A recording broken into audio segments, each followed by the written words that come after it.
Where am I? Wasn't I watching Dragon Ball? How did I end up here? Wang Xin looked at the surrounding forest in confusion, feeling utterly unfamiliar. Hiss! My head hurts so much. Some familiar, yet unfamiliar memories appeared in his mind. After a moment, Wang Xin calmed down. I've transmigrated, and it's the Dragon Ball world.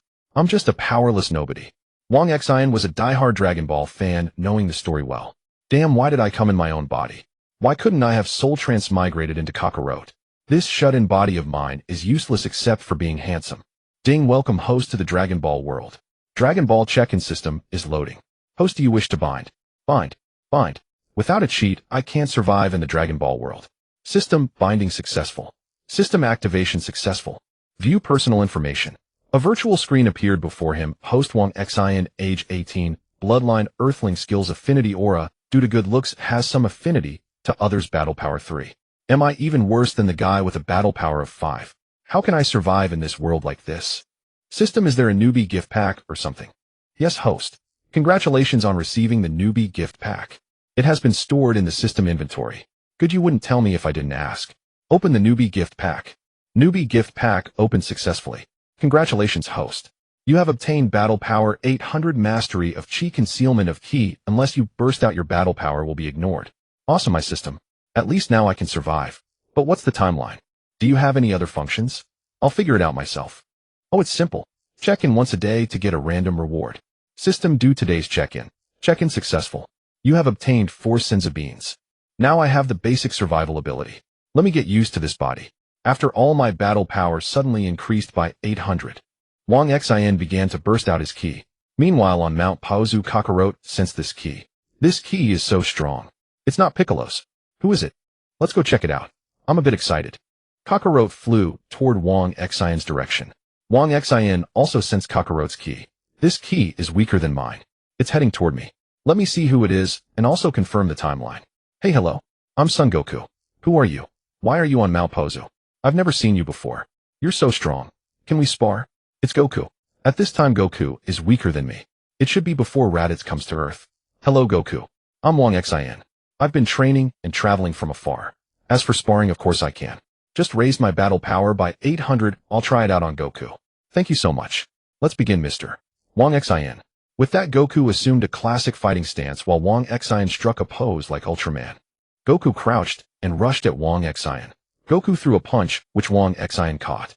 Then a kick, and Wang Xin dodged back. After a few exchanges, Wang Xin felt it was unfair. Even though he was stronger, why was he getting hit while he couldn't land a blow on Goku? At this moment, Goku asked, Mr. Wang Xin, you haven't had a teacher's guidance, have you? Your ki is stronger than mine, but you seem to lack some combat skills. As expected of Goku, he saw through me. Yes, Mr. Goku, I've been exploring on my own without a master. Amazing. You became this strong all by yourself. How about coming to my home? I'm taking my son to Master Roshi's place today. He's a very powerful martial artist. You can train with me there. It would be my honor, Mr. Goku. I think we'll become good friends. Of course. Just spar with me often. Call me Wang Xin. And you call me Goku. With that, Goku led Wang Xin flying toward his home. After meeting Chi-Chi and son Gohan, Goku led Wang Xin and Gohan toward Master Roshi's house. Meanwhile, a spaceship was about to arrive on Earth. A farmer uncle with a cigarette in his mouth stands beside his small pickup truck, staring in shock at a red glowing spaceship in the sky. What is that? A meteorite? Or a UFO? With a loud bang, the spaceship landed about 1,000 meters away from the uncle. Let's go take a look. The uncle drove his small pickup truck toward the spaceship. The ship had created a large crater. The uncle, holding a shotgun, walked over. The spaceship hatch slowly opened and a man with long hair over his shoulders wearing a battle suit stepped out. The man flew out of the crater and landed in front of the uncle. So the people of this planet are still alive, and well, that idiot Kakaluot. You? Who are you? The uncle holding the shotgun trembled. The man pressed the scouter on his eye. Battle power is only 5. What a piece of trash. The man said disdainfully. The uncle aimed the shotgun at him and said, You. Don't come closer, I'll kill you. The man slowly walked toward the uncle. Bang. The uncle fired. The man raised his hand and caught the bullet. He flicked it back, sending the bullet into the uncle, who was instantly killed. Such a weak race, the man sneered. Beep, beep, beep. The scouter on the man's face beeped.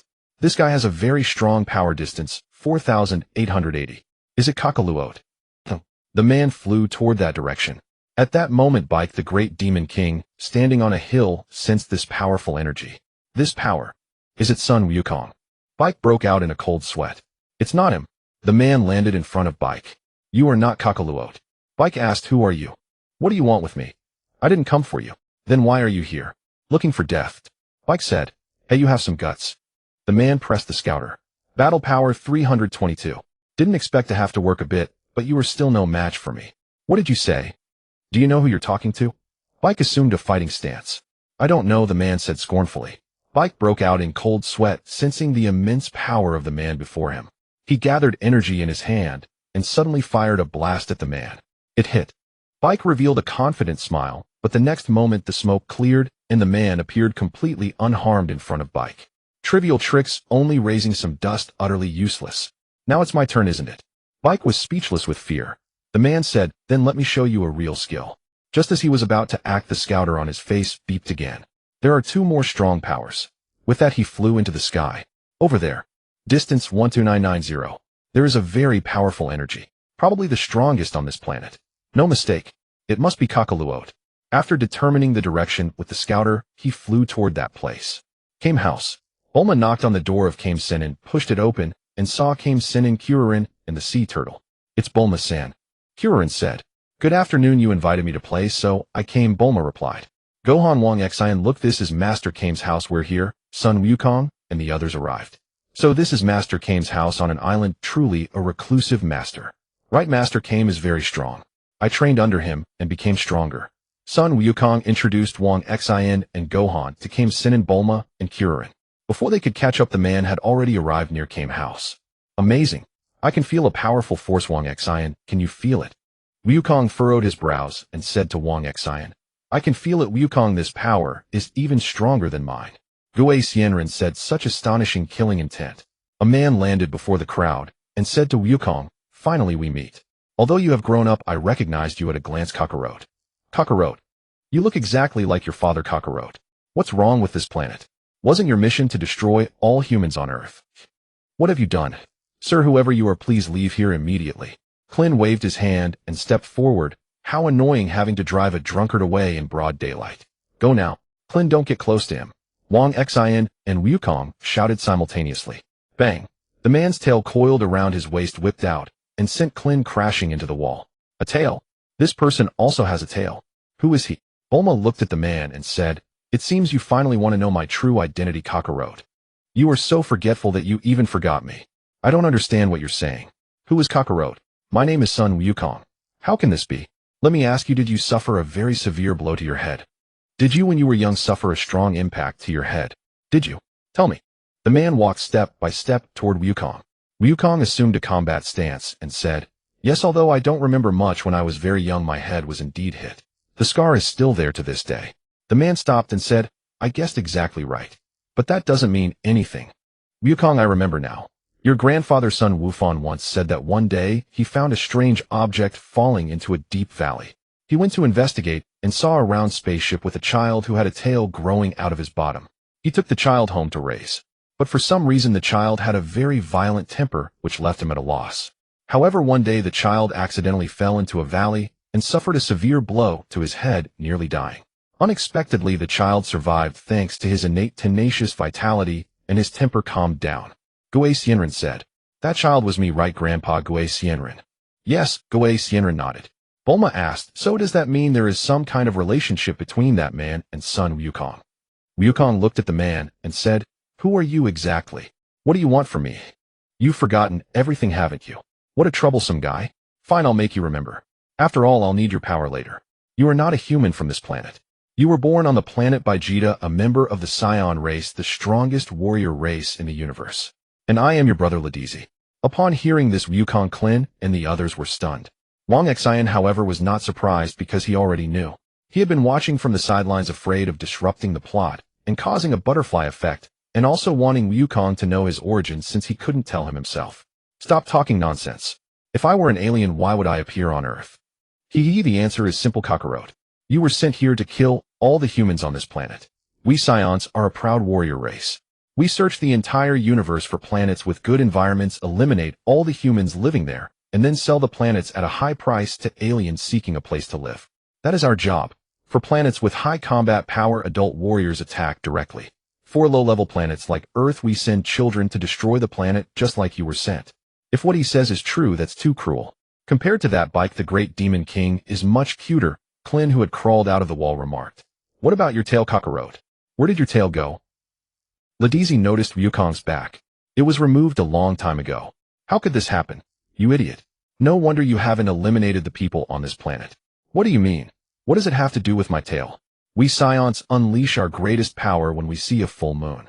Without a tail, you can't bring it out. No wonder you're having such a good time with the people on this planet. Stop talking.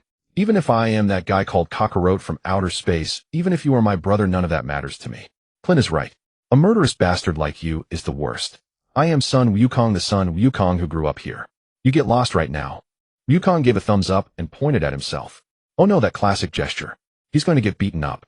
Wang Xin quickly stood beside Wukong. It's not that simple. The Saiyans are already a minority, and then the planet Vegeta collided with a meteorite and exploded. All Saiyans turned to cosmic dust, including our parents. The remaining Saiyans, including you, are only 4. The other one and I were attacking another planet and didn't die. The remaining one, like you, was sent to another planet as a child and survived. Not long ago, I found a planet that could sell for a good price. I wanted to attack it, but 3 of us weren't strong enough, and we almost fell into a tough battle. That's when I thought of you, Kakarot. Although your combat power hasn't fully awakened, having you join would be helpful. Awaken, Kakarot. The Saiyan blood within you is boiling. Stop dreaming. I won't help you. I see. I've been concerned about one thing. That child is your son, right? He also has a tail. So what? Since you as a father are so unreasonable, I'll just borrow your son then. Ladizi said as he walked toward little Wufan. Don't come any closer. If you take another step, don't blame me for attacking. Wang Xin, you go first. This has nothing to do with you. What are you saying, Wukong? We are friends. Wang Xin and Wukong stood in front of little Wufan.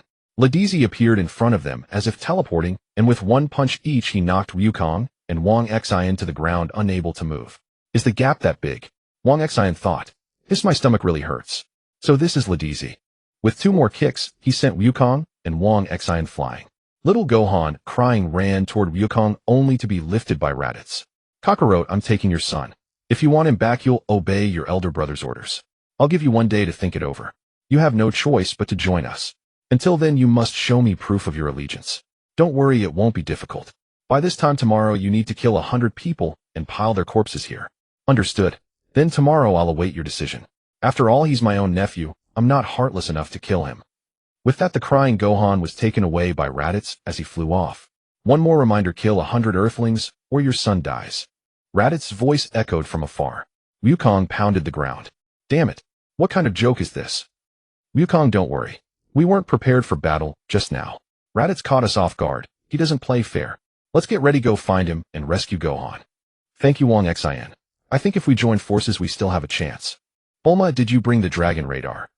The cap I gave Gohan has a 4-star ball. I have it. Look, it's reacting, moving at an incredible speed. Good, that'll let us pinpoint his location. Wang Xin, are you ready? Let's go save Gohan. You 2 alone stand no chance. Piccolo appeared in the air. The group was stunned. Piccolo, why are you here? I followed him here. You've already fought him, haven't you? Wukong asked. Correct. Even if the 2 of you go, you'll never defeat him. Wang Xin is strong, stronger than me. Together we might have a chance. But the Wang Xin you speak of was just beaten like you, wasn't he? Let's join forces, Son Goku. I know that man's power better than you do. He's not an enemy you 2 can easily defeat. But if the 3 of us work together, we still have a chance to take him down. Why would you help me? Don't misunderstand. I haven't reformed and suddenly wished for world peace. Your son's life means nothing to me. But those beings pose an obstacle to my conquest of the world. My cooperation with you is limited to defeating that man and his comrades. After they're dead, you're next, Son Goku. Then I'll conquer the world. Don't you dare. But for the immediate need, cooperating with you isn't a bad idea. It's the only way. What do you think, Wang Xin? I think it's fine. The 3 of us will have a better chance of beating him. That's the way it is. You'll have to endure. Your friend Wang Xin here sees things clearly. Ah yes. Not only that, Wang Xin is stronger than me. Stronger than Son Goku, huh? Not bad. Looks like I'll have another opponent in the future, Piccolo thought. Does it bother you to think you need my help, Son Goku? Ha ha. Ignoring Piccolo's taunt, Wukong remained calm. Bulma, lend me the dragon radar. Let's move out, Wang Xin. Piccolo. I've been ready to go. Piccolo said. Same here. By cooking you keep up with my somersault cloud speed. What a joke. The flying technique I the great Demon King have mastered is far superior to your air dance technique. Wukong led Wang Xin and Bai Ku as they flew toward La Dizzy's direction. La Dizzy brought Wu Fan to the landing site of the spaceship. Dad, I'm so scared. Wu Fan cried, hiding behind a small truck. La Dizzy slowly walked up to the small truck, punched through it, and hurled it into the distance. Wu Fan was so terrified he wailed loudly. Shut up. How long are you going to cry? La Dizzy grabbed Wu Fan. You carry the blood of a brave siren. He then locked Wu Fan inside the spaceship. Let me out. Let me out. Wait, please. La Dizzy ignored Wu Fan and walked out of the crater the spaceship had made. Time's about right. Now I should find something to eat. Beep, beep, beep. Strange, why is the scouter showing a warning signal? Battle power 710. It's very close. La Dizzy looked around as the scouter locked onto the spaceship containing Wu Fan. What? Damn it. It must be broken.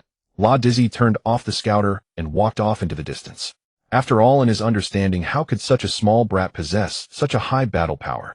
Wukong looked at the dragon radar in his hand. We're getting close. I think we should descend from here. Bai Ku responded. No need, let's just go straight there.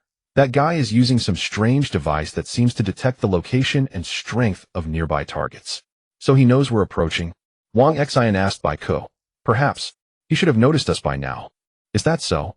Then we have no choice but to confront him head on. La Dizzy walked back to the front of the spaceship carrying several gourd-like fruits. He turned on the scouter again to check the spaceship containing Wu Fan. Battle power 710. It's definitely broken. Beep, beep, beep. The scouter emitted another warning signal. La Dizzy looked into the distance. 3 reactions heading my way. Battle powers 322, 334, and another one. 427. One of them is the same as Kaio-ken's, but that brat couldn't possibly have come. He should know his chances of beating me are almost 0. And he shouldn't have known I'm here. La Dizzy pressed the scouter's switch again. This is bad. This machine is completely broken. He turned and walked toward the spaceship. Beep, beep, beep. The scouter sounded again. La Dizzy suddenly looked up and saw Wukong, Wang Xin, and Bai Ku in the sky. Impossible. He actually came? No malfunction. La Dizzy turned his gaze to Wu Fan. No, something must be wrong. How could that little brat have a battle power of 710? Wukong, Wang Xin, and Bai Ku landed before La Dizzy. I see.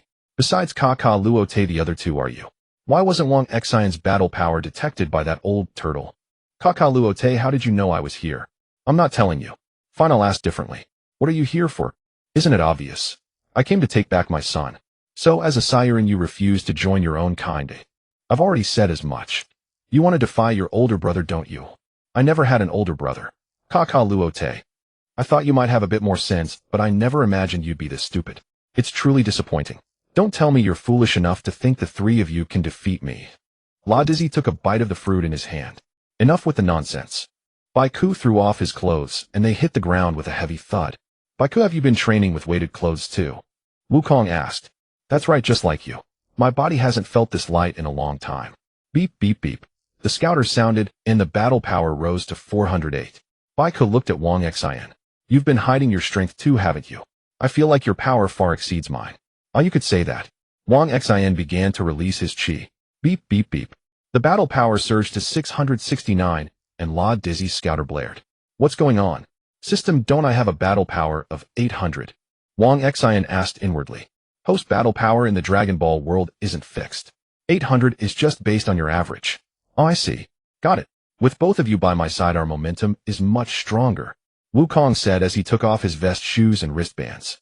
This time it shouldn't be a complete defeat like last time. Beep, beep, beep. Kaio-ken's battle power is 416.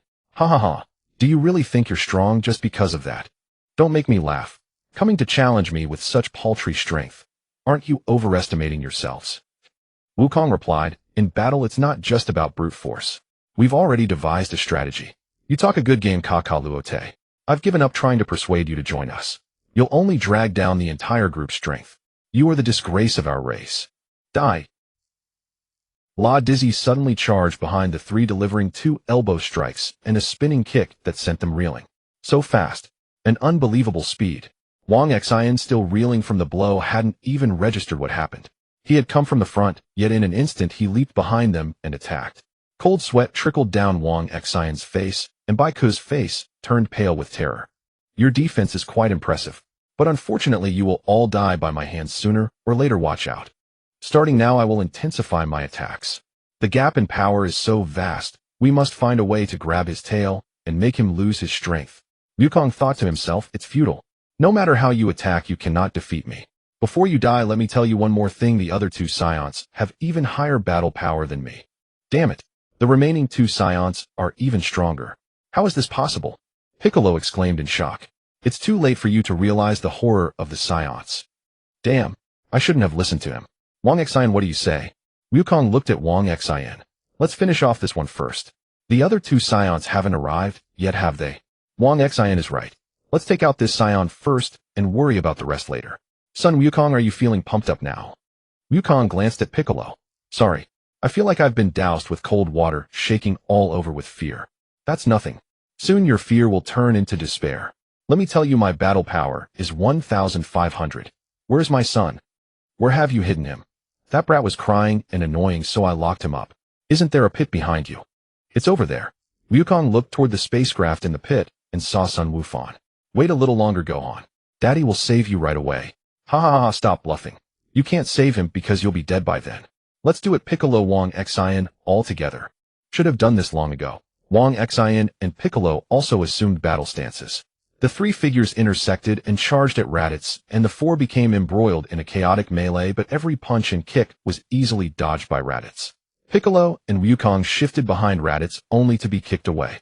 Wang Xin in front seized the opportunity and landed a heavy punch on Raditz's face, but Raditz seemed to feel no pain and backhanded Wang Xin flying. Is this guy a monster? Wang Xin, Wukong, and Piccolo scattered, adjusted their stances, and charged again. Raditz flew into the sky, and the three followed closely. Suddenly Raditz released a massive energy wave at them. Wang Xin and Wukong dodged quickly, but Piccolo couldn't evade in time, and his shoulder was grazed by the energy wave, which flew off into the distance and flattened a mountain. Wukong landed on the ground. Where did he go? Over here. Raditz appeared behind Wukong and kicked him flying. Wang Xin attacked from behind, kicking Raditz in the back, but Raditz grabbed his foot and flung him away. The three of you together can only manage this. Isn't that too pathetic? Wukong and Wang Xin stood up and looked at Piccolo. Are you okay, Piccolo? Suddenly they noticed that Piccolo had lost an arm. Don't worry. Even with one arm, I can still manage to fight. Ha ha ha, your doom is approaching, ha. Raditz's laughter was so piercing that a wave of despair washed over the three of them. Where did your fighting spirit go? Raditz mocked. Hey son Wukong, have you learned any new techniques? Wang Xin, do you have any tricks left? Sorry to be honest, no. I just taught Wang Xin the energy wave. TCH, you're slacking off. I've been training hard and developed a new technique. What secret are you discussing over there? No matter what strategy you come up with, it's useless. Piccolo, you said you developed a new technique, is that true? Ah yes. Can you pull it off with one hand? Wang Xin asked. That's no problem, but I need a lot of time to gather my chi. During that time you and Wukong need to keep him busy and distract him. No problem. But will your technique be effective against him? Wukong asked Piccolo. It should work. If this doesn't work, then we're probably doomed. TCH. This was originally meant to kill you. And now it's going to help me instead, right? Wang Xin, let's get ready to go. Can you handle it? No problem, the two of us should be able to hold him off. Alright, let's go. With that, Wukong and Wang Xin charged toward Raditz. Raditz watched the two charging at him. Have you already accepted death? Wang Xin and Wukong were embroiled in a chaotic battle with Raditz, but it was more like a one-sided beating. This guy is really strong. Wukong and Wang Xin attacked from left and right, but all their strikes were dodged by Raditz, who easily hit them instead. Wukong and Wang Xin were sent flying, then bounced back into the sky. Wang Xin began gathering energy in his hand, while Wukong simultaneously made the classic gesture came. Huh. Me. Beep beep beep. Impossible. Their power levels are rising. Kakarot's has reached 930, and Wang Xion's has increased to 1,000. These two actually have a way to concentrate their power into a single point to enhance their strength. Beep beep beep beep beep. The scouter let out a louder warning. Raditz looked at Baiku in the distance. This guy's power level is actually 1120, and it's still increasing. Huh. Wukong's Kamehameha and Wang Xion's energy wave were released simultaneously. Raditz ran away, a Wang Xion's wave was dodged, but Wukong's Kamehameha, following the upward movement of his arms, chased after Raditz. Raditz stopped and stood upright. Don't get cocky. He extended his hands to block Wukong's Kamehameha. The blast struck Raditz' hands, causing a violent explosion, throwing up thick dust and debris. When the dust cleared, Raditz had caught the blast unscathed. "What a tough guy," Wukong exclaimed. "Now it's my turn to give you two a gift." Raditz gathered energy in both hands and hurled two energy blasts at Wang Xin and Wukong. They were hit smoking and slowly fell from the sky. Raditz charged at them, die. Just as he was about to finish them, he suddenly noticed Baiko not far away. "Ha ha ha ha, you're the one who's going to die." Beep beep beep. Power level 1330. He's concentrated all his power into his fingertip. Damn it, these guys can freely control their power. Special beam cannon. Baiko extended his arm, and a spiral-shaped energy beam shot toward Raditz. An explosion erupted, emitting a blinding light and producing a thick cloud of smoke. Did it work? Baiko looked at the smoke. As it cleared, Raditz appeared, only his shoulder armor broken. He dodged it. What kind of monster is he? Such speed. Unbelievable. It easily pierced my armor. That move is quite clever. If I took it head on, I'd be dead. You dare to scar me. I won't forgive you. Take this. Raditz glared angrily at Baiko. It's all over. Baiko broke out in a cold sweat. I'll finish you off in one go. Raditz raised his hand, gathering an energy wave. Die. Just as he was about to throw it, something unexpected happened. The energy wave in Raditz's hand disappeared. He looked back in surprise. Ha ha ha ha, you were too careless. Wukong appeared behind Raditz. I've caught your tail. Raditz lost his strength and fell to the ground. You? When did you get behind me? Wang Xin rushed over and started kicking and punching. Ha, that's for hitting me earlier. Baiko, hurry up and attack again while he's down. I'm not familiar with energy waves yet. I can't kill him. Got it. Well done, Wukong. Keep holding his tail tight. Using this move one more time is the limit. Kakarot, you actually want to kill your own older brother. Shut up. A cruel guy like you. I don't recognize you as my brother. You even wanted to kill your own nephew. How can you say such things? Right. You brutal bastard. Wang Xin stepped forward and kicked him again. I admit I was wrong. I'm willing to reform. I'll leave this planet obediently. Don't be fooled, son Wukong. He's trying to disturb your mind. He can't repent. Baiko shouted. Wang Xin also said to Wukong, right. Wukong, he can't repent. Don't fall for it. Please believe me. My brother. I admit I've done terrible things in the past. I'm sorry, but I will keep my word. Really? No, don't let go of his tail. It's a trap. Baiko was frantic. I beg you, Kakarot. Believe me. Wukong, being kind-hearted, still let go of Raditz's tail. Son Wukong. Baiko shouted angrily. La Dizzy smirked, rose, and knocked Wukong away with an elbow strike, then swiftly landed two punches on Wang Xin, finishing with a ki blast. You were quite arrogant just now. I'll deal with you later. Wang Xin was knocked unconscious on the ground. La Dizzy casually fired a ki blast at Baiko. Baiko dodged, but was interrupted in his energy gathering. Son Wukong, you idiot. La Dizzy stepped on Wukong. He's right. Idiots like you are rare. You actually believe me just because I said it casually. You're really not cut out to be a warrior. You're despicable. Wukong struggled, looking at La Dizzy. But I'm different. I'm a first-class warrior. Even if it's my own little brother, I can kill him mercilessly. Now I'll show you. La Dizzy stomped heavily on Wukong again. Wukong cried out in pain. Does it hurt? Suffer more. Die. La Dizzy looked at Baiko. What's wrong? Not attacking. Do it again like before. It's over. I can't hit him anymore. Baiko was disheartened. Wukong grew more and more agonized, his cries louder. Scream. Cry. Ha ha. La Dizzy then turned to the unconscious Wang Xin and Baiko standing nearby. Next time, it'll be your turn. Prepare yourself. Time to end you. Dai Kakaluote. La Dizzy raised his hand to kill Wukong. Beep beep beep. The scout beeped again. La Dizzy looked around. Suddenly the spaceship was crashed open by Sun Wu Fan. Wu Fan leaped out of the crater and landed on the ground, shocking La Dizzy and Baiko. What? How can this be? Kakaluote's son. No. Impossible. Wukong, pinned under La Dizzy's foot, looked at his son. Wu Fan, run. Wu Fan. Run. Wu Fan glared at La Dizzy with gritted teeth. His battle power is actually 1307. La Dizzy was stunned. Wu Fan's body glowed red. Don't you dare bully my father. Wu Fan shouted, his ki rising higher. He flew at incredible speed and headbutt La Dizzy. La Dizzy couldn't dodge, his battle suit shattered from the impact, and he was knocked senseless, falling to the ground. Wu Fan got up, his ki dissipated, and ran toward Wukong, calling Dad. La Dizzy stood up, blood trickling from his mouth. You little brat. Damn it. Wu Fan, run away quickly. La Dizzy looked at Wu Fan with his scout. Strange, why is his battle power only 1 now? Why is this? His battle power fluctuates with his emotions. La Dizzy walked toward Wu Fan. Wukong kept telling Wu Fan to run. Wu Fan trembled in fear. La Dizzy raised his arm and punched Wu Fan, sending him flying. Wu Fan lay motionless in the distance. La Dizzy walked toward him again. Stop. I beg you. Luote, are you trying to say he's just a child, and I should let it go? Are you kidding? That brat's battle power far exceeds yours. I have to kill him now, while he still doesn't know how to use his power. Don't worry, you father and son will meet soon. In the other world. Wait. Wukong struggled and shouted. You're the first person to cause me this much damage, but you'll only live until today. La Dizzy raised his arm and began to charge a ki blast. Just as he was about to strike, Wukong exploded with power and locked La Dizzy from behind. You bastard. You. Damn it. Let me go. Let me go. Baiku. Hurry. Use your special move from earlier. I'm ready, but I need a little time. Why don't you grab his tail? If they want to, Saiyan can cut off their own tails. So you knew all along. Luote, you bastard. Baiku. Hurry up. Quick.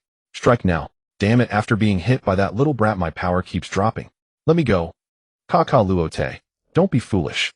If you hold me, you'll be killed too. Hee, I'm willing to die with you. What are you saying? Are you crazy? This is the only way to defeat you. Son Wukong, I won't go easy on you. Destroying both you and him is more than welcome for me. After all, your companions will search for the Long Zhu to revive you, Baiku thought to himself. Baiku, hurry. While I still have him. Strike now? Hurry. La Dizzy looked at Baiku in front of him. The scout began to beep. His power level is actually 1480. Luote, let go quickly. I know I was wrong. I'll never come to this planet again. Please. Let go. Do you think I'll fall for that again? I'm not lying this time. Don't you believe your own big brother? Baiku. Strike now. Sorry. Sorry to keep you waiting. Baiku's ki finally gathered. La Dizzy, prepare yourself. Strike. Mo Guang Guang Sha Pao.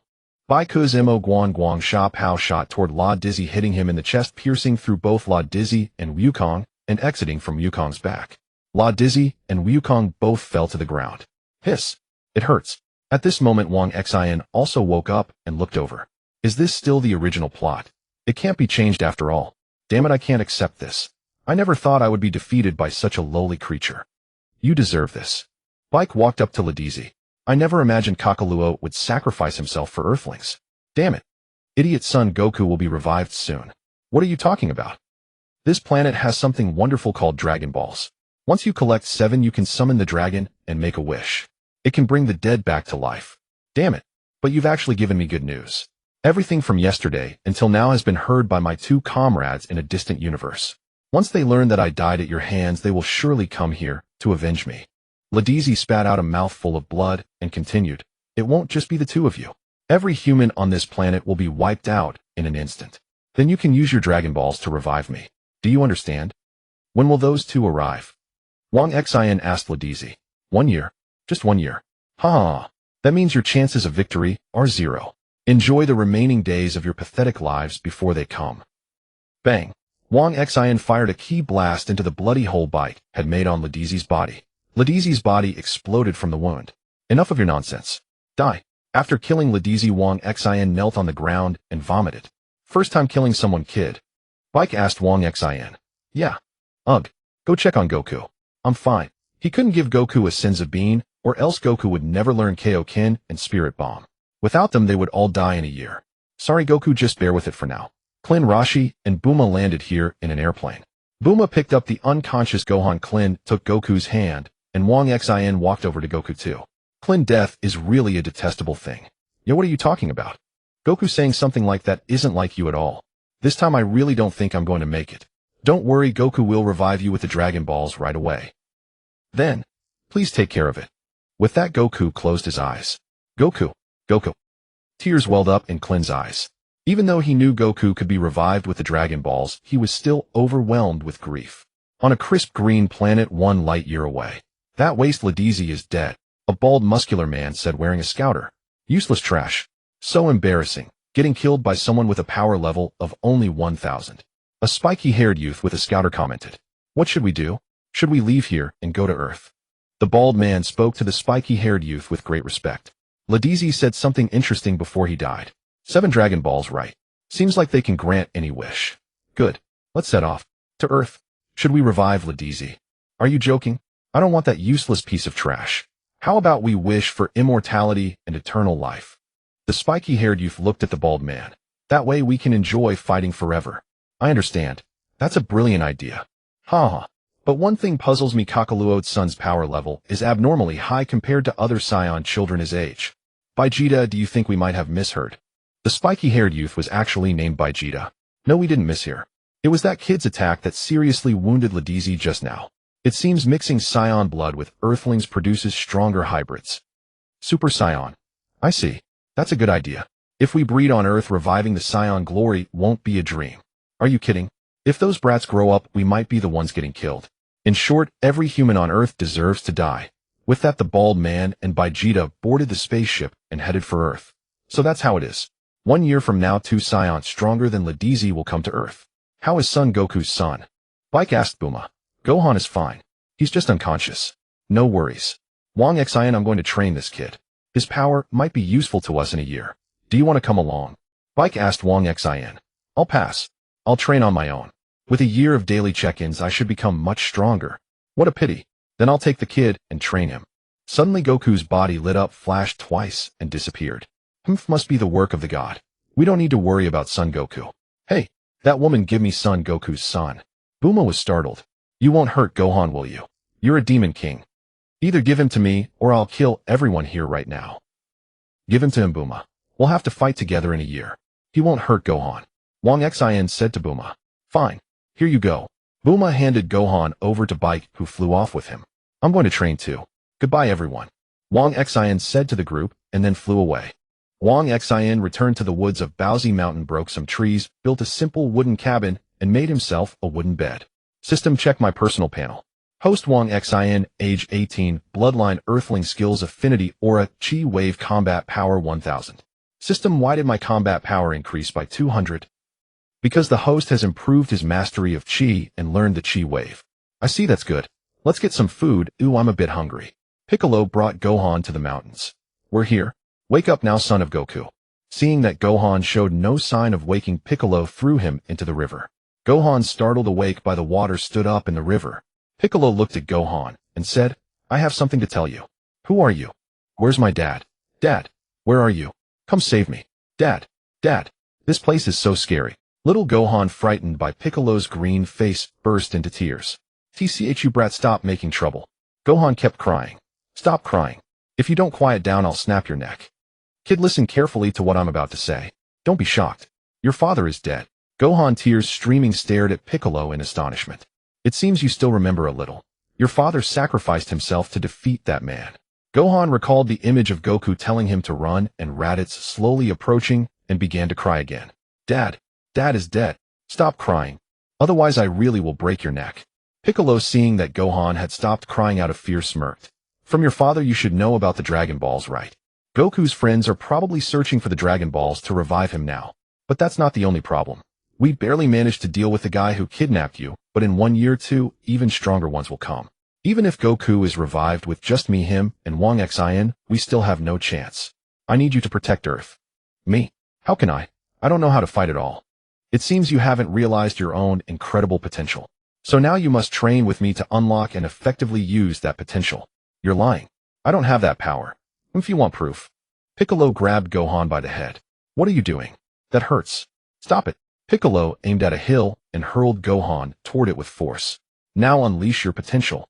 Gohan screamed in terror. As he neared the hill, his expression suddenly turned fierce.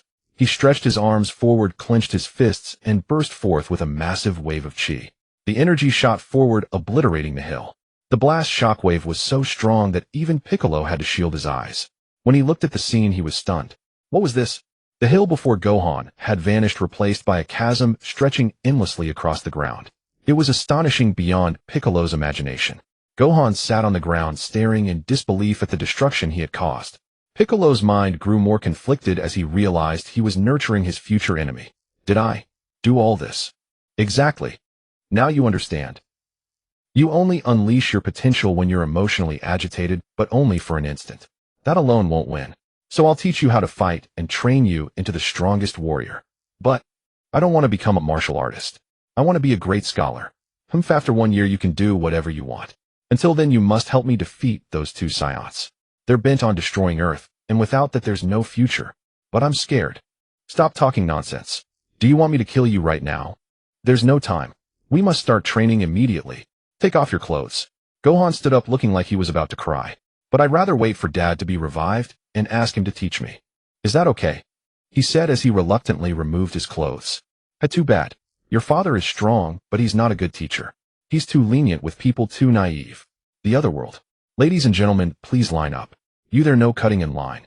A blue-skinned man with horns directed the souls toward reincarnation. Please stand in a single line. Inside King Yema's palace. That's about the gist of it. That's why I've brought his body to visit you. I hope you, King Yema, will allow this man to train under Lord Kaio. The Earth's guardian god stood before King Yema's desk with Goku. Goku. His merits certainly qualify him for heaven, but why risk traveling Snake Way? Is he so eager to meet Lord Kaio? King Yema replied from behind his desk. That's right, said the Earth's guardian god, hereafter referred to as Kami.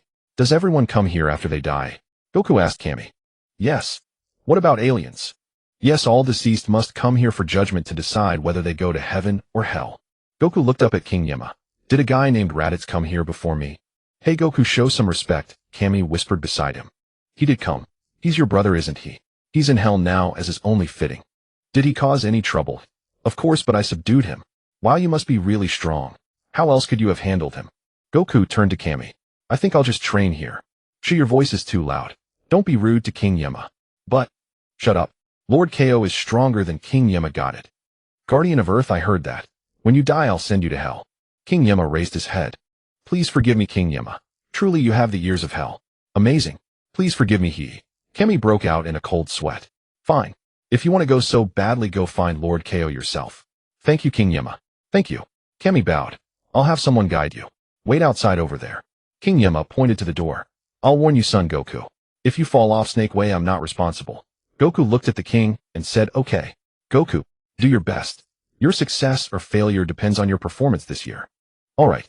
I'm still a bit confused, but I think I'll go see Lord Kaio first. Thank you, Kami. Say hello to Mr. Popo for me. With that, Goku ran off. Chirp chirp. Accompanied by the sound of birds, Wang Xin woke up on his wooden bed. On a new day, Bic and Wufan should have already started training. Wukong should be on Shidao by now. I need to work hard too. System check. Wait, let me wash my face first. He walked to the stream and splashed water on his face. This should help me get a good sign-in reward. I hope I get a few million combat power, so I can wipe the floor with Felisa.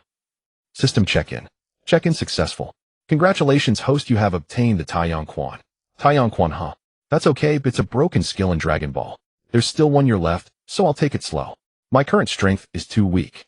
I have a combat power of 1000, but I have no fighting skills at all. In the battle against Ladizi, I was knocked out before I could be of any use. What a disgrace for a transmigrator. I'll go train under Gixian Ren for a while.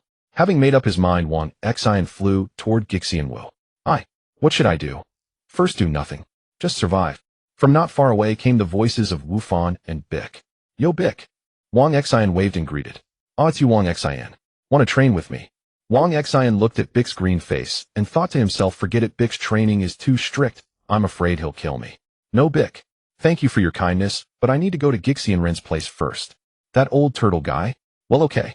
You can learn something from him now. After all, son Wukong started his training there.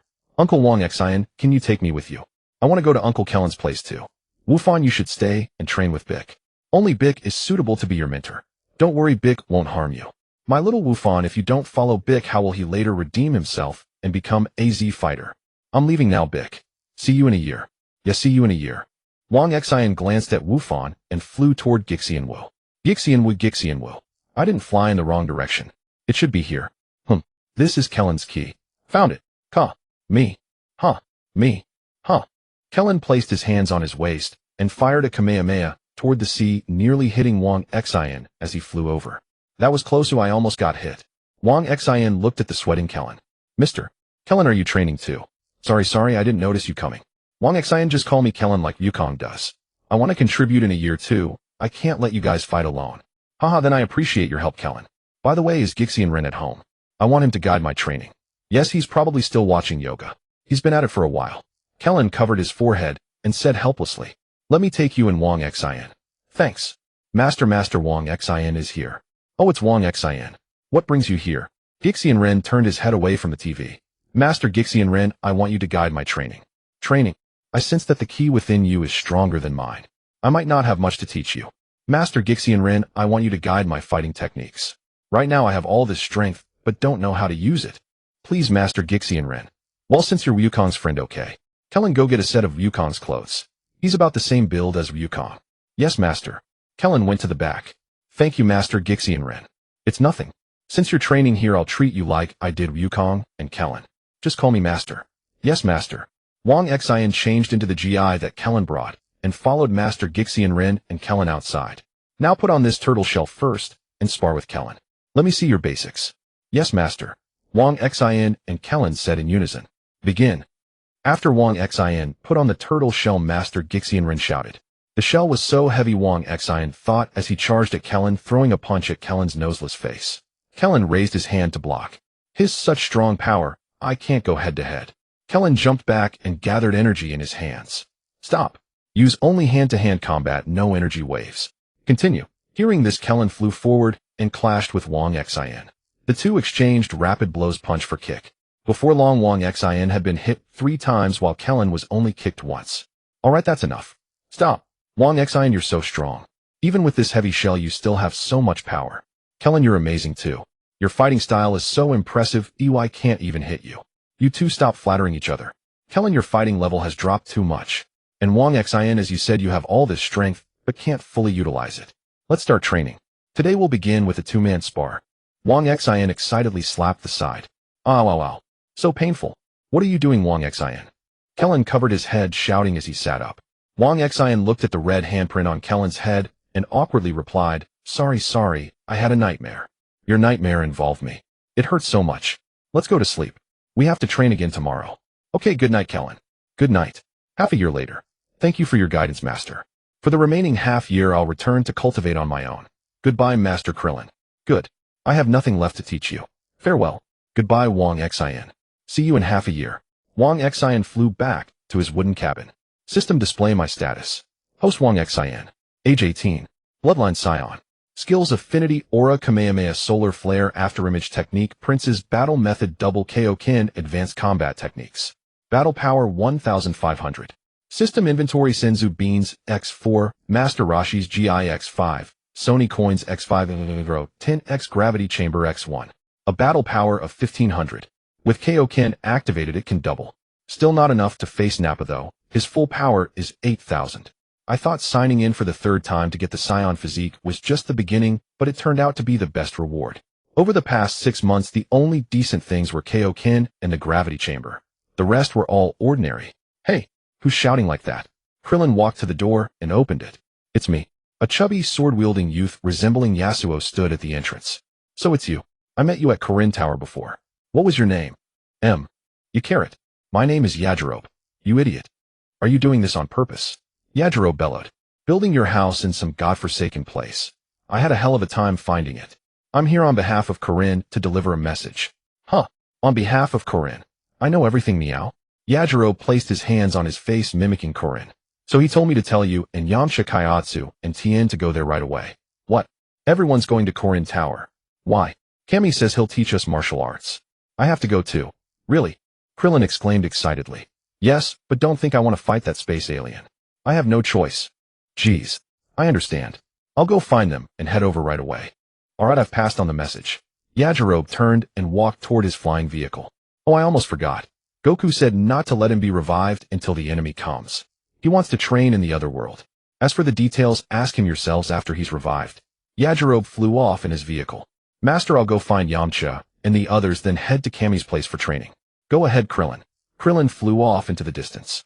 King Kai's planet. Goku finally finished running Snake Way and arrived at King Kai's planet, meeting King Kai. So this is what happened on Earth. Very well, I've decided to guide your training. King Kai assumed a fighting stance. Good, let's see what you've got. Goku struggled into a fighting stance. It's strange. My body feels very heavy. Moving is really difficult. Alright, you're from Earth. That does make it a bit heavy. Though this planet is small, its gravity is immense. About 10 times that of Earth. So your weight is also 10 times heavier. I don't know how long I spent on Snake Way, but I feel time is running out.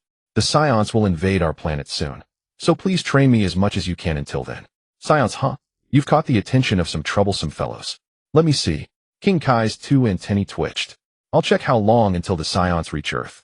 His antennae vibrated, detecting the spaceship of Vegeta and the others in space.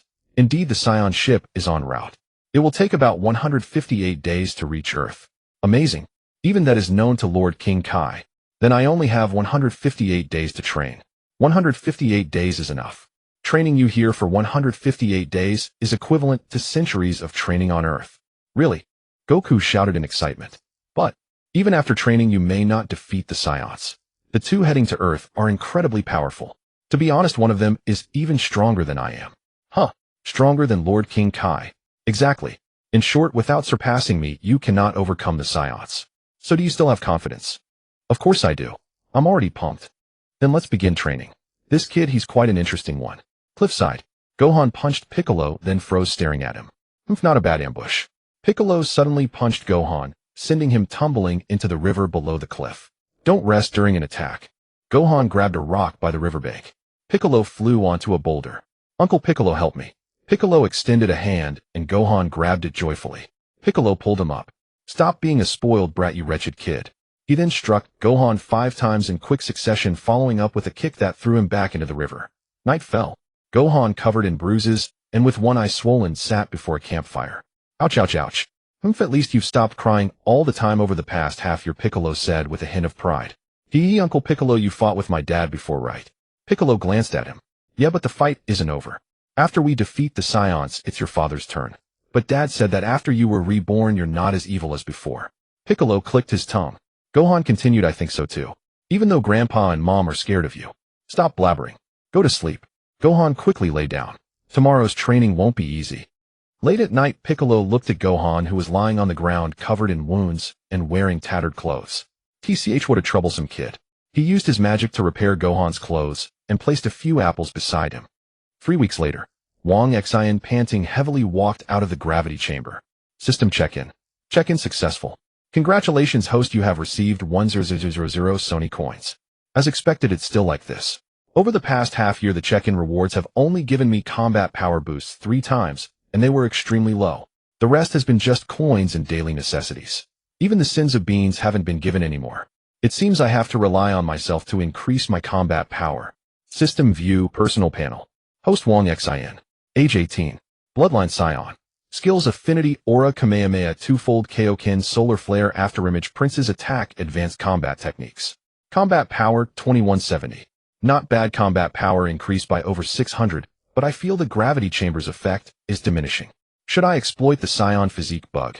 No, I only have 4 Senzu Beans. I'll keep them for critical moments. Let's take a shower. Wang Xin walked toward his 2-story villa. Indeed, using the check-in rewards, Wang Xin had built himself a villa. The check-in rewards could provide almost anything. Jia Wang Xing Wukong ran rapidly around the planet chasing Jia Wang's pet, a gorilla named Babu Lucy. This guy is even more formidable than expected, adapting to the gravity here so quickly.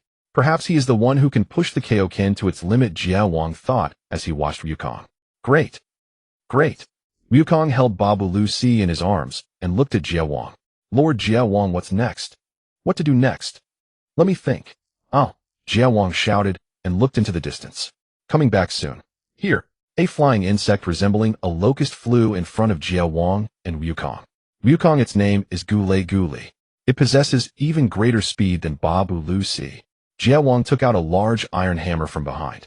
Your next training is to hold this hammer. Once you hit Gule Guli, you can begin the next phase of training. Is it that simple? Lord Jia Wang, Wukong took the hammer. The hammer in his hand fell heavily to the ground. Oh, so heavy. I have to hit it with this. Yes, once you hit Gule Guli with the hammer, I will personally guide your training. All right, here I go. Wukong struggled to lift the hammer and charged at Gule Guli. Huh. Baiku quickly fired energy blasts at Wu Fan, who jumped to dodge. Just dodging won't defeat an enemy. Wu Fan seized the opportunity to leap above Baiku and kicked him. Baiku fired rays from his eyes, hitting Wu Fan, electrocuting him until he smoked and fell to the ground. Wu Fan lay motionless. Oh no, did I overdo it? Wu Fan struggled, lifted his head, and looked at Baiku with a pitiful expression. That's cheating. You said we wouldn't use your eyes. Don't be a crybaby. Can such an agreement be taken seriously in battle? But Uncle Baiku is not an enemy, Humph. This kid really. Sigh. Fine, I won't use my eyes this time. Come on, let's continue training. Tian Shun Realm. I have nothing more to teach you. Wukong's training here was just this. There is still some time before the Saiyans arrive on Earth. Go back and train on your own. Tian Shun said to Kulin. In about 100 days you can use the Dragon Balls to revive Wukong. On your way back, collect the Dragon Balls. When it's time to revive Wukong, I will have Jean Bupupa notify you. Go now. Kulin Yamu Cha Jiao Zi Tianjin Fan, and Yachi Luo Bei thanked Tian Shun, then turned and flew toward Guasian Island. Kulin, I'll go back to Kowlin Tower first, Yachi Luo Bei said to Kulin. Alright, you go ahead. What about you, Tianjin Fan? Tianjin Fan said, Jiao Zi and I will go back to train first. We won't go to Guasian Island. Yamu Cha said, I'll go to Buma's place to get the Dragon Radar and collect the Dragon Balls. Okay, then I'll go back to Guasian Island. Let Master Wu Tian continue training me for this last period. Everyone see you later. Kulin finished speaking and flew toward Guasian Island. Goodbye. Another 130 days passed 2 days before the Saiyans' arrival. Guasian Island. Hey, get the Dragon Balls ready. Guasian Ren ran out of the bathroom. Janbu Papa just sent me a message. We can revive Wukong. Kulin and the others placed the 7 Dragon Balls on the ground outside the house. The 7 Dragon Balls emitted a golden light. Come forth, Shenlong. Grant my wish. Guasian Ren said, and quickly retreated. The golden light from the Dragon Balls shone even brighter. Suddenly the sky became overcast with dark clouds, lightning flashed, and the entire sky turned black. The golden light shot into the sky and transformed into a green dragon. State your wish. I can grant any one of your wishes. The dragon spoke to the crowd. The pig oolong beside Kulin said, defeat the Saiyans and save Earth. Can you grant that wish? What are you saying? Don't you want to revive Wukong? No, Wukong can be revived next time. Wouldn't it be great to simplify things? That wish cannot be granted. I was created by Tian Shun, so wishes that surpass Tian Shun's power cannot be fulfilled. Then please revive Sun Wukong. Guasian Ren said beside him. That's simple. Shenlong's eyes flashed red. Your wish has been granted. Farewell. Shenlong transformed into 7 Dragon Balls which flew away in different directions. Jia Wang Xing, the halo above Wukong's head, disappeared. Good, the halo is gone. Wukong, you are revived, Jia Wang said to Wukong. Great. Listen, the enemy is unimaginably brutal. Do not let your guard down. Don't worry, the Dragon Balls can only revive once. I will give it my all. That's good. Hurry back, Wukong. You still need to run through the Snake Way. Alright, thank you Lord Jia Wang for taking care of me during this time. Goodbye, take care. When I die later, I'll come to keep you company. Wukong turned around, jumped onto the Snake Way, and began flying toward the underworld. Just now the darkening sky should be Shenlong. That means Wukong has been revived, Wang Xin said with a piece of roasted meat in his mouth. Next, the Saiyans will be arriving soon. System performed today's check-in. Check-in successful. Congratulations host, you have obtained an upgraded version of the Kaio-ken, the double damage-free Kaio-ken. Oh, finally got something good. Let's check the personal panel.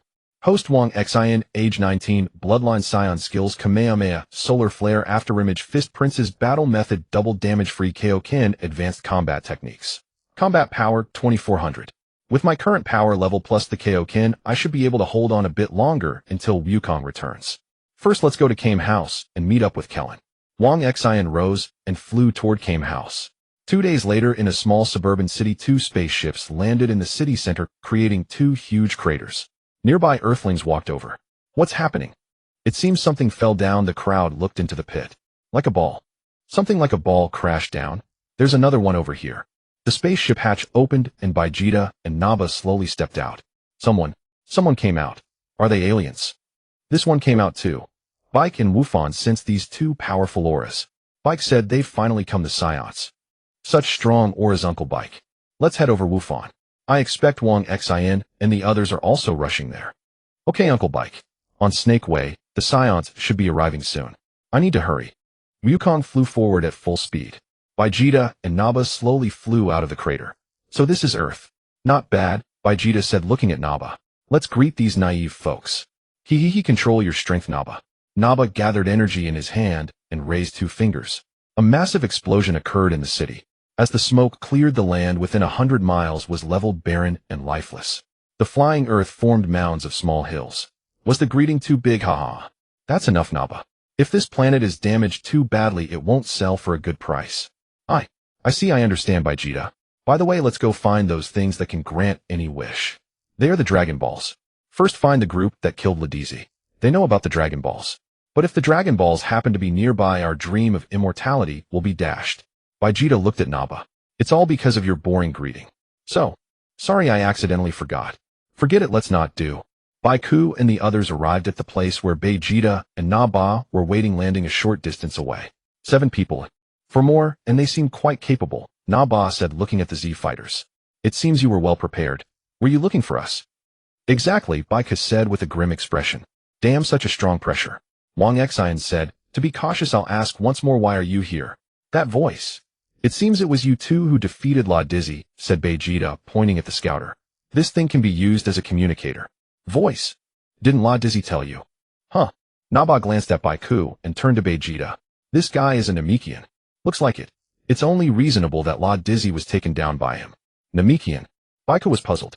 Namekians not only possess great combat power, but also have incredible abilities. Am I a Namekian? Vegeta continued, for example magic. By the way, you created the Dragon Balls, didn't you? Nappa clenched his fist. Hand over the Dragon Balls obediently. Even if you are a Namekian, you and the others are no match for me. Is that so? Thanks to you I've learned who my ancestors are. But unfortunately, I didn't make the Dragon Balls. I only excel in fighting. If you think you can beat me, then come and try. Wang Xin thought, so now he knows Baiku's origins. We're about to enter the Frieza arc. What a headache. For now, let's figure out how to stall until Wukong arrives. Nappa and Vegeta are no joke. He silently stood beside Baiku. Nappa removed the scouter. What? They can freely adjust their battle power during combat. These numbers are useless. True. The weak La Dizzy died because he relied too much on it. Vegeta and Nappa tossed the scouters aside. Let's see their skills, Nappa. How many Cybermen are left? 8. Bring them out. Vegeta, you're really in the mood, said Nappa, taking out a small bottle containing 8 seeds. Indeed, there are 8. He poked holes in the ground with his fingers. The soil here is perfect for growing Cybermen. He placed the seeds in the holes, dripped some green liquid, and stood up. The ground shook and 8 green vegetable-like creatures with sharp teeth and claws emerged. What disgusting creatures, said Kalin. So these are Cybermen. They looked okay in the anime, but in reality they're really gross. Wang Xin thought, his mouth twitching. The Cybermen let out weird laughs and charged at the Z fighters, causing a chaotic melee. Little Wu Fan stood frozen. One Cyberman appeared beside him and knocked him away. It walked toward Wu Fan. Baiku quickly blocked in front of him. Wu Fan, don't be careless. Wu Fan stood up, gritting his teeth. Got it, Uncle Baiku. Now it's our turn, Wang Xin said, rushing forward and killing a Cyberman with a palm S. Let me show you the results of my training. Wang Xin said, okay, it's all yours. This time there was only one Cyberman left, so Yamcha wouldn't die. But just as Yamcha was about to finish it, a Cyberman suddenly jumped out from the mound of dirt behind him and grabbed him. Damn, these things have no ki. I thought the one Yamcha kicked away was dead. Wang Xin and Kulin rushed toward Yamcha, but unexpectedly the Cyberman fighting Yamcha also grabbed him. The 2 Cybermen hugged Yamcha and exploded instantly, sending dust and smoke everywhere. Wang Xin and Kulin were thrown back by the shockwave. Yamcha! Everyone shouted. The dust settled, revealing Yamcha lying in the crater created by the Cybermen, lifeless. Damn! Yamcha still died. Is this damn plot unchangeable? Wang Xin, furious, gathered a ki wave in his hand and hurled it at Vegeta and Nappa. Boom. The ki wave hit the 2, but when the dust cleared they were completely unharmed. Kulin and the others were shocked. We hit them. Is this what a Saiyan is? Ki, not bad. Now it's our turn, said Nappa, walking toward the Z fighters. Vegeta, let me handle this. I can easily take care of all 7 of them. Suit yourself, but don't kill that Namekian. We still need to ask him about the Dragon Balls. And watch out for that Earthling. He's stronger than the others. Don't mess up, said Vegeta, pointing at Baiku and Wang Xin. Got it, Vegeta? Now let me have some fun. First, let's start with you. Nappa rushed towards Kalin. Bic quickly appeared in front of Kalin and said, leave it to me. Bic waved his hand and fired a chi blast, but Nappa changed his form and dodged it. Bic was stunned for a moment, and then Nappa appeared beside him, kicking him flying away. Wufan shouted, Uncle Bic. Nappa jumped in front of Wang Xin and the others.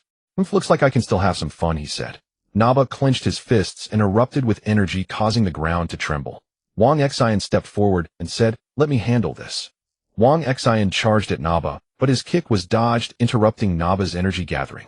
In the air, Jiaozi used his psychic powers to try to restrain Nappa, but it was ineffective. Nappa looked up and fired a chi blast from his mouth, sending Jiaozi flying. Wang Xin leaped forward and unleashed the prince's battle technique. Ada-da-da-da-da, ada-da-da-da-da, sending multiple energy bullets towards Nappa, raising clouds of dust. Nappa burst out from the dust-kicked Wang Xin into the sky, then appeared above him and punched him into a nearby hill. Nappa erupted with energy again, his body glowing gold as he charged at Tianjin Fan. Vic shouted, "Tianjin Fan, dodge." Nappa threw a punch at Tianjin Fan, who tried to block with his hand. Unexpectedly, Nappa's golden glowing arm was as sharp as a blade, cutting off one of Tianjin Fan's hands. Meanwhile, Wufan helped Wang Xin up. Truly a bunch of weaklings," said Vegeta, spitting to the side. "You'll be the first to die." Nappa threw another punch at Tianjin Fan. Tianjin Fan leaped into the air, gathering a chi blast in his hand, but before he could release it, Nappa appeared before him with greater speed and kicked him back to the ground. Vic flew up, but was knocked away by a punch. Nappa fired a chi blast at Tianjin Fan, but Jiaozi rushed forward to block it, dying in Tianjin Fan's arms. Jiaozi! Tianjin Fan was enraged. He raised his arm and aimed at the sky. Chi cannon. A chi blast condensed with his life force shot towards Nappa. Nappa extended his hands and caught it completely unharmed.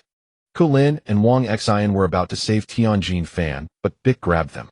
"Don't go. He's beyond saving." Nappa descended rapidly, stomping on Tianjin Fan's body, crushing his chest, and Tianjin Fan lost his life. "Bastard." Kulin charged at Nappa. Nappa glanced at him and said, "You're asking for death." He waved his hand and fired a blast at Kulin. Wang Xin grabbed Kulin and quickly retreated. Looking up, they saw that the ground had been torn open into a bottomless chasm. Now is not the time to mourn. Vic looked at Wang Xin and Kulin. That guy only reveals his weakness during the moment of his attack. Seize that opportunity, understand? Wang Xin, Kulin, Wufan. Wufan trembled. "Yes." "Okay." Wang Xin and Kulin nodded in response. "Not a bad plan," said Vegeta, crossing his arms.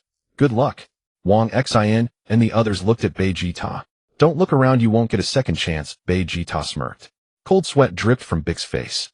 "You're quite relaxed, but once Sun Wukong arrives, you won't be smiling." "Oh. What is Sun Wukong?" "Your trump card." "Hehehe, just wait and see." "That's enough." Nappa charged at Kulin. "Die." Wang Xin and Bic leaped into the air instantly, seizing the moment when Nappa's attack left him stiff. Wang Xin delivered a heavy kick, sending Nappa towards Bic, who then struck Nappa with an elbow, sending him flying towards Wufan. "Now, strike Wufan." Wufan saw Nappa's ferocious face. So scary. Remembering the deaths of Tianjin Fan and Jiaozi, Wufan screamed and ran behind a rock. "Wufan!" Bic trembled with rage. "That damn brat. It's no good he's recovered," said Kulin, watching Nappa descend more slowly. Wang Xin. Bic. The three of them fired blasts from their hands at Nappa, but Nappa turned in midair and dodged. "We missed. So close." The three were disappointed. "You did well," said Nappa, wiping blood from his mouth. "But this will only make you die sooner. Wait for death, you beasts." Behind the rock, Wufan also regretted his weakness. "I'm sorry, Uncle Bic." "Tian Shun Yen." "What's wrong, Lord Tian Shun?" asked Bobo, looking at the sweating, trembling Tian Shun. "It seems my life is coming to an end. Death is approaching slowly. Bic and I are one. I can feel that Bic is doomed, and so are the others." Bobo was shocked. Wukong. I still can't sense his chi. Wukong, come back quickly. You fools have angered me. Let me think, which one of you four should I kill first?" Nappa looked at the group. "You from Namek, I'll let you live for a while. I still need to ask you about the Dragon Balls later. Let me think." Nappa rested his chin on one hand. This Nappa always playing around him. Vegeta crossed his arms and watched them. "Let's fight on the ground," Piccolo said to Wang Xin and the others. "He's better at aerial combat." "Ha ha ha." Nappa's laughter echoed. "It's all the same. You're just struggling in vain, you trash."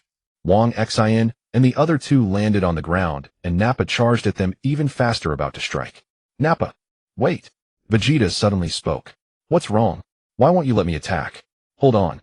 I want to ask them something. The Sun Wukong you mentioned is Kakaluo, right?" "Yes, so what?" "Ha ha ha." Vegeta laughed wildly. "So your savior is him? What use is a guy who couldn't even beat Raditz?" "He's not the same as before." Klin said to Vegeta. "He's definitely become stronger." "Don't underestimate Sun Wukong," Piccolo added. "Ha ha ha." Nappa laughed from above. "Then why hasn't he come yet? Is he too scared to show up?" "He will come. Father will definitely come. He'll deal with you." Gohan finished speaking and stood beside Wang Xin. Wang Xin patted Gohan's head, thinking, you can't blame Gohan, he's still just a child. "What touching faith," Vegeta said, hands on his hips. "Alright, let's wait. Don't joke around, Vegeta. Let me finish this quickly." We'll wait 3 hours. After that, no more waiting. Damn it, I'm not waiting. Nappa charged at the group again. Nappa, are you defying my orders? Nappa froze instantly. Sorry, I shouldn't have been so impulsive. It's settled then. Vegeta looked at the four. Thank me. You get to live a little longer. With that, he led Nappa to sit at a distance. Wang Xin and the others exchanged glances. Gohan lowered his head, not daring to look at Piccolo. Seeing this, Klin said, don't force yourself. After all, this is your first real battle, and it's so intense. Oomph. As your master, I'm utterly ashamed. Coward, get lost. Gohan dared not speak and buried his head even lower. That terrifying bald man was so afraid of that person. Could it be that the short guy named Vegeta was even stronger?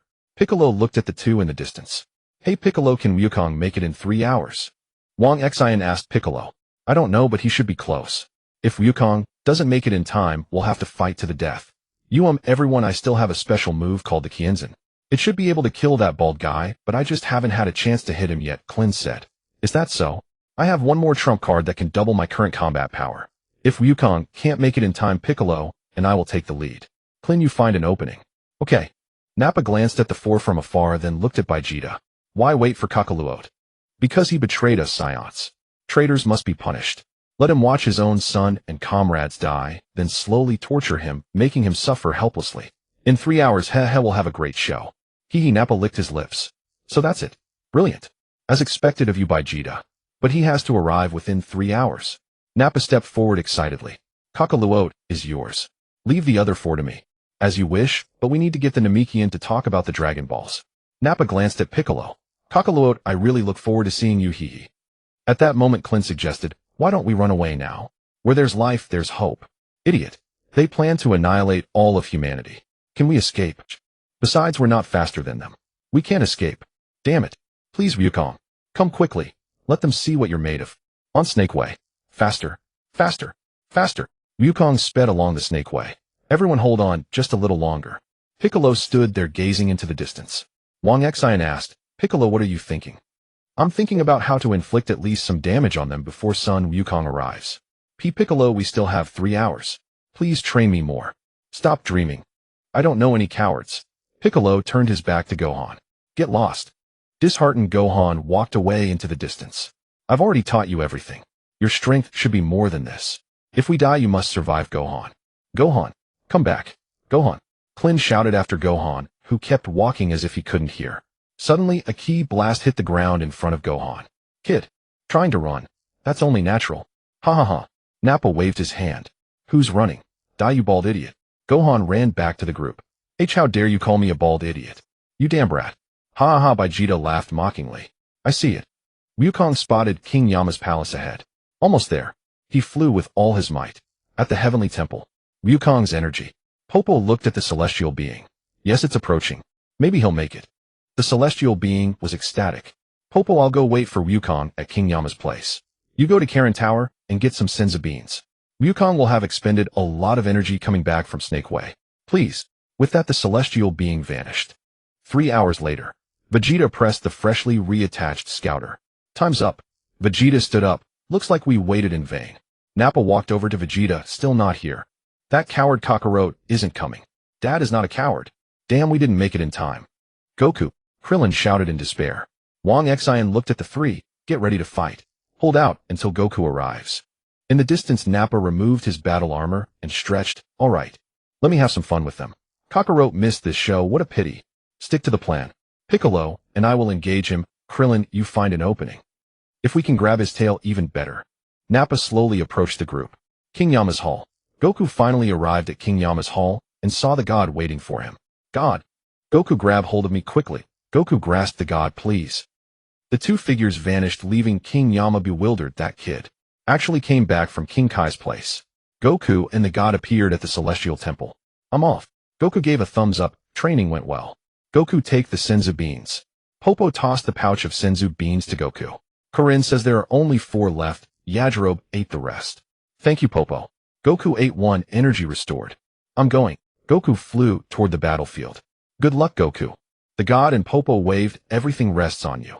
Go on, everyone. Stay alive until I get there. All right. Let's go. Wang Xin and Piccolo charged at Nappa. Attacking head on. Kaioken. Wang Xian's body glowed red as he clashed with Nappa momentarily, matching him blow for blow. This kid suddenly got so fierce. Nappa, caught off guard by Wang Xian's surge in power, was thrown into disarray.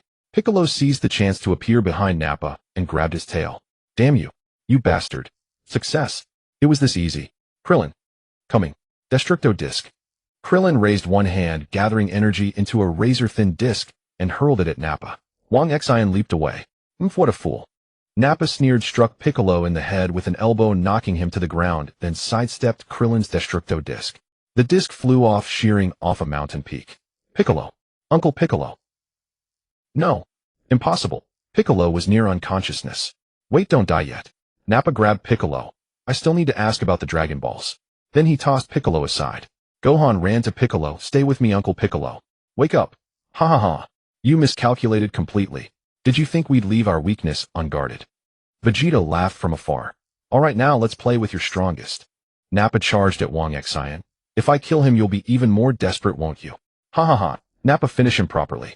Then we interrogate the Namekian about the Dragon Balls. Got it, Vegeta? Nappa lunged at Wang Xian, who dodged his punch and fired a ki blast, sending Nappa back. Wang Xian's sword into the sky came. Huh. Me. Huh. A blue energy wave shot from Wang Xian's hands toward Nappa. Nappa powered up, caught the blast, and flung it at Krillin, who was itching to join the fight. Krillin was blown away, crashing to the ground, barely able to move. You bastard. Wang Xian surged his ki to the max and charged at Nappa, kicking him into a hillside. He followed up with a barrage of ki blasts, pounding the shattered hill into dust. When the dust cleared, Nappa's armor was broken and he bore fresh wounds.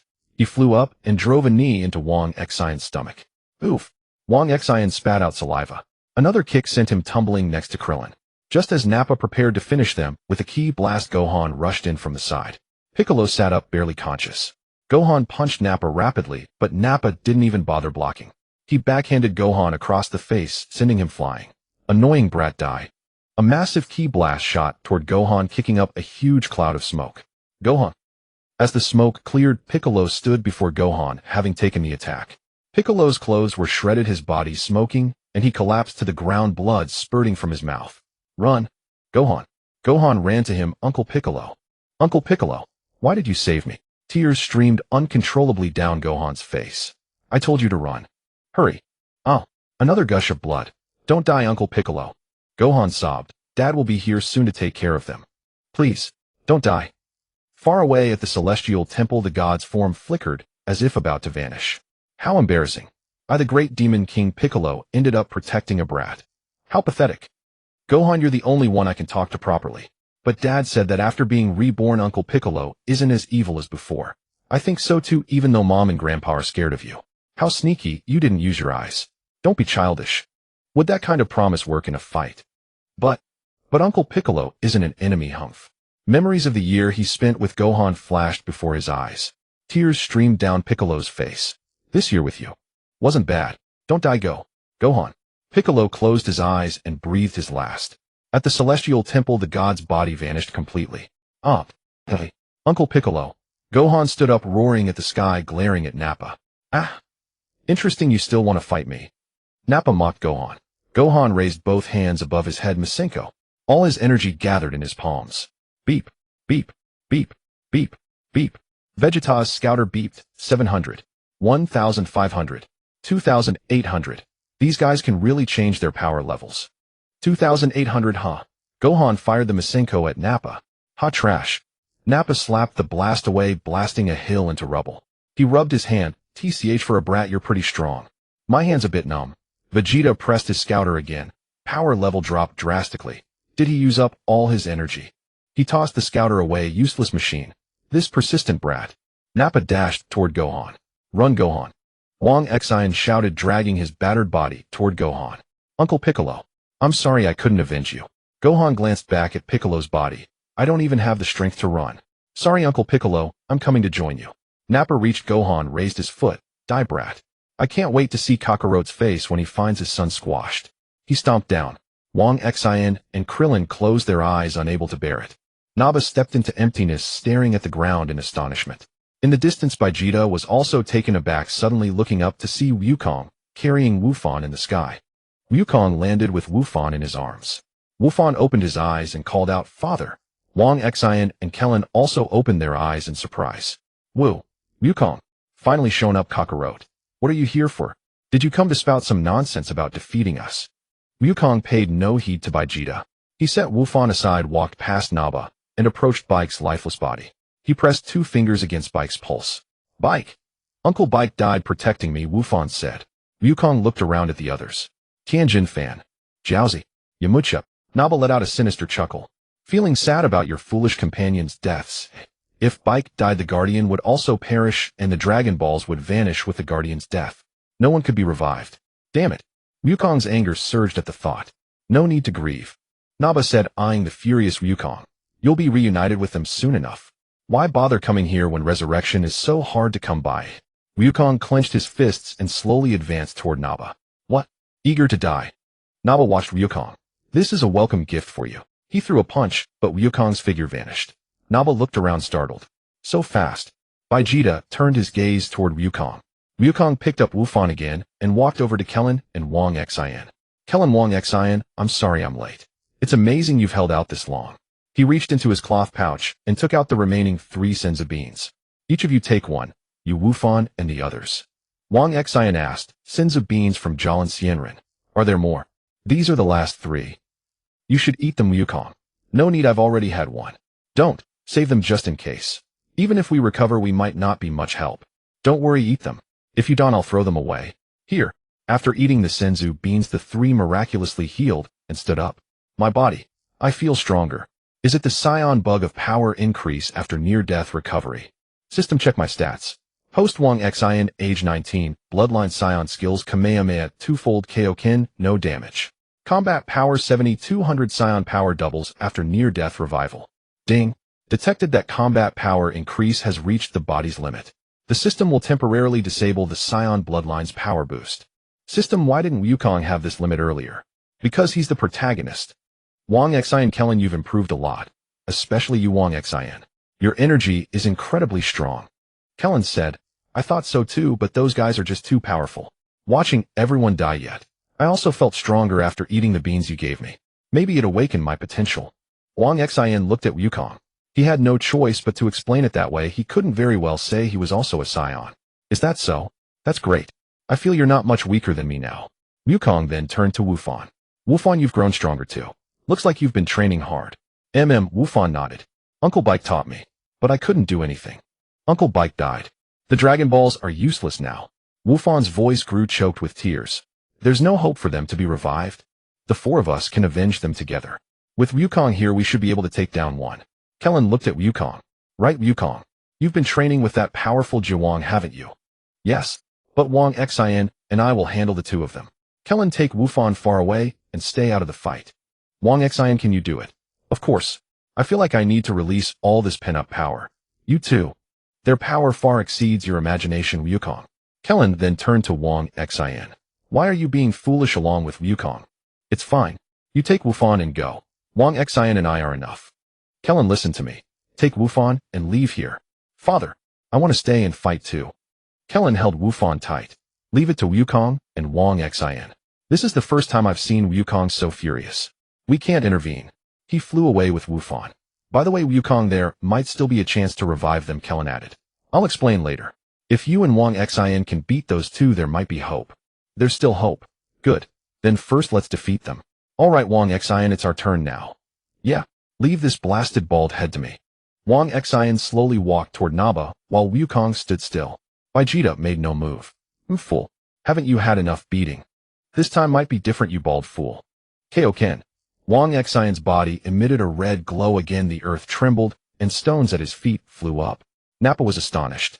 This kid still has such immense power. Is this Kaioken? How did Wang Xion learn it? Well, everyone has their secrets. It's good to be stronger. Goku looked at Wang Xion. "Don't worry, I don't need Kaioken to beat you now." Wang Xion retracted his aura and looked at Nappa.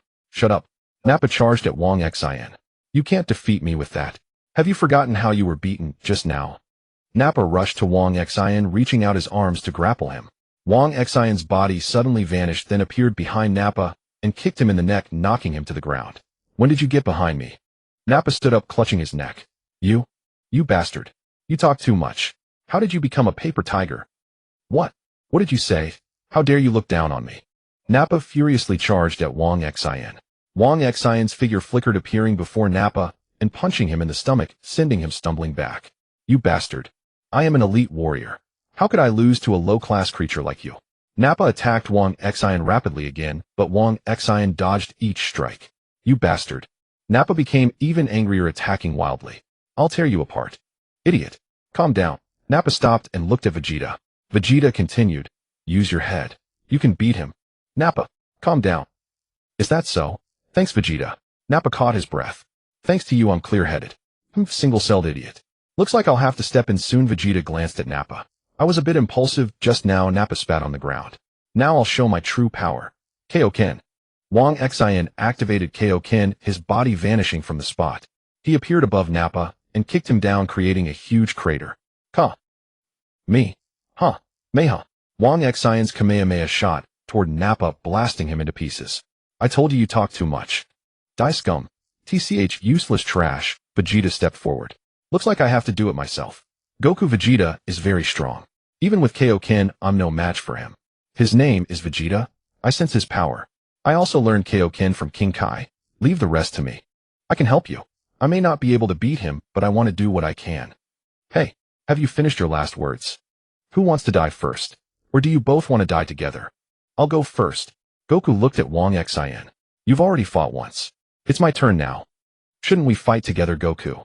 No, I want to try first. I feel the power inside me stirring. Well, alright. A destined duel.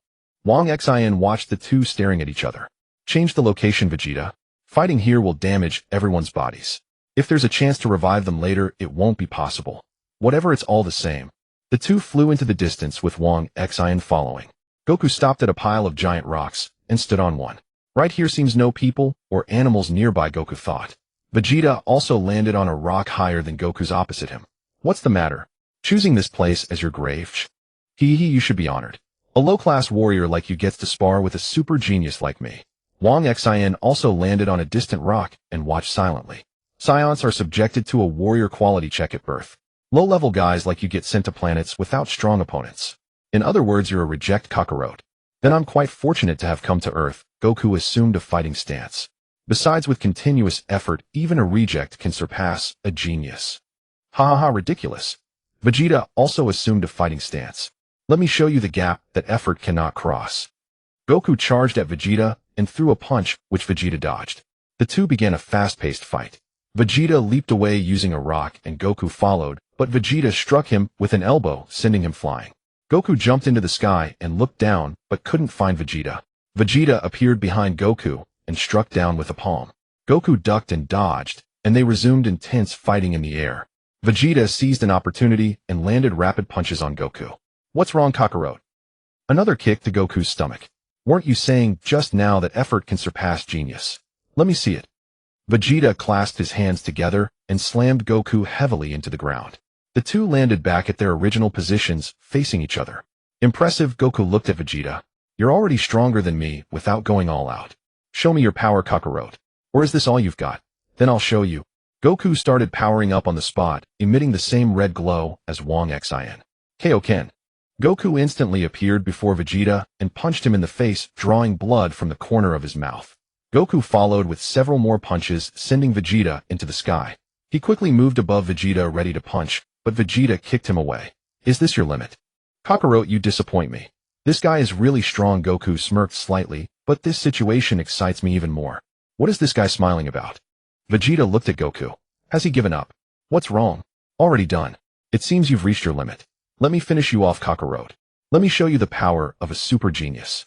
That boring smile of yours will disappear soon. Vegeta began to power up.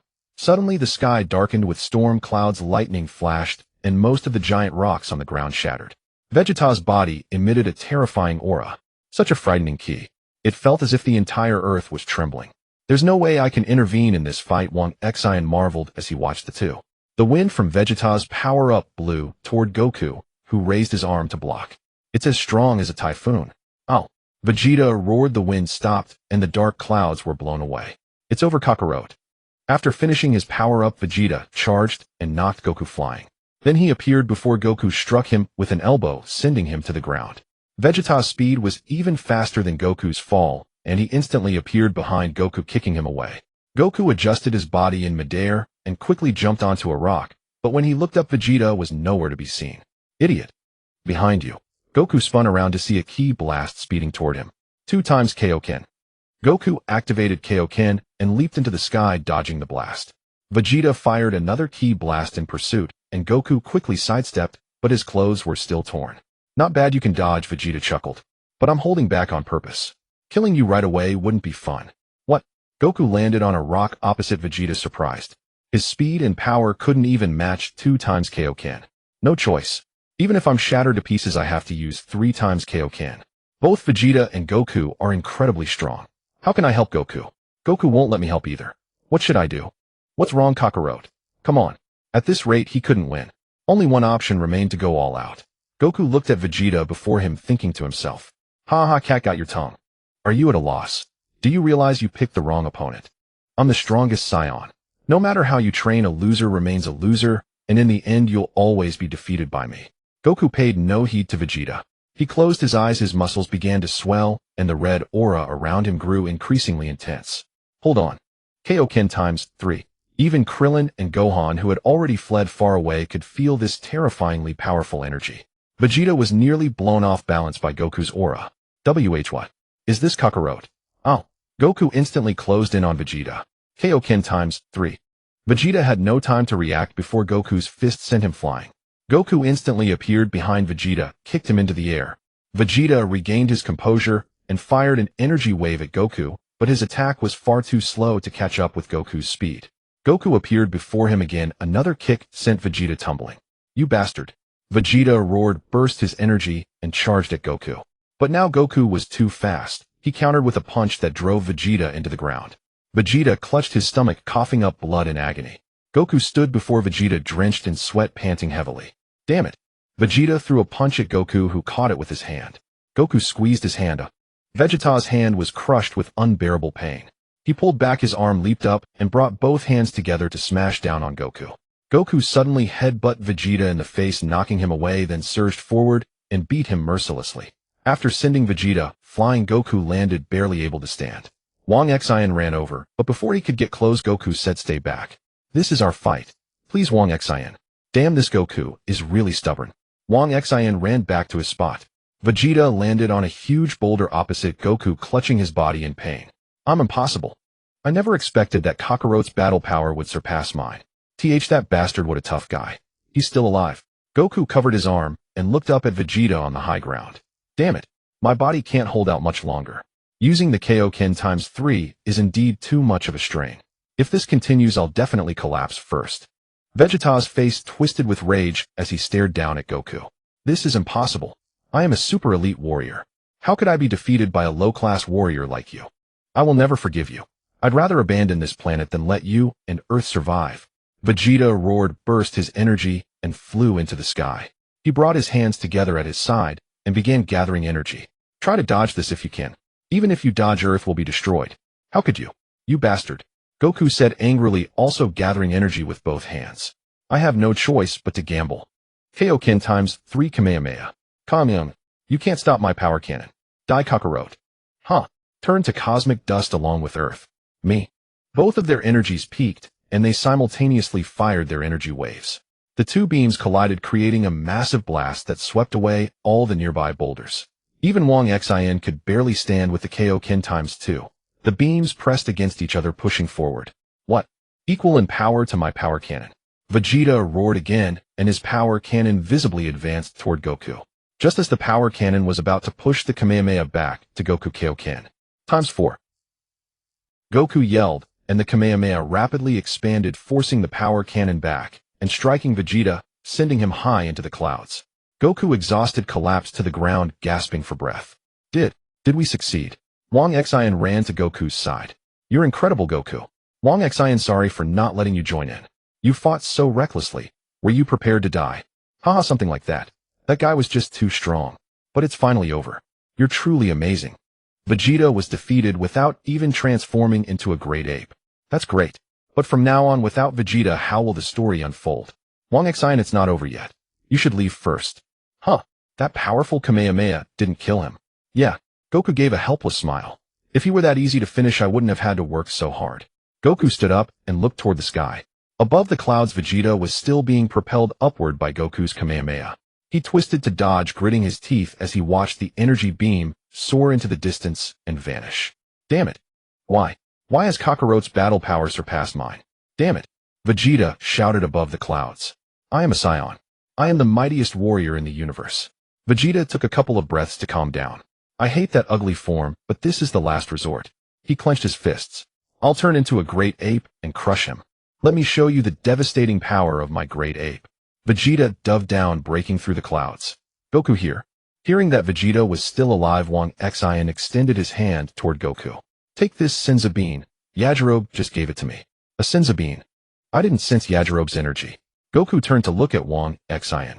But everyone has their secrets. I always felt you weren't from Earth, but I won't ask. Thank you, Goku. No matter who I am, I'll always be your friend. Damn, isn't Goku supposed to be a fighting fanatic? Why is he so perceptive? Yeah, we'll always be friends. Goku ate the Senzu Bean and instantly recovered his strength. Wang Xin, you should stay away from here. I feel he's coming down soon. Alright. Wang Xin flew off into the distance again. Finally here. Goku watched Vegeta land opposite him. Kakarot, don't think you've won yet. That's impossible. Vegeta stared at Goku. It's daytime now, but do you know why Saiyans transform when they see a full moon? Transform? You mean unleashing the strongest power, like Raditz said. Moonlight is the reflection of sunlight. Vegeta ignored Goku's question and continued. Only sunlight reflected from the moon contains Brute's waves. When the moon is full, the Brute's waves reach a frequency of 17 million hertz. What are you talking about? When a Saiyan's eyes absorb 17 million hertz of Brute's waves, the tail reacts, and the transformation begins.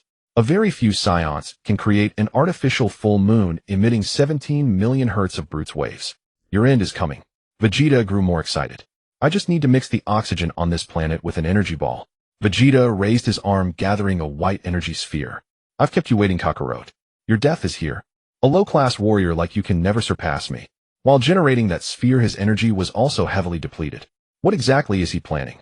Goku looked at Vegeta holding the sphere, puzzled. Haha.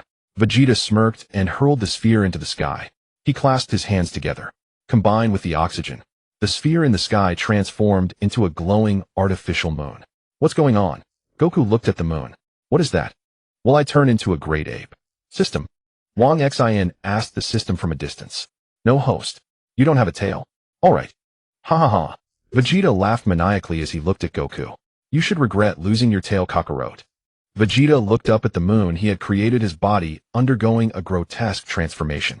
Fangs emerged from his mouth, his body grew larger, and thick fur sprouted all over, turning him into a giant ape tens of meters tall. How? How is this possible? Impossible. Goku stared in shock at the colossal ape before him. The giant ape that was Vegeta slammed down a massive fist, and Goku leaped aside. Vegeta followed with a stomp, and Goku swiftly dodged backward. What do you think, Kakarot? Your end is here. Vegeta continued his pursuit. What's going on? His speed hasn't decreased, it's increased. Goku was sent flying into a boulder by Vegeta's punch. And his power is even greater. Like a monster. Let me tell you something good. Vegeta stopped. When a Saiyan transforms into a giant ape, his battle power increases tenfold. With a punch, Vegeta shattered the boulder Goku was standing on, forcing Goku to jump away. Damn it. I understand now. The monster that killed my grandfather was me. Goku was overcome with grief. I'm sorry, Grandpa. Even if I give my all now, I can't defeat him. When I die and go to the afterlife, I'll apologize to you. Let me show you, Vegeta. Goku dodged another punch from Vegeta and leaped into the distance. I'll show you the spirit bomb that combines my power with the Earth's. Just wait. Goku raised both hands and stood still. Spirit bomb. Vegeta rushed in and punched Goku away. Damn it. Goku activated the Kaio-ken and quickly distanced himself. I need time to gather energy. Vegeta charged again to interrupt him. You won't. Wang Xin activated the 2x Kaio-ken and flew in, kicking Vegeta in the head. You bastard. Vegeta slapped Wang Xin away, but Wang Xin gathered a ki blast and aimed it at Vegeta's eyes. Kamehameha. Vegeta sidestepped to avoid it. So strong. Can I hold out until Goku uses the spirit bomb? Wang Xin charged at Vegeta again. Solar flare. A blinding white light erupted from Wang Xin. My eyes. Vegeta covered his eyes and flew into the sky, firing a barrage of ki blasts from his mouth at the ground. Wang Xin quickly dodged, thinking, let's try Krillin's technique. Wang Xin raised one hand, forming a rapidly spinning disc, and hurled it at Vegeta. Sensing danger, Vegeta tried to evade, but blinded, he was cut off at the tail. As his tail was severed, Vegeta's body shrank. You damn bastard. I'll kill you. The shrunken Vegeta angrily charged at Wang Xin. Meanwhile, Goku held his arms high. Earth, oceans, and all living beings on this planet, please lend me some of your life energy. I beg you. Goku closed his eyes, and all around the earth white specks of light rose from living things and flew toward his hands. Vegeta kicked Wang Xin into a crater and aimed a gallic gun at him. Vegeta! Goku shouted and hurled the spirit bomb at Vegeta. Oh no! Vegeta quickly fired his gallic gun at Goku, but it was overwhelmed by the spirit bomb, which struck Vegeta directly. Excellent! It worked. Goku cheered, but collapsed from the energy expended. Vegeta was blasted away, lying on the ground, unable to move. Duh! Damn it! I can't believe I was defeated by a low-class warrior. I won't accept this. Vegeta pressed a remote in his pocket, and a distant spaceship descended and opened its hatch. Vegeta crawled slowly toward it. Die, Vegeta!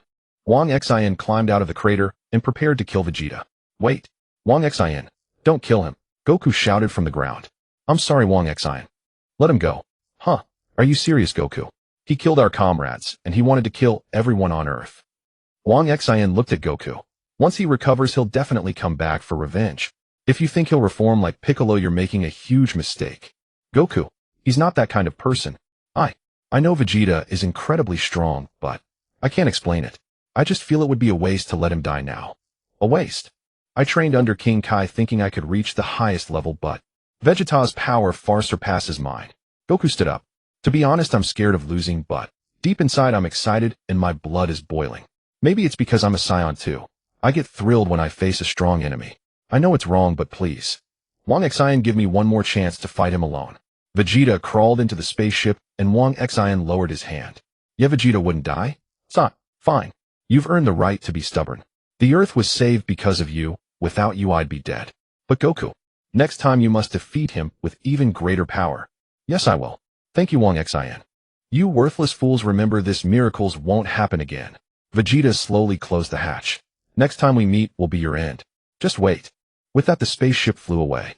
That bastard. Don't be angry, Wang Xin. Let's go. Where? Let's take Piccolo and the others' bodies back to Kame House. Didn't Krillin say there might be a chance to revive them? Right, let's go, Goku. Goku and Wang Xin retrieved the bodies and flew toward Kame House. Wukong and Wang Xin returned to the Guasian house. Wukong's wife Chi-Chi was also there. Chi-Chi cried and hugged Wukong. Really? You made me so worried. Bastard. Sorry, don't cry, Chi-Chi. I'm back, aren't I? Wukong hugged Chi-Chi and also hugged Wufan. This made Wang Xin, who was single, very envious. Alright, stop hugging. Wang Xin looked at Klin. Let's listen to Klin about the chance to revive Bike and the others. Wukong said, Yes, Klin, tell us quickly. Alright, but don't get your hopes too high. Klin glanced at everyone and continued. The Saiyans probably learned about the Dragon Balls and the wish on Earth from Wukong's brother through the scouter they wear. So when they came to Earth, they also wanted to obtain the Dragon Balls. But when they saw Bike, they said some strange things like Namek people or something. Bike and the god of Earth seemed to be aliens. Master Guasian said, with that kind of appearance, it's not surprising if they are aliens. Klin continued, the key point is that Vegeta said the Namek people have incredible abilities. I think if what they said is true, can we go to Namek to find more powerful Dragon Balls to revive Bike and the others? I see. Then our fallen comrades can be revived and Uncle Bike can also be revived. Wufan jumped up happily. If Bike is revived, then the god of Earth will also be revived and the Earth's Dragon Balls will appear again. You're amazing, Klin. Wukong patted Klin's shoulder. You think it's so simple. It's like a dream. How can it be possible? What's wrong, Bulma? Did I say something wrong? Klin, do you know how to get to that planet? Everyone sighed and lowered their heads. Leave it to me. Wukong closed his eyes. Lord Kai, can you hear me? Do you know the location of Namek? Namek. Of course I know. King Kai's voice came from above everyone. I am the King Kai after all. Master Guasian said, amazing. Even we can hear him. So this is Lord Kai? Lord Kai, it seems everyone can hear you. Please tell us. King Kai on the Jiwang planet took out a small notebook and flipped through it. And the location of Namek, according to Earth's way, is SW66 direction no it's SU83 direction 9045YX. 9045YX. Bulma said in surprise. Clint asked, Bulma, do you know it? Let me calculate. Bulma ran to the side and took out a calculator. Namek was once a very beautiful planet, King Kai continued. A long time ago a climate anomaly occurred there. I remember that the Namek people were almost all wiped out. Wang Xin said, so there are still no Dragon Balls. Don't be impatient.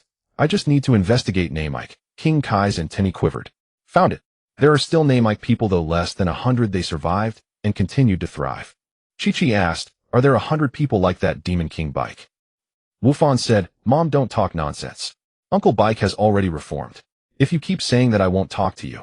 Alright, Mom won't say it. King Kai's voice came again. Don't worry. The Namek people are a very gentle race like the god of Earth on your planet.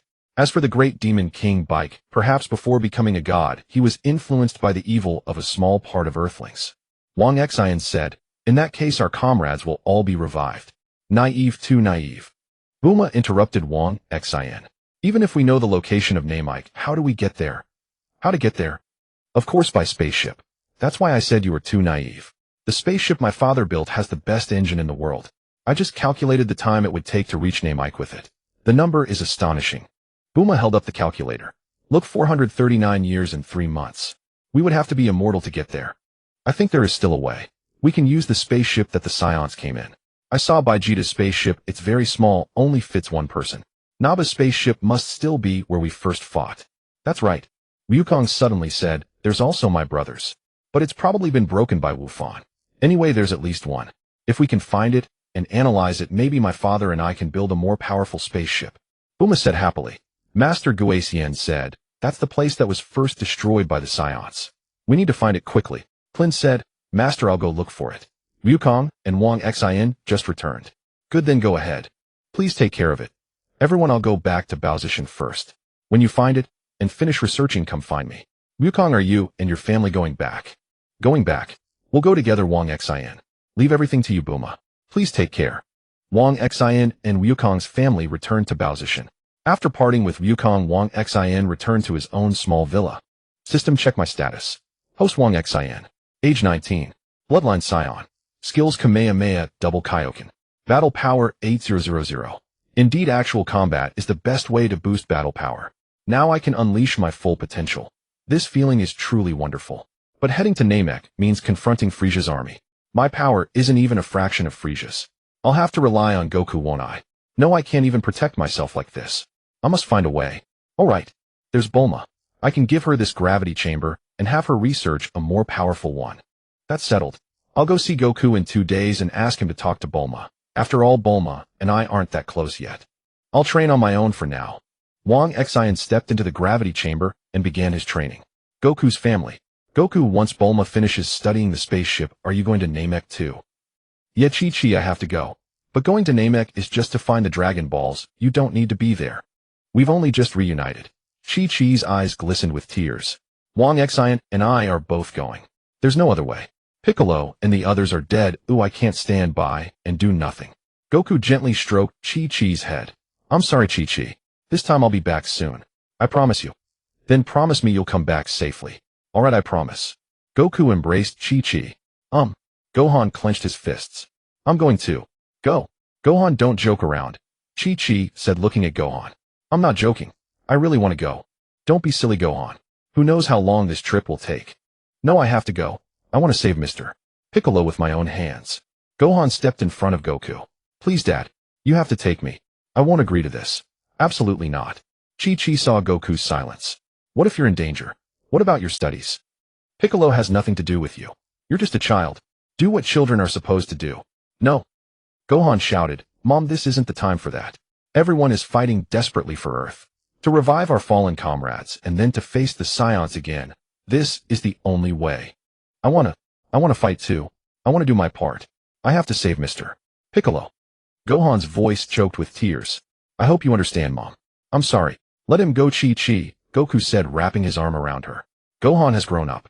He has his own choices. And I'll be by his side. I won't let anything happen to him. Alright. Fine. But you must protect our Gohan, Goku. Thank you, Mom. The family embraced tightly. Meanwhile, Krillin arrived at Bulma's house with Nappa and Raditz spaceships. Bulma, here are the 2 ships. Okay, Krillin. Leave them in the yard for now.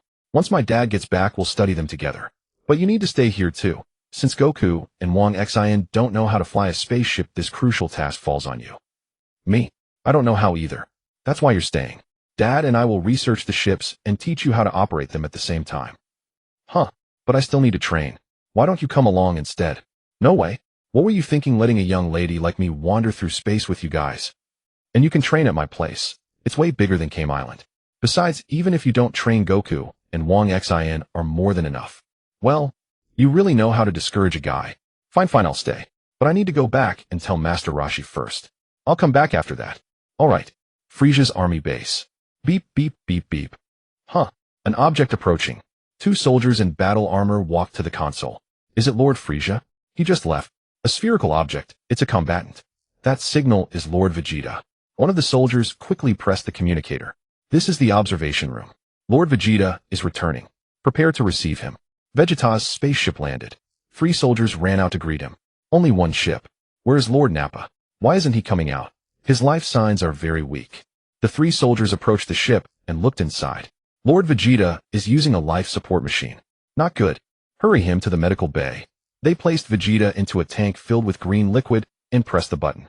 About half an hour later a soldier opened the machine. He's healed. You can open your eyes now. Vegeta slowly opened his eyes and stood up. Forgive us, Lord Vegeta. Unfortunately, your tail couldn't be regenerated. It doesn't matter. It'll grow back eventually. Vegeta clenched his fists and stretched his arms. What's going on? My power has increased. Far more than a little. Excellent. Kakarot, just wait for me. It seems Lord Vegeta encountered a formidable opponent, said a soldier holding up a battle suit. Even the super protective suit is torn to shreds. At least you returned safely. This couldn't have been from a minor blow. What exactly happened on Earth?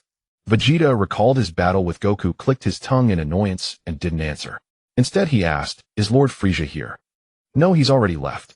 Has he grown tired of this planet?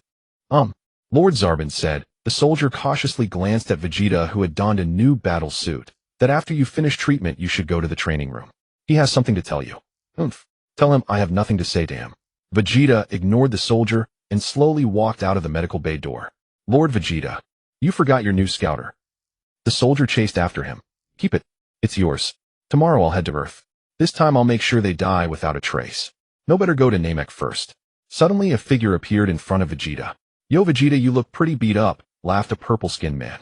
I heard Raditz and Nappa are dead. Who could be so formidable as to defeat the invincible Saiyans? Get out of my way, Zarbin. I don't have time for your nonsense. Vegeta walked past him. Listen, Zarbin pressed his hand on Vegeta's shoulder. Lord Frieza is very angry about your unauthorized trip to Earth. The mountain is high and the Emperor is far away. He can't control me. Now take your dirty hand off. Vegeta's tone grew icy. Zarbin broke into a cold sweat and withdrew his hand. But Lord Frieza is magnanimous. He has forgiven you since you discovered something valuable. What? He's very pleased. Perhaps he can achieve eternal life. What did you say? A drop of sweat trickled down Vegeta's temple. Lord Frieza went to Namek. Zarbin cut him off. Damn it. So the scouter gave him away. If he gets his wish first, I'll have to obey him forever. You were thinking of using the Dragon Balls for eternal life too, weren't you? Zarbin taunted again. Give it up. After Lord Frieza makes his wish, he'll kill every last Namekian. That bastard. Vegeta sprinted out, snatching the scouter he had just given away from the soldier's hand on the way. Seems I still need this after all. He burst through the door, leaped into the parked spaceship, fired it up, and flew off. I won't let you win. That's mine. 10 days later. Bulma, is the spaceship ready? Goku appeared at Bulma's house with Gohan and Wang Xin. It's ready. But only one is finished. The one with the gravity chamber you requested is still under construction. It'll take about 10 more days since we need to add an extra training pod. Let me tell you secretly, Goku Dad made one with a maximum gravity of 100 times. Amazing. 100 times gravity. Dad, I want to go to Namek with Uncle Krillin first. I can't wait. No, Gohan. I'm not comfortable with you and Krillin going alone. It's fine, Goku. I'll go with them. Is that so? Alright, Wang Xin, I feel relieved with you accompanying them. Goku patted Wang Xin on the shoulder. I have a feeling there's going to be a fierce battle. Vegeta will probably head to Namek too after he recovers. I need this training chamber. Okay, we 3 will go ahead. Goku, wait a little longer. Even if we encounter Vegeta, I can escape with the two of them now. That's true. You can use the threefold Kaioken now. That's amazing, Wang Xin, all by yourself. Indeed, during these 10 days, Wang Xin got lucky once and obtained the threefold Kaioken without recoil, raising his battle power to 1000. Then we'll go first. Gohan, do you want to go back and pack your daily necessities? The flight to Namek will take a while. Just get on the spaceship. I've already prepared everything you need. Krillin, your battle power is still not high enough. If there's danger, make sure to follow Wang Xin and run. Don't get into trouble, my friend. Don't worry, Goku, I know. Wang Xin, Gohan, and Krillin boarded the spaceship. Krillin piloted it into the sky. Bulma, do you still need the training chamber that Wang Xin asked me to bring? No need. What's wrong, Goku? Then I'll go to the training chamber first. Call me when the spaceship is ready. Okay, the training chamber is over there. Bulma pointed to the side. Alright, thanks for your hard work, Bulma. Thank you. You're welcome, kid. Don't be so polite with me. In the blink of an eye, 10 days passed. Goku also set off for Namek. Bulma thoughtfully set the destination for him, with one-touch navigation straight to Namek. Meanwhile, Wang Xin and the others had already arrived on Namek. Krillin landed the spaceship on Namek. This place looks a lot like where Piccolo and I trained, Gohan said, looking at the land before him. Except the sky is green. Yeah, it really resembles our Earth, Wang Xin sighed. Maybe being in a place similar to one's homeland naturally brings a sense of peace. Uncle Piccolo, let's find the Dragon Balls first. Once we revive Piccolo and the others, we won't need to sigh, Krillin said, taking out the Dragon Radar and pressing a button. Look, there's a. Great. Wang Xin picked up Gohan. Now we don't have to find one first. Wang Xin put Gohan down and looked into the distance. Krillin, Gohan, there's a strong key over there. Key, Krillin sensed it. There really is a lot of them, and all of them are not weak. What's going on? Could they all be Namekians? Gohan asked. Uncle Piccolo and the Guardian are also strong. Having strong ki in their homeland is not surprising. No, I feel that these ki are somewhat evil. One of them has a ki far surpassing Vegeta's. It should be fine, Krillin said. Didn't Lord Kai say that Namekians are very gentle? Let's go check it out. Alright, I hope I'm overthinking. Just as Wang Xin, Krillin, and Gohan were about to move, they suddenly heard the sound of a spaceship landing in the sky. Krillin looked up. That's a Saiyan spaceship. It's Vegeta's. I can sense his ki. This is bad. Vegeta's ki had grown even stronger. Damn, I forgot that Vegeta's power doubles after healing from near death. Krillin, Gohan. Lower your ki to the minimum. Otherwise we'll be discovered. Okay. Krillin and Gohan suppressed their ki. Damn. How did he heal so quickly? His injuries were so severe. He must be here for the Dragon Balls too. If he gets them, we're finished. Krillin, take Gohan to the spaceship and send a message to Earth to let them notify Goku. Wang Xin looked at Krillin. Also, can you set the spaceship to auto-return? Yes, Bulma taught me everything. What's wrong, Wang Xin? After you notify Earth, send Gohan back. The two of us will search for the Dragon Balls and wait for Goku to arrive. I don't want to go back. I want to save Uncle Piccolo. Listen, Gohan. Vegeta is even stronger than when he came to Earth. Goku asked me to watch over you. I can't let you fall into danger. Wang Xin glanced at Krillin. Krillin understood what Wang Xin meant. He picked up Gohan and walked toward the spaceship. Gohan, I grew up with Goku. Listen to me, go back. That way, Wang Xin, and I won't be distracted here. Alright. You must find the Dragon Balls. I'll be waiting for your good news. We will. Wang Xin patted Gohan's head. Krillin sent the message to Bulma on Earth and asked her to notify Goku. He set the spaceship and Gohan flew back to Earth. Vegeta's spaceship landed on Namek's surface. That bastard Frieza. I will never let you succeed. Vegeta put on his scouter. The ones other than Frieza are easy to deal with, but fighting him head-on is hopeless. I must first get the Dragon Balls and then achieve immortality. Vegeta pressed a button on the scouter. I need to use the detector. This way. Vegeta turned to look behind him. Zarbon and Dodoria have come too. Vegeta walked slowly in that direction. Goku's spaceship. Great, not bad. I've fully adapted to 20 times gravity. Goku did 2 backflips and sat on the ground. Next, let's try 30 times. Goku stood up. Goku, can you hear me, Goku? Lord Kai's voice came from above. Is that Lord Kai's voice? Goku looked up. Yes, it's me, Kai. Are you in space? What are you doing in space? Kai suddenly realized. Alright, you're going to Namek. I hope you can find the Dragon Balls. Does Lord Kai know nothing? Something unexpected has happened on Namek. Something unexpected? Let's talk about that later. Actually, I have some guests here. Guests? Who? Very impressive. They took less time than you to cross Snake Way, and there are 4 of them. Huh. For people. Yes, all people you know. Could it be Piccolo and the others? Yes, they are all eager to undergo even more intense training than yours. Great, haha, everyone has gone to Lord Kai's place. Can we talk to Goku, Lord Kai? Just put your hands on my shoulders. Hey, can you hear me, Goku? Yamcha placed his hand on Kai's shoulder. Yamcha, we met the deceased guardian in the afterlife. He sent us here. We heard you went to Piccolo's homeland to find the Dragon Balls to revive us. For people Yamcha Tien Shinhin Kaiatsu. Is Piccolo also there? Yes, Piccolo is also here. If only you become stronger, my pride will be hurt. Piccolo stood aside with its Sundara expression. But the gravity here is so high. My body is incredibly heavy, even walking is strenuous. I know. But I have to go to Namek to find the Dragon Balls, so I need to undergo higher gravity training. I have 6 days left. I must become stronger or else trouble awaits. What's wrong? Did something happen? Because I have to wait for this spaceship equipped with a gravity training room, I asked Wang Xin, Krillin, and Gohan to go to Namek first to search for the Dragon Balls. But the Saiyan Vegeta also went there looking for them. What? Kai was shocked. Have they been killed? No, not yet. Vegeta doesn't seem to have found Wang Xin and the others. Gohan has returned to Earth on the spaceship. Moreover, Wang Xin and the others discovered a group of unknown individuals also searching for the Dragon Balls. One of them has power far surpassing Vegeta's. That guy. Could it be Frieza? Not clear yet. I'll tell you when I find out. Goku, let me check on Namek. That would be good. Please, Lord Kai. Kai's 2 antennae quivered, and he saw the scene on Namek. I do sense a very powerful key. This powerful key comes from. Kai continued observing and saw a person sitting on a flying vehicle with 2 small horns on his head. Frieza. Kai stiffened as if struck by lightning. What? Lord Kai, do you know something?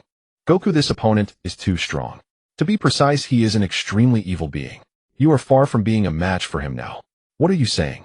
Listen, Goku, this is an order. Do not approach that guy. When you reach Namek, take Wang Xin and Krillin and flee immediately. I'm saying this not only for your own good, but for Earth, Namek, and everyone on all other planets. Trying to defeat him will not succeed, and the consequences would be disastrous. Absolutely do not provoke him. Is he really that powerful? I really want to try. Absolutely do not approach him. But, no buts. Piccolo came over and placed his hand on Kai's shoulder. Goku, make sure to gather the Dragon Balls and revive us. Piccolo, we will train hard here, then go to Namek. Let's take down that bastard together. Don't talk nonsense. Kai angrily ended the call with Goku raised his hands and shouted, You don't understand Frieza at all. Piccolo said, No time left. Let's start training immediately. If you're thinking of fighting Frieza, I won't teach you. Promise me you will absolutely not go to Namek. Piccolo looked at Kai. Understood. Really? Keep your promise. Kai wiped the cold sweat that had somehow appeared on his face. All of you too. Who would keep such a boring promise? Training the same way as Goku won't let me surpass him. I need to find my own methods, and then train hard, Piccolo thought. Alright, then let's begin. Goku looked at the dozen or so Senzu Beans in his hand before boarding the spaceship. Karen's Senzu Beans had grown and were given to Goku. He thought about what Lord Kai had just said about Frieza, and then recalled Wang Xion's secret words to him on Mount Pu. Goku, train to the limits of your body. It's okay if you nearly die. Don't be stingy with the Senzu Beans. Eat them when you're about to die. You'll thank me later. Goku decided to trust Wang Xion. He walked directly to the control panel and started training at 60 times gravity. Namek planet. A corpse resembling Baiku lay on the ground. From the house behind the corpse a soldier emerged holding a large Dragon Ball. Found it, Lord Fully Sa. Good, said Fully Sa, riding his floating vehicle toward the soldier. That leaves 3 more. 2 figures stepped out from behind Fully Sa, one corpulent soldier carrying a Dragon Ball and another holding 2. They were Duo Lia and Sa Bo, whom Vegeta had mentioned. The soldier handed his Dragon Ball to Duo Lia. Hold on to it carefully, Duo Lia. Vegeta is watching him. Sa Bo pressed his scouter. Lord Fully Sa Chio-e, who was tracking Vegeta, has just landed. 2 massive combat power reactions appeared earlier, but now they've suddenly vanished. The squad sent to investigate the area of the reactions will arrive soon. The issue is how to deal with Vegeta, who has betrayed me. Fully Sa closed his eyes. There's no need to worry. Chio-e should take care of Vegeta. They've always disliked. This is Lord Fully Sa's order. This time I can kill you openly. Chio-e flew in the direction of Vegeta. Don't be ridiculous, Chio-e. Do you think you can kill me? I'm waiting for you right here. Come on. Ha ha ha. Your eyes are nothing but useless holes. Take a good look at the scouter. My combat power is clearly above yours. Vegeta sneered, but did not reply. Kulin, someone's coming. Not far away, 2 of Fully Sa's soldiers landed. The detection signal disappeared around here, right? Must be Namekians, replied the other soldier. Wang Xin, could they be Namekians? The two soldiers approached Wang Xin and Kulin. They're not Namekians. They're wearing battle suits, like Vegeta's. The soldiers also noticed them. Soldier 1. If they're not Namekians, then who are they? Soldier 2. Who cares? Our mission is to kill everyone on this planet anyway. The two soldiers flew toward Wang Xin and Kulin. They're up to no good, Wang Xin. They don't look like good people, said Kulin. Kulin, hold your breath and slowly accumulate power. Okay. The soldiers landed before them. Soldier 2. See, these guys are just trash with no combat power. Are they tourists? Soldier 1. Letting them escape would be no fun. Let's just kill them first. He raised the laser gun on his arm and fired a laser beam at Wang Xin. Wang Xin and Kulin leaped aside in opposite directions. Kulin, release your chi. They're enemies and I feel these guys aren't much. Okay. Soldier 1, did you hear that? Nothing much. That's what they think of us. The two soldiers exchanged glances and burst into laughter. Wang Xin and Kulin also smirked. Beep, beep, beep, beep, beep. The scouter worn by the soldiers sounded. What? Their combat power is skyrocketing. Let's go, Kulin. Wang Xin and Kulin appeared instantly before the soldiers and knocked them out with one punch each. These guys are so weak, Wang Xin. Don't be careless. Keep suppressing your aura. There are still many powerful beings on this planet. Judging by their outfits, they're probably Vegeta's companions. Wang Xin, it seems the evil chi you sensed earlier must be them. Yep, they're definitely not Namekians. Let's go. We'll search for Namekians on foot. Flying would be detected by their scouters. Okay. What's wrong, Sabo? Fully Sa looked at Sabo, who was silently staring into the distance. Lord Fully Sa, the scout we sent earlier, doesn't seem like an ordinary person.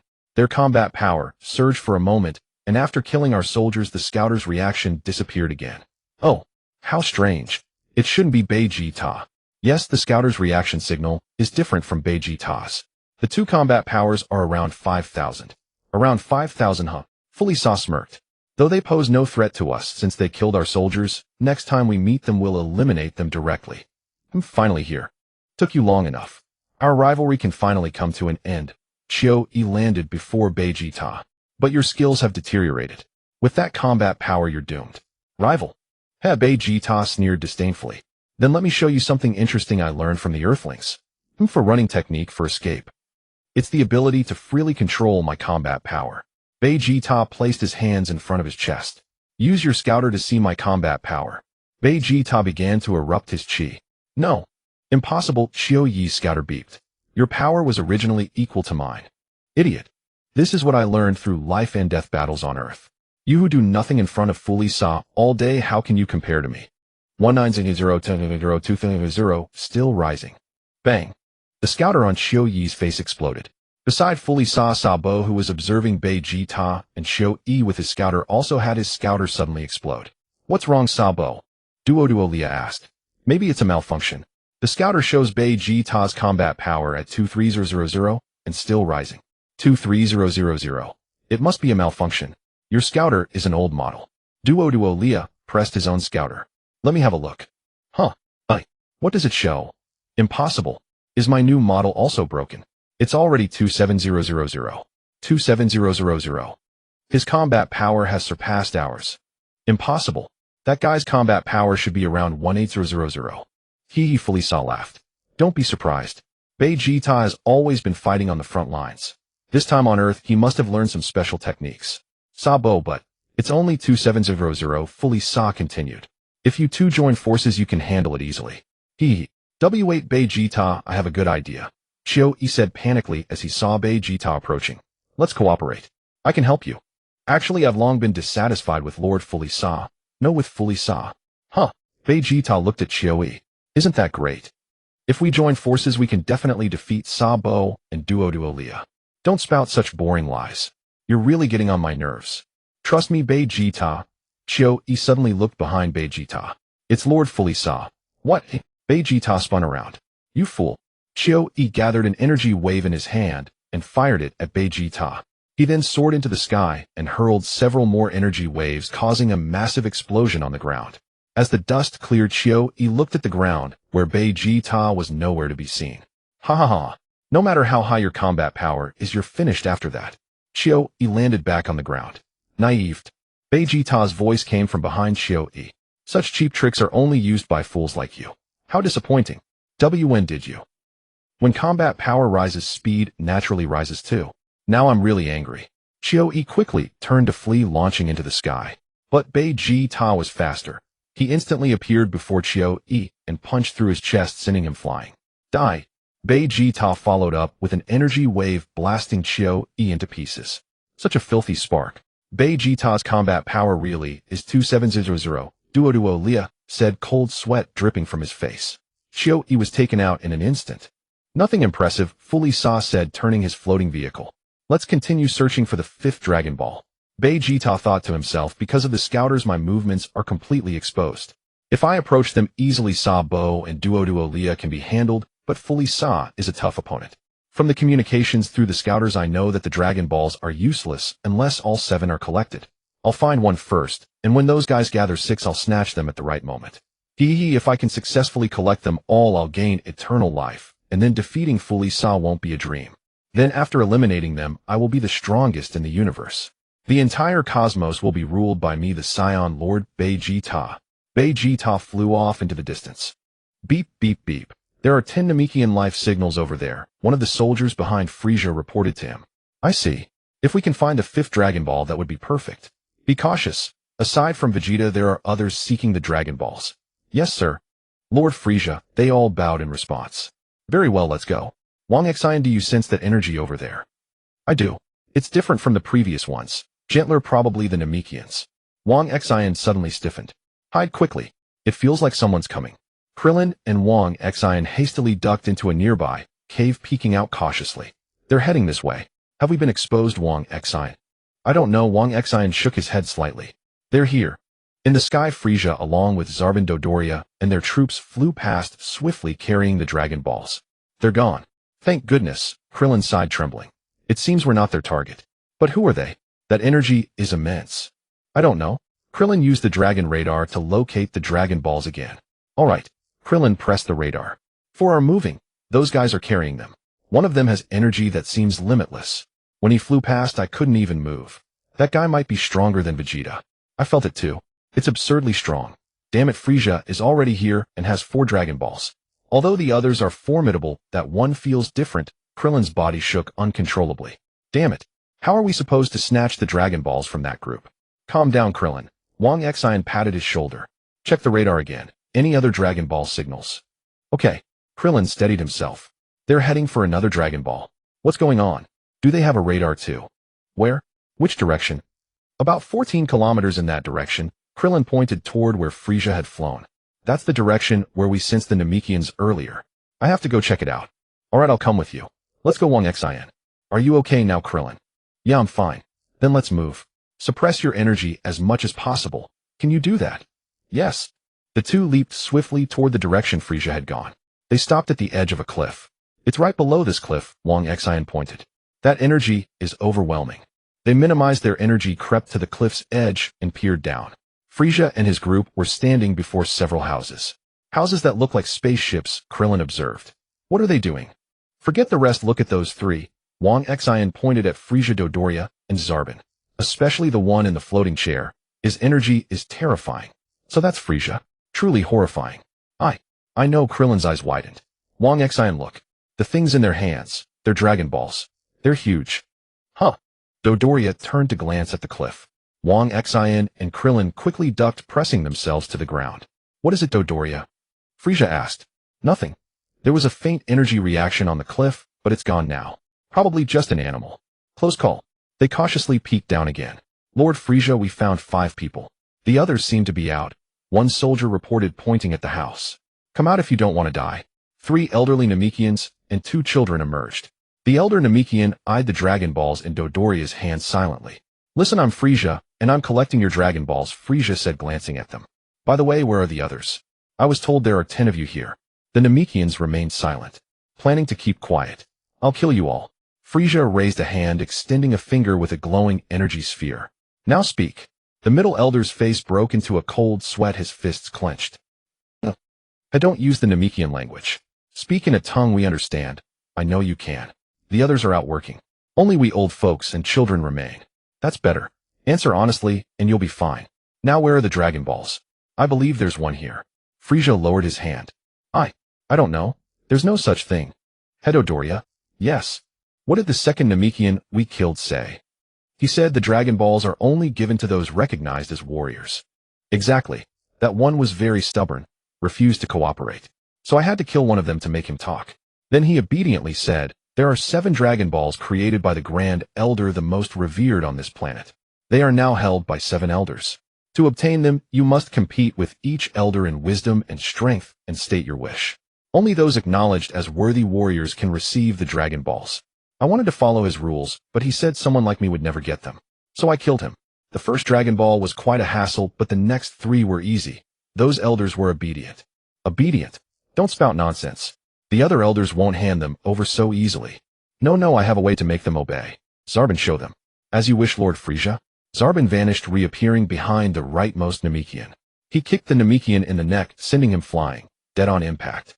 Bastard. The Namekian on the left charged at Zarbon, firing a blast that hit him directly. Zarbon emerged unscathed, retaliated with a blast that obliterated the Namekian, then returned to Frieza's side. On the cliff, who are those people? Krillin trembled slightly. Damn it. They're going too far. Wang Xin, suppress your energy. They'll notice us. I'm furious. Those beasts. If this continues, they'll all die. We need to revive Piccolo and the others first. We're no match for them. Rushing out now would be suicide. Damn it. Below the cliff, see. Now will you be obedient? What is your purpose in collecting the Dragon Balls? Just a small wish, to live forever. Even if it costs me my life, I won't give the Dragon Ball to a monster like you. Frieza let out a shrill laugh. So you'd rather die than give me the Dragon Ball? I see. The people of this planet are indeed stubborn. He glanced at the 2 children hiding behind the elder. What if I kill these children? Would you still be so stubborn? What? The elder stared at Frieza's slowly rising hand. You would harm even children. Beep, beep, beep. High combat power detected. Dodoria looked up. Lord Frieza, look. Dodoria pointed at 3 young Namekians flying toward them from the sky. The 2 Namekian children waved excitedly at the newcomers. The 3 landed on the ground and saw the murdered elder. How despicable. My ominous premonition has come true. What a nuisance. The Dragon Balls were almost within reach. Frieza turned to look at the 3 Namekians. Did you come here specifically to die, eh? So that's it. The rumors about attacking the village and stealing the Dragon Balls are true. The 3 looked at Frieza and his men. We will never forgive you. Trampling the peace of Namek. Oh, you want to fight? What is your battle power? Dodoria. Yes, let me see. Dodoria pressed the scouter. Don't be disappointed. All 3 are around 1,000. We don't even need to lift a finger. The soldiers nearby burst into laughter as well. So that's it. Now I understand why those men could find the scattered villages on this vast Namek. The Namekian elder looked at the scouters they wore. They found them through that device. How ridiculous, one of the soldiers sneered. With a battle power of only around 1,000, you still want to fight us. On the cliff, Wang Xin said to Kulin, no, those 3 are just suppressing their ki.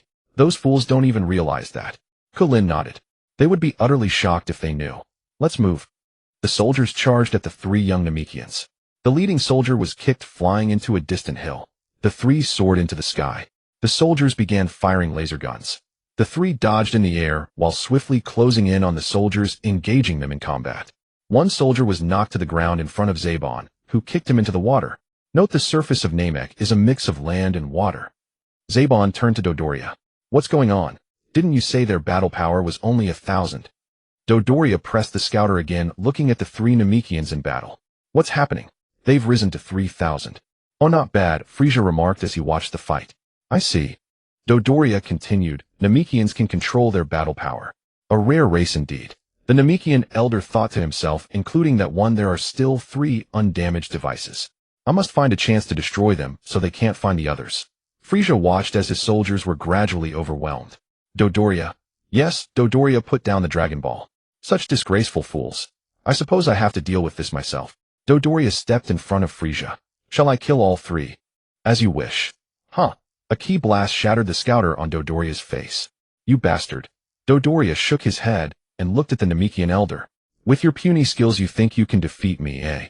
The elder ignored Dodoria, leaped into the sky, and fired 2 ki blasts at the fallen scouters on the ground. No. His target is the scouters. Kulin on the cliff, scouters. Wang Xin, it's the device that can detect an opponent's strength and location. Is that so? So those guys don't know the exact location of the Dragon Balls. They find Namekians through the scouters and then take the balls by force. That's why the Elder destroyed all the scouters. That must be it. Kalin, now that they've lost their scouters, they can't find us. That's great. Damn it. Dodoria glared at the Elder in the sky bloodshot eyes. I'll kill you all. Kill you all. Not one spared. Dodoria flew toward the Elder. Danger. Elder. The three Namekians who had just finished off the soldiers shouted. Two children huddled together on the ground trembling. Dodoria. Frieza looked up. Wait. Take out the three young ones first. Damn. Dodoria landed in front of the three Namekians. It'll take me 10 seconds to deal with you three trash. Don't talk nonsense. Do you think you can beat all three of us? Oh, you think this lord can't defeat you? Ridiculous. Dodoria vanished and reappeared behind one Namekian. A single punch pierced through his chest from behind. Turning, he fired a ki blast from his mouth, obliterating another Namekian. Dodoria's battle power shocked Wang Xin and Kulin on the cliff.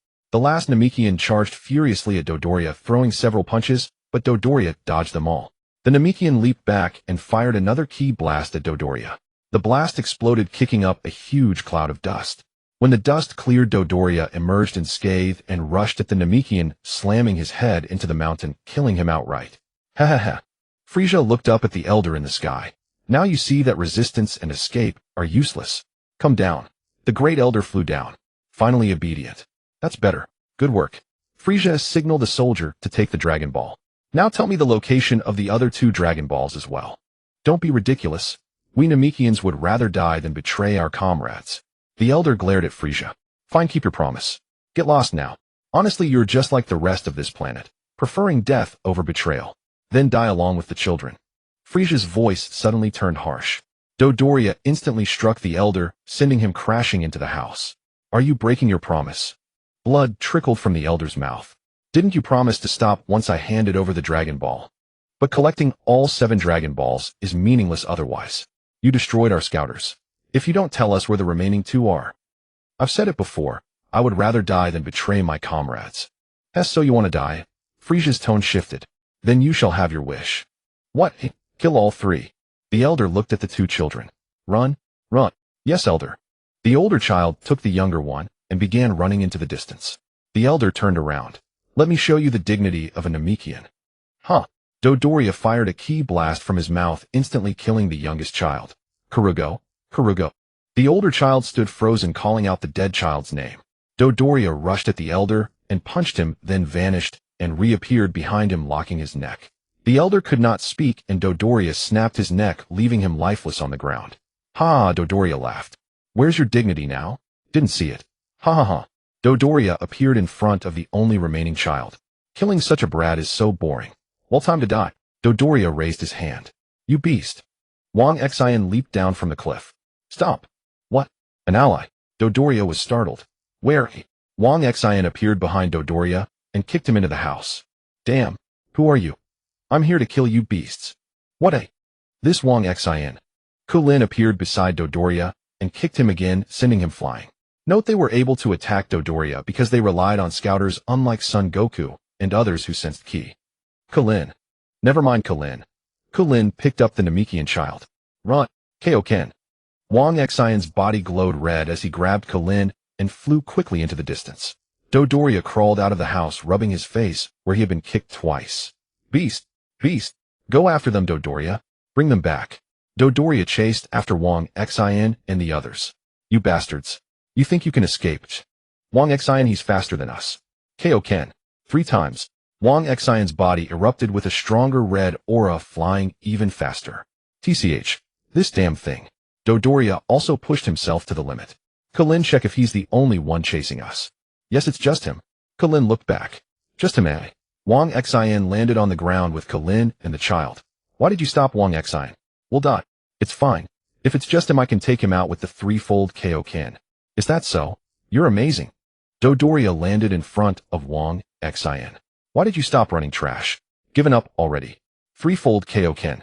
Wang Xin charged straight at Dodoria and engaged him. Seizing an opportunity, he punched Dodoria into the sky, then instantly appeared above him and kicked him back to the ground. Impossible. How can you be this strong? Wang Xin rushed in and delivered a brutal beating, each punch landing squarely on Dodoria's fat face. Beast! Beast! You kill children. You beast! Wang Xin beat Dodoria until he could no longer resist. Die, you beast! Kamehameha! Dodoria was completely obliterated, not even a trace left. Wang Xin regained his composure and returned to the ground. Thank you both so much for saving me, the young Namekian said, bowing politely. You should thank Wang Xin, Kalin said, pointing at him. I was too scared to rush out at that moment. But without your kick, Kalin, they would have caught on, and we'd all be finished. Anyway, come with us for now. We're not bad people, Kalin said with a naive smile to the Namekian child. The child looked at the two of them, nodded, and said, okay. I sensed two familiar energy signatures from afar, Vegeta said, looking into the distance. Could they be Earthlings? I'll go check it out. Whoever gets in my way, I'll eliminate them. Vegeta flew toward Wang Xin and the others. Both energy signatures have disappeared. What's going on? He hovered in the air. They vanished right around here. Beneath a rock formation, Wang Xin, Krillin, and the child were hiding. Krillin, don't make a sound. Vegeta is above. Krillin looked up and saw Vegeta. That guy really did come. What bad luck. Vegeta glanced downward. Krillin and Wang Xin quickly ducked behind the rocks. Seeing no one, Vegeta flew off to search elsewhere. Wang Xin, did you notice? He's not wearing a scouter, but how does he know our location? Could he have learned to sense ki as well? That's bad. Even if we suppress our ki, the child still has it. Damn it. Was it just my imagination? Vegeta couldn't sense any ki in the sky. Maybe I'm not yet skilled at tracking by ki. I shouldn't have thrown away the scouter. I sense a faint ki. This time I'm sure. Vegeta slowly flew toward the hiding spot of Wang Xin and the others. Have we been found? I'll have to stand and fight. I'm not sure if my triple Kaioken can beat Vegeta now. Just as Wang Xin was about to rush out, a giant fish leaped from the nearby river toward the descending Vegeta. It missed and fell back into the water. It's a fish. How annoying. I thought I'd gotten the hang of sensing ki. Vegeta scolded himself. Forget it, my main goal now is to collect the Dragon Balls. Even one will do. I need to get one as soon as possible and hide it. Then Frieza will never be able to gather all 7. He flew off into the distance. I'll wait for a chance to snatch the Dragon Balls from Frieza. Ha! They've lost their scouters and my luck has finally turned. Ha ha ha. Vegeta disappeared into the sky. We're saved. Krillin sighed and lay on the ground. I thought we were done for. What luck. We should thank that creature in the water, don't you think, Wang Xin? You're right. Wang Xin had already started roasting the fish over a fire he'd made with his ki. Come quick, I'm starving. We really should thank it. Look how big it is. Krillin and the child stared at him in bewilderment. After a moment, Krillin brought the child over and sat down. I can't help it. This Saiyan constitution is too much. I get hungry after every fight, and I can't just pull food out of the system space. System show status. Host Wang Xin, age 19, Bloodline Saiyan skills Kamehameha, triple Kaioken, no damage, battle power 10500. Won't roasting fish give us away? No, I sensed Vegeta fly far away before starting the fire. I wonder how Goku is doing.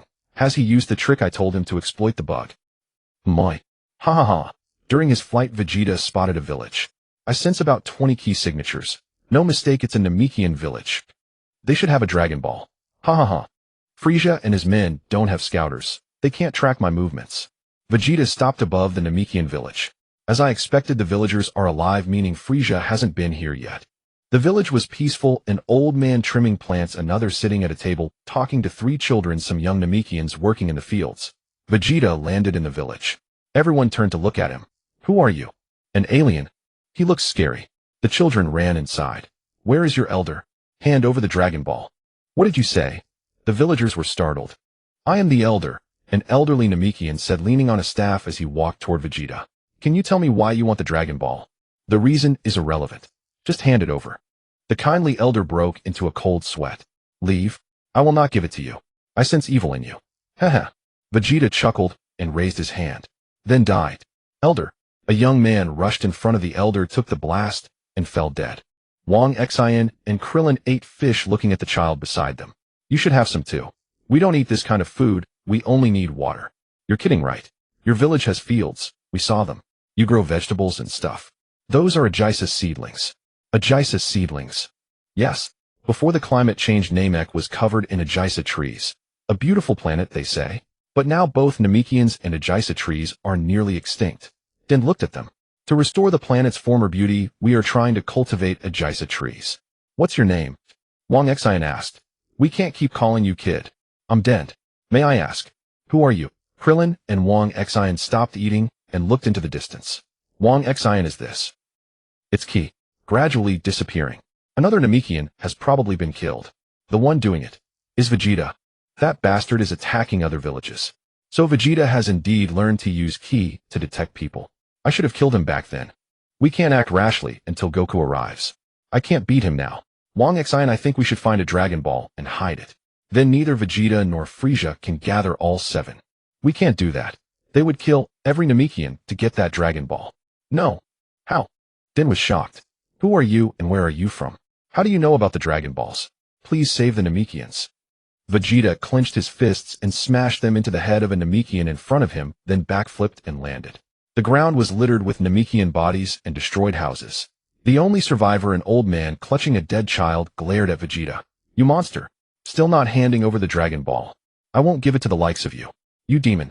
Haha. Stubborn old man. Fine, suit yourself. I'll find it myself. Vegeta walked slowly into the ruined house.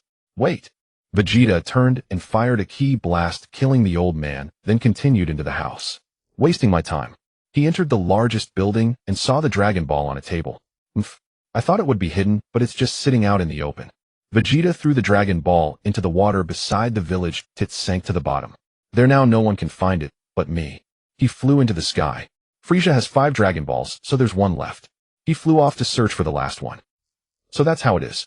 The Guardian, a Namekian, came to Earth. We want to use the Dragon Balls here to revive our fallen comrades. Krillin finished explaining the situation to Dent. I see. Now I understand. Please come with me. I'll take you to the Great Elder. Huh, the Great Elder. Who is that? The Great Elder is the one who gave birth to all Namekians. When the climate changed only he survived, and thus the Namekians were repopulate. I am the 108th child of the Great Elder. Huh, Krillin was amazed. One person? How can one person have children? How? By spitting out eggs from the mouth. Really? That's strange, but never mind. Why do we need to see the Great Elder? The villains who attacked our village already got 4 Dragon Balls, and you said another village was attacked just now. Yeah. Vegeta's doing. He probably killed everyone. That means there are very few Namekians left. If Vegeta found the Dragon Ball in the village he attacked, then only 1 is left. Wang Xin asked Din, does the Great Elder have the last one? Yes. Din nodded. Oh no. Even though Frieza and his men lost their scouters, Vegeta has learned to sense ki. He'll eventually find the Great Elder through his ki. Then the 7th Dragon Ball won't be safe. So we must warn the Great Elder. Din ran to Wang Xin. Please. Please. Krillin also looked at Wang Xin. Whether Frieza or Vegeta gets eternal life, it's a disaster. Let's go, Wang Xin. Alright, Din, you can find the Great Elder, right? Lead the way. Okay. Wang Xin picked up Din, and together with Krillin, they sped off in great leaps. Duodulia is too slow. Sabo turned to look at Frieza. Are those little brats that troublesome? Never mind that fool who can't even catch 2 brats. Let's hurry and find the remaining 2 Dragon Balls. A soldier behind said, Yes, Lord Frieza. Searching other villages will surely yield Dragon Balls. Sabo said, we too should be able to find a village. Then I'll take these 5 Dragon Balls back to the spaceship and wait for you. Frieza used his ki to manipulate the Dragon Balls to his side. I leave it to you. Just 2 more Dragon Balls and my wish will be fulfilled. Yes, Lord Frieza. The 2 flew into the sky. Sabo pointed to the right. You search over there. If you find them, don't act first, notify me. Your strength is not enough to deal with the Namekexing warriors. Meet at the spaceship in 3 hours. I understand, Lord Sabo. The 2 separated and flew into the distance. Maybe the remaining 2 have already been taken by Vegeta. If so, he'll surely come for my Dragon Balls, saving me the trouble of searching. As long as he comes, I can kill him directly, and with a detector we could easily find the village. Sabo flew while looking at the ground, suddenly saw Vegeta ahead. Just as they were about to collide, both stopped. Long time no see, Sabo. Vegeta, why did you betray Lord Frieza? It's simple. I've long disliked that bastard Frieza. Before I was just forced to work for him due to his power. Now that I can obtain eternal life. You mean the Dragon Balls? Sabo interrupted Vegeta. I won't let Frieza have this chance. As long as I gain eternal life, I will defeat Frieza one day. Foolish.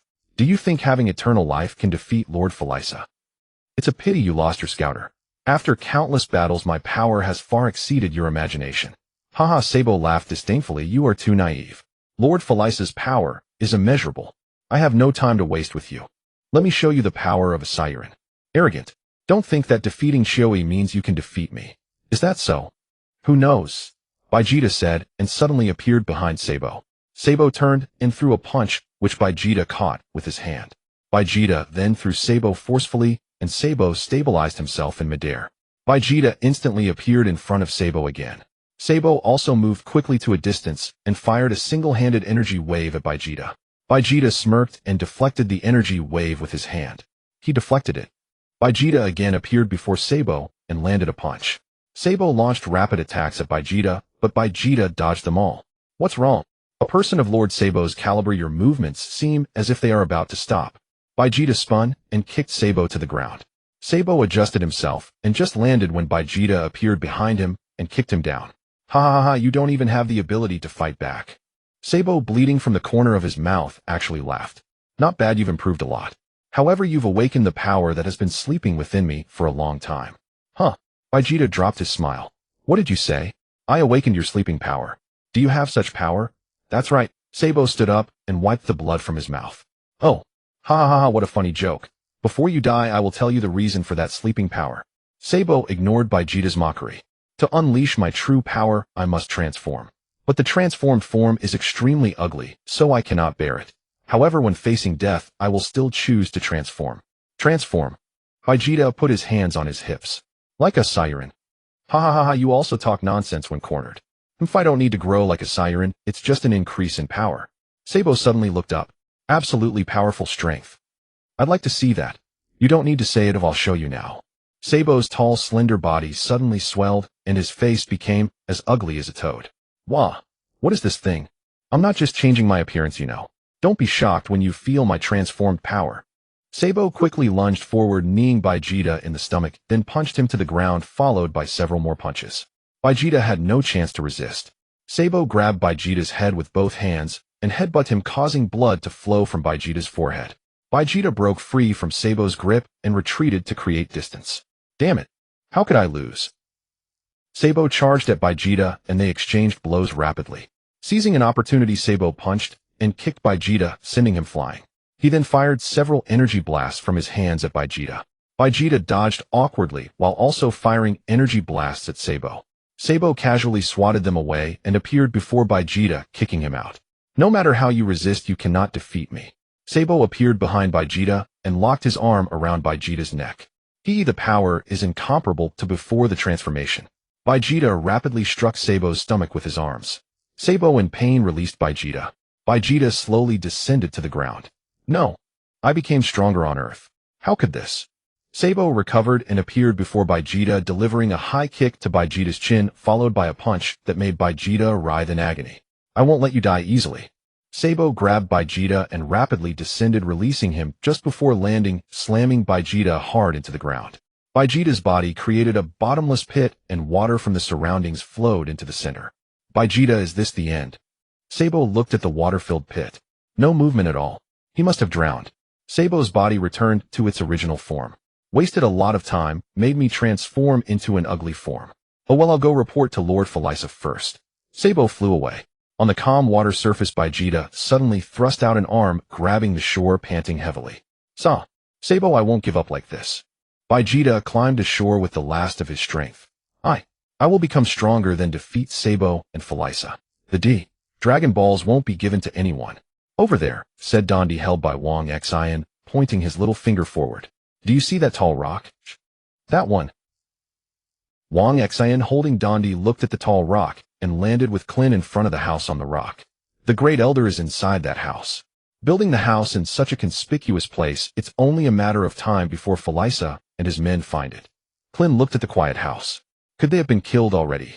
Probably not, Dondi replied blankly. The door slowly opened, and a young Namekexing man walked out. Brother Nilu. Dondi looked at the Namekexing in front of him and shouted happily, Great, you're okay. He looks exactly like Bike. Just in time, Dondi. Nilu turned to Wang Xin and Klin.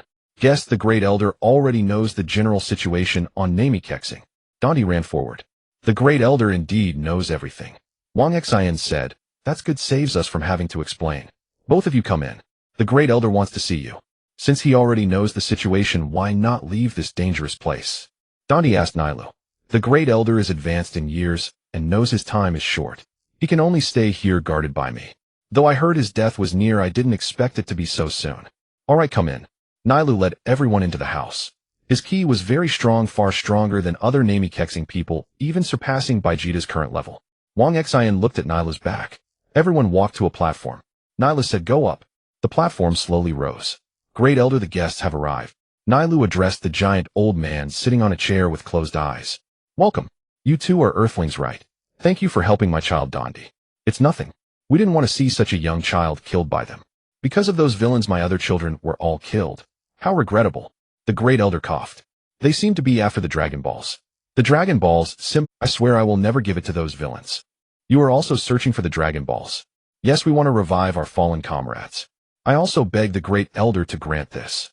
Dante, standing aside, also spoke for Wang Xin. "Great Elder, if their companions could be revived, perhaps they could defeat those bad guys."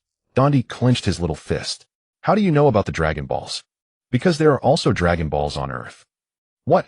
"Long ago, when this planet was in crisis, a Namek man escaped to Earth, and it was he who created the Dragon Balls." "I see, I remember now. It was Kadasi's child. Amazing, I never thought that child could safely reach Earth. He was indeed a genius among our clan who could create Dragon Balls. He died together with my comrades, killed by a Saiyan named Vegeta. Saiyan are fearsome, but to kill our clan's genius. Could it be a Super Saiyan?" Wang Xin didn't speak, but Clin asked, "Wah, what is that?" "Both Earthlings, could you come here?" "Okay." Wang Xin and Clin came to the Great Elder's side, one on the left and one on the right. "Let me understand your past." The Great Elder placed his hand on Clin's head and saw the past on Earth. To become a god, one must not retain any evil thoughts, and thus the evil bike was born. But unfortunately, the innate genius power was also split. If they could merge, perhaps they wouldn't have died. "That's enough. Your wishes are pure." The Great Elder removed his hand from Clin's head. "I also give high praise to your courage so far." The Great Elder picked up the Dragon Ball beside him. "I give this Dragon Ball to you." "Thank you so much, Great Elder." Clin took the Dragon Ball. "This is the real Dragon Ball. It's really big. However, your wish may not come true." "Why do you say that?" "Unfortunately, my time is short." "Can you reclaim the Dragon Balls from the villains in such a short time?" "I'm afraid it's difficult. Once I die." The Great Elder coughed again. "The Dragon Balls will also disappear." Wang Xin said, "It's okay. Leave that aside for now. In any case, we will protect this Dragon Ball with our lives. That's better than letting those guys obtain eternal life. I entrust it to you. I no longer have the strength to protect it. We will. You possess great power, but it's a pity that some potential power has yet to be unleashed." "Potential power. Let me awaken them for you." The Great Elder placed his hand on Clin's head again. Clin smiled and said, "Is there really such potential power?" "I have trained hard for a long time." Wang Xin asked the system in his mind. "If the Great Elder helps me develop my potential later, will you be discovered?" "No, host. The system is well hidden, though usually useless." "You know you are useless." The system fell silent. Clin continued, "I have already reached my limit." The Great Elder's arm emitted light. "Ah, this." Clin's ki instantly surged. After a moment, the Great Elder removed his arm. "It's done, child. Power is surging out." Clin happily raised the Dragon Ball. "Unbelievable, I feel like I've been reborn." "Thank you, Great Elder." The Great Elder then placed his hand on Wang Xion's head. "My. You child, it seems you are not of the same bloodline as your companions." "Yes, Great Elder. But it's okay. You carry an aura of kindness. However, your power seems to be restricted by something. I'll try my best." The Great Elder's arm emitted light, and Wang Xion's ki also began to rise significantly. "Your potential seems endless. I can only help you this far." The Great Elder withdrew his arm. Wang Xian felt his own power. "Thank you, Great Elder." At the same time, he mentally summoned the control panel. Host Wang Xian, age 19 years, bloodline Saiyan advanced, can evolve into mysterious form, not yet unlocked skills, Turtle School Kamehameha, threefold, no damage, Kaioken fighting power, 57,000 few. So high a fighting power. Great Elder, won't this affect your lifespan? "No, child. I merely stimulated them out. It has nothing to do with lifespan. You are indeed a kind child. However, your potential is very strong. I cannot fully unleash it." "It's okay, Great Elder. I am very grateful that you could help me this far." "You're welcome. The future of this planet and the universe is entrusted to you." Lord Frieza Zarbon requests an audience. Zarbon stood at the spaceship's entrance. "Come in." The hatch opened and Zarbon entered. "Have you found the village?" "Apologies, not yet. However, I have defeated Vegeta. Oh, is that so? But Zarbin, you haven't transformed in a long time, have you? Yes, Lord Frieza. Is Vegeta still alive? I did not confirm, but even if he isn't dead, he's gravely wounded. Why didn't you confirm? Because he fell into the river. What if he escaped by diving? You simply didn't want to get wet, did you? Frieza clasped his hands behind his back. Besides, killing him so quickly was rash. What if he had hidden the Dragon Balls somewhere? My deepest apologies, Lord Frieza. I shall confirm immediately. Lord Frieza. Another soldier returned to the hatch. The village. We've found the village. But the village has already been destroyed. What? It must be Vegeta's doing. There was one villager in hiding, but I dealt with him immediately. Frieza's expression turned stern. You killed the only witness. He raised his hand and blasted the soldier to pieces outside the hatch with a wave of energy. I despise rash fools who act without thinking. Turning to Zarbin, he added, if Vegeta is dead, be prepared. Go and bring him to me at once. This time I expect him to be alive. Apule. Frieza called out. A soldier entered from the hatch. Yes, Lord Frieza. Contact Planet Frieza immediately. Tell the Ginyu Force to come at once and have them bring scouters. They are on a planet close to Namek, so they should arrive soon. Understood, Lord Frieza. The soldier ran out. Lord Frieza, why summon the Ginyu Force? Forgive my impertinence, but they are completely unnecessary. I have a foreboding feeling. I've been thinking the powerful Saiyan we trained is about to become our enemy. At first I thought it was Vegeta, but it seems not. You are overthinking it. Aside from Vegeta, there's only that one on Earth and his child. They are no match for Vegeta. Are you saying my intuition is wrong? No. Not at all. Go and bring Vegeta here immediately. Yes. Zarbin quickly dashed out of the hatch and flew away. Saiyans indeed possess immeasurable combat potential, growing stronger with each battle. Of course they are no match for me, but in the long run it's better to eliminate this threat early. Once they become Super Saiyans, it will be troublesome. Goku, lying in the gravity chamber, opened his drowsy eyes. Oh, what a great sleep. How long was I out? He tried to get up, but couldn't. No good, my whole body is limp. I can't move. I slept too long. After a moment, he stood up, turned off the gravity system, and ate a hearty meal. Okay, time to start new training. Goku turned the gravity switch back on, setting it to 100 times gravity. Damn, I can't die yet. Vegeta finally collapsed unconscious on the shore. Zarbin saw him from above and landed beside him. I never thought you'd still be alive. Quite tenacious. But thanks to you I've been saved. You're lucky. Let me heal you first. Zarbin grabbed Vegeta's hand and flew back to the ship. The soldier placed Vegeta into the healing tank. Zarbin asked the soldier, how is he? His condition is critical and his life signs are very weak. I don't know if he will regain consciousness after healing. He must recover no matter what. Use every means possible. Do you understand? Understood, Lord Zarbin. If I don't do this, my own life will be forfeit. Krillin and Wang Xin left the elder's house. Krillin checked the dragon radar to see if there are any more Dragon Balls. Okay. Krillin took out the radar and pressed the button. Yes. Besides the one we have and the 5 gathered by Frieza, there is another one about 16 kilometers ahead. Excellent. I sense no one there. Let's go, Krillin. Wang Xin and Krillin flew to the place where Vegeta had hidden the Dragon Ball. Wang Xin, it's down there. Krillin and Wang Xin landed in the village destroyed by Vegeta. Damn, this is too much. Wang Xin looked at the dead Namekians and the ruined houses. Let's find the Dragon Ball first. It should be right here, but I don't see it. The radar says it's right beside us. Could it be in the water? Possibly. I'll go check. Krillin jumped into the water and after a moment emerged with a Dragon Ball. Found it. Wang Xin. Great. Let's go, Wang Xin. It's not good if Vegeta comes back. Wang Xin and Krillin flew away. Me. With his clothes tattered, Goku fired a Kamehameha, which curved back to hit himself. He released his arms and took the blast, collapsing to the ground, gasping for breath. Struggling, he crawled toward the chair beside him. Senzu Bean. He grabbed a Senzu from the bag on the chair and ate it, then stood up. I need to be more careful. That nearly killed me. If I had died, all that effort would have been wasted. So this is what Wang Xin meant by being grateful. Every time I'm on the verge of death, eating a Senzu greatly boosts my combat power. That's great news. He looked at the remaining few Senzu in the bag. Time to start new training. We'll be on Namek soon.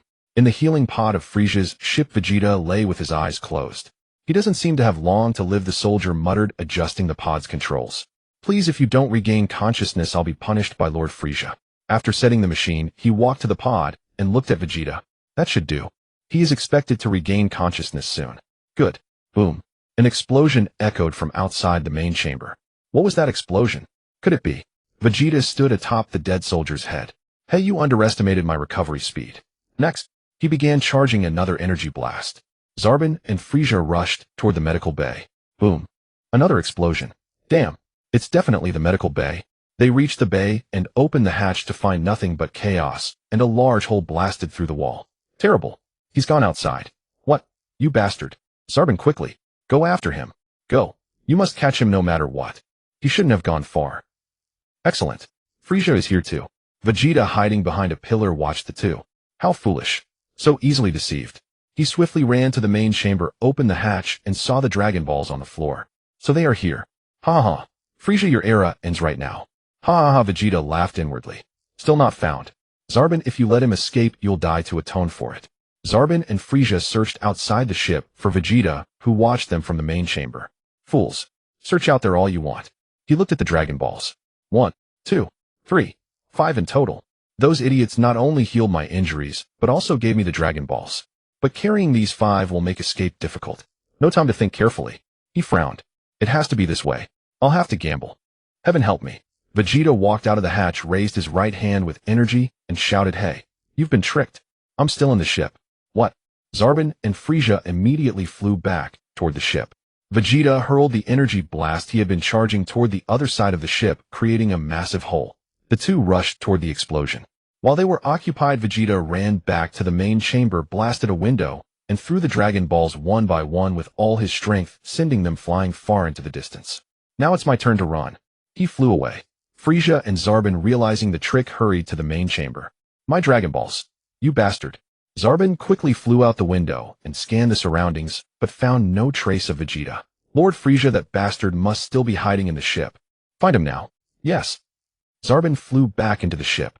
Vegeta, hiding behind a rock outside, watched Zarbon enter, then walked to the water and submerged himself. If I fly away now, Frieza will surely catch me. Inside the ship, this is infuriating. Vegeta is gone and the Dragon Balls are missing too. He can't have gone far with 5 Dragon Balls. I'll search inside the ship, you search outside thoroughly. Listen carefully, if you don't find Vegeta within an hour, you'll be dead.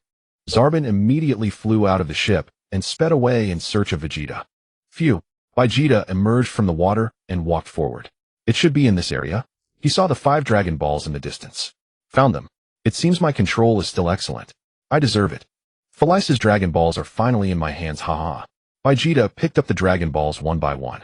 With the one I sank into the village river, only one more to collect them all. Huh. 2 powerful key signatures are coming toward me. It's not Frieza and Sabo. Who could it be? Vegeta looked toward the village. Oh no. It's the place where I hid the Dragon Balls. Vegeta looked up and saw Wang Xin and Kellen flying toward him with 2 Dragon Balls. It's those 2 Earthlings. You bastards. You actually found my Dragon Balls. But I got them without any effort. Huh. All 7 Dragon Balls are gathered. Vegeta picked up the Dragon Balls and flew into the sky toward the 2. If I had a scout, it would be much easier to find. Sabo flew up and looked around anxiously.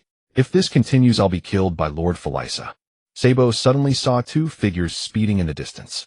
It's the group that rescued the Namekians. They're holding 2 Dragon Balls. Huh. There's someone behind them. It's Vegeta. Finally found you. Don't think you can escape. Sabo chased after the 3. Kellen were being followed by 2 people. It's Vegeta. Kellen looked back. What should we do, Wang Xin? Let's go back to the ground first. Wang Xin and Kellen landed on the ground with the Dragon Balls. Huh. A powerful combat force is coming after us. Looks like Sabo found me.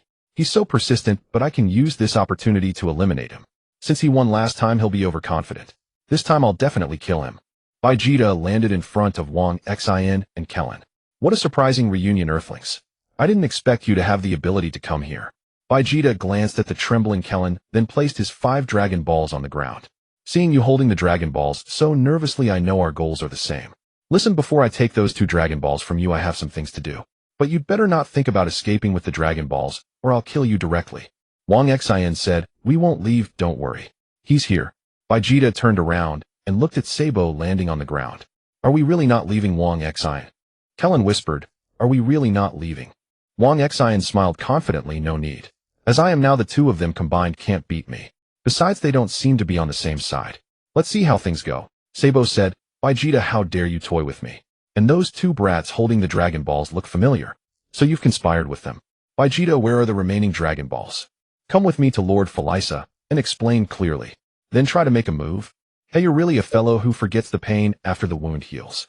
Sabo appeared before Vegeta, and they began fighting from the ground to the sky. Vegeta twisted and kicked Sabo back to the ground. Not going to transform. Vegeta looked at Sabo from the sky. In this state you can't defeat me. Sabo transformed again into that ugly form. Damn, that's disgusting. Wang Xin and Kellen jeered from the side. I'll slaughter all of you in a moment. Sabo glanced at them, then turned and charged at Vegeta, knocking him to the ground. Fooled Sabo.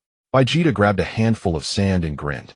Sabo descended from the sky to strike Vegeta, but Vegeta quickly leaped up with Sabo close behind. Vegeta released his hand, scattering sand into Sabo's eyes. While Sabo rubbed his eyes, Vegeta appeared behind him and punched through his back.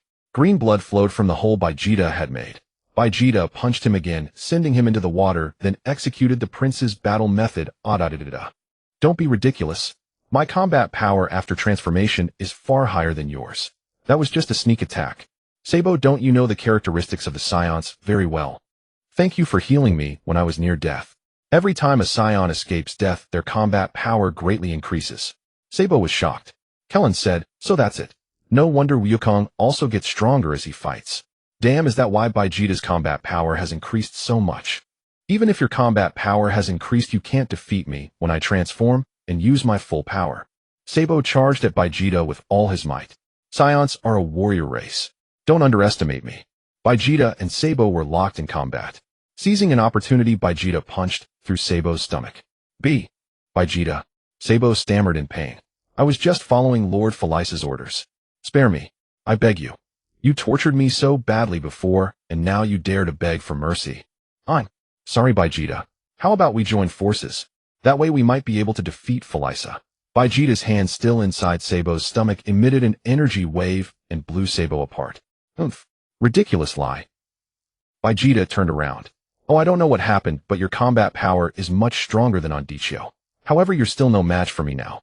So how about you hand over the Dragon Balls obediently? Is that so? Wang Xin looked at Vegeta. How about you sense again? Threefold Kaio-ken. Wang Xin's body blazed with red light. Such a powerful ki. It's far higher than mine. This is the technique Kakaluo used on Dichio. Damn it. How does this kid know it too? So Vegeta still want to fight.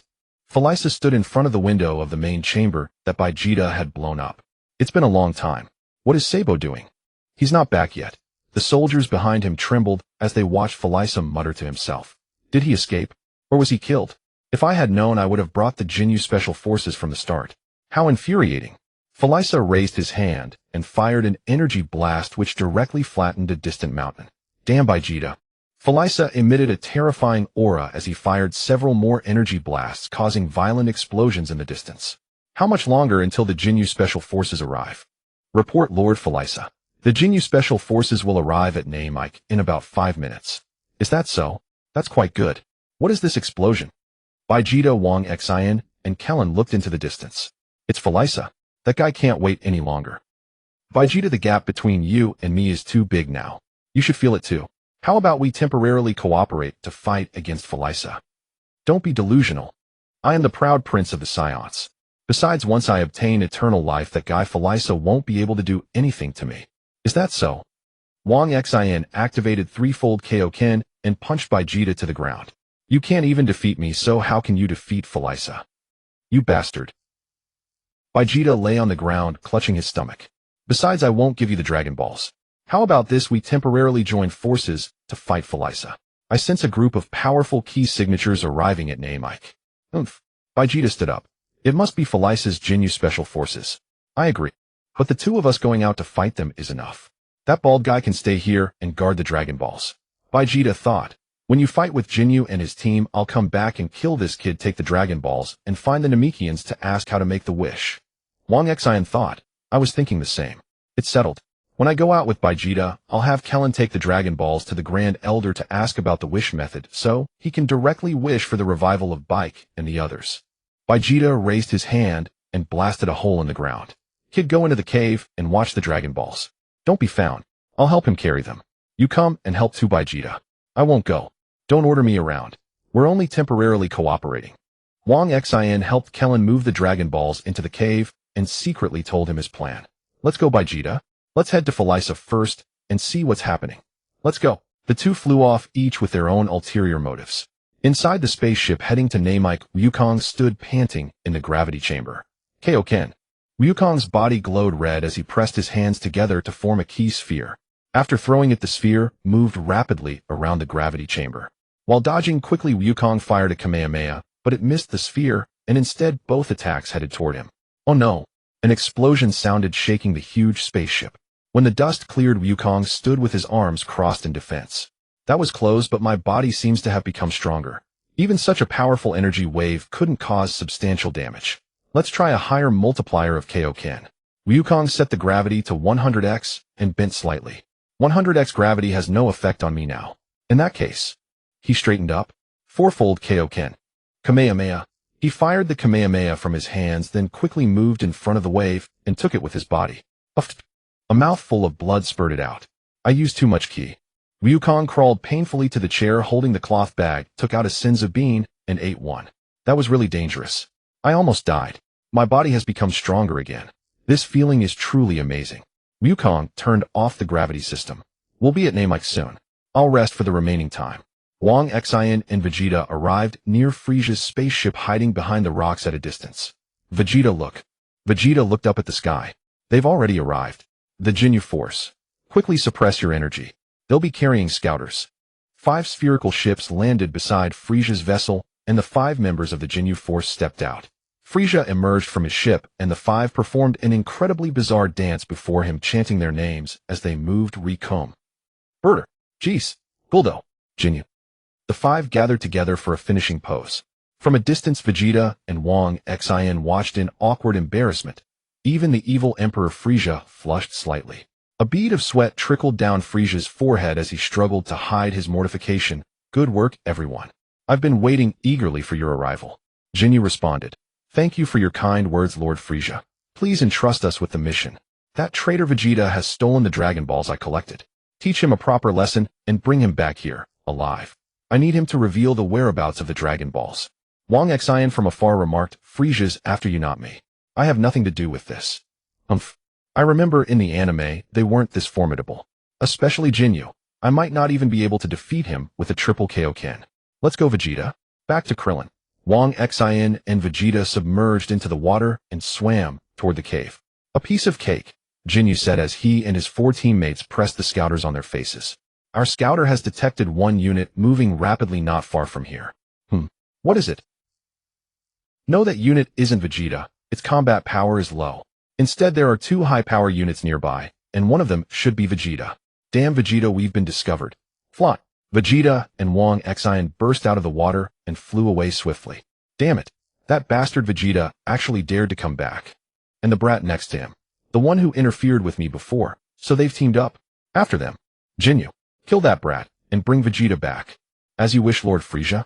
The 5 Jinyu members gave chase in the direction of Wang Xin and Vegeta. They're coming, Wang Xin. So fast. Hurry. We're about to be caught. Kaio-ken. Wang Xin activated the Kaio-ken to accelerate his flight. Vegeta also exploded his energy, pushing with all his might. 20 minutes until arrival at Namek. 20 minutes until. Goku reached out and turned off the alarm, climbing out of bed naked and walking toward the wardrobe. King Kai didn't have to give me so many, Goku said, scratching his head as he looked at the martial arts GI King Kai had made for him. A guy more terrifying than Vegeta. Please be safe, Krillin. Wang Xin. 20 minutes left. Goku put on his clothes. Strange, I don't feel any fear. Why am I so calm? I'm about to face such a powerful opponent, but I feel nothing. Could it be due to my multiple power boosts? Making me different. Meanwhile, Wang Xin and Vegeta returned to the cave to find Krillin and the Dragon Balls gone. What's going on? Where is your companion? That bald guy named Krillin. Vegeta glared furiously at Wang Xin. I don't know. Maybe he sensed danger and left. It's too late, Vegeta, forget about him. The Jinyu Force is here. Damn it, you sly Earthlings. The 5 Jinyu members landed before Wang Xin and Vegeta. Jinyu. Oh dear little Vegeta, long time no see. Tell me where the Dragon Balls are. Dream on. You still want to resist. You know our strength. Or are you relying on this Earthling beside you? Do you have a chance, Wang Xin? I'm not sure. Jinyu and I are about equal. The other 4 should be manageable. Gee, so. We 4 are manageable. That's quite a big mouth for a little brat. Rikum, Captain, you don't need to bother with these two. Let us handle them. I want to fight too. Captain, you go after the other guy. Leave these two to us. The other one might be carrying the Dragon Balls. Oh, fine. I'll go then. They're yours. Jinyu turned and flew away. Herder, alright, how do we divide these two? Let's decide with rock, paper, scissors. A 2-on-1 would be too boring. Rock, paper, scissors. Rock, paper, scissors. Rikum, this Earthling is mine. Rock, paper, scissors. Guldo, Vegeta is mine. Don't finish them off too quickly, that would be dull. Is Kakarot really not coming? Vegeta asked Wang Xin. Just the two of us. We might die. Don't be so pessimistic, Vegeta. I'm still pretty strong. And Goku should be arriving soon. We just need to hold out until he gets here. Rikum, how annoying. This Earthling's power is even lower than Vegeta's under 6000. Guldo, you go first. Play with Vegeta for a while. Guldo stepped forward. How boring. Fighting Vegeta will be over in no time. Vegeta struck first, leaping into the air and firing a Gallic gun at Guldo. Stop. Everyone except Wang Xin froze motionless, and even Vegeta's energy blast halted midair. Why am I not affected? Because I'm here, host. Superpowers are useless against you. Oh, you're actually useful. Humph. Guldo strained his eyes in shock, staring at Wang Xin. Why is my superpower ineffective against him? Wang Xin walked up to Guldo and slapped his head clean off. So weak. Only superpowers, no combat strength. After Guldo's death, Vegeta and the rest of the Jinyu force regained mobility. Guldo. Rikum saw the headless corpse on the ground. Impossible. Guldo could stop time. What happened? How did he die? Was it Wang Xin? Vegeta was also bewildered. Rikum, damn it. Without one member, our team's dance won't be perfect. Jeez, what now? Who's next? Let's do rock, paper, scissors, jeez. No need for that. Both of you come at me together. Wang Xin looked at the two.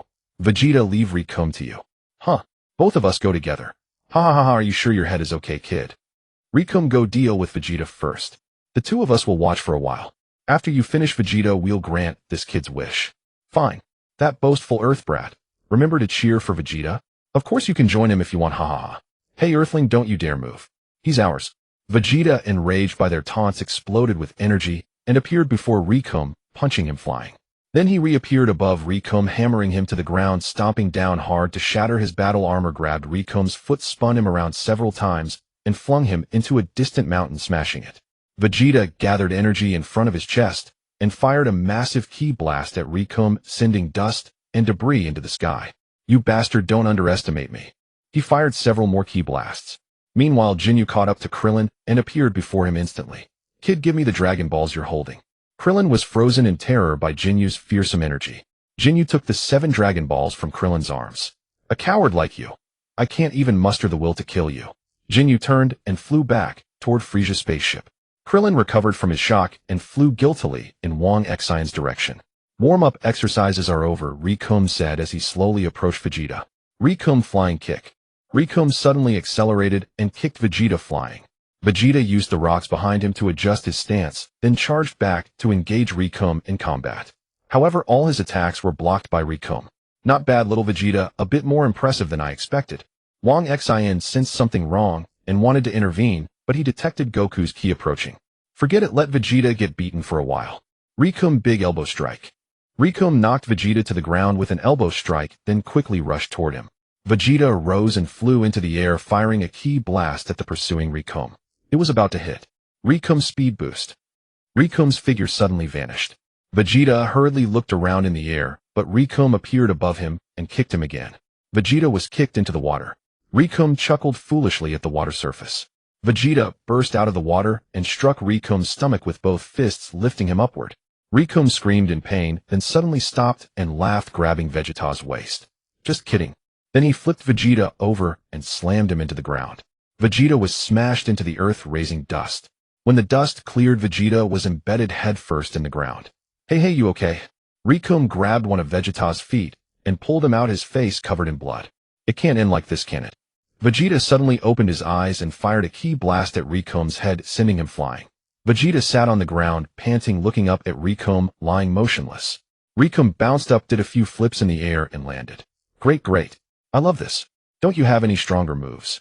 This monster. Vegeta was completely exhausted. Time to finish you off? Get ready, my cute little Vegeta-chan. Meanwhile, Krillin flew to Wang Xin and told him that the Dragon Balls had been stolen. It's okay, Krillin.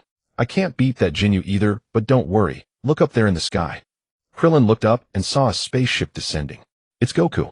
Rikum and the others as well as Vegeta also saw the spaceship carrying Goku. The spaceship landed, the hatch slowly opened, and Goku stepped out. Jinyu placed the 7 Dragon Balls before Frieza. Well done, Captain Jinyu. Bringing back all 7 Dragon Balls so quickly, it seems having the Jinyu Force join the fight was the right decision. It is my honor to receive praise from Lord Frieza. Finally, I can obtain eternal life. Frieza leaned excitedly toward the Dragon Balls. How wonderful. If you don't mind, let me dance to celebrate. Jinyu performed calisthenics moves. A dance of joy for Lord Frieza. This. Let's save it for next time. Frieza was awkward. I see. Well, okay. Jinyu scratched his head. Ha ha ha. Frieza laughed heartily as he picked up a Dragon Ball. The dream of immortality is finally about to come true. Even I'm getting excited. The perfect eternal ruler of the universe is about to be born. Come, Dragon Balls. Frieza raised his hands toward the Dragon Balls. Grant me, Frieza, eternal life and unending vitality. Frieza and Jinyu stared at the Dragon Balls in excitement. After a moment, Lord Frieza, it seems nothing happened. Are you already immortal? No. I don't feel anything. What? Frieza suddenly recalled the words of one of the Namekians he had killed. Take the Dragon Balls away. Even if you gather them, scum like you can't make wishes come true. When I took the first Dragon Ball, the Namekian did say that. I thought it was just empty words. Frieza was furious. Scum like you, what does like you mean? There must be a secret code. A secret code known only to the Namekians to make wishes come true. Is it a password? A location? Or the arrangement of the Dragon Balls? I must find out from the Namekians. Jinyu was so scared his voice became small. I wonder if any Namekians are still alive. Frieza pressed the new scout device brought by the Jinyu Force. This direction is Vegeta and the others. Maybe they know. Then I must hurry and stop them from killing Vegeta. Oh. Wait, there are 3 Namekian readings in sector 8829. Frieza smiled again. We didn't attack that area. Good thing there are survivors. Then I'll go immediately to ask about the secret code, Lord Frieza. No need. Frieza slowly rose into the air. I'll go myself. Only I know how to deal with them. Captain Jinyu, please watch over the Dragon Balls. Jinyu saluted. Understood. Leave it to me. Take care. Frieza flew toward the Great Elder and the others. Krillin, Wang Xin, it's great that you're both alive. Goku. Krillin shouted excitedly. Why is Vegeta so badly injured too? Goku asked Wang Xin. He was defeated by that guy. These guys are pretty strong. Wang Xin pointed at Rikum. But why would Vegeta be defeated by him? Aren't they on the same side? A lot has happened. Vegeta is temporarily allied with us. Goku placed his hand on Wang Xion's shoulder. No need to explain. Let me probe. Scenes of what happened on Namek appeared in Goku's mind. I see. I understand a lot now. The reason you and Krillin have greatly increased your power, the Dragon Balls being stolen, and about Frieza and these guys. No way. How do you know all this? System, Goku won't see you right. No host. Please don't ask such boring questions in the future. That's good. I just know by putting my hand on you. Although Vegeta is ruthless, he did help you a bit. Only one Senzu Bean left. Goku rummaged through the bag he carried. Vegeta. Goku threw the Senzu Bean to Vegeta, who caught it. Eat it, Vegeta. Krillin, didn't you say it was the last one? Why, oi. Vegeta ate the Senzu Bean, recovered, and stood up again, his power increasing once more. Why, oi. Goku, Wang Xin asked calmly. I just want to fight him again when we get back to Earth. Let me handle these bad guys alone. I see. Well, okay. But can you handle it alone? Of course. Then go ahead. Krillin, let's step back. Great, now that Goku is here I can slack off. Vegeta silently walked to Wang Xion's side. Goku walked up to Rikum. Rikum, you there? Do you want to fight me, the great Rikum? Yes, sure, Goku said with a nonchalant expression. But check his battle power. He's a weakling, only about 2000. What? How disappointing. Is he just bluffing? Vegeta glanced at Wang Xin and Krillin. Unbelievable. Why is he so calm? Doesn't he know how strong the enemy is? Wang Xin, don't talk, just watch. Vegeta looked back at Goku. He couldn't sense any killing intent at all. Suddenly Vegeta's face changed in shock. Could it be? That bastard. Has he become a Super Saiyan? Rikum looked at Goku. Hey, are you okay? What do you think you can do with that kind of battle power? Goku didn't answer, just smiled. You really are a madman. Laughing in the face of death. You won't defeat me. I already know without even fighting. Ha, I thought you were going to say something serious. Rikum turned to Buddha and Jeez. Did you hear that? This weakling told a huge joke. Buddha and Jeez sneered twice. I'll have you lying down in no time. Rikum clenched his fist. Alright, are you ready? Rikum mock punch. Rikum burst with energy and threw a punch at Goku. Rikum's punch hit nothing. Goku had already disappeared. What happened? Buddha asked Jeez from a distance. Beep beep beep. Jeez's scouter went off. What? Jeez and Buddha turned around simultaneously and saw Goku standing behind them. You? When did you? You're also cohorts of that evil Frieza, right? Leave now before you get beaten. Jeez and Buddha charged at Goku, but both their attacks missed. Goku had reappeared in front of Rikum. Rikum, you bastard, you're confident in your speed, huh? But just running away won't make you win. Goku stood before him silently. You? Since that's the case, let me show you my trump card. No matter how fast you are, you can't escape. Because everyone within my power circle will be reduced to ashes. Goku still stood before him in silence. All four of you die together. Rikum pressed both fists to the ground and began to gather energy. Rikum. Super. Fighting. Power circle. Bang. Rikum's eyes lost focus. Goku hit him in the stomach with an elbow strike. Sorry you left so many openings, I couldn't help it. Sorry. You? Bastard. Rikum lay on the ground unable to move and never stood up again. Have you made up your minds? Goku turned around to look at Jeez and Burter.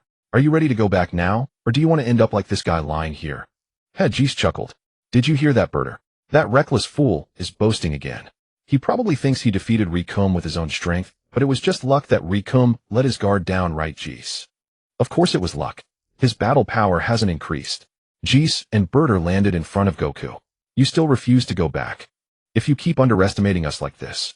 Goku punched Jeez in the face, cutting him off. Say what you will, but you've let your guard down too much. What did you say? Jeez and Burter each threw a punch at Goku. Goku raised his hand to block and quickly kicked them both to the ground. Then he let out a roar, his body erupting with energy, sending them flying. What's going on? Jeez steadied himself. What did you just do? Wang Xin stood by and spoke slowly. It's ki. He sent them flying with just his ki. Goku now is far beyond anything we can compare to. Beep beep beep. Jeez pressed his scouter. Impossible. His battle power is still only 2000. Vegeta stood beside Wang Xin, a drop of cold sweat on his forehead. Kakarot's battle power only surges the moment he attacks, probably to minimize unnecessary energy consumption. Because it's instantaneous, the scouter can't detect it.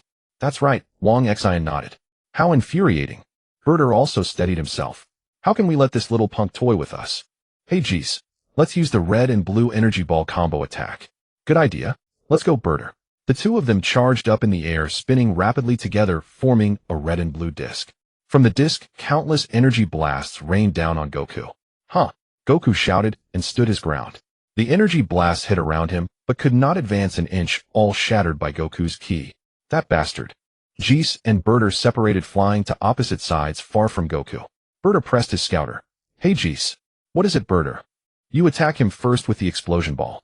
With his speed, he'll probably dodge it. What do you plan to do? Isn't it obvious? While he's dodging, I'll attack him from behind. My speed is the fastest in the universe. No matter how fast he is, he can't escape. I see. Damn it, to think we have to use this against trash like him. Jeez gathered a huge energy sphere in the sky. Explosion ball. He hurled it at Goku on the ground. Alright, let's go. Burter was also ready. Goku didn't move. Burter was shocked. Why? Why aren't you dodging? Goku raised his hand and knocked the energy sphere away. It flew toward Burter, who sidestepped to dodge. You bastard. Burter charged at Goku, but found he had vanished. Where did he go? Jeez shouted, behind you, Burter. Burter turned and saw Goku behind him. Goku even waved at him. You? When did you get behind me, the fastest in the universe? Looks like you're only the second fastest in the universe. Who exactly are you? A Saiyan who grew up on Earth, I guess. Don't mess with me. Burter roared in fury. How can a Saiyan have this kind of speed? How would I know? It's probably the result of my intense training. But you can't beat me with just speed. You'll just be exhausted. When you're tired and slow, you're done for. Burter threw several punches at Goku, but Goku dodged each one effortlessly. Damn it. Jeez also charged from afar. How can the Jinyu Force be looked down upon by trash like you? Together with Burter, they attacked Goku rapidly, but still couldn't hit him. Burter said, You've already used all your strength just dodging, haven't you? This ends now. Oh. Goku vanished. Jeez punched Burter in the face and Burter kicked Jeez in the stomach. What are you doing? What are you doing? The two glared at each other, foreheads touching. Jeez said, I say this is no time for infighting. Burter, right. Want to see something? Goku appeared beside them. I'm not just about speed. Goku punched Berta away, instantly appeared above him, and punched him down toward the ground. Just as Berta was about to hit the ground, Goku appeared below, fist raised, and caught him. Then he threw the immobile Berta onto the ground. How? How is this possible? We are the Ginyu Force. Geese looked down from the air. We are the elite squad of 5 selected from the best in the entire universe. How could we lose to such low-level scum? A nightmare. We didn't even get a chance to fight back. Damn it. Goku looked up at Geese, who powered up and fled. How pathetic, abandoning your comrades. Hey, are you really Goku? How did you become so strong? Before Goku could answer, Krillin Vegeta suddenly leaped up and drove his knee into Berta's neck, killing him. Vegeta. Ignoring Goku, Vegeta fired another energy blast, killing the immobilized Rikom. You bastard, why did you kill them? They were already dying. Both. Vegeta spat. Your naive thinking makes me sick. Why did you let one escape? You should have been able to handle him easily. Vegeta looked at Goku. It seems you haven't fully become a Super Saiyan yet. Super Saiyan. It seems your overwhelming power has made you confident, but that still won't let you defeat Frieza. Unless you have an immortal body, you have no idea how terrifying Frieza is. I'm not boasting, Goku interrupted. Can I defeat Frieza with my current power? Yes. If you want to fight him, be prepared to die. Frieza's strength is far beyond your imagination. Ask Wang Xin if you don't believe me. Wang Xin said, yes, though I hate to admit it, Vegeta is right. Vegeta continued, Frieza has probably already gained eternal life. That makes it even more hopeless. Better pray you don't run into him. No, Krillin suddenly said. I don't think that guy has made his wish yet. Huh? Vegeta looked at Krillin. Why do you say that? If the Dragon Balls here are like Earth, as the sky should have turned dark when Shenron appeared. But the sky has been bright all along, so. Probably. Vegeta, what is Shenron? What happens when you gather the Dragon Balls? Goku said, right. They don't know the password. They must have thought gathering 7 would grant a wish. Vegeta, password. What password? Wang Xin said, I won't tell you. Goku, let's think of a way to get the Dragon Balls back. Geese returned to Frieza's ship and told Ginyu what happened. What? Goldo, Rikum, and Berta have all been defeated. Yes, there's an incredibly powerful guy. Don't talk nonsense. We are the Ginyu Force. No one in the universe stronger than the Ginyu Force exists except Lord Frieza. Geese was startled by Jinyu's sudden anger. I thought so too, but that's the truth. So the disappearance of their battle power wasn't a scouter malfunction. Let's contact Lord Frieza. Are you kidding? How can you be so shameless about such a disgrace? Fortunately, Lord Frieza is out. I Captain Ginyu will handle this personally. You all watch closely. Please. Hide the Dragon Balls. Ginyu turned to the soldiers. If you lose them, Lord Frieza will be furious. Yes, Captain Ginyu. The soldiers dug a hole, placed the 7 Dragon Balls inside, and buried them. This way they won't be found, Captain Ginyu. Good. Now I'll go make those guys experience the power of this Captain Ginyu Force. Move out. Ginyu and Geese struck their dance poses. The soldiers awkwardly clapped behind them. Geese said, it's not as impressive with just 2 people. Ginyu said, after all the trouble I went through to come up with this new pose. No matter who you are, I will not forgive you. I will not forgive you. Ginyu and Geese flew off together toward Goku and the others. Goku, Wang Xin, Krillin, and Vegeta stood still. Wang Xin said, we need to find a way to retrieve the Dragon Balls. Goku asked Vegeta, you must know them well. Do you have any good ideas? Aren't you planning to defeat Frieza? I do intend to, but first I must revive the comrades you killed. What's the point of reviving them? Frieza will destroy Earth anyway. Instead, let me obtain eternal life first. Krillin retorted, don't be ridiculous. You're no better than Frieza. Oomph. Vegeta was about to speak when he suddenly sensed 2 approaching key signatures. Finally, the fleeing Geese has brought Ginyu here. He turned to Goku. Even you won't find this easy this time. Krillin also sensed it. This is bad, Goku. Vegeta asked, wait, where is Frieza? He should be in the spaceship after getting the Dragon Balls from Ginyu. There's no one there anymore. Goku looked around and pointed to the left. I can sense a powerful key far in that direction. That must be Frieza. Wang Xin exclaimed, this is bad. That direction leads to the Elder's home. Krillin said, damn it. Frieza couldn't make his wish, so he's gone straight to ask the Namekians. Vegeta asked what? To ask for the password. Goku asked the Elder. Is he the one who created the Dragon Balls? Wang Xin said, terrible. Once he learns how to make the wish, he'll surely kill the Elder and the others. But Frieza doesn't know that the Dragon Balls will disappear once the Elder dies. Vegeta warned they're here. Geese and Ginyu landed a short distance away from the 4. Geese looked at Goku. You were far too arrogant earlier. The captain has decided to teach you a lesson. Krillin asked, what do you think, Goku? Do we stand a chance? We'll only know after fighting. He seems much stronger than the others. Is this the one? Jinyu pressed his scouter. Battle power around 2000. G said, yes, Captain Jinyu. Only about 2000, yet he easily defeated 3 of our men. Fool. Jinyu scolded G's. You rely too much on your scouters, that's why you suffer heavy losses.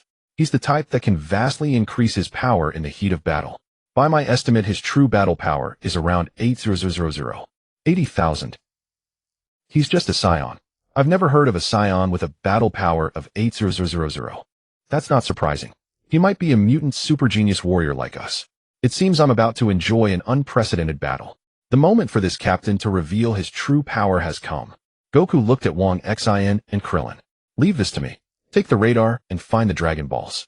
If I can take care of them, I'll join you as soon as possible. Krillin said, don't be so unsure. We're sure to win. Right, Wang Xin? Yes, let's go.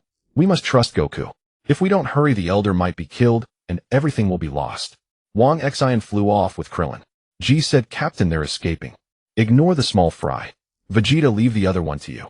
Your power doubles after recovering from near death. You'll surely win now. So you know that too. Alright, let's go. No choice. Vegeta smirked suddenly, then flew off. Goodbye, Kakarot. Ha ha ha. Vegeta. Goku shouted at the sky. An opening. Jinyu instantly appeared before Goku, landing an elbow strike on his face, then reappeared behind him.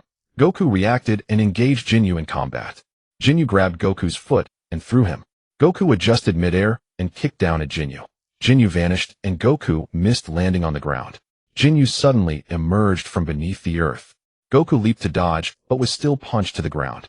Jinyu stomped, but Goku dodged, then kicked Jinyu away, chasing after him to resume the fight. Jinyu punched Goku into the water.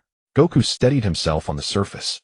That bastard Vegeta, Goku muttered, wiping blood from his mouth. Not bad. You've got some skill, kid. But Vegeta's deserted you. I must finish this quickly, or everyone's hope will be dashed. Oomph. Vegeta flew in the sky. What a splendid start.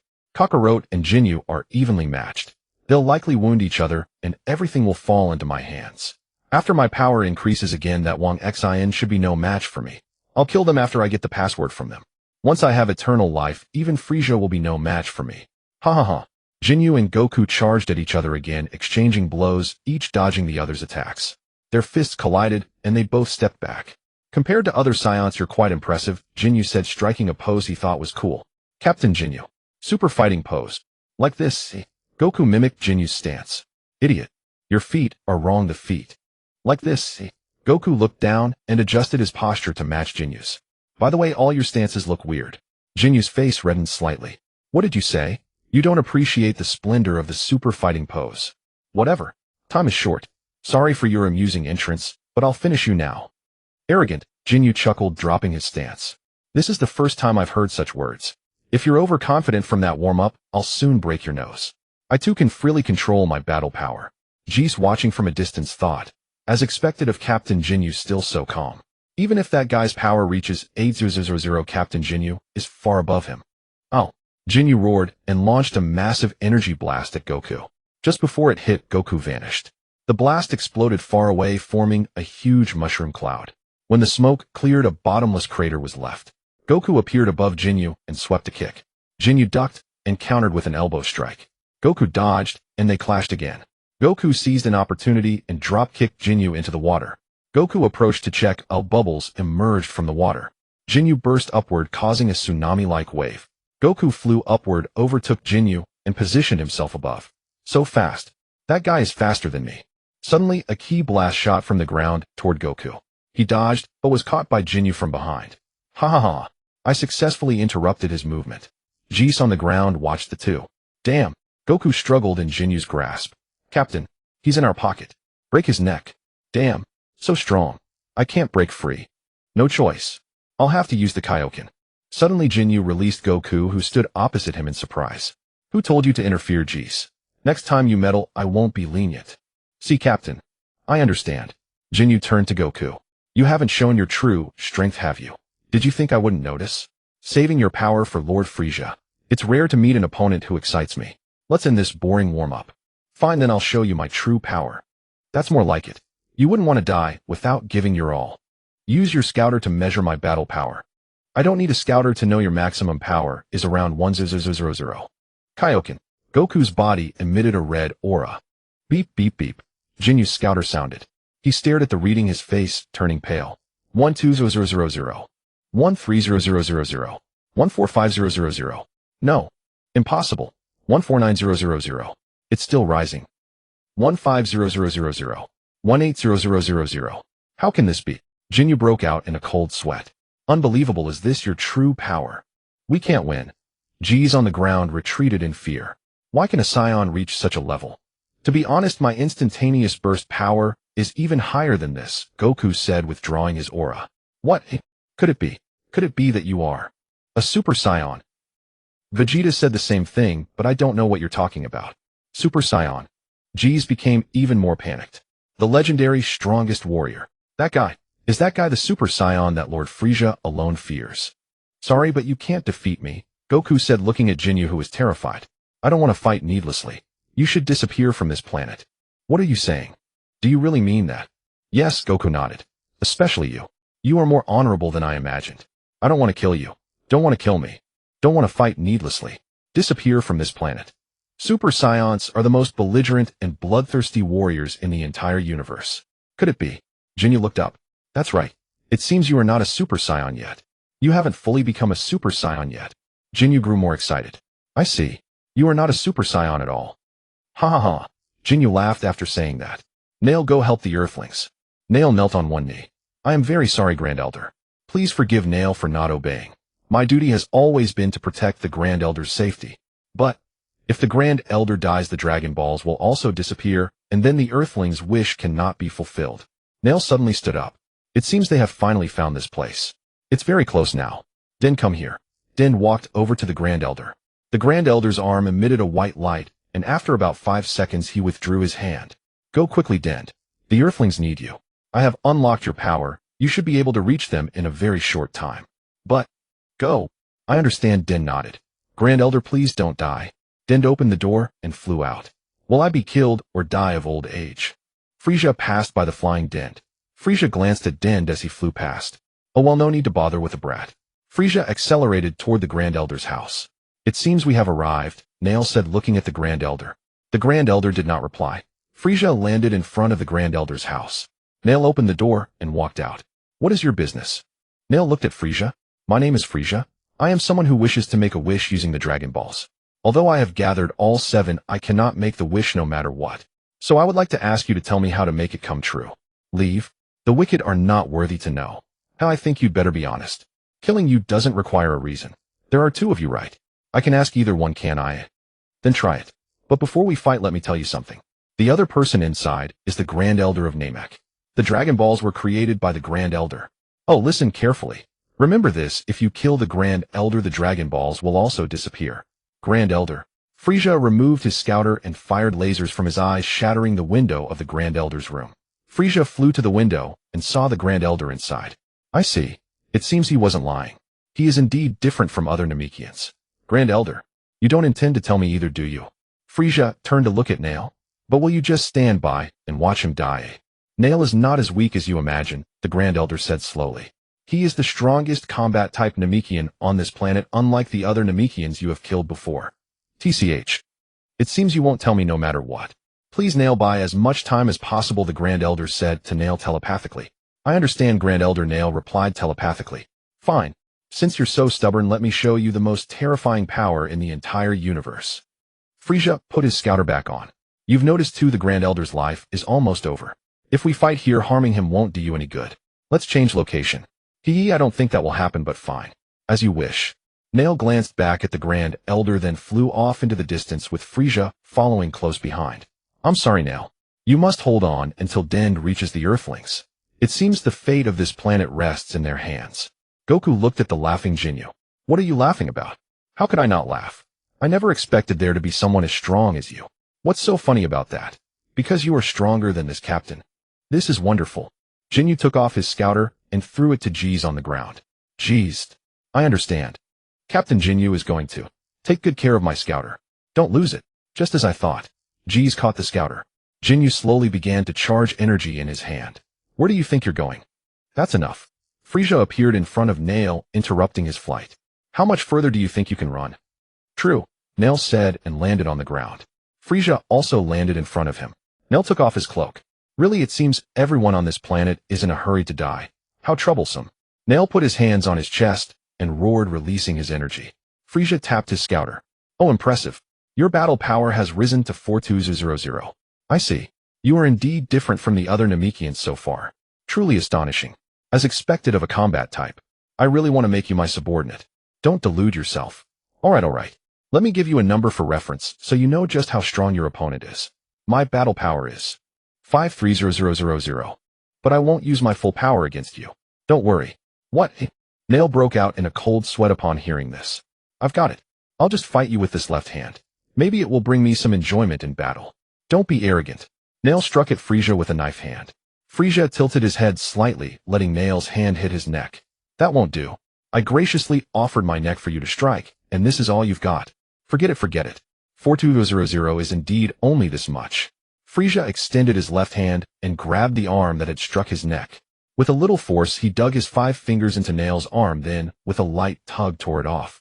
He followed up with an elbow to Nail's stomach, causing Nail to fall to his knees. Oh my, I'm terribly sorry. Here, I'll give it back.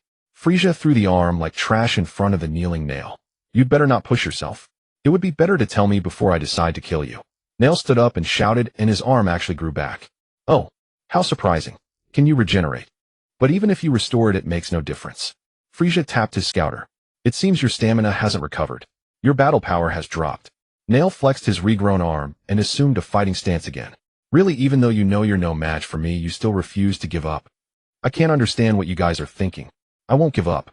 Jinyu suddenly thrust his hand into his own chest, spitting out a mouthful of blood. You? Though not yet a Super Saiyan, I really like. Your powerful body. Like, what are you talking about? Jinyu clenched his fist, gathered strength, and shouted, switch. Jinyu and Wukong actually saw souls above their heads. Jinyu shot a golden beam from his mouth into Wukong's mouth, and their souls exchanged within the beam, entering each other's bodies. As the beam dissipated, Wukong looked at the ground and said, Jisai, let's go. Yes, Captain. Wukong and Jisai flew away, leaving the severely injured Jinyu behind. Jinyu chased after them, but stopped due to the wound on his chest. Damn it. Not only am I not adapted to this body, I'm also heavily injured and can't fly fast, Jinyu said, clutching his wound. And even if I manage to return to Earth, Chi-Chi will definitely be angry. To end up like this. What a headache. Jinyu dragged his wounded body slowly in the direction of the two. The hatch opened, and Vegeta entered the main cabin of Frieza's spaceship. Bastard, that damn Frieza. Judging from the fact that Jinyu was left behind, the Dragon Balls must be hidden somewhere here. In any case, the Earthlings should be able to find them with that strange device. Vegeta glanced out the window. They'll be here soon. I'll change into a new battle suit now. Vegeta washed his face. Speaking of which, that medicine Kakalua brought is amazing. Not only did it heal my injuries, but it also fully restored my strength. Vegeta finished dressing. The Earthlings are here. I can't let them know I'm here. I'll hold my breath like them. Wang Xin and Kellen stopped in the air. While Frieza is away, let's hurry and search the spaceship. Wait, Wang Xin. According to the radar, the Dragon Balls shouldn't be in that spaceship. They should be outside the ship. Wang Xin and Kellen landed on the ground. Where Kellen? Kellen looked at the radar. It should be around here. Kellen walked to the spot where the Dragon Balls were buried. Right here. There are traces of digging. They hid the Dragon Balls here. Kellen, let's dig them out. Vegeta secretly watched them dig from beside the spaceship. Found them. All 7 are here. Finally gathered. Wang Xin said, now Bike and everyone can be revived. Kellen, you summon. I don't know how. Alright, let's begin. Let's see the real Shenlong.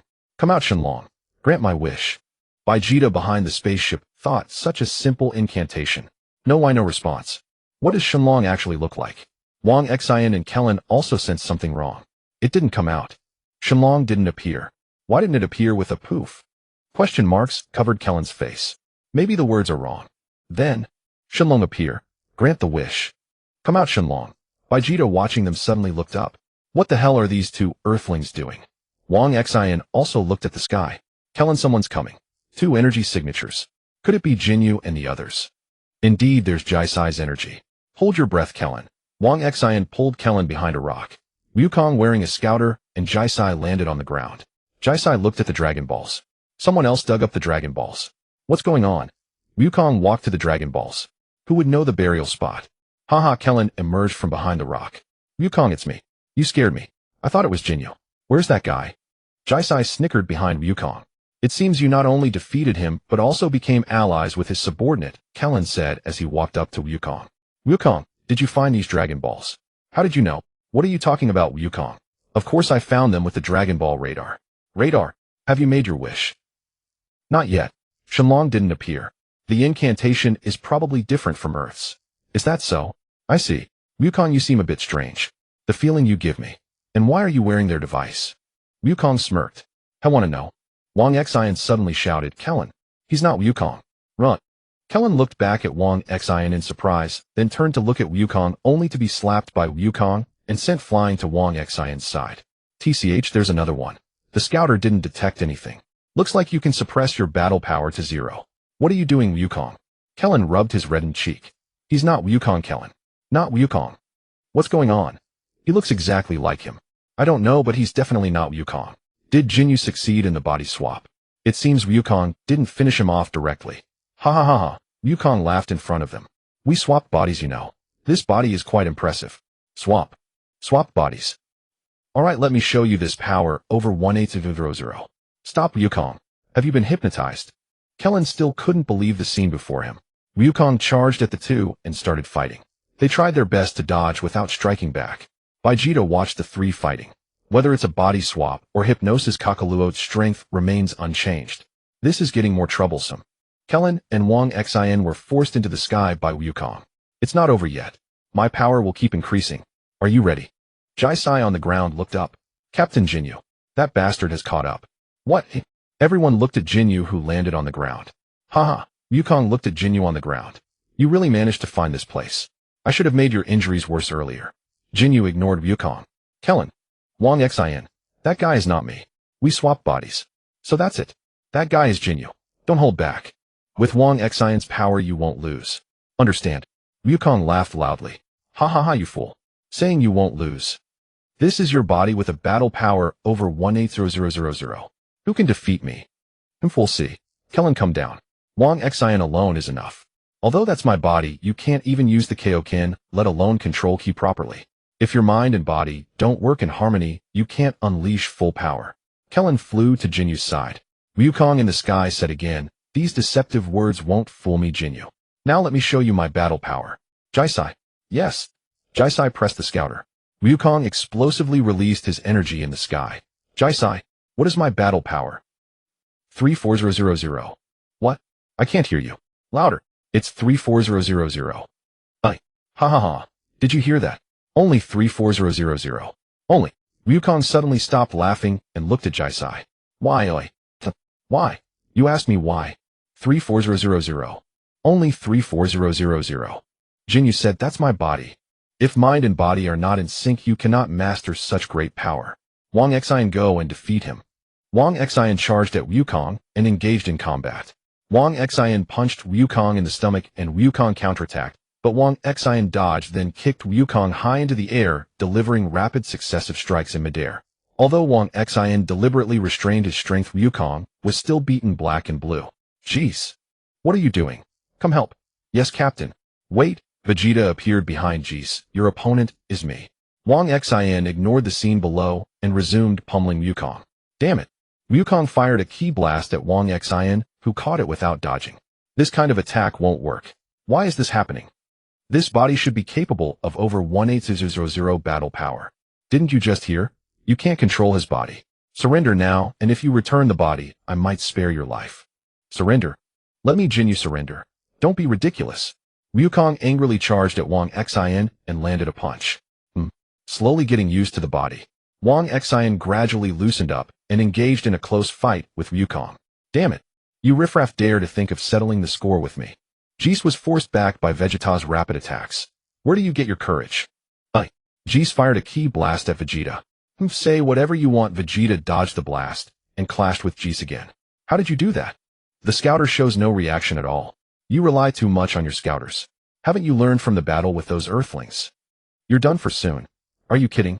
The Jinyu force is made up of the elite, strongest warriors. How could a monkey like you defeat me? Jeez punched Vegeta. Vegeta chuckled.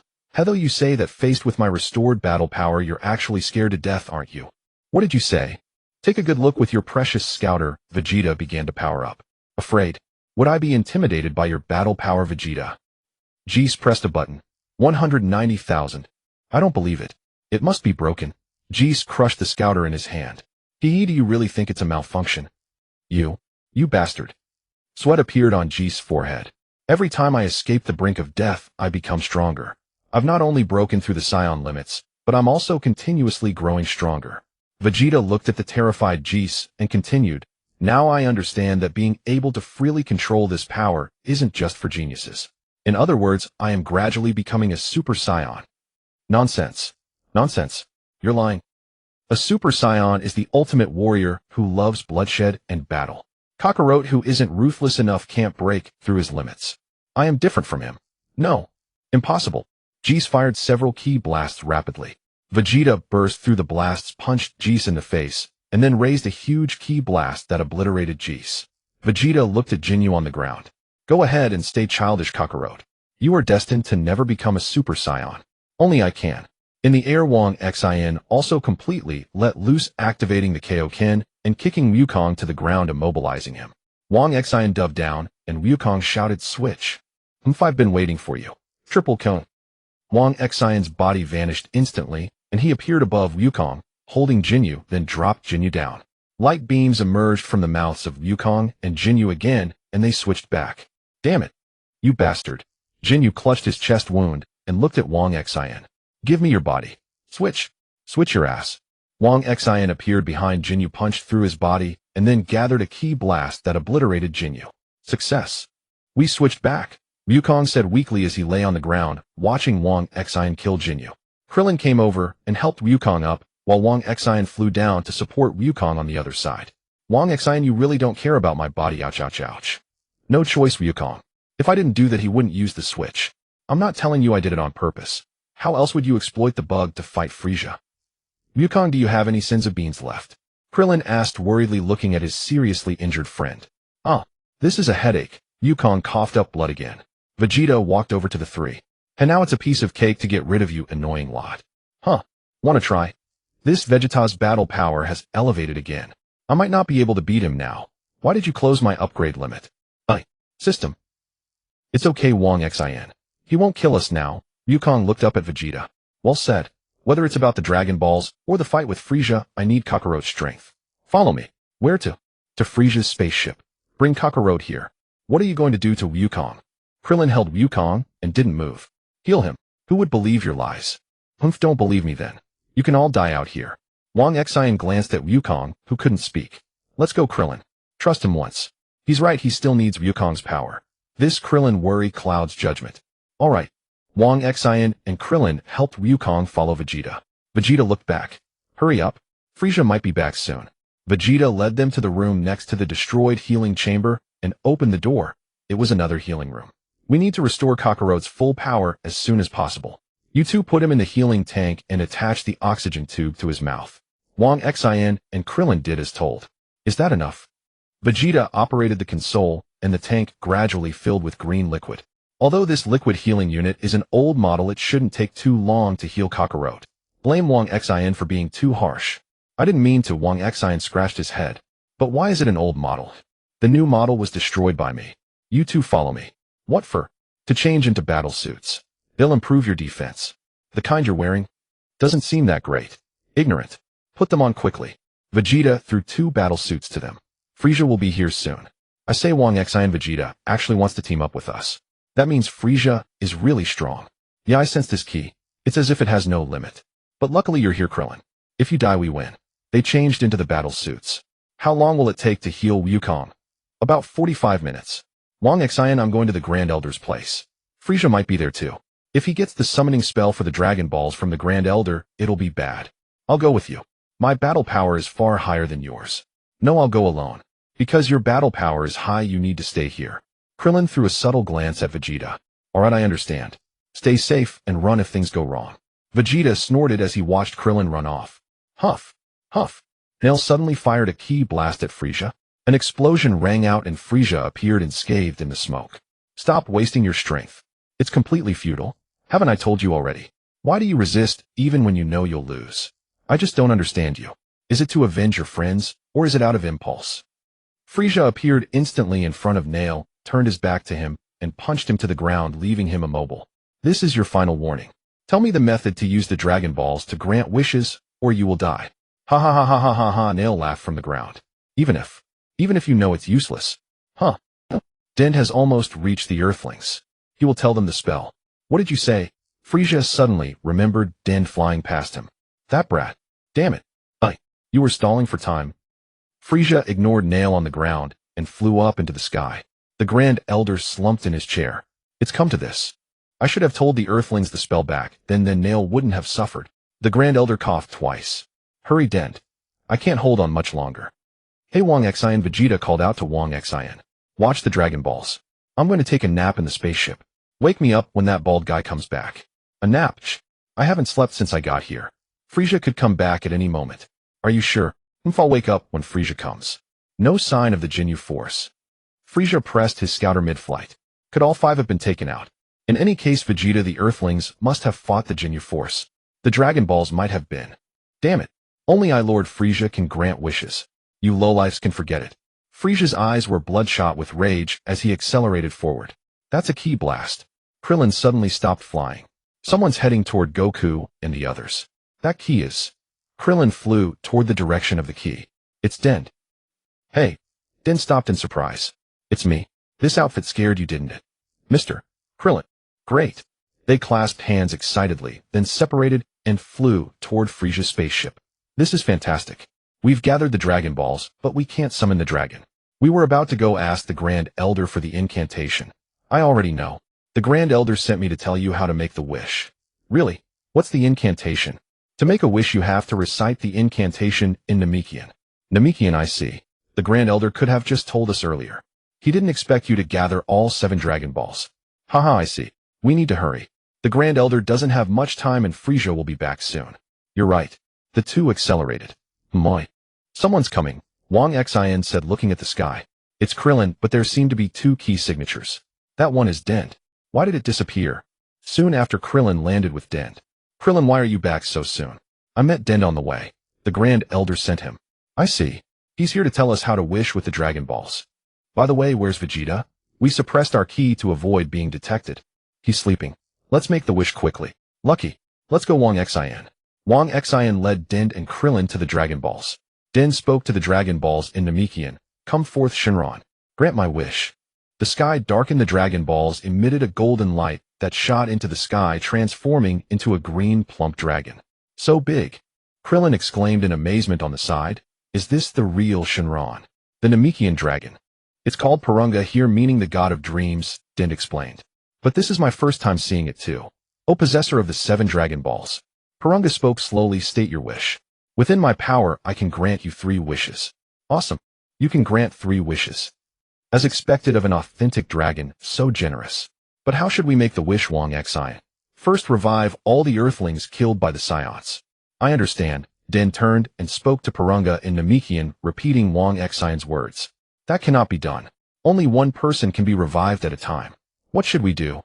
Piccolo on King Kai's planet put his hand on King Kai's shoulder.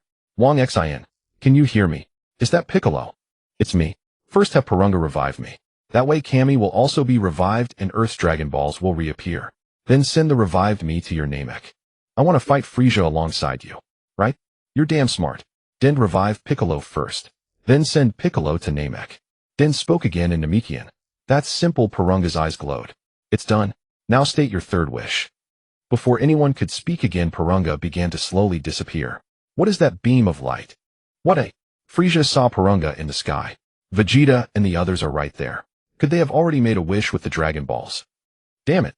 Frieza accelerated toward the group. Vegeta also came out of the spaceship, saw the scene, and angrily charged at Dend. Wang Xin blocked him. Get out of my way. Do you want to die? Frieza is almost here. There's no need for infighting. We saved a wish for you. Find your sensible. Vegeta walked toward Dend.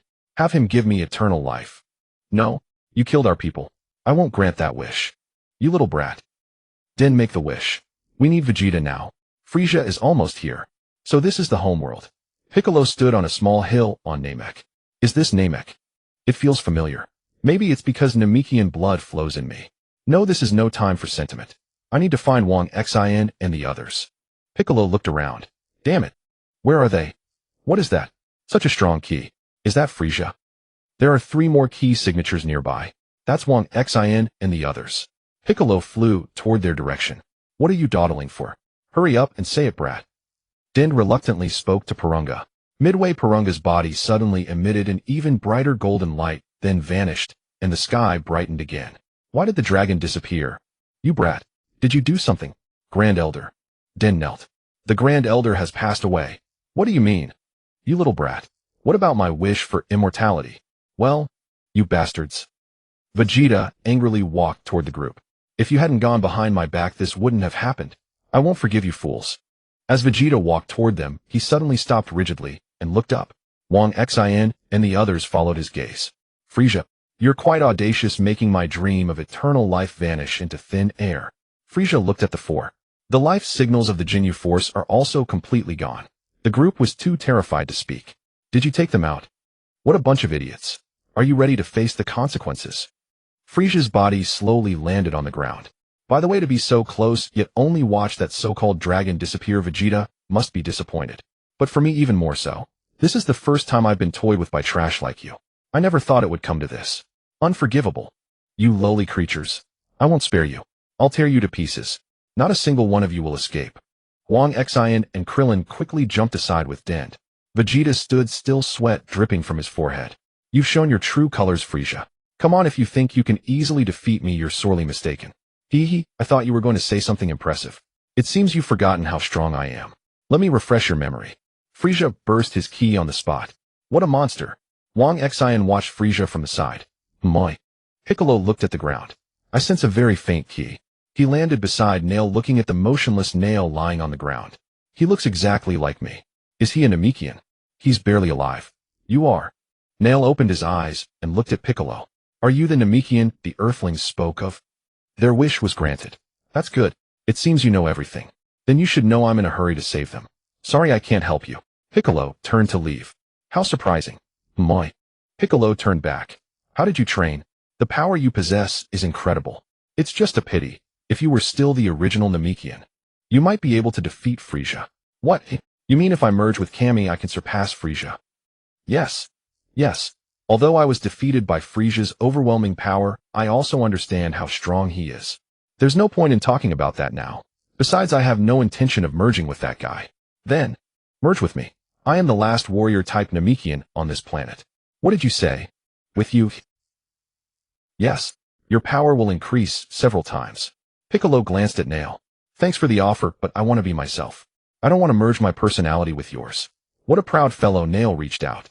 Take my hand. I'm dying. Don't worry, your personality remains. I'm just a tool to boost your combat power. Is that so? If you don't believe me, fine. Let Frieza kill you. Fine. Piccolo made up his mind. Let's try. But the moment I feel something wrong, I'll kick you out immediately. You're so ungrateful. I'm giving you a gift out of kindness. Hurry up. Piccolo grabbed Nail's hand. If you want to merge, hurry up. You must defeat Frieza. Understand. You don't need to tell me. For my own sake, I will. Nail smiled. His body turned into white light and flowed into Piccolo's hand. I never expected this. Piccolo looked at his hands. The power is incredibly strong. Is this the result of merging?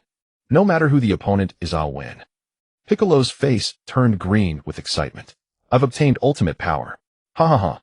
Piccolo turned into a white beam and flew toward the battlefield. Piccolo turned into a white beam and flew toward the battlefield. Frieza fired several energy blasts at Vegeta, who swiftly dodged them. Krillin, take Dend and stay far away. Got it. Wang Xin activated the threefold Kaio-ken and charged at Frieza. Frieza launched an energy blast, but Vegeta appeared in front of Wang Xin and deflected it with a wave of his hand. Thanks, Vegeta, but Frieza's energy. It's terrifying. We can win. Together we stand a chance. Frieza, what? Can you defeat me? Yes. You probably haven't noticed yet, but this kid's battle power is rising continuously. I'm starting to think he's a Saiyan too. And I am gradually becoming the Super Saiyan you fear. You're not ashamed to boast. Can you even become a Super Saiyan? Frieza suddenly grew angry. You're all annoying guys. Frieza suddenly appeared in front of Vegeta and threw a punch. Vegeta reached out and grabbed his arm. Frieza's other fist came, but Vegeta caught it too. The two started exerting force, releasing powerful auras around them. Beep, beep, beep, beep, beep, bang. Frieza's scouter exploded as well. The two stepped back and landed on the ground staring at each other. I see, so it's not all empty boasting. Vegeta is already this strong. System display my status panel. Host Wang Xin. Bloodline Saiyan mysterious state inactive. Skills Kamehameha threefold Kaio-ken temporary. Battle power 15000 temporary. System, why did my panel change? The system is updating. The check-in function is closed. Please focus on the current situation. Transform Frieza.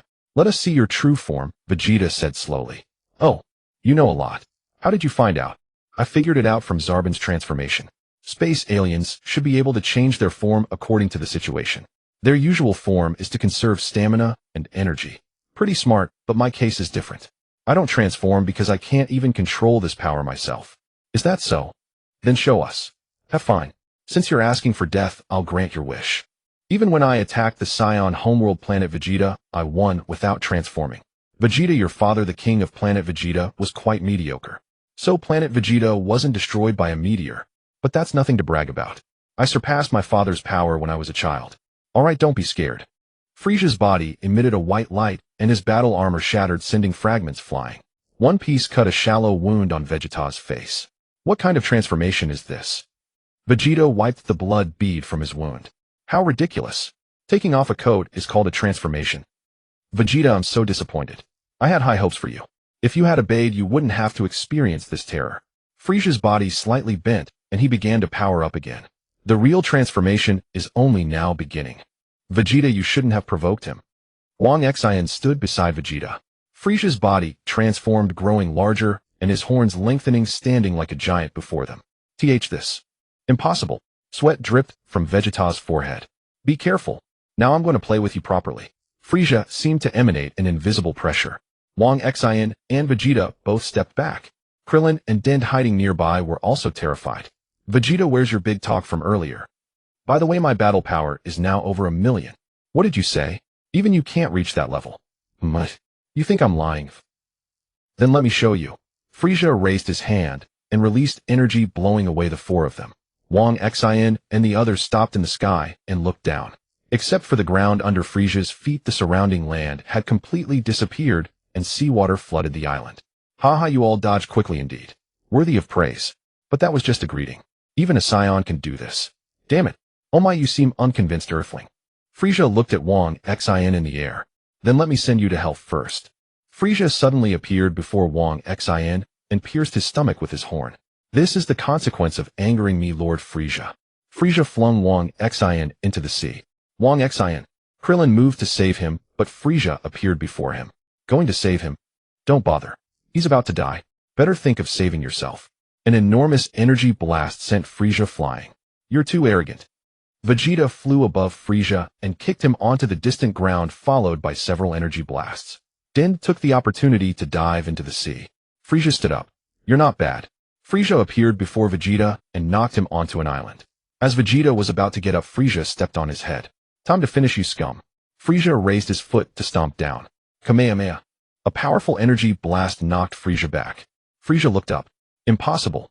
You were supposed to be dying. Wang Xin stood on a nearby rock holding the rescued Vegeta. My power has increased. System display status panel. Host Wang Xin. Constitution Saiyan mysterious evolution activated 1. Skills Kamehameha. Battle power 700. Auto growth slow, increase stronger with battle. Threefold Kaio-ken has been reclaimed and converted into battle power. Mysterious evolution constitution cannot activate Kaio-ken. No time to read carefully. I'll ask for details later, my system. Frieza.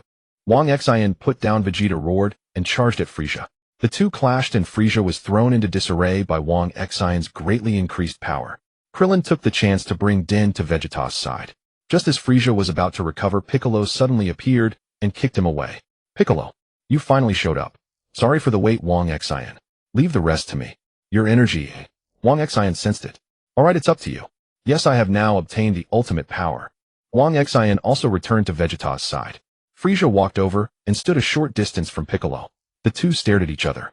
System, can you explain what's happened to my body now? Host potential was stimulated by the Elder, resulting in a bloodline upgrade. Bloodline upgrade. Is this the Saiyan mysterious evolution? It can automatically increase battle power. That's great. Please don't get too excited, host. It's a slow increase. That's still better than nothing. Can I still transform into a Super Saiyan in the future? No, host. The mysterious evolution state is not weaker than Super Saiyan. You'll know once it's fully activated. Isn't that similar to Gohan? It's different, host. Your constitution is far stronger than Gohan's. I see. That's good news, huh? Please don't get overconfident. You are still far from Frieza's match. The system is continuing to update. I hope you can survive. I understand. Hey, you seem quite confident. But I'll soon make your confidence crumble and have you beg for mercy. Keep boasting. Piccolo instantly appeared before Frieza and launched an attack. Frieza's figure vanished. The two began a fierce battle in the air, the shockwaves from their colliding attacks seeming to explode the very air around them. Take this. Piccolo seized the opportunity, punching Frieza in the stomach and then kicking him flying away. Krillin, amazing. Krillin, he's evenly matched with Frieza. Vegeta, no. He's even better than Frieza. What happened? It hasn't been long since we fought on Earth. Wang Xin, everyone watch carefully. I feel Frieza is still hiding his true strength. Piccolo charged again, unleashing a flurry of punches and kicks on Frieza. After taking several hits, Frieza suddenly caught Piccolo's fist and launched a rapid counterattack, sending Piccolo crashing into a mountain. Frieza fired a ki blast directly at Piccolo's face, which blew the mountain peak to pieces. Come out now. Frieza stopped in midair, looking at the shattered mountain. Your power is far from this level, isn't it? Piccolo's figure slowly emerged from the smoke created by the explosion. Not bad, escaping from that distance in the instant of the explosion. Frieza glanced at the silent Piccolo, a fool who knows no fear. Frieza charged at Piccolo again, and they engaged in a fast-paced battle. Krillin, Wang Xin, maybe you're overthinking it. Piccolo looks stronger anyway. Then right. He will avenge our Namekians. Wang Xin, just watch. I believe Vegeta has noticed something too. Vegeta, Frieza is still taking it easy, but Piccolo seems to not be going all out yet. The rapid battle sparked intense clashes. Frieza seized an opportunity, using his tail to smack Piccolo away. Piccolo stretched his arm, grabbed Frieza's tail, and flew back. Frieza took the chance to grab Piccolo's throat, forcing him underwater. Piccolo broke free and kicked, but Frieza dodged. Frieza emerged from the water, Piccolo following closely. Suddenly Frieza launched a ki blast at Piccolo, sending him flying to a distant island. The explosion buried Piccolo under a pile of rocks. Now the Namekian is completely out. Huh. Piccolo jumped out of the rubble. Don't underestimate me. He removed his gravity training suit. Now it truly begins. Piccolo charged at Frieza again. The situation had completely reversed. Frieza was overwhelmed, unable to counterattack. A ki blast sent Frieza flying into the distance. Boom. The ki blast exploded on Frieza, creating a massive cloud of dust. Piccolo did not let his guard down, staring intently at the smoke. Sure enough, Frieza's figure slowly emerged from the smoke. You Namekian are quite impressive, managing to match my great Frieza in battle.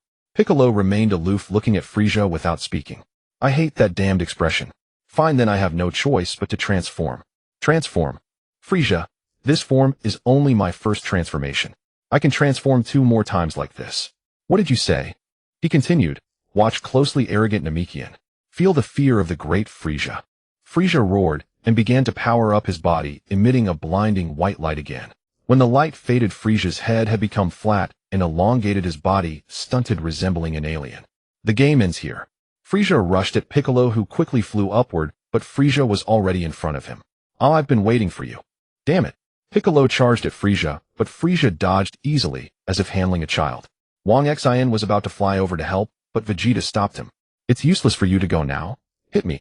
Vegeta, beat me until I'm severely injured. Wang Xin, what are you saying? Vegeta, isn't that kid here? You beat me to near death, then have him heal me. That way my power will increase. Wang Xin, what are you saying? He fired a ki blast that pierced Vegeta's body. I can't bring myself to do it.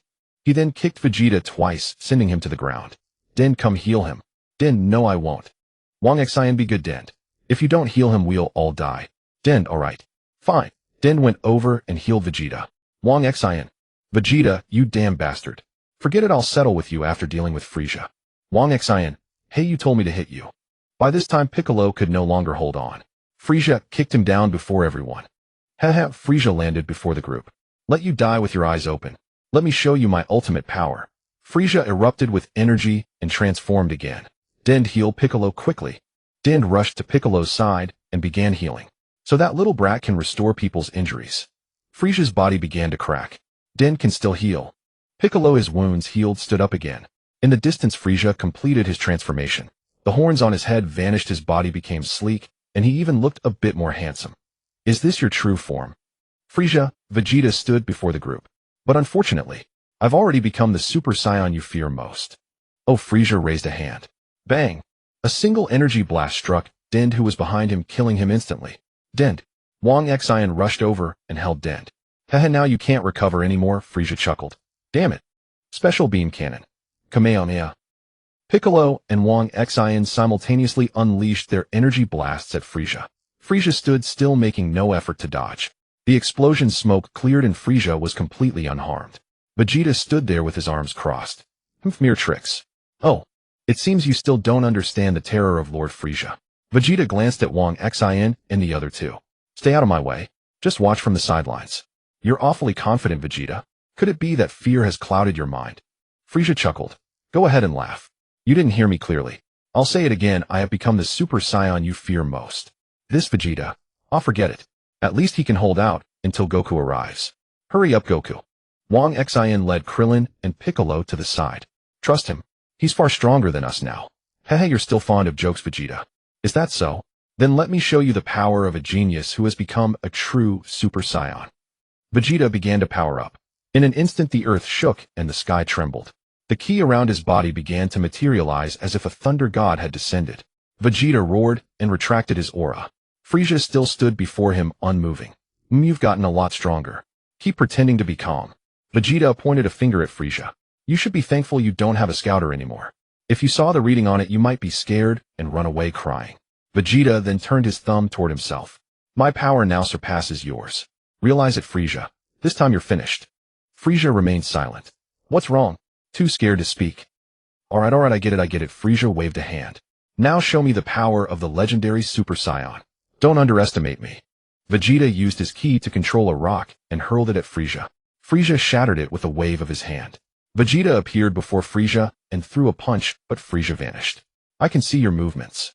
Vegeta appeared at the spot where Frieza materialized and began attacking rapidly. Kakarot doesn't need to show up. Frieza dodged Vegeta's punch by tilting his head, then soared into the sky. Vegeta followed closely and resumed his assault. What's wrong, Frieza? Running away won't beat me. Frieza's figure suddenly vanished. What's going on?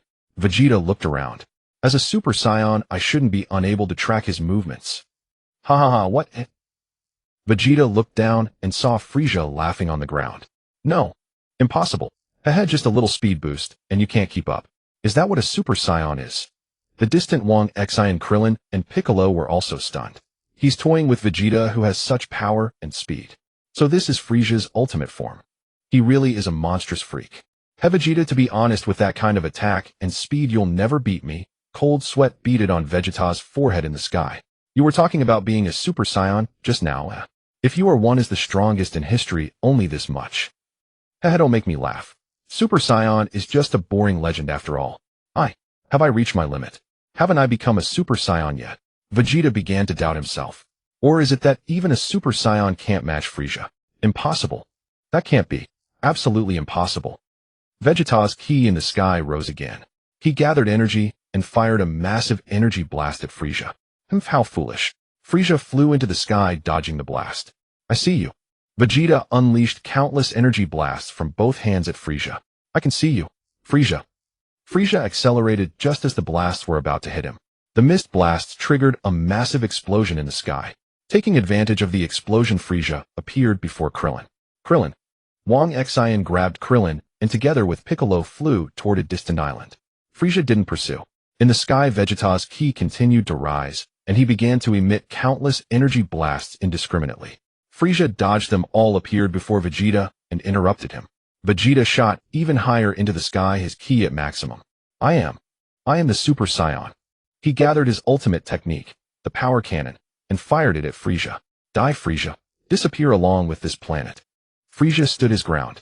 Just as the power cannon was about to hit him, he kicked it back. Vegeta dodged the rebound, but was frozen in shock in the sky. The power cannon erupted in a massive explosion in space. Enough. Frieza landed back on the ground. This is getting boring. He looked up at Vegeta. Now it's my turn to attack, Vegeta.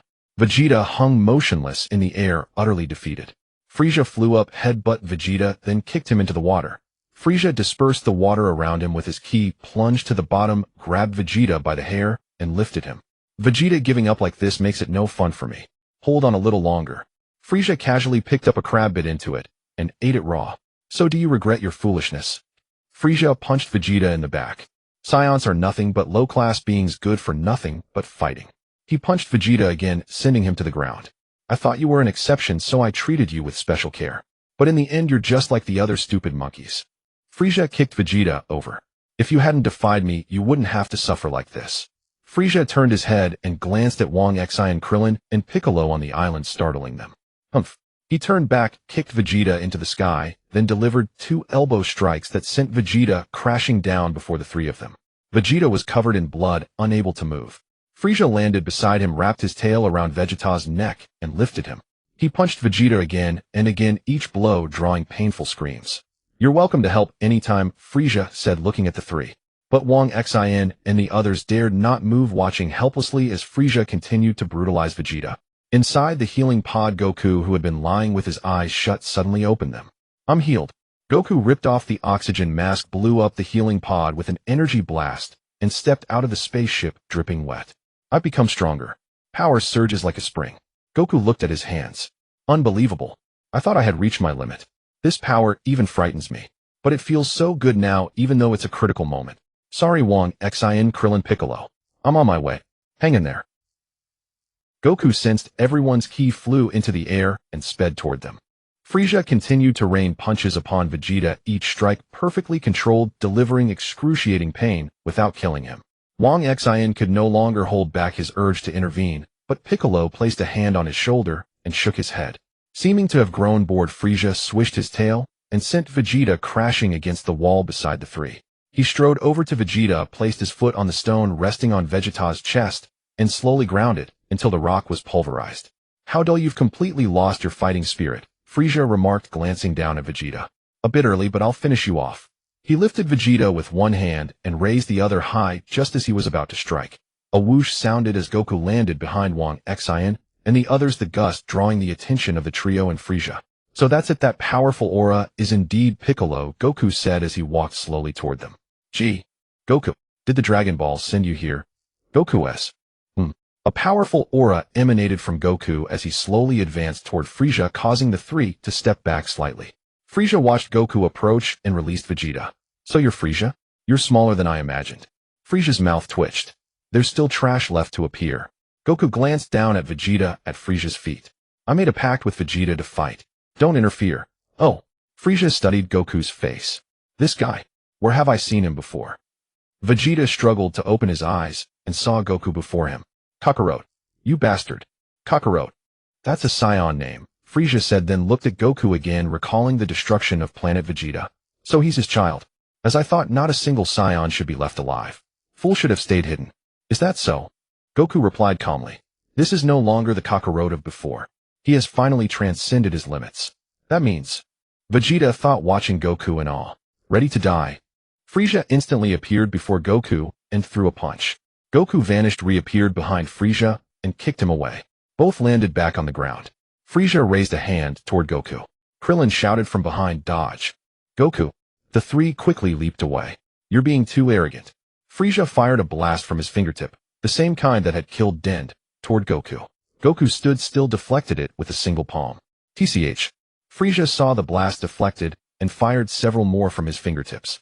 Goku again deflected them all with one hand. The deflected blast struck the distance, causing massive explosions.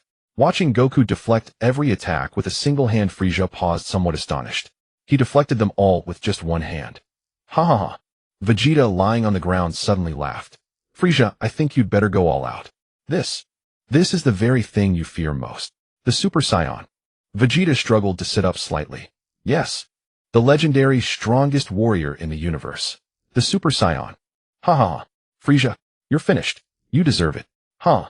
Vegeta forced out the words with a laugh. Frieza suddenly fired a blast that pierced Vegeta's chest. Vegeta coughed blood and collapsed back to the ground. You should know, Vegeta, Frieza said, withdrawing his hand. I hate it when people make that kind of joke. Vegeta. Goku glared at Frieza with anger. Vegeta is already dying. Why must you finish him off? Vegeta was stunned by Goku's words. The Super Saiyan is just a boring legend, yet he was obsessed with it. I hate talkative fools. Kakarot. Vegeta's hand clenched the sand beside him. You bastard. How can you be so sentimental? Vegeta struggled to speak. Aren't you a Super Saiyan? Idiot. If you harden your heart and discard your softness, you can definitely become a Super Saiyan. I will never become as cold as you, Goku said, looking at the struggling Vegeta. Besides, I don't know anything about the Super Saiyan. Sup? Super Saiyan is. Vegeta coughed more blood. Don't say any more. That will only make you die faster. Listen carefully. Kakarot. Frieza folded his arms. His chest is pierced, yet he's still so tenacious. He can still speak. Vegeta used his last ounce of strength. The reason our home planet Vegeta disappeared was not because of a giant meteor impact. It was Frieza's doing. Vegeta's hand clenched the sand tighter, tears streaming from his eyes. We Saiyans followed his orders. Worked hard. But everyone else was killed. Including your father and my father. Because Frieza feared the Super Saiyan would truly appear. More blood flowed from Vegeta's mouth as he reached out his hand toward Goku. Vegeta. Goku was deeply shocked by the sight of the pitiful Vegeta. Please. Vegeta's tears flowed uncontrollably. Frieza. Defeat Frieza. Please. For the Saiyans. Defeat. Goku stood up and faced Frieza. For the fallen Saiyans. And for the Namekians here. I will defeat you. If you talk big. Wukong and Frieza stared at each other, neither making the first move. Leave this place. We'll be in the way. Piccolo yelled, flying into the air. You must win. Wukong. Wang Xin, hurry. Krillin also flew skyward. Keep it up. Wang Xin said to Wukong, and together with the other two they flew into the distance. Wukong's expression turned cold, his originally round large eyes became angular. He shattered the ground beneath his feet and charged at Frieza with a punch. Frieza extended his arm to block and both of them soared into the sky, clashing in midair with intense collisions that shook the heavens and earth. Wukong dodged Frieza's lashing tail and landed on the ground. Frieza fired ki blasts from his hands at Wukong, who leaped into the air to evade. The blasts created a massive mushroom cloud on the earth. Frieza launched several more ki blasts into the smoke, but none hit Wukong. I see, that guy can't sense ki. Wukong emerged from the smoke. Frieza flew above Wukong and shot ki blasts from his eyes. Wukong dodged, and they clashed again. Wukong seized an opportunity and punched Frieza in the head. Frieza, seemingly insensitive to pain, backhanded Wukong away and followed up with a ki blast that X. But the outcome is far from decided. I know. Frieza's eyes widened, and a violent explosion erupted around Wukong. Frieza smirked and looked at the explosion, but Wukong appeared above him. This is my payback. Wukong also narrowed his eyes, using his ki to blast Frieza onto the water's surface. After stopping on the water, Frieza bounced up and kicked Wukong under the chin, sending him into the water. Frieza hovered in the sky, laughing as he looked at the water. Wukong underwater rubbed his chin where Frieza had kicked him. That hurts. Come on up, you can't be defeated that easily, Frieza said, staying in the air, unwilling to go into the water. Wukong held his breath underwater. This guy is fast. How should I deal with him? He doesn't seem to sense ki, only uses his eyes. Good, I'll exploit that. Wukong gathered ki in both hands. It's been a long time since I used this technique. I wonder if Master Roshi is doing well. 2 spheres of condensed ki formed in his hands, slowly drifting forward. Perfect, just like that. What's wrong? Still not coming up? Then I'll give you a big gift. Frieza raised his arm, and suddenly a ki blast emerged from the water. Here it comes. Frieza was about to attack, but upon seeing the ki blast he quickly dodged. Another sound came from the water. Over here. Turning around, he found another ki blast. Wukong delivered a fierce kick from behind, sending Frieza crashing through 2 islands before being buried under rubble. Wukong rubbed his nose and looked over. That move worked perfectly. A violent purple aura erupted from the rubble, shattering all the stones. Frieza stood there cracking his neck. Completely useless, Wukong said, looking at Frieza, who was only slightly dusty. Not bad. You're the first person besides my father to get me dirty. Frieza dusted off his clothes. This is the first time I've been this excited. How should I deal with you? What a headache. I thought it might have some effect. Frieza teleported twice to an island not far from Wukong. Let me scare you first. He raised his hand toward a pile of rubble. The stones slowly rose above his head. With a flick of his hand, all the stones shot toward Wukong. Wukong dodged in the air, but the stones adjusted their trajectory and pursued him. Is it telekines? In that case, Wukong emitted a powerful aura shattering all the stones. After the stones were destroyed, he landed in front of Frieza. Arrogant brat, Frieza pressed his hands slightly against the ground, and a small island slowly rose behind him. You're dead this time. He swung his hands forward, hurling the island at Wukong. Sweat appeared on Wukong's forehead. He caught the island with his hands, but was pushed back rapidly until the island slammed him against a cliff, trapping him in between. Frieza smiled at his handiwork. A flash of golden light, and Wukong burst through the island, landing on the ground. The island behind him was split in two. You fell for it. Frieza suddenly appeared above Wukong, raising his arm slightly. A sphere of ki formed around Wukong, trapping him and rendering him immobile. Frieza kicked the sphere containing Wukong into the air, then flew up and began kicking it back and forth. Each time Wukong was kicked away, Frieza appeared in front of the sphere and kicked it again. If I make a slight mistake, you might die. Enough on board. After a few kicks, Frieza raised his hand and fired a ki blast, sending the sphere flying far away. The explosion turned an entire area into powder like a desert with a huge crater in the sand. The violent blast even affected Wang Xin and the other two in the distance. They struggled to stabilize themselves in the air, then looked at the crater. What a terrifying guy. Frieza is toying with Wukong, Piccolo said, sweating. Yeah, if he wanted, this planet would have been destroyed long ago, Wang Xin agreed. What about Wukong? How is he? Krillin asked worriedly. Don't worry.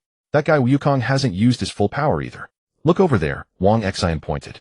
Krillin looked and saw Wukong standing on one of the few remaining peaks. That was close. His attacks are fierce. I need to be careful.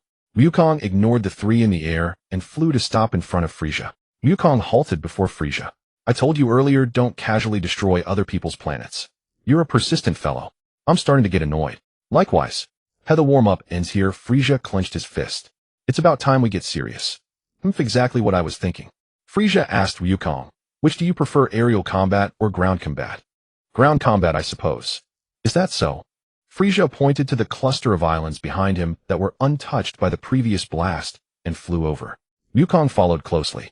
They landed on a slightly larger island. Wukong looked around. You're going to fight me on ground, my forte. Quite a generous offer. You seem very confident. He took off his outer garment, revealing a vest. I'm actually quite considerate. By the way, I'll give you another big advantage. Huh? What do you mean?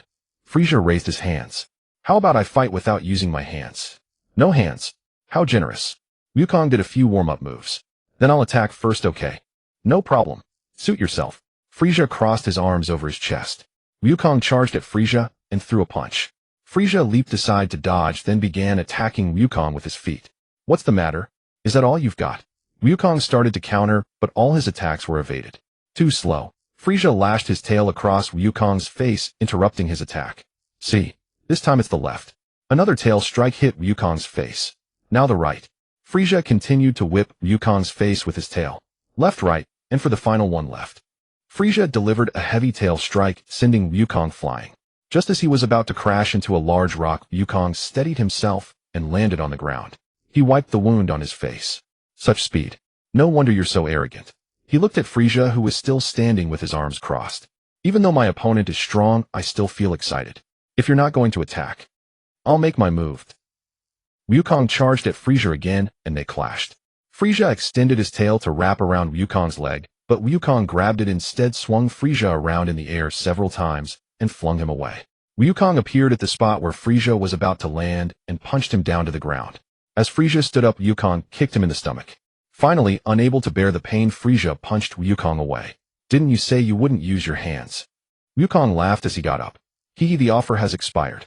Then I'll give you a little favor as well, a piece of advice. Wukong wiped the corner of his mouth. Advice? You're too confident in your own power, which leaves many openings in your attacks. Well, thank you for the reminder. Few people are as skilled as you. I appreciate the compliment. But I'm tired of this sparring. It's time to decide the outcome. However, I'll ask you one last time, will you serve me? It would be a shame to destroy such power. You could do better than Captain Jinyu. Dream on. Do you think I'd accept? I knew you'd say that.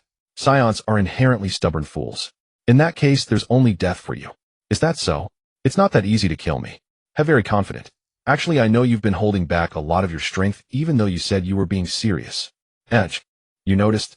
Taking all that into account, according to my estimation. Roughly 50. In other words, with just half my power, you'll be reduced to cosmic dust. That's a bit exaggerated. You're just bluffing.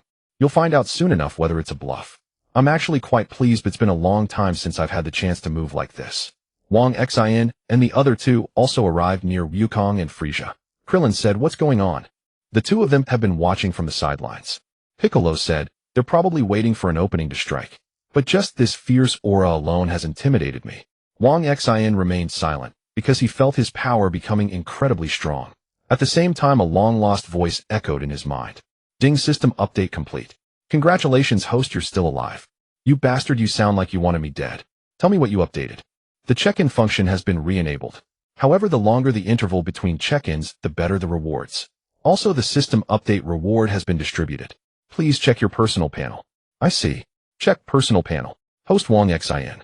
Bloodline Mysterious Evolution activated 10, completely removed Saiyan Bloodline. Skills Kamehameha True Concealment of Aura. As long as the host doesn't want to be detected, no one can see through it.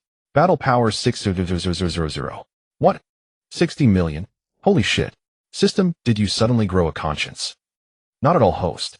I told you before, Mysterious Evolution is stronger than Super Saiyan. You'll know once it's fully activated. Also, don't think you can beat Frieza now. Between you and me, Frieza's battle power is over 100 million. I see. That Frieza is a real monster. And why do you suddenly seem more human? Don't overthink it, host. Just watch how Wukong fights. You'll learn a lot because you still have to. Have to what? Why did you stop talking, system? The system did not reply to Wang Xin. Wang Xin's gaze shifted back to the two fighters on the battlefield. Goku and Frieza were still sizing each other up. With just 50 of his power, he could reduce me to dust. Goku cautiously eyed the utterly composed Frieza. This guy doesn't seem to be bluffing. Frieza smirked, then suddenly appeared before Goku and dealt a sharp elbow strike to his nose, sending him staggering backward. So fast. I can't see anything. Goku wiped the blood from his nose, but Frieza instantly reappeared behind him and swept his leg, knocking Goku's legs from under him. As Goku was about to fall, he planted one hand on the ground to leap up, but Frieza coiled his tail around Goku's neck and punched him in the stomach. Frieza hopped back in front of Goku, watching him kneel on the ground, clutching his abdomen. As I said, with just half my power, you'll be reduced to cosmic dust. Damn it. Goku slowly rose and threw a fierce punch at Frieza, who leaped to dodge it.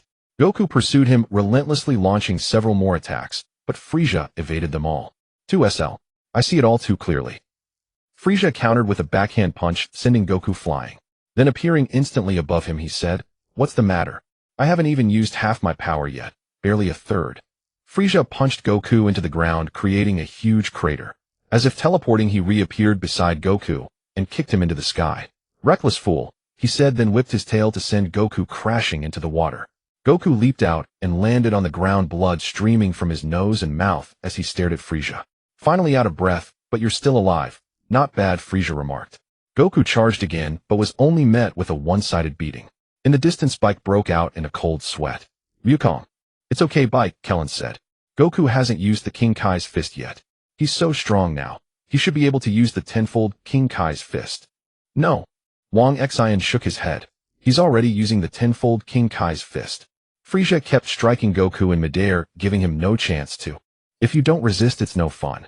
Frieza kicked Goku away, then tail whipped him to the ground. As soon as Goku stood up, Frieza punched him again, leaving a human-shaped crater. Goku struggled to his feet, but staggered and fell onto Frieza's shoulder. Hey, I'm not done yet." Frieza wrapped his tail around Goku. "It's still too early for bedtime." He flung Goku into the air, and Goku fell naturally into the water. Underwater, Goku opened his eyes, covering his mouth, struggling to swim up. As soon as his head broke the surface, he saw an energy blast coming and quickly ducked back. "I can't hold my breath anymore." He surfaced again, but Frieza stomped him back down. Goku flailed his arms. "How does it feel to be a fish?" Goku closed his eyes, his hands falling limp.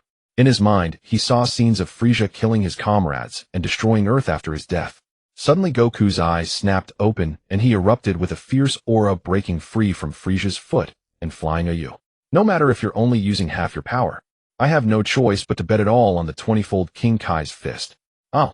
Goku punched Frieza, sending him flying, and charged at him. "Huh. Me. Huh. Me. Huh." A massive Kamehameha blasted toward Frieza in the air. Frieza extended one hand, struggling to block it. "Ah."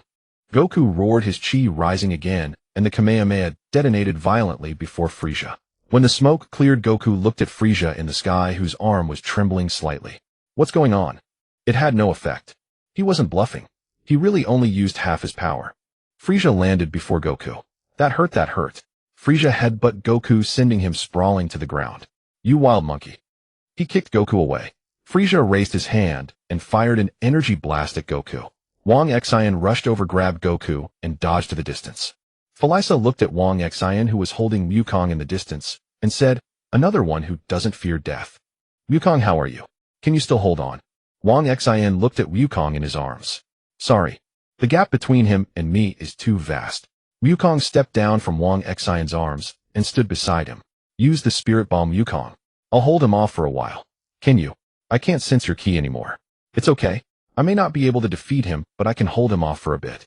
I'll leave everything to you, Wukong. Alright, be careful. He's really too strong. Wukong stood still, raising both hands high. Wang Xian landed in front of Frieza and said, come play with me. It's boring to keep bullying him alone. Oh, are you trying to die before him? Add me too. Bike also flew over and stood beside Wang Xian. Frieza looked at Wukong, who was standing behind them with his hands raised high. Forget it, that wild monkey seems to be surrendering. I'll play with you too. Hope you can entertain me for a while.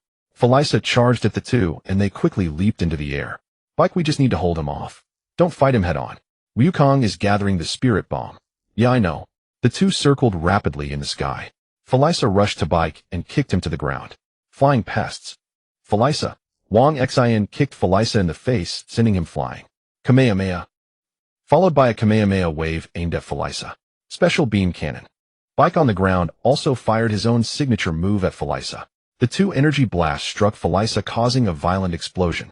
As the dust cleared, Frieza's figure was nowhere to be seen. He appeared behind Wang Xian. You're not much different from that wild monkey. He kicked Wang Xian to the ground next to Bike. Wang Xian stood up. This won't work. We can't deal significant damage to him. We'll have to give it our all. Bike turned to look at Wukong and nodded. The two charged at Frieza again. You really make me angry. Frieza fired energy blasts from both hands at the two. Wang Xian and Bike dodged. Just as Wang Xian turned around, Frieza was already in front of him, punching him down to the ground, where he lay motionless. Bike was about to rush over when Frieza kicked and broke one of Bike's arms, then punched him heavily to the ground. Frieza charged from the sky toward the two on the ground. Wang Xian suddenly rolled over and shouted at Frieza, solar flare. Frieza, blinded by the dazzling light, covered his eyes and angrily fired several energy blasts at the ground. Wang Xian quickly grabbed Bike and ran into the distance, but one of the blasts hit him in the back, sending them both flying. Sorry, I have no strength left to stop him, Bike said, spitting blood with difficulty. It's okay. Look at Wukong. Bike looked at the huge spirit bomb above Wukong's hands. Frieza also sensed something was wrong and looked up at the sky. You bastard. Frieza rushed toward Wukong. You damned wild monkey. Die, Frieza. Wukong shouted and hurled the spirit bomb at Frieza. Just as Frieza was about to dodge, Destructo Disc. Kellen, standing in the distance, threw two Destructo Discs at Frieza. Frieza sidestepped to dodge, but was struck solidly by the spirit bomb. He raised his hands to block. This thing. Frieza's body was slammed into the water by the enormous spirit bomb. This damn thing. How could it defeat me, the great King Frieza? Before he could finish, Frieza was slammed to the bottom of the water. The spirit bomb exploded violently, and a huge wave crashed over, drowning the severely injured Wang Xian, Bike, and Wukong on the ground. After the wave passed, Kellen dragged the three to the shore one by one. Wukong, lying on the ground, gave a thumbs up to Wang Xian and Bike. Kellen excitedly hugged Wukong. We won. Wukong, you did it. Haha, Wukong laughed. I owe it to you three. Otherwise I couldn't have defeated him. Bike and Wang Xian also recovered a bit. Bike stood up and shouted, and his arm, broken by Frieza, grew back. Haha, Bike, you're even more amazing than Senzu Beans, Wang Xian said, patting Bike's shoulder. Ouch, ouch, ouch. This is not as good as Senzu Beans, it really hurts. Haha, Bike is making jokes too, Kellen laughed heartily. Wang Xian, Bike, and Wukong all looked at Kellen and burst into laughter. You're amazing, Wukong. That spirit bomb was so huge, Kellen said, gesturing with his hands. Wukong sat up straight and leaned against the rock. Of course, it gathered the wishes of everyone in the universe. Haha, let's go back, Wukong. Your spaceship shouldn't be destroyed yet. The Dragon Balls on Earth have been revived, so we can revive Yamcha and the Namekians killed by Frieza, Wang Xian said, helping Wukong up. Okay, let's go back. The four stood up and looked into the distance. Just as Kellen was about to come to Wukong's other side to help him, how could it be? Kellen looked up in shock at the high sky behind Wukong. What's wrong, Kellen? Wukong, Wang Xin, and Bike also turned to look in the direction Kellen was staring. Frieza. The crowd stared in utter shock at Frieza standing on the rock. That guy is still alive after taking such a huge spirit bomb. Klin's voice trembled as he spoke. Frieza raised his hand and fired a laser-like energy blast at Wukong. Wukong. Bike shoved Wukong aside only to be pierced through the chest by the energy blast, collapsing onto the ground. Bike. Wang Xin quickly crouched beside Bike using chi to seal the blood flowing from his chest. Fortunately, it didn't hit the heart. Wukong clenched his fists, staring down at Bike, lying on the ground, his anger slowly mounting. Frieza. Even I thought I was going to die just now, Frieza said, standing on the rock and looking at the group. You nearly killed your emperor. Hurry and escape, Wang Xin. Klin. Go to where I came from, you'll find a spaceship there. But Wukong.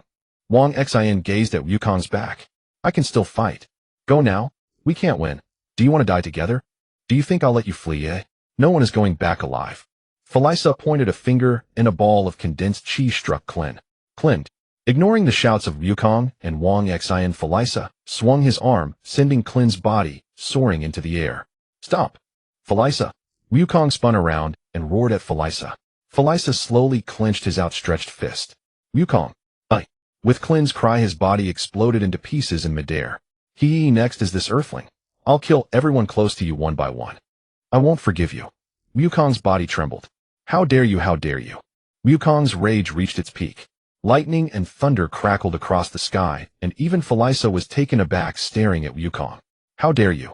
The lightning intensified, rocks on the ground began to rise as chi surged from Wukong's body. Wukong's hair flashed with a golden hue. Wukong shouted, his hair turning completely golden, his eyes shifting to green, and a golden aura erupted around him. What? Frieza stared in astonishment at the transformed Wukong. Wukong turned to Wang Xin. Take Bike back to Earth, he still has a breath of life. Wang Xin stood dumbfounded, unable to speak. Leave now before I completely lose my sanity. Wukong's shout jolted Wang Xin back to his senses. So this is a Super Saiyan. Seeing it with my own eyes is truly breathtaking. Wang Xin nodded at Wukong, picked up Bike, and gazed at the golden-haired Wukong. Wukong turned to face the startled Frieza. What the hell? He's changed like this. Saiyans are supposed to only transform into giant apes. What's going on? Hurry, Wang Xin. If Bike dies, the god of Earth will die too. You understand the gravity of the situation. But if I take the spaceship, what about you? Stop babbling. Go now. Wang Xin glanced at Wukong, then flew toward the spaceship with Bike in his arms. Sorry, Wukong. I'll be waiting for you on Earth. Frieza sneered, watching the fleeing Wang Xin. I won't let you escape. Frieza raised his hand to fire an energy blast, but Wukong instantly appeared before him, grabbing his hand. Wukong tightened his grip. Enough, you bastard. Frieza cried out in pain. You've harmed innocent people time and again, even Klin. Wukong squeezed harder, forcing Frieza to one knee. Frieza grabbed Wukong's hand with his other, burst free with a surge of chi, and retreated 2 steps, standing before Wukong. Why have you suddenly become so powerful? Frieza rubbed his aching hand. Could it be you are? Wukong clenched his fists. I am truly furious. Frieza. Wukong dashed forward, landing a punch that sent Frieza flying. He followed, grabbing Frieza's body, driving a knee into his waist, then hammering a heavy fist that sent Frieza crashing into the ground. Wukong stared at the crater Frieza had made. Light burst from the pit, shattering the entire island. Frieza emerged from the rubble, blood trickling from his mouth, and slowly floated before Wukong. You talk big, saying I killed innocent people. Are all those killed by Saiyans guilty? That's why the Saiyans were wiped out, Wukong said expressionlessly. I destroyed them because I hate monkeys. This time it's my turn to eliminate you. Hey, you want to eliminate me, Frieza? Frieza pointed his thumb at himself. How delusional. You can't defeat me. Wukong sneered, and Frieza continued. Even if you are a Super Saiyan. You cannot defeat me, Frieza. Frieza's figure instantly vanished, appearing on the distant water surface. He looked up and saw Goku already standing before him. Die. Frieza unleashed several energy blasts at Goku, causing explosions and raising a cloud of smoke. When the smoke cleared, Goku appeared unscathed. Frieza angrily began to power up, gathering a sparking energy orb in his hand and firing it again at Goku. Just as the blast was about to hit him, it was dissipated by the aura around Goku. Frieza, refusing to believe it, threw another few blasts, but they were all in vain. Panting, he stopped. Goku lowered his head slightly, his gaze sharpening. Even if you apologize, I won't forgive you. He raised his arm toward Frieza and a golden aura surged upward. With a slight movement of his arm, an invisible force sent Frieza flying. Frieza's body hurtled backward and finally stopped at a distance. Before he could catch his breath, Goku appeared before him and punched him away again, followed by a knee strike that made Frieza spit blood. Frieza angrily launched a rapid barrage of attacks, but Goku dodged them all. Frieza powered up and landed on A. Frieza leaped into the sky and fired another volley of energy blasts. Goku also flew up and dodged them. Damn it. Frieza, seemingly enraged and impotent, fired another series of energy blasts, but still couldn't hit Goku. If I hit you. Even if it's you. Goku smirked slightly. Try it then. What did you say? Don't underestimate me. Frieza fired an energy blast at Goku. Goku did not dodge or evade, he let the blast hit his head. He raised his head, which had been slightly knocked back, and looked at Frieza. Even if you destroy this planet, you cannot defeat me. Who are you? You should have known by now. I am a Saiyan who came from Earth to defeat you. I had a heart that loved peace, but through anger I awakened as the legendary warrior. Super Saiyan. Son Goku. Goku's golden aura grew even stronger, dispelling the clouds caused by his transformation. Frieza looked at Goku, cold sweat forming on his forehead. Just as I thought, you really do look like a Super Saiyan. Haha, a heart that loves peace awakened through anger. I see. No wonder Vegeta couldn't become a Super Saiyan. Wang Xin carried Piccolo and found Goku's spaceship.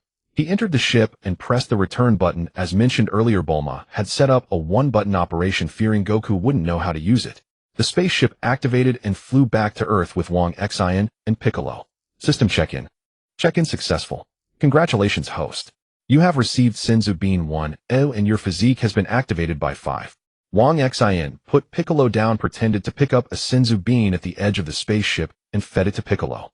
It must have been left behind by Goku. After eating the Senzu Bean, Piccolo fully recovered and stood up. We're going back to Earth. What about Goku? Don't worry, Goku has become the legendary Super Saiyan. He'll find a way. Piccolo silently walked to the window of the spaceship and looked outside. Goku, you must keep fighting. Wait for me, Gohan. I'm coming back. System view, personal panel. Host Wang Xin. Bloodline mysterious evolution activated 15. Skills Kamehameha true, concealment of aura. Combat power 100 million. 100 million. Does activating 5 increase combat power by 40 million? Not exactly, host. The higher the activation, the greater the power increase. It's best to familiarize yourself through actual combat. I see. Thank you, system, for giving me a crucial Senzu Bean. The Senzu Bean was obtained through the host's check-in, not related to the system itself.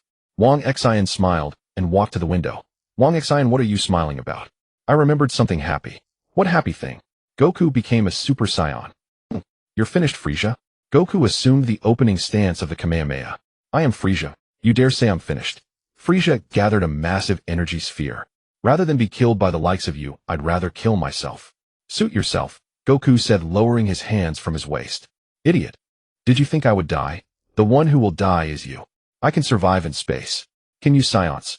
Die. Frieza hurled the energy sphere toward the ground. Disappear together with this planet. Oh no.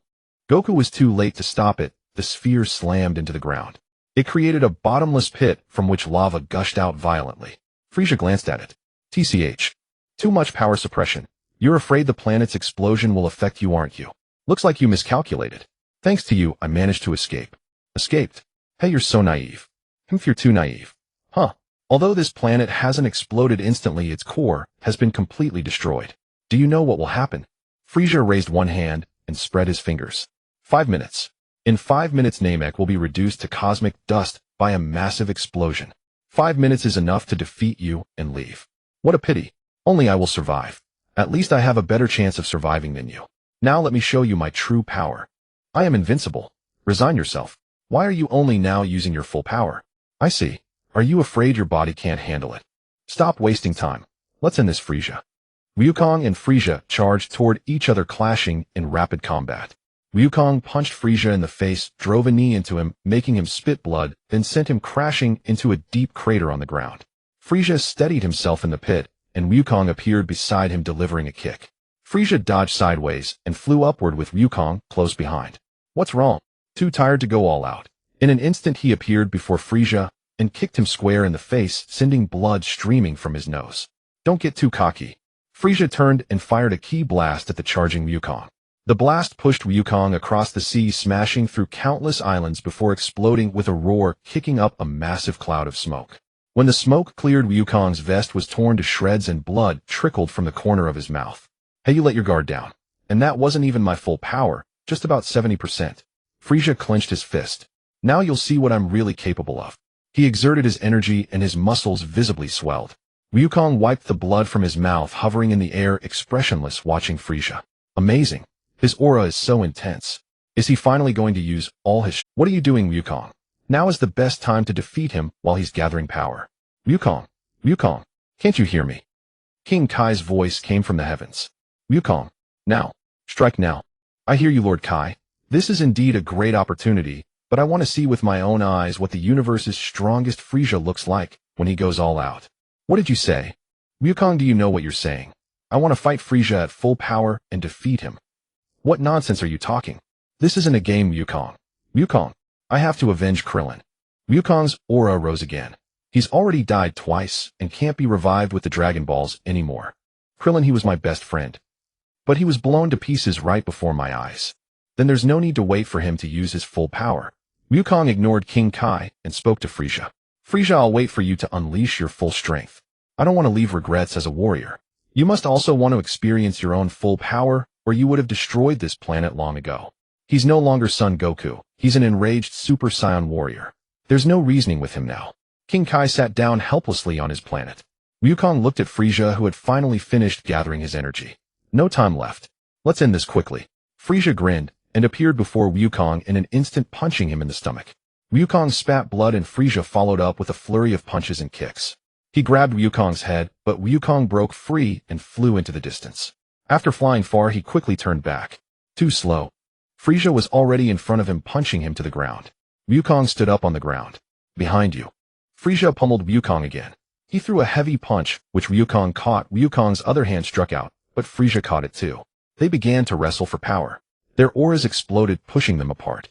Frieza punched Wukong in the stomach, bending him over, then retreated panting and stopped before him. How do you feel? This is just a warm-up before the final battle. True, Wukong slowly straightened up. But this level is disappointing. You bastard. Frieza charged at Wukong again, but couldn't land a single blow. Enough. Let's end this. Wukong dodged Frieza's attack, punched him in the face, then followed up with several rapid heavy blows to his body. Frieza was left defenseless. A final kick sent him to the ground, and Wukong landed before him. Frieza struggled to his feet, breathing heavily, glaring at Wukong. Damn it. I'll kill you. I'm done fighting. Wukong glanced at Frieza. What do you mean you're done? Even though you've used your full power, your momentum has greatly diminished over time. Continuing this fight is meaningless. My anger has subsided, and I've humbled you. Isn't it shocking to know there's someone who can surpass you? Wukong sneered. And a Saiyan no less. Defeating a terrified you holds no meaning. Live in fear and cower. I'm going back to Earth. There's still time. Wukong sighed, turned around, and reverted to his normal form. Frieza, stopped doing evil. I don't want to see you again. He turned his back to Frieza and rose into the air. Don't joke, don't joke. I. Frieza conjured Krillin's Destructo Disc.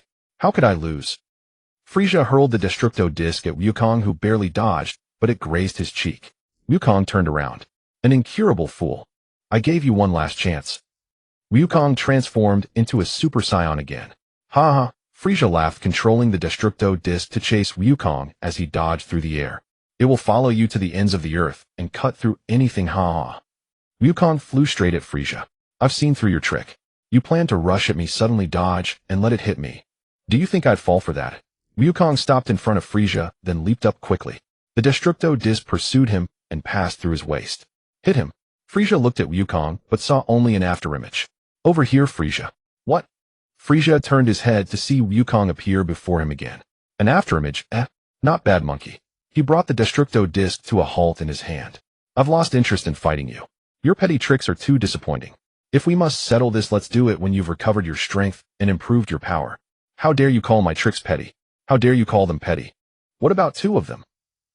Frieza conjured another Destructo Disc, and both discs flew at Wukong simultaneously. You stubborn fool. Wukong leaped again to evade. Damn monkey, they'll keep following you. You can't escape. Frieza, you incorrigible bastard. Wukong charged at Frieza again. Only an idiot would use the same trick. Frieza mocked Wukong as he charged. Wukong threw a key orb that exploded in front of Frieza, kicking up a cloud of smoke. Frieza saw Wukong vanish in the smoke and the discs heading toward him, so he leaped into the air. Damn, who would fall for such a childish trick? Where are you, you blasted monkey? Wukong suddenly appeared above Frieza and drove an elbow into his head. You're not worthy to be my opponent. Wukong rained down a barrage of open-handed slaps on Frieza's face, leaving him dazed and his head nearly deformed. Wukong kicked him to the ground. Frieza struggled to his feet. How dare Mir? Don't get up. Lie down. Wukong shouted from above. What? Frieza was sliced in half by the Destructo disc that came from behind. His severed body fell to the ground and the disc vanished. Wukong landed before him. This is your own doing, but it's still a miserable sight. I'm going back to Earth. You stay here and perish with the planet you destroyed. Wukong turned and walked away. Cough.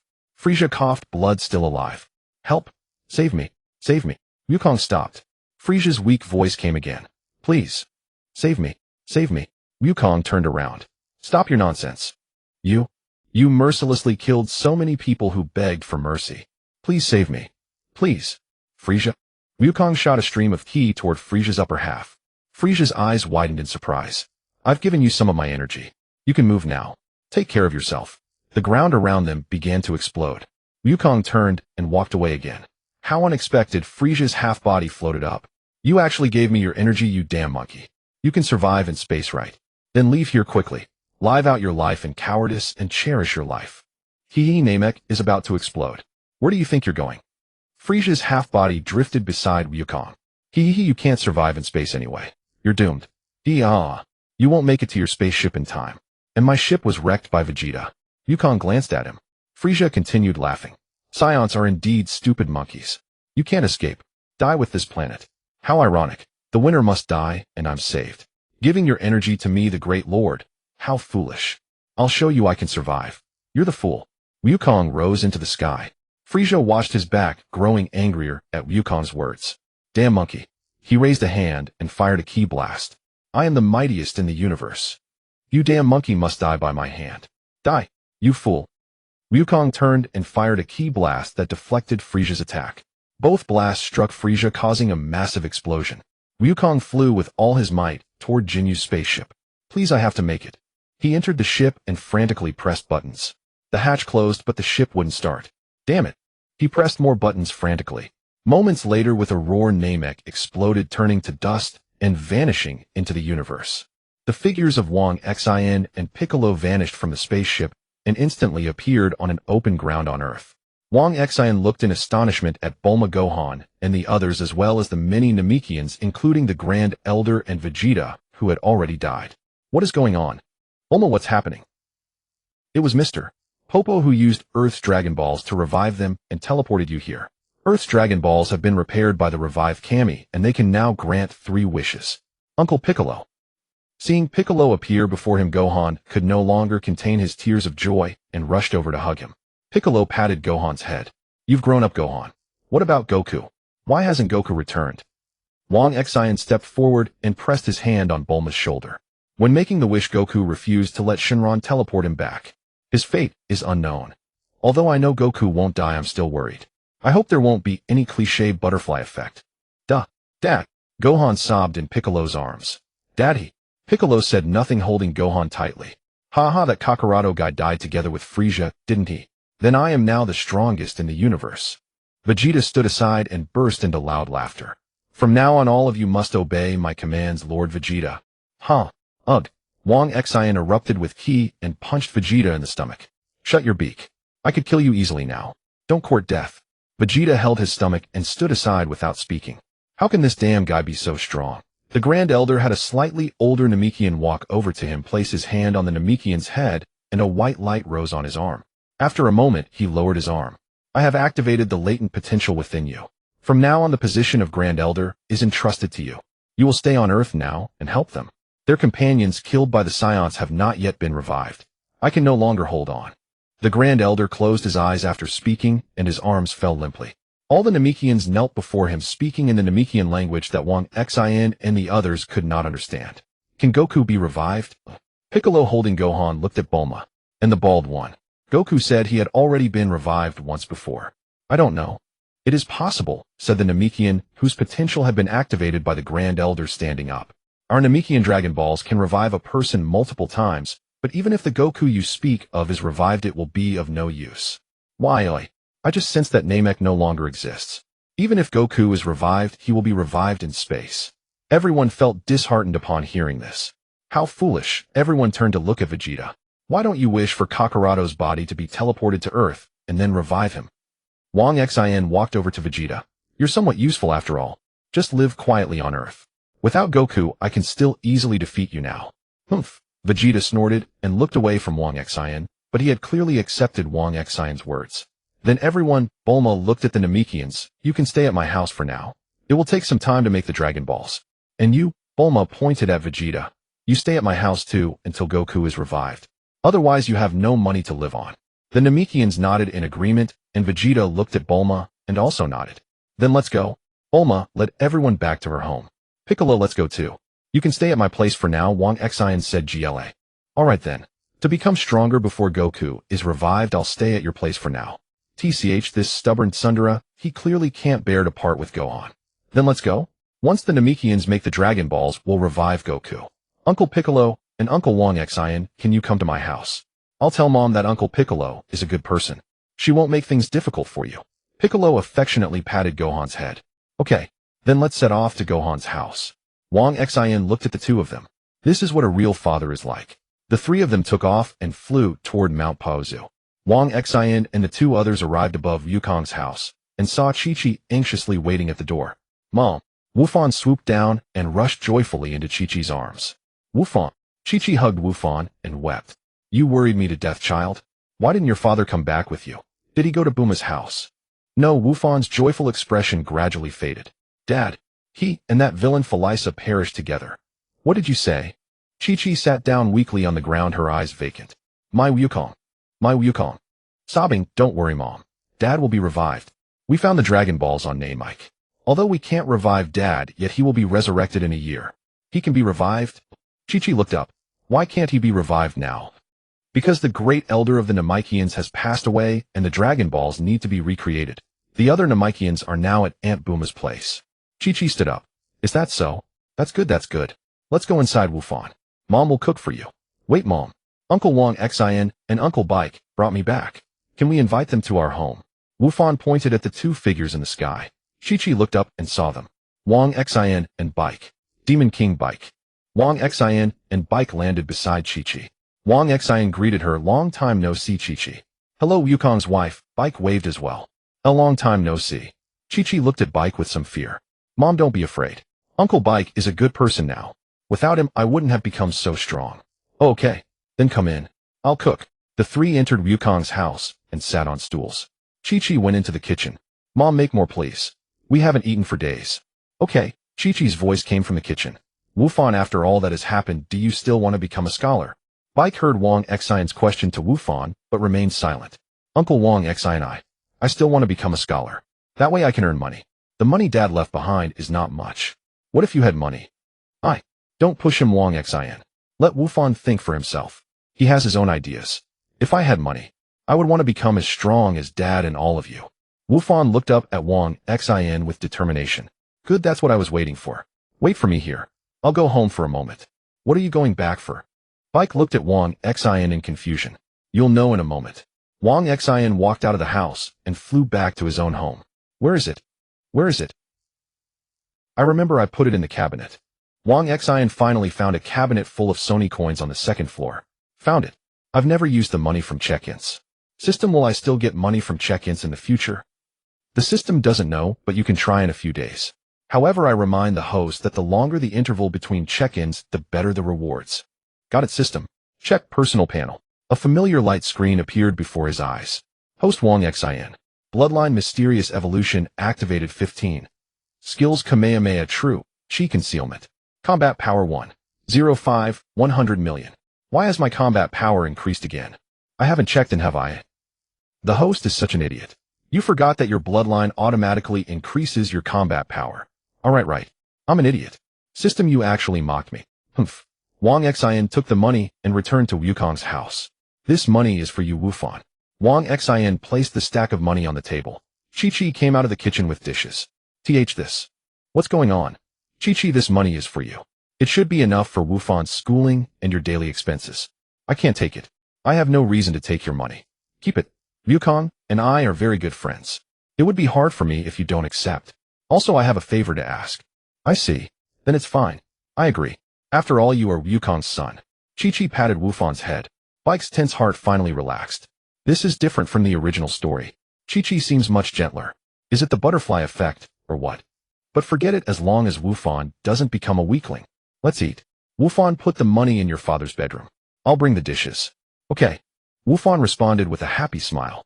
Thank you for your hard work, Chi-Chi. Do you need help from Bike and me? Wang Xin nudged Bike with his elbow. Alright, do you need our help? Haha, no. I'll manage myself. Bike, don't be too nervous. Wufan has told me many things. Without you, Wufan wouldn't have matured so quickly. I'm quite grateful to you.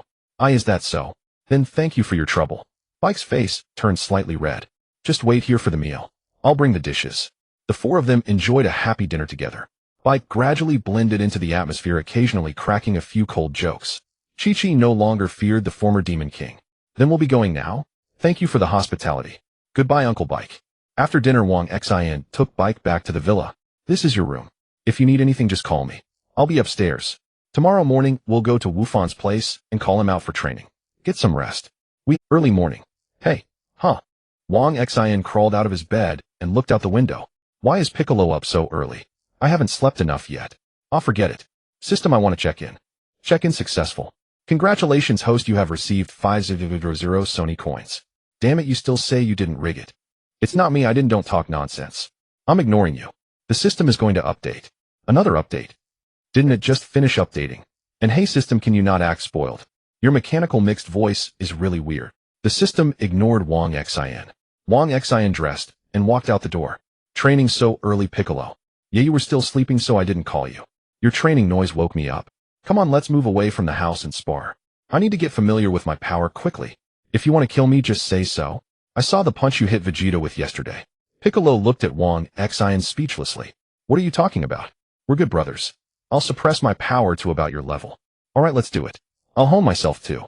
Piccolo took off his gravity suit and charged at Wang Xin. The two fought from the ground to the air. After a while, you bastard. You said you'd suppress your power. Piccolo landed on the ground bruised and swollen. Sorry. I got a bit anxious because I couldn't knock you down. Wang Xin scratched his head. Let's rest for a while. Sparring with you is really helpful. You kid. After resting, let's go, Piccolo. Let's find Gohan. Maybe we can scrounge a meal at noon. Let's go. The two arrived at the window of Gohan's bedroom. Gohan was already studying at his desk. Uncle Piccolo. Uncle Wang Xin. Gohan looked up and saw the two outside the window, then opened it. Come in quickly. I can go train with you in the afternoon. Mom said I just need to finish my homework. The two jumped into the room and sat on Gohan's bed, watching him do his homework. Since that meal yesterday, Piccolo has become more like a human. No wait, Namekians should count as people too. I guess he's just become more human. Wang Xin turned to look at Piccolo's strange thoughts floating in his mind. What are you looking at me for? Is there something on my face? Nothing. I was thinking of something happy. What happy thing? Goku became a Super Saiyan. Get out of here. Just wait for Gohan to finish, don't disturb him. Gohan's hand trembled slightly as he wrote, clearly holding back laughter. Keep writing, Gohan. You'll train with us starting this afternoon, and I won't go easy on you during training. Yes, Uncle Piccolo. At noon, the three had lunch under Chi-Chi's warm hospitality and returned to the vicinity of Wang Xin's villa.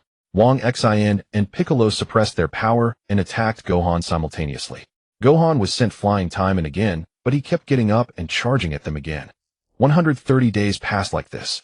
Mr. Piccolo, the Dragon Balls are ready to grant wishes. Den called out to Piccolo above Wang Xin's villa. Wang Xin and Piccolo walked out of the room. Mr. Wang Xin is here too. I didn't sense your key. I thought only Mr. Piccolo was here. It's fine, it's a small matter. Why can the Dragon Balls grant wishes so soon? I feel like only half a year has passed.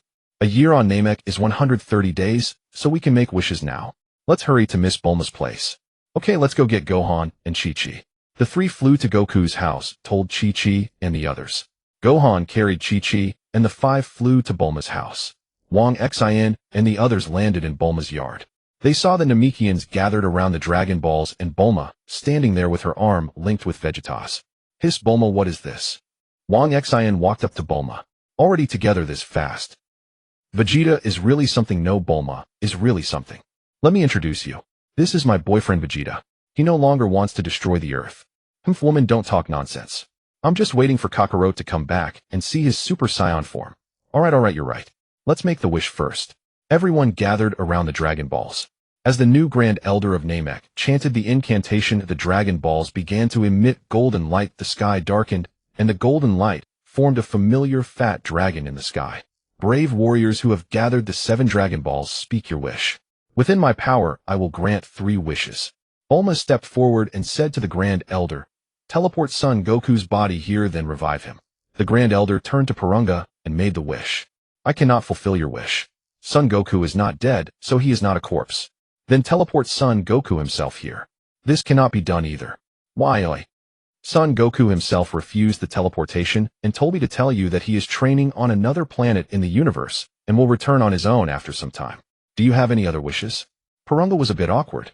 In that case, teleport Krillin's body back and revive him. That's simple, but Krillin was blown to dust. I need to mold a new body. Counting this as 1, that's 3 wishes. Do you still want to fulfill them? Yes. I understand. Porunga's eyes flashed red, and a revived Krillin appeared before everyone. Your wish has been granted. Farewell.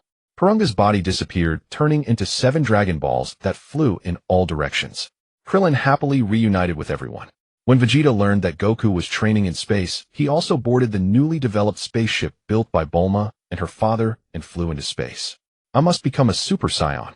Wait for me, Kakarot. Wang Xin and Piccolo also took Gohan and Chi-Chi back to Mount Pozu. Chi-Chi returned home, and Wang Xin and Piccolo began a new training session with Gohan. Half a year later, Yamcha, Jiaozi, and Tianjin Fan were revived one after another, and Vegeta also returned from space to Bulma's house. Ding, system update complete. Update rewards have been distributed. Finally done, huh? Piccolo, let's call it a day. I'm going back to sleep. Yeah, I'll go check on Gohan. Piccolo flew towards Gohan's house. Wang Xin returned to his bedroom. System sign-in first. Sign-in successful. Congratulations, host. You have obtained 5 Constitution Activation Congenital Heart Disease Cure Potion 100 million Swony coins, and System Update Talents Divine, Cooking Divine Martial Arts, Divine Chi Perception. System, did you get it wrong? This is my sign-in reward after a year. Why is it only 5 activation? And what use is this cooking skill? What's with this congenital cure? Shouldn't it be Trunks who gives it to Goku? Post Constitution activation is very difficult. Don't be delusional. Also, the system advises you. Never mind, it's nothing. You're going to suffocate me like this. Alright, check personal panel. Host Wang Xin. Bloodline Mysterious Evolution, 20 activated. Skills Gue Pai Qigong, True Chi Concealment. Combat Power 213 million. I feel so powerful now. Huh. This Chi. Frieza. He should be arriving around this time. Based on his Chi, he'll get here at least by tomorrow morning. Let's sleep first. The next morning early. Wang Xin, wake up. I can sense Frieza's Chi. There's an even stronger presence beside him. Yeah, I feel it too. Let's go. Should we call Gohan? Uncle Wang Xin. Uncle Piccolo. Gohan's voice came from outside the villa. Well, no need to call. He's already here. The 3 of them flew towards the direction where Frieza's spaceship was about to land. They landed on the ground and saw Vegeta and Bulma not far away. Yo, Vegeta, why did you bring Bulma along? She insisted on seeing what Frieza looks like, so I brought her. But I can't sense your Chi, Wang Xin. Don't tell me you've slacked off in training for a year and gone weak. Your mouth is even more poisonous than mine. Even without training, I can beat you easily. Stop it, you two. You never have a kind word when we meet. The 2 snorted and turned away from each other. What a headache. Gohan, you've grown so much. Come, let Aunt Bulma take a look. Gohan walked over to Bulma, while Piccolo stood still. Aunt Bulma. You little brat, call me sister from now on, got it? Bulma ruffled Gohan's hair vigorously. Got it, Aunt Bulma. Alright, this is not the time for reminiscing. Tianjin Fan and Kuririn are here too, Piccolo said, looking at the group approaching in the sky. Tianjin Fan, Jiaozi, Yamcha, and Kuririn landed on the ground. Vegeta, do you still have the face to come back to Earth? Yamcha glared at Vegeta. How do you have something to say? Of course. Regardless, we were killed by you. I really don't understand why Bulma is with you. Scum. Wait. Don't fight. Vegeta, you shut up too. Frieza is almost here. This is not the time for internal strife. Vegeta glanced at Bulma and ignored Yamcha. Yamcha and the others walked over to Wang Xin and Piccolo. Hide your Chi. They have Scouter, you idiots. That Namekian and Wang Xin are far smarter than you, Vegeta reminded them. In the distance, Frieza's spaceship landed. Except for Wang Xin and Piccolo, everyone was stunned. I'll go over Piccolo. You watch Gohan. Yeah, be careful, Wang Xin. There's someone in the ship whose chi is even higher than Frieza's. The others wanted to go too, but Piccolo stopped them, telling them not to get in the way. Don't worry, you know my strength. Wang Xin flew to the front of the spaceship and stopped. Why isn't Trunks here? What's going on? System, do you know? The timeline has shifted. Frieza has arrived at Earth early. Trunks will be a little later. Alright. The spaceship slowly opened. Semi-cyborg Frieza and a person who looked like Frieza's first form walked out. Oh my, isn't this the Earthling from Namek? Where is that wild monkey Sun Wukong? Sun Wukong will arrive later. My remains in the universe were found by my father King Kuluda. He modified me into this form so I could survive. Do you know how much pain I have endured?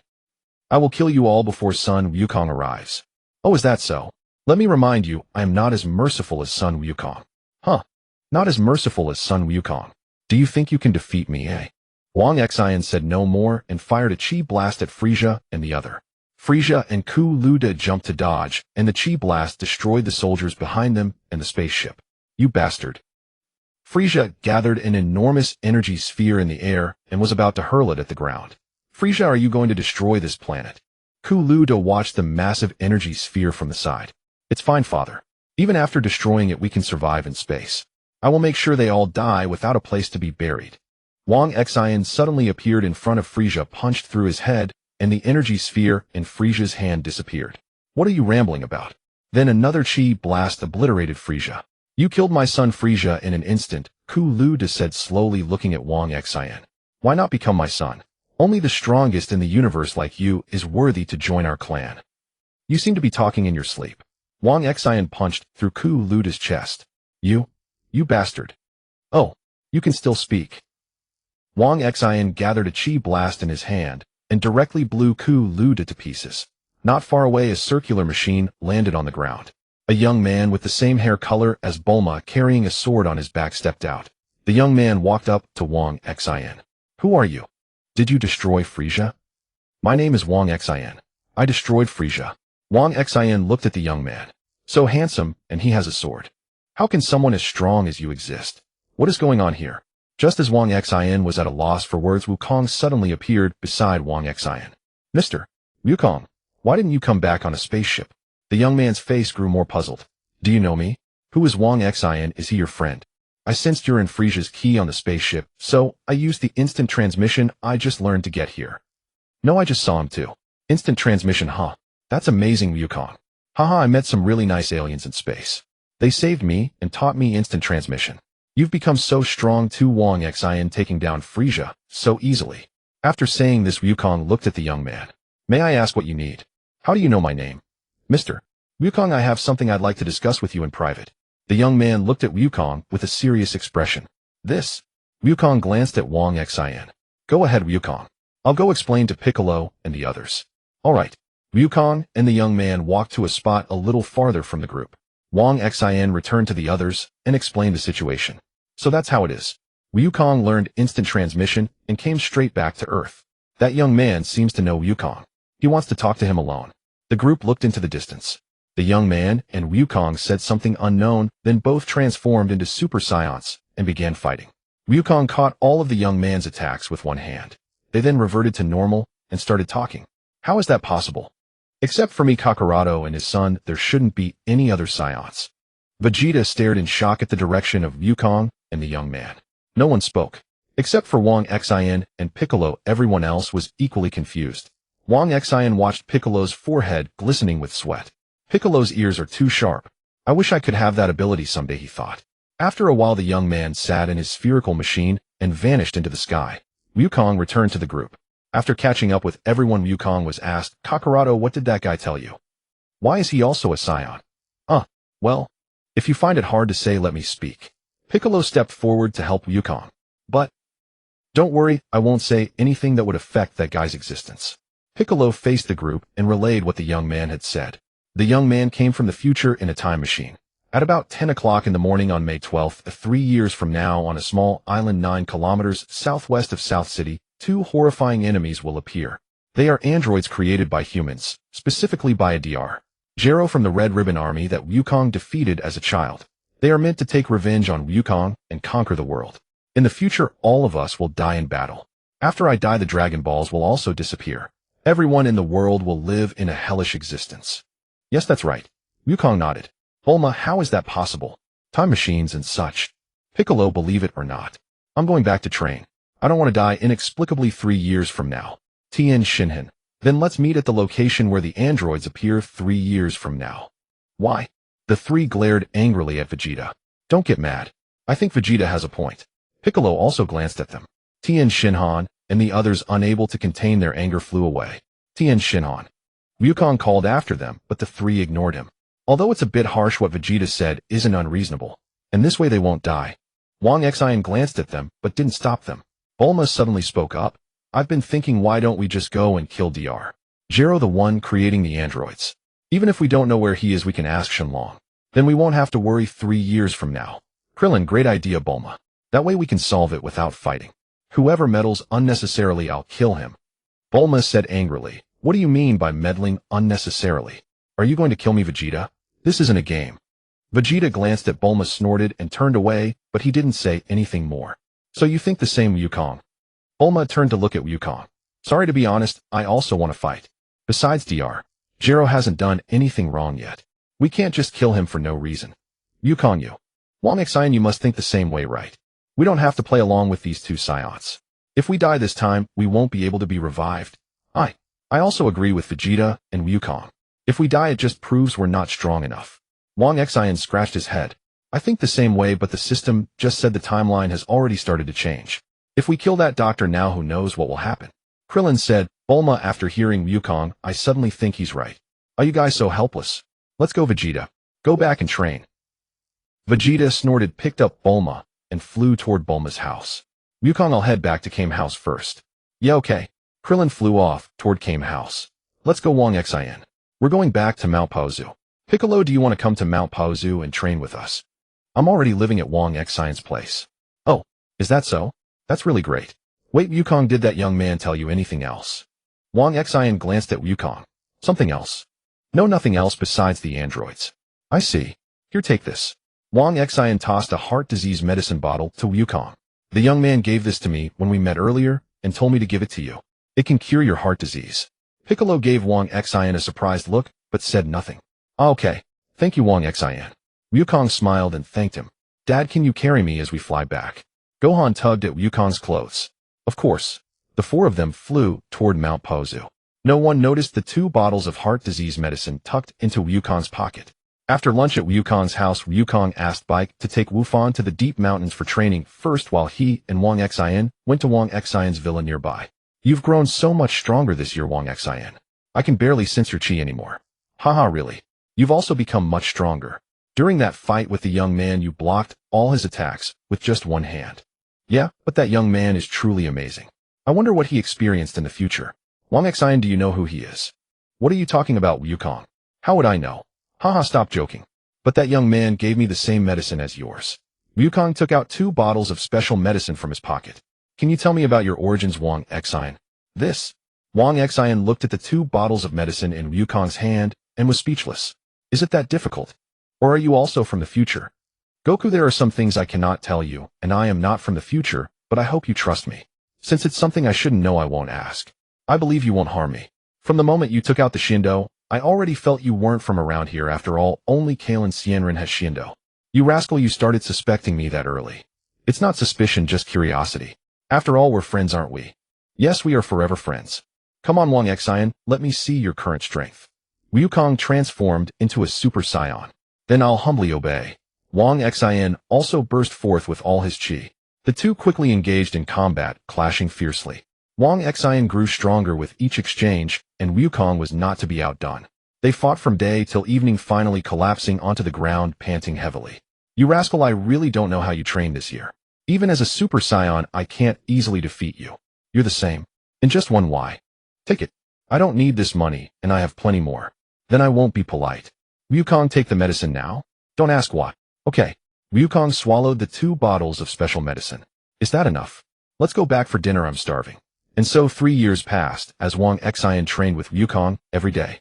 Only one day left until the androids appear. Wang Xin lay on his bed in the bedroom, staring at the ceiling. System sign in. Sign in successful. Congratulations, host, you have obtained 5 Constitution activation instant transmission. That's it. What? 3 years, this is 3 years. No more? You've become so dark that even the system can't accept you. Damn it.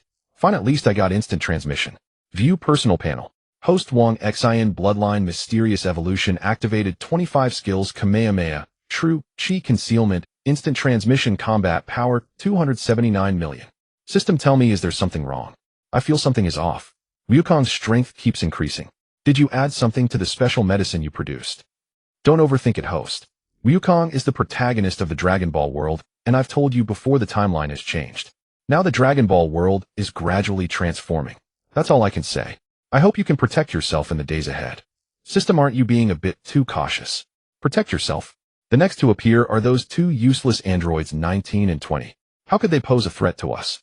Besides, Wukong has cured his heart disease in advance.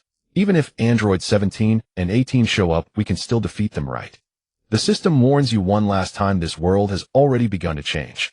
If the host continues to treat it according to the previous Dragon Ball world, then please take care of yourself. I know, don't be angry. I'll take it seriously. Wukong, are you still the Wukong I once knew? Wang Xin thought of the Wukong from the anime in his past life as he drifted into a deep sleep. Good morning, Baiku. Let's go find Wukong and Wu Fan.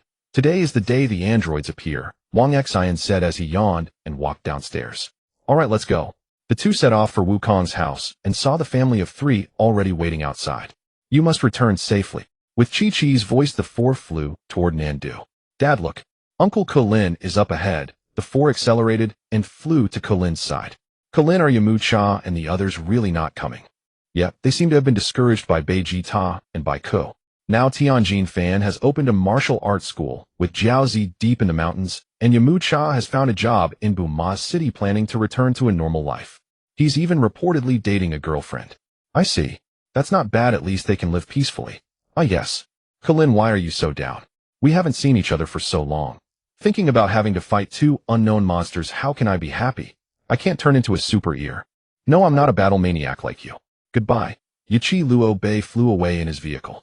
By the way, it's already past 10 o'clock. Why haven't the androids appeared yet? Baiku walked to the edge of the cliff, looking at the empty island below.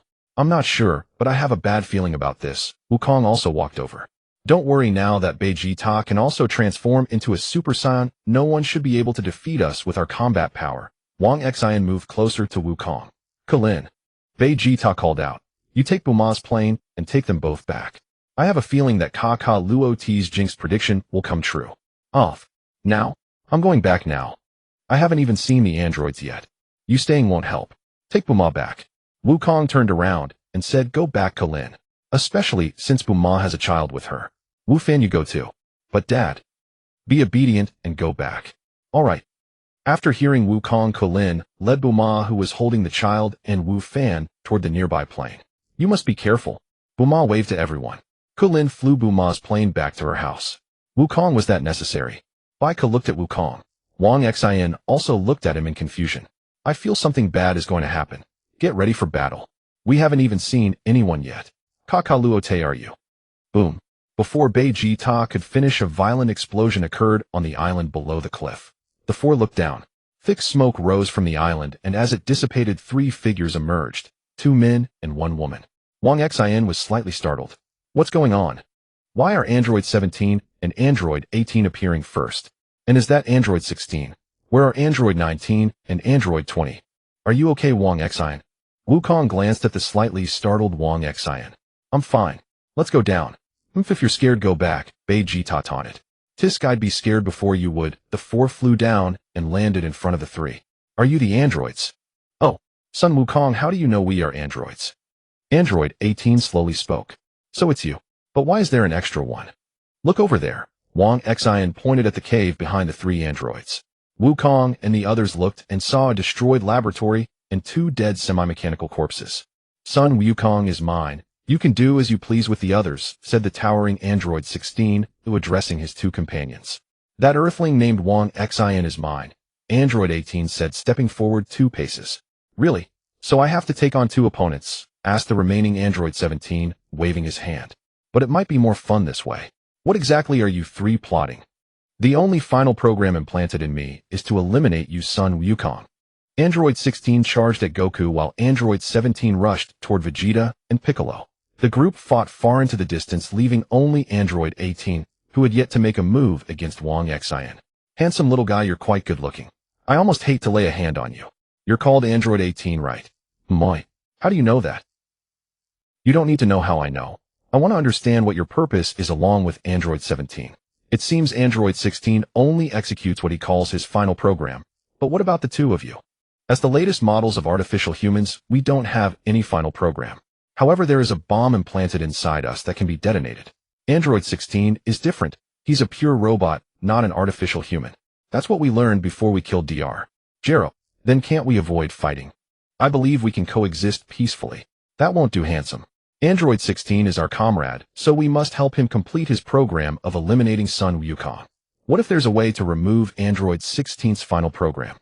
If that day ever comes, we'll talk about it then. But we can't keep chatting now. Android 18 and a distracted Wang Xin engaged in combat, neither of them using their full strength. It was more like flirtatious sparring than a real fight. Wang Xin caught Android 18's punch. There will be a way. If we can remove the final program from his body, I believe we can become friends. After all, you haven't done anything wrong, and Wukong and the others will understand. Android 18 pulled her hand free from Wang Xion's grasp. If you're going to talk, but don't take advantage by holding on so long. She threw another punch at Wang Xion, which he caught again. I'm just trying to think of a solution. Besides, I can't bear to hurt you. Wait a while. I'll take Wukong and the others away, and you discuss it with Android 16 and Android 17. You bastard, Android 18 muttered, her cheeks flushing slightly. Fine, let's do it your way. It looks like they're almost done over there. Let go of me, N. Wang Xion told me to bring you to the Tianshan temple. It seems he has something to say. Piccolo stood up and regenerated his missing arm. Tianshan and Bobo emerged from the temple, but before Tianshan could speak, Piccolo was already in front of him. Let us fuse Tianshan. Has this day finally come? Lord Tianshan, what will happen to the temple after you fuse with him? Bobo interjected. There's a solution for that. Wukong knows instant transmission, so he can go to Buma's house and bring Dondi here. Dondi is also a Namekian, and he had his potential unlocked by the former Great Elder, Wang Xion said, approaching. That's indeed a good idea. Are you ready, Piccolo? Yes. Piccolo extended his hand, and Tianshan grasped it, transforming into a beam of white light that entered Piccolo's body. Piccolo examined his new form and began to release a surge of energy. Such immense power. Wang Xion's son Wukong and Vegeta were slightly astonished by the sight of Piccolo. It seems no weaker than a Super Saiyan, perhaps even stronger. The Namekians are truly remarkable, Vegeta remarked. Wang Xion, we don't need to rush to bring Dondi here yet. First tell us why you brought us to the Tianshan temple. Just now Android 18 told me some things.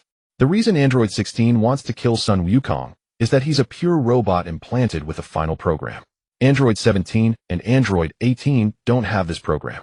Wait a moment. Are Android 18 and the others their names? Yes, the female android is Android 18. The robot that wants to kill Wukong is Android 16, and the remaining one is Android 17. So what do you want to do? Vegeta, can you talk to Buma? Ask her and her father to find a way to remove Android 16's final program. I can tell her, but what then? Android 17 and Android 18 haven't done anything wrong. Why can't we become friends with them? As long as we remove Android 16's final program, everything will be fine. Android 18 will talk to them on their side, and if they agree, she'll bring them to my villa. That sounds reasonable. They've only just appeared and haven't really done anything bad, Sun Wukong nodded. I wouldn't be so sure, Vegeta said, pointing at Wang Xion.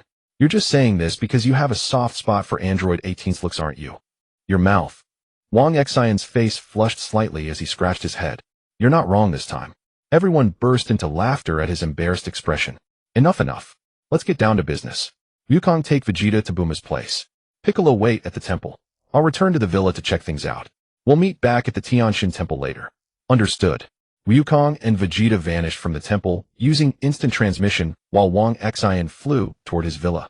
Wang Xion flew to the villa entrance where No. 18 along with No. 16 and No. 17 was already waiting for him.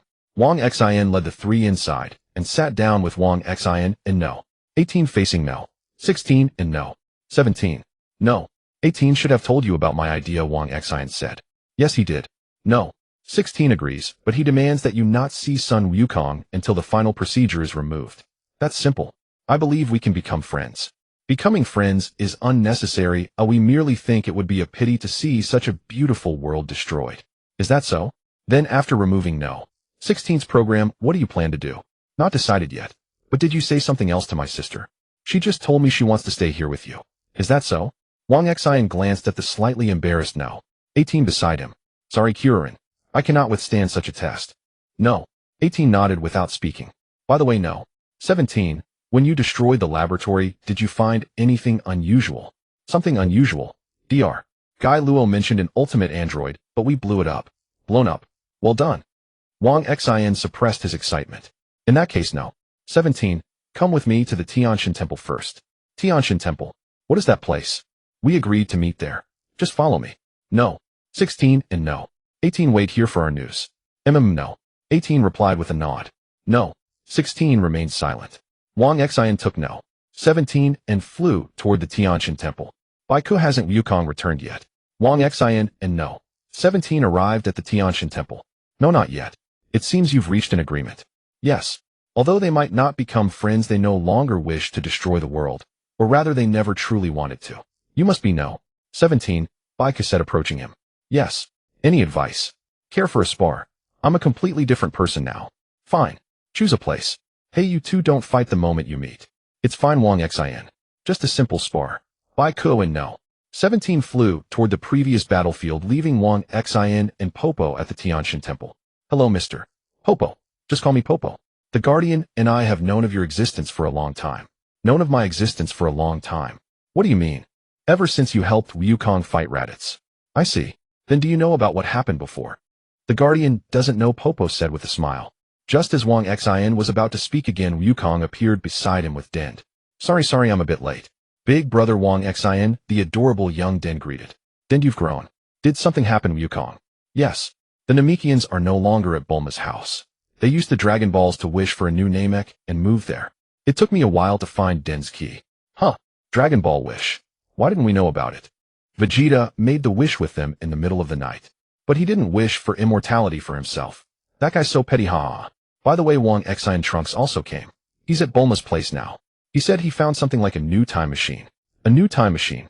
Yes. He also said that the future No. 17 and No. 18 have disappeared. Things are getting serious. I thought Cell wouldn't appear this way. That means he's already in this world now. Wukong, have you sensed any other key? Other key? Are you talking about Baiku? I sense he's fighting someone in the distance. Not Baiku. He's sparring with No. 17. Never mind. I'll go back to the villa and take No. 16 to Bulma's place. Wukong, you don't need to go. No. 16 can't see you now. And I've somehow learned your instant transmission, so you don't need to send me. Impressive. I studied it for a year, and you learned it with just a glance. That's amazing. Haha, I picked it up by accident. I'll be going now. Alright, go ahead. Wukong rubbed his chin. This kid is really interesting. Wang Xin flew back to the villa. Come on, No. 16. I'll take you to Bulma's.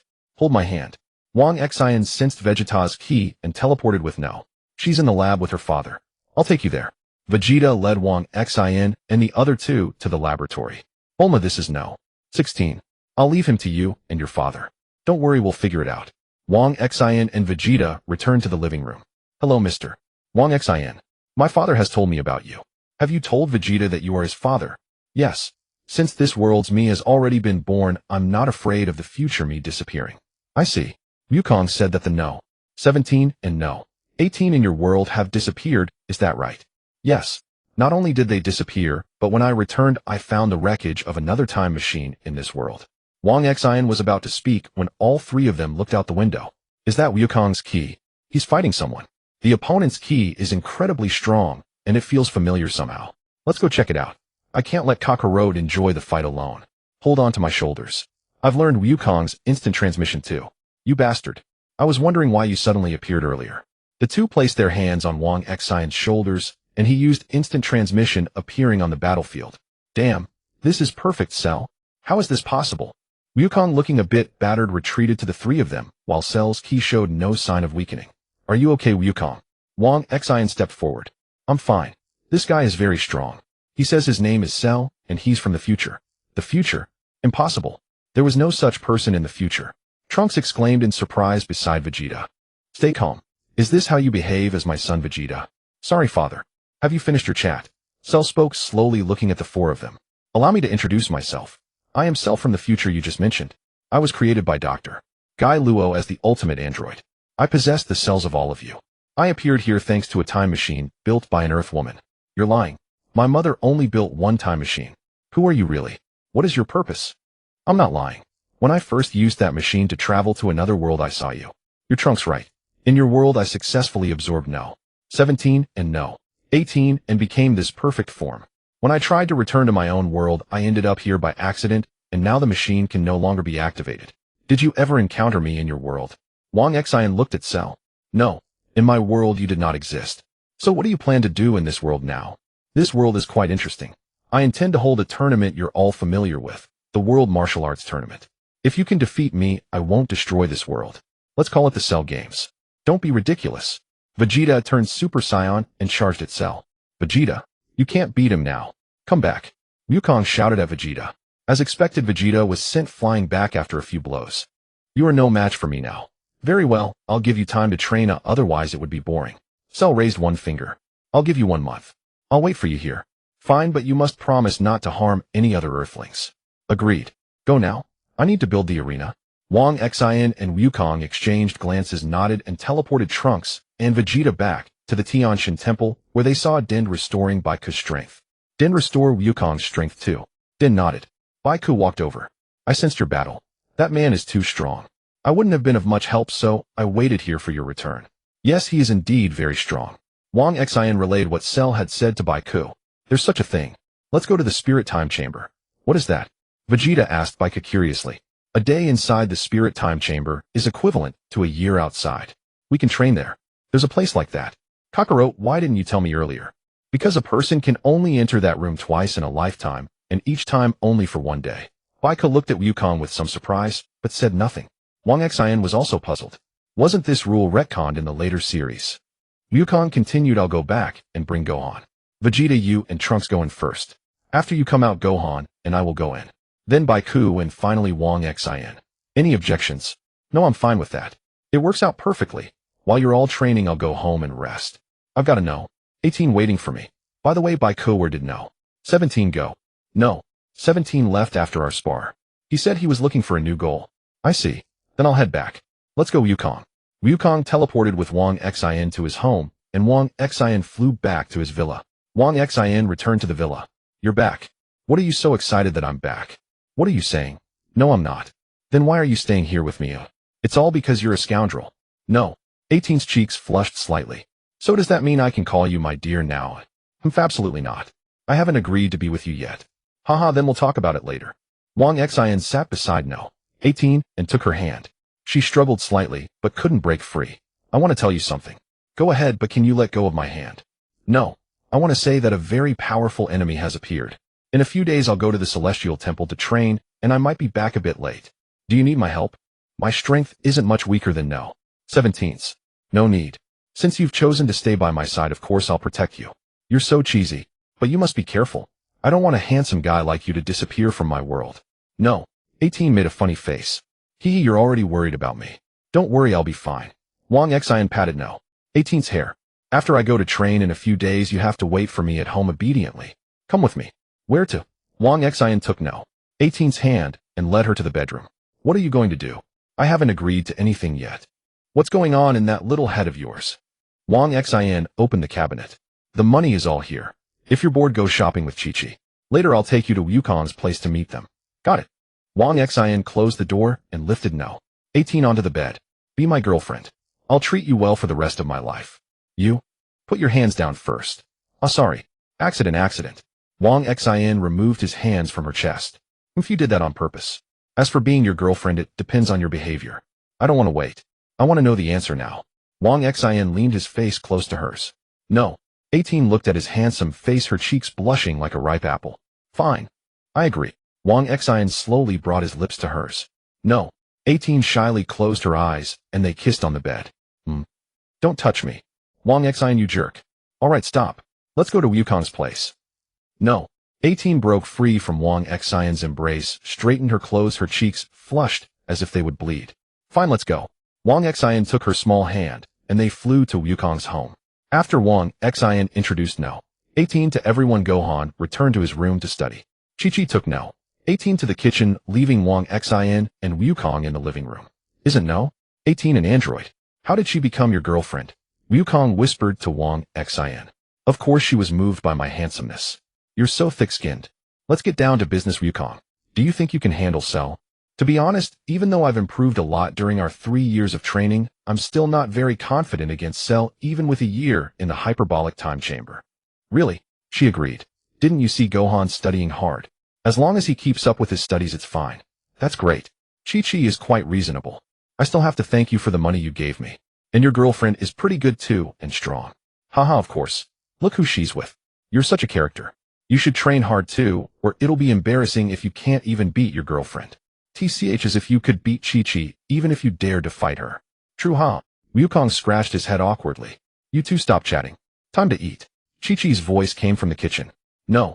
18 walked out of the kitchen with a slight blush and sat beside Wang Xian. Wang Xian wondered what Chi-Chi had said to her. After dinner, Wang Xian and No. 18 returned to the villa. Let's make this clear, you can only hold me while sleeping. No other funny business. Wang Xian slowly moved his hand up. Check-in failed. Why did your voice change? Are you female? The host misheard. There is no such thing. The system's voice turned back into a mechanical blend. I didn't mishear. You're definitely female. Please stop fantasizing, host. The system has been updated. Goodbye. System. System. The system no longer responded. What's going on? Forget it, I'll sleep a bit more. Wang Xian hugged No. 18 and fell asleep again. 3 days later. Hey Wang Xian, you can cook. Wukong in his Super Saiyan state arrived at Wang Xian's home. Yeah, wait a moment, let's eat together here. Honey, time to get up and eat. Wang Xian placed the dishes on the table and called out to the second floor. Let me sleep a little longer. Just a little bit. No. 18's soft voice came from upstairs. Then I'll save some food for you. Okay, thanks, honey. Wukong sat awkwardly at the table listening to their exchange. You two are moving this fast. Of course, Wukong, what's up with you? Huh? What's wrong? Nothing. Just wanted to ask, do you always stay in your Super Saiyan form? Oh, you mean this? I've already reached the bottleneck of Super Saiyan. Gohan's the same. So you've surpassed me again. You're such a freak. Let's eat. Haha, not exactly. You haven't been to the time room yet, have you? I came to tell you it's your turn. Wow, your cooking is amazing. Eat more if you like it. Feel free to come over anytime. So Vegeta and Piccolo have finished training. Yeah, they've gotten stronger, but not as strong as me. You're not modest at all, are you? Haha. Vegeta got discouraged and wants to train again. Let him wait. I'll go in first. I'm done. Thanks for the meal. I'll head home. Okay, bye. Wang Xian cleaned up the dishes and went back to the bedroom on the second floor. Honey, I left the food in the kitchen. I'm going to train at the Tianshan temple. Be good at home. MHM got it, honey, kiss. Wang Xian kissed No. 18's forehead. I'm leaving now, honey. After training, it should be the final battle with Cell. I might be back late. Be good at home, and if you're bored, go find Chi-Chi. I know, honey. Stay safe. Wang Xian grabbed the bulge under the blanket covering No. Why are you so late? Wukong must have told you earlier. Had a meal with Wukong, hee. Follow me. The time room is this way. Piccolo led Wang Xian toward the time room. Did Vegeta and Trunks go back? Yeah, they finished training, but insisted on waiting for Wukong. After getting discouraged by him, they went home, saying they'd come back when you're out. Alright, that Vegeta never gives up easily. There's a year's worth of food inside. Go in. Piccolo opened the door. Okay, got it. Wang Xian stepped into the time room. Amazing, a void of nothingness. This space seems endless. I should have brought No. 18. A year of training is way too boring. Check personal panel. Host Wang Xian. Bloodline mysterious evolution activated 25. Skills Kamehameha true key concealment instant transmission. Combat power 3. 400 million. Well, my combat power's grown a lot this time. Could it be because of those days with No. 18? Hee hee. Stop daydreaming. I need to train seriously. I know Gohan will be. I'm immortal, undying, and indestructible. Please review carefully, host. You can still be killed. Alright, that's even better. Otherwise, how would I stay motivated to get stronger? Check personal panel. Host Wang Xian. Bloodline mysterious evolution activated 40. Skills Kamehameha true key concealment instant transmission. Combat power 10. 700 million. Not bad. This combat power should be about equal to perfect Cell, maybe even higher. Gohan, don't let me down. If you don't, I'll just kill Cell myself. Then how can I make it look convincing enough for Gohan to unleash his potential? Should I bring No. 16? I'll decide later. Time's up. Let's get out. Wang Xian walked out of the Tianshan temple. Vegeta, Trunks, Ryukong, and Gohan were already waiting outside. Yo Vegeta, here for training again. From your tone you're not planning to go in like Kakarot, are you? Of course not. I'm even stronger than Ryukong now. I can't sense your ki at all. Doesn't that prove I'm far better at controlling ki than you? Father, let's go in. Vegeta, fuming, led Trunks into the time room. Wang Xian, you've provoked him again, Piccolo said, stroking his chin. Haha, that guy won't improve much without a little push. Let's wait here for them to come out. Then we'll all go to Cell. He's kept his word and hasn't killed any innocents. Okay. Wang Xian sat down beside Ryukong and began circulating his ki internally. One day later, everyone. Kulin flew to the heavenly temple and landed. Kulin, are you also going to train in the time chamber? Yeah, I've been thinking these days. Even though I might not be able to participate in your battle, I still want to become stronger, hopefully, to help you all somehow. Then wait until Vegeta and the others come out before you go in. Alright, after I go in you must wait for me to come out before going after Shala. Don't worry, we'll definitely wait for you, Wang Xian said, patting Kulin on the shoulder. Kulin, why do you suddenly seem so motivated? Wukong asked, looking at Kulin with some confusion. Hey, I've got a girlfriend named Malin. We're living together at Kame House now. I want to become stronger to protect her. You guys are really the same. Once you get a girlfriend you want to get stronger. Oi. Who else has a girlfriend? It's Wang Xian. He's with number 18, that android. Really? Congratulations, Wang Xian, on finding a girlfriend. Haha, congratulations to you too for finding a girlfriend. That's wonderful. Thank you, but why do I feel you're so happy? Kulin scratched his bald head. Haha, I'm just happy for you. Vegeta and Talon Kasi slowly walked out, both still in their normal states. Vegeta, I told you there's no need to go in again. Why don't you believe me? Wang Xian, you damned bastard. Shut up. Ha ha ha, that's enough. Everyone, seeing the two bickering, as usual, pretended not to notice. I'll go in now, everyone, Kulin said, and walked into the time chamber. After Kulin entered, let's go find Shala. Wukong stood up. Aren't we waiting for Kulin? No, not him. He finally found a girlfriend. It's better not to bring him into this battle. You really care about your best friend Wukong. Habaiku and Talon Kasi grab my hands. No choice. Come on, old Bay, I'll teleport you. Wufan, come here too. Wang Xian extended his hands toward Vegeta and Wufan. How annoying. Kakaluo Te, you bastard, you did this on purpose. After Vegeta reluctantly took Wang Xian's hand, Wukong and Wang Xian simultaneously teleported everyone to face Shallow. You're early. Didn't I give you a month? Wukong, no need that long. We can do it now. Is that so? You seem confident. Who will come first, or will you all come together? The six of them stepped off the arena and discussed among themselves. Just then an Earthling with curly hair walked onto the arena from afar. The man stood on the arena and waved behind him. Two reporters ran up holding microphones toward the man. Mr. Satan, how do you feel right now? I feel sorry for this guy called Shallow. He probably never imagined there would be a strong man like me in this world. Shallow stood expressionless opposite Satan, saying nothing. Listen, Shallow. I've seen through you long ago. Your so-called attacks are just tricks. The people standing far away looked at Satan as if he were an idiot.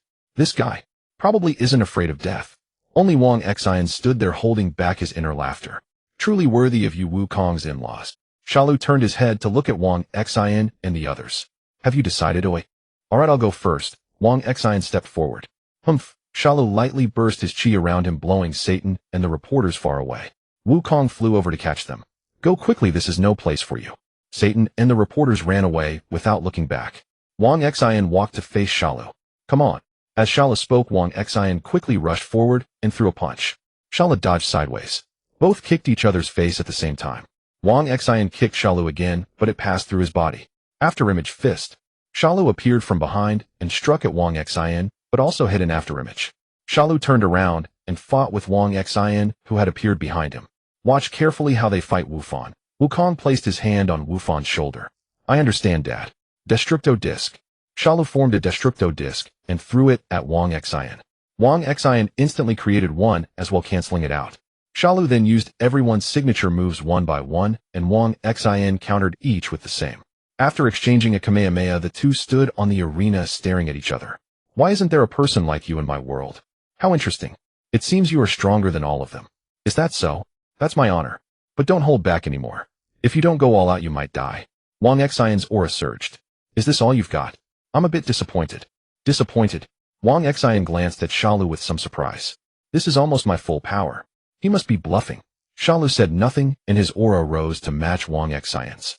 They charged at each other, fighting rapidly from the ground to the sky. Wang Xian's body, which grows stronger with battle, gradually gained the upper hand. He kicked Xiaolu to the ground and gathered a full-power Kamehameha in his hand, firing it toward the ground. Wang Xian, you'll destroy the earth like this. Wukong shouted, but it was too late to stop him. Just as the Kamehameha was about to hit Xiaolu, a flicker of lightning appeared around Xiaolu.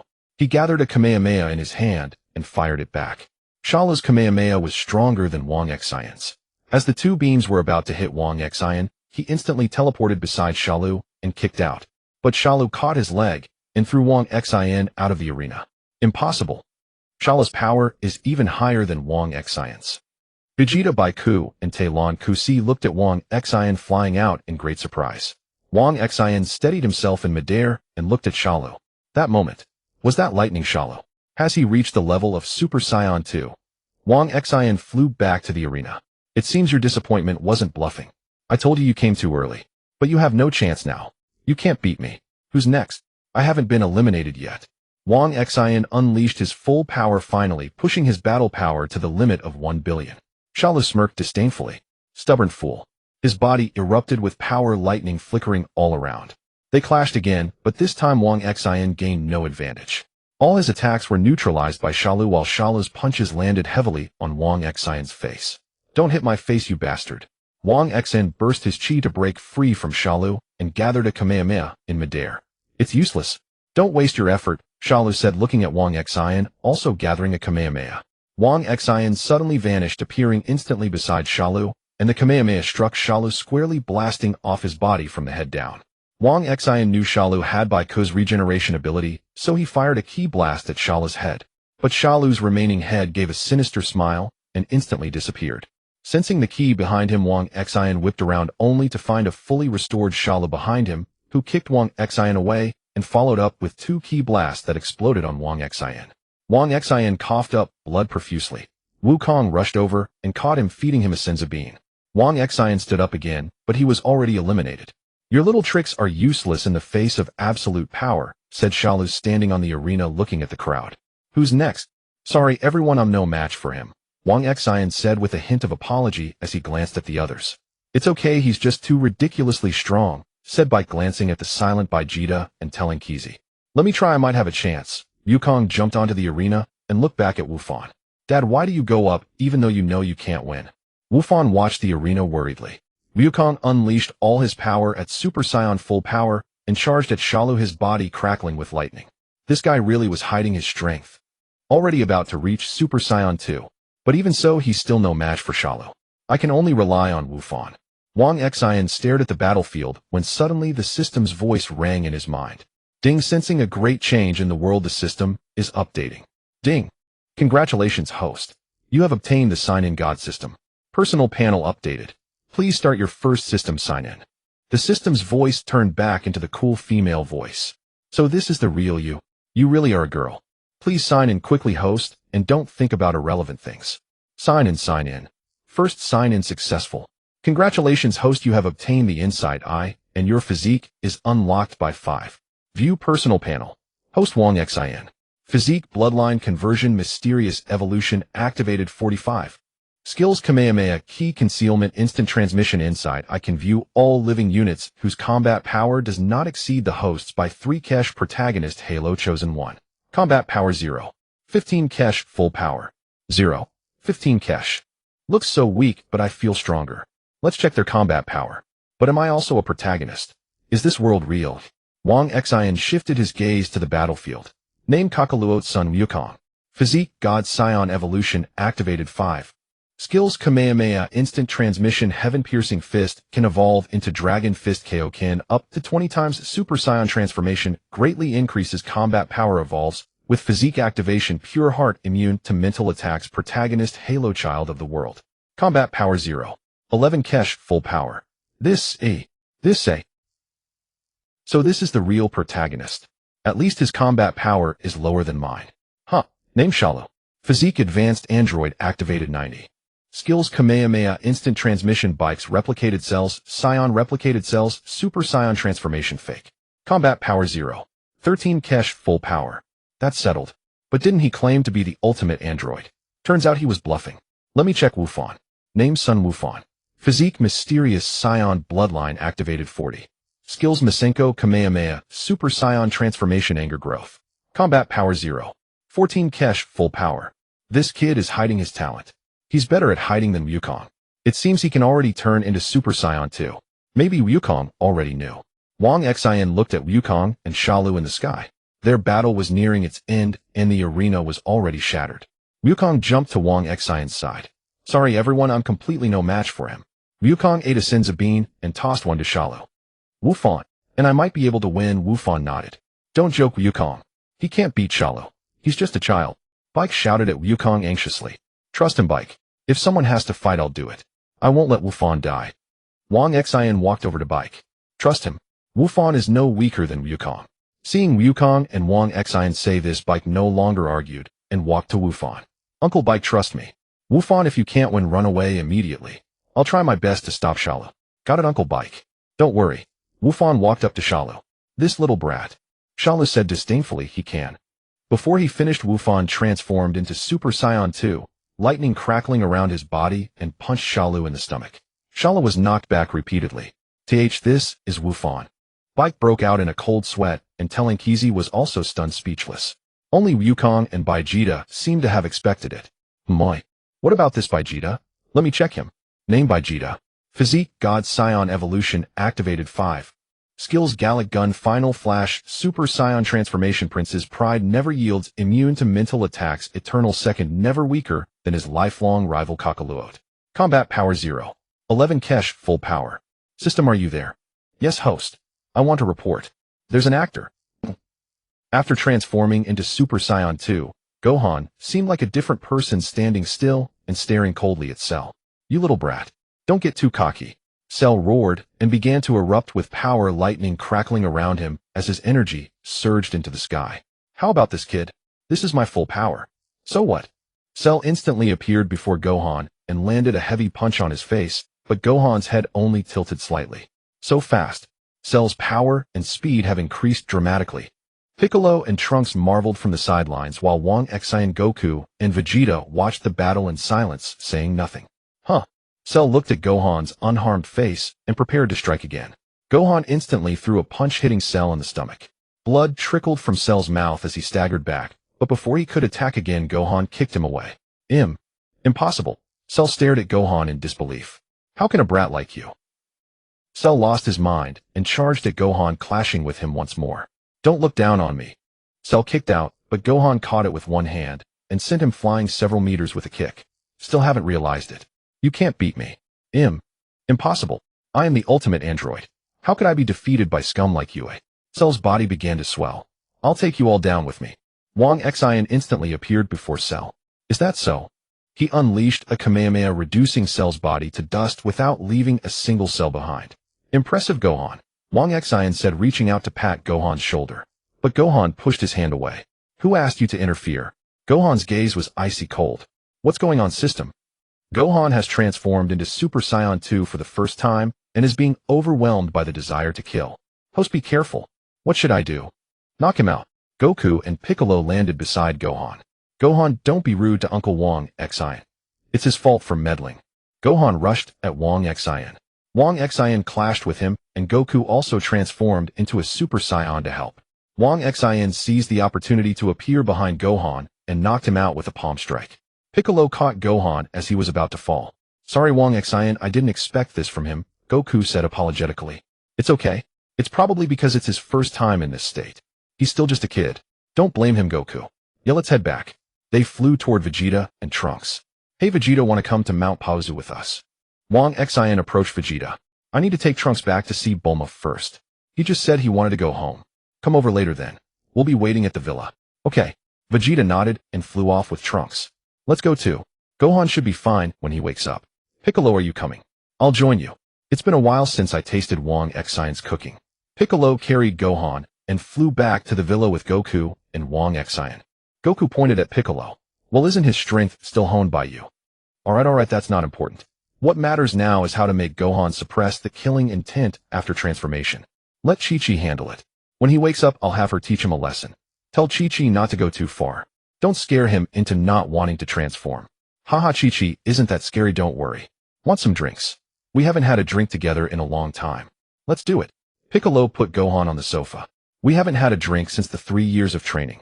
Last time you didn't want to bring out the liquor. Damn, with your drinking capacity, you'd drink Goku to death. And you want more. I really don't get you Namekians. How can you drink so much? Goku got excited. Come on, go get the drinks. But no cheating with ki. Don't think we don't know your tricks, Wang Xin. You secretly cheat by hiding your ki better than us. Haha, I won't. Vegeta walked in from the door. What are you guys up to so excited? Vegeta, you're here. Have a seat. Wang Xin waved him over. We were about to have a drink. Did Trunks go back? Yeah, he went back. Vegeta looked at Goku in confusion. Since when does Kakarot drink? Hey, during those 3 years of training you were in the gravity room Bulma made for you every day? Wang Xin brought out a lot of drinks to help us relax, and we got used to it. Honey, Wang Xin shouted. Bring out all the liquor from my cabinet. Got it. Android 18 came downstairs carrying a pile of liquor that Wang Xin had obtained from his system, placing them on the table. Thanks, honey. You go on ahead. We're going to drink a bit. Okay, but don't overdo it. Wang Xin went to the kitchen and brought out a bunch of food. They all sat around the table and drank heartily. Let me make it clear, Vegeta, no cheating with ki, or the 3 of us will beat you up together. Don't think you can boss me around just because your combat power is higher now. I've never been afraid of anyone in drinking. Then let's drink. They drank for 3 full hours. Goku slumped over the table. More. I won't give up. Why, no matter how hard I try, can I still not surpass Wang Xin? Vegeta lay under the table. Kakarot. I will definitely surpass you. Bulma. A bunch of amateurs. Is that all? Who else? Wang Xin shouted, then fell backward unconscious. Piccolo looked at the mess and the awakened Gohan beside him, standing up with trembling legs. All amateurs. Piccolo picked up Gohan with one hand, grabbed the still shouting Goku with the other, and flew out of the villa back to Goku's house. Android 18 carried Wang Xin to the bedroom, then called Bulma to pick up Vegeta. Soon Bulma arrived in a flying machine, slapped Vegeta on the forehead, and with Android 18's help loaded him onto the machine and flew home. Android 18 returned to the bedroom and looked at the unconscious Wang Xin. Hee, this time you won't be the one taking the initiative. She pounced on Wang Xin, and the poor little villa spent another night shaking. My head hurts. Where is this? Wasn't I drinking with Wukong and the others? Wang Xin, sitting on the ground, looked around in confusion. This is Bowsy Mountain. Where is my villa? Where is my Android 18? Wang Xin stood up and sensed. No, I can't sense Wukong and the others' ki. What is going on? Is it a dream? Wang Xin punched himself in the face. Damn, it hurts. This is not a dream. What the hell is going on? System, are you there? No voice from the system echoed in his mind. Where the hell is this? Damn it. Huh. I sense ki far away, too familiar ki. Wang Xin followed the ki to Bulma's house. The surrounding city was in ruins. Gohan. Future Gohan. Trunks.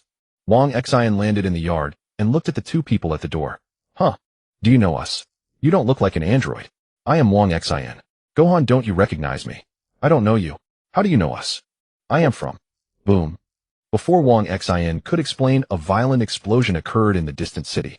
I have to go. The androids are destroying the city again. I don't know who you are, but you don't feel like a bad person. You and Trunks stay here. I'll go with you. Wang Xin followed Gohan, flying toward the explosion. Damn it, this is not the world I belong to. How did I get here? The androids he mentioned, are they Android 17 and Android 18? Wang Xin and Gohan flew to the explosion site and saw Android 17 and Android 18 wreaking havoc. Wife. Wang Xin tentatively called out to Android 18. Oh, is my charm that high? Why are you calling me wife on our first meeting? Android 18 smiled. Are you here to help son Gohan? I won't let you off just because you're sweet talking. Android 18 fired a ki blast at Wang Xin, who casually swatted it away with his hand. So strong, who is this Wang Xin person? Gohan looked at Wang Xin with slight surprise. Oh, pretty impressive. Where did you find such a helper, son Gohan? I don't know him, but it seems you're in for trouble. So I've traveled to future Gohan's world. They don't recognize me anymore. If I remember correctly, Goku and the others are dead in this world, and Android 17 and 18 are evil. Since that's the case, I have no guilt. Wang Xin burst with ki, flew to Android 17, punched him flying, then followed up with a kick that slammed him into the ground, creating a huge crater. Brother. Android 18 tried to help, but Wang Xin burst with ki again, blowing her away. He gathered a ki blast in his hand and approached Android 17. Did you kill Piccolo and Vegeta? Ha, that's right, I killed them. They were so fragile. Just a few rounds and I killed them all. I even toyed with them for a while. Their screams were so beautiful, haha. Boom. The key blast in Wang Xian's hand obliterated Android 17. Wang Xian turned and walked toward Android 18. You were also involved, weren't you, Android 18? You killed my brother. I'll make you die a horrible death. Android 18 charged at Wang Xian, and they fought. But Wang Xian, looking at the familiar face, couldn't bring himself to strike. After a few exchanges, Android 18 stopped attacking. Why didn't you kill me? Is it because seeing me reminds you of someone? I'm not from this world. In my world, you and I are boyfriend and girlfriend. I see. Then we must have been very happy. Android 18 stepped forward, raised one hand, and placed it on Wang Xian's cheek. Yes, we were very happy in that world. Wang Xian let down his guard and placed his hand on hers. But that's not me, and you killed my brother. Android 18's other hand plunged into Wang Xian's chest. Wang Xian spat out a mouthful of blood. You. Wang Xian slapped her away with a palm. From afar, Gohan transformed into a Super Saiyan and fired a key blast, blowing Android 18 away. Gohan gathered another Kamehameha in his hands. No. Gohan. Wang Xian, clutching his wound, walked toward them. Gohan, recalling all the people who had been killed, still fired the Kamehameha. Android 18's body vanished in the air like a firework with the Kamehameha. Android 18. Wife. No. Although Wang Xian knew that this was not the Android 18 from his world, his heart was still filled with grief. Tears uncontrollably streamed down his face, and he fainted on the ground. Hey husband, wake up. What's wrong? Don't scare me. Huh? Wang Xian suddenly opened his eyes and saw Android 18 holding him. Wife. It's me. What's wrong, husband? You were crying and calling my name.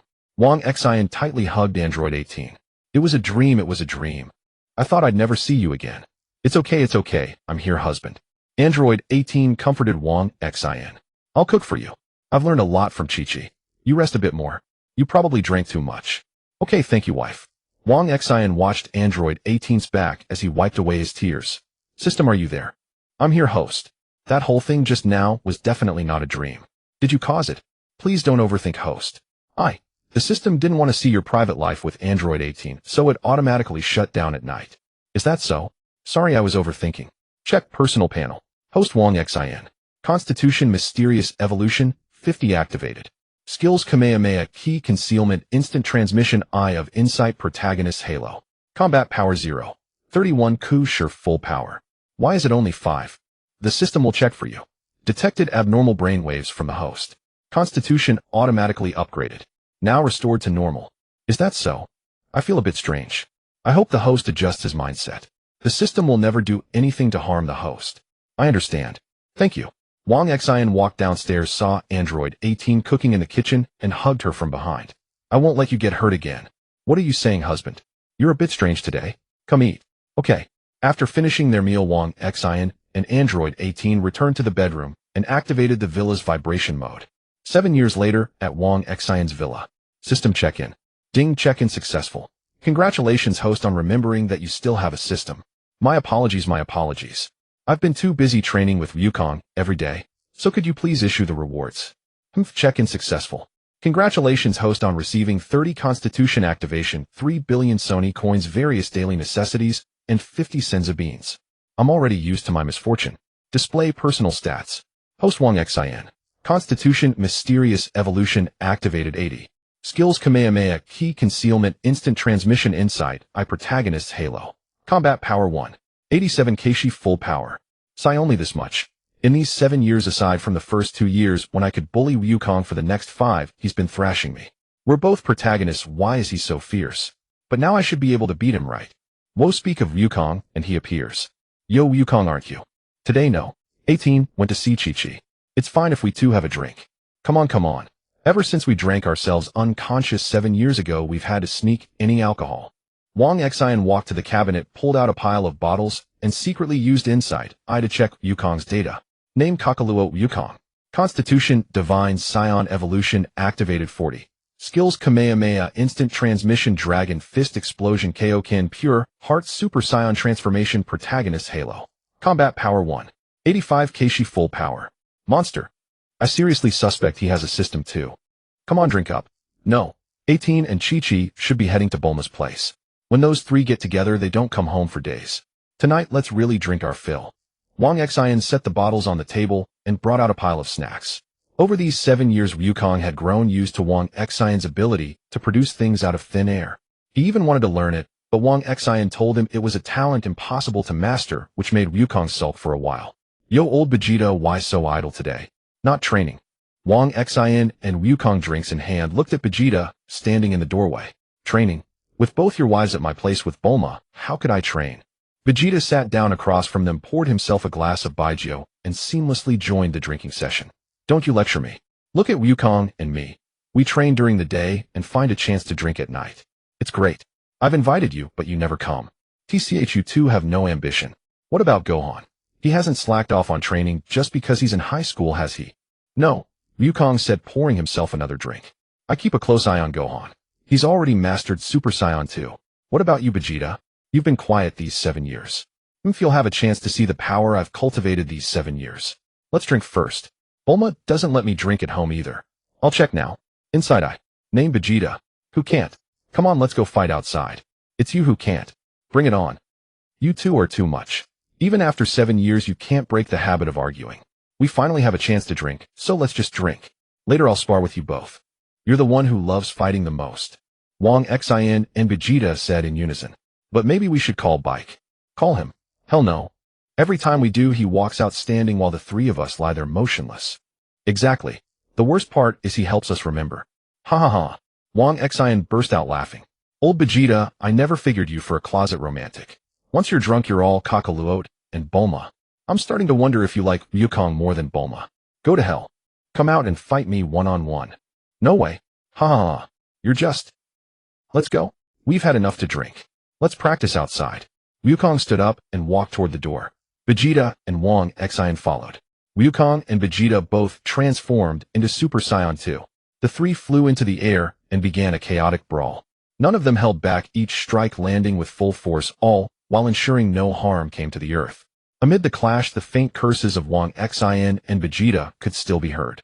They fought from noon until night, all bruised and battered, collapsing on the sofas in Wang Xian's villa. Come have some magic beans, Wang Xian said, taking out a bag of magic beans from his pocket and placing it on the table. Don't be polite, eat as much as you want. It'll help you to boost your combat power. Vegeta picked up one and tossed it into his mouth. Can I say that I no longer get stronger from near-death recoveries? Same here. You should have noticed over the years, Goku said as he also ate one. You two actually have limits. Then just treat them as candy from now on. Who knows? I used to think I could crush you both with this method. Let's keep drinking. We train every day, we should enjoy ourselves too. Don't drink too much. I don't want to take you home. I could take Goku, but Android 18 and the others are at Vegeta's place. Then we won't go back. Let's drink. Also, let's drink. The three of them drank themselves into unconsciousness. The next day, Wang Xian woke up to find himself lying on the bed in the bedroom. Hiss. Hangovers are terrible, Wang Xian said, forcing the alcohol out of his body with his key. Thump, thump, thump. The sound of chopping came from the kitchen on the first floor. Wang Xian walked downstairs and saw Android 18 cooking. He walked over and hugged her from behind. You're awake, honey. Why are you back, dear? Where are Goku and the others? Chi-Chi and Bulma took them home. Vegeta got beaten again. Haha, my wife is the best. I never feel domestic violence with you. Huh. Honey, do you like domestic violence? I can learn. No, absolutely not. I heard from Chi-Chi that Gohan has a girlfriend at school. His girlfriend asked him to participate in the World Martial Arts Tournament. The World Martial Arts Tournament. Is it happening so soon? Yes, Chi-Chi told me. Bu is coming soon. The three of us should be able to defeat him if we join forces, as long as we don't let Super Bu appear. But I can't tell them I know what's going to happen. Annoying. Honey, you cook first. I'll go get Goku and the others. Okay, but don't drink too much later. Every time you get drunk, you hold me tight, and I can't sleep well. Haha, okay. Wang Xian sensed Goku's ki and used instant transmission to appear beside Goku. What's up, Wang Xian? I'm here to invite you to my place for dinner. Let's go get Vegeta first. Alright, I'll tell Chi-Chi. After Goku told Chi-Chi, the two teleported to Vegeta's side. Let's go, old Vegeta, to my place for dinner. Vegeta glanced at Bulma. Go ahead, but don't drink too much. The three arrived at the villa entrance, and Android 18 was already waiting at the door. Honey, the food is on the table. I'm going to see Chi-Chi. Go ahead, dear. Take Chi-Chi to Bulma's place. Yeah, old Vegeta, that's love. Let's go inside first. The three sat at the table looking at the feast. Let's have some. Goku and Vegeta said in unison. Let's do it. Wang Xian brought out another pile of drinks. You two should know about the World Martial Arts Tournament, right? Gohan told me this morning. I know. Gohan came to my place last night and asked Bulma to make him some kind of costume. So are you two planning to participate? I want to go and have some fun. If you're going Wang Xian, then I'll go too. If Kakarot goes, I'll go. You two are playing Matryoshka with me, huh? Then it's settled. Goku, go notify Piccolo and Krillin and have them join too. That way it'll be more interesting. You go? I haven't finished drinking yet. It's not like you can't use instant transmission. Oh man, little Goku is getting stubborn. You can't beat me now. Really? I've mastered Super Saiyan 3 this morning. Wanna try? Then. Old Vegeta, you go. You're not slow at flying either. Let me say something. Do you think Kakarot can master Super Saiyan 3? But I can't. You've mastered it too. Wanna try? Fine. I'll go. You two are awesome. Wang Xian sensed Piccolo's ki and vanished. Vegeta, can you really master Super Saiyan 3? No, I've just touched the threshold and can transform now, Vegeta said, taking a sip of his drink. Kakarot, how did you fully master Super Saiyan 3? I found that the ki in my body drains extremely fast after transformation. I haven't fully mastered it either. I was bluffing him just now. I don't know why that guy hasn't used his skill to check our combat levels lately. You noticed that too? I'm not stupid. Wang Xian returned to the villa with Piccolo and Krillin. Damn it, Vegeta. That was the chicken leg I was saving. I'm just helping you taste it. Aren't you three going a bit too far? Piccolo said as he sat down with Krillin. You don't even call me for drinks anymore, do you? We're calling you now, aren't we? The main reason is that you have to teach Dend and Gohan. Don't think I don't know that Gohan goes to you every day. Whose fault is it that his own father only trains with Wang Xian? What's wrong with him coming to me? I think it's just because you can't drink as much as me that you don't call me. Oh man. My temper. Krillin, today you're on our side. The four of us will drink this Namekian to death. Haha, alright. But how many days until the World Martial Arts Tournament? Is there still a prize? Gohan told me there are 9 days, and the top 5 all get prizes. That's great. If I'm lucky enough not to meet you guys before the finals, maybe we'll take the top 5. Not necessarily. Gohan is participating too. I know, that's why I said if I'm lucky. What if Gohan meets you 3 freaks before the finals? Drink. There are still 9 days. Why rush? Come on, you Namekian.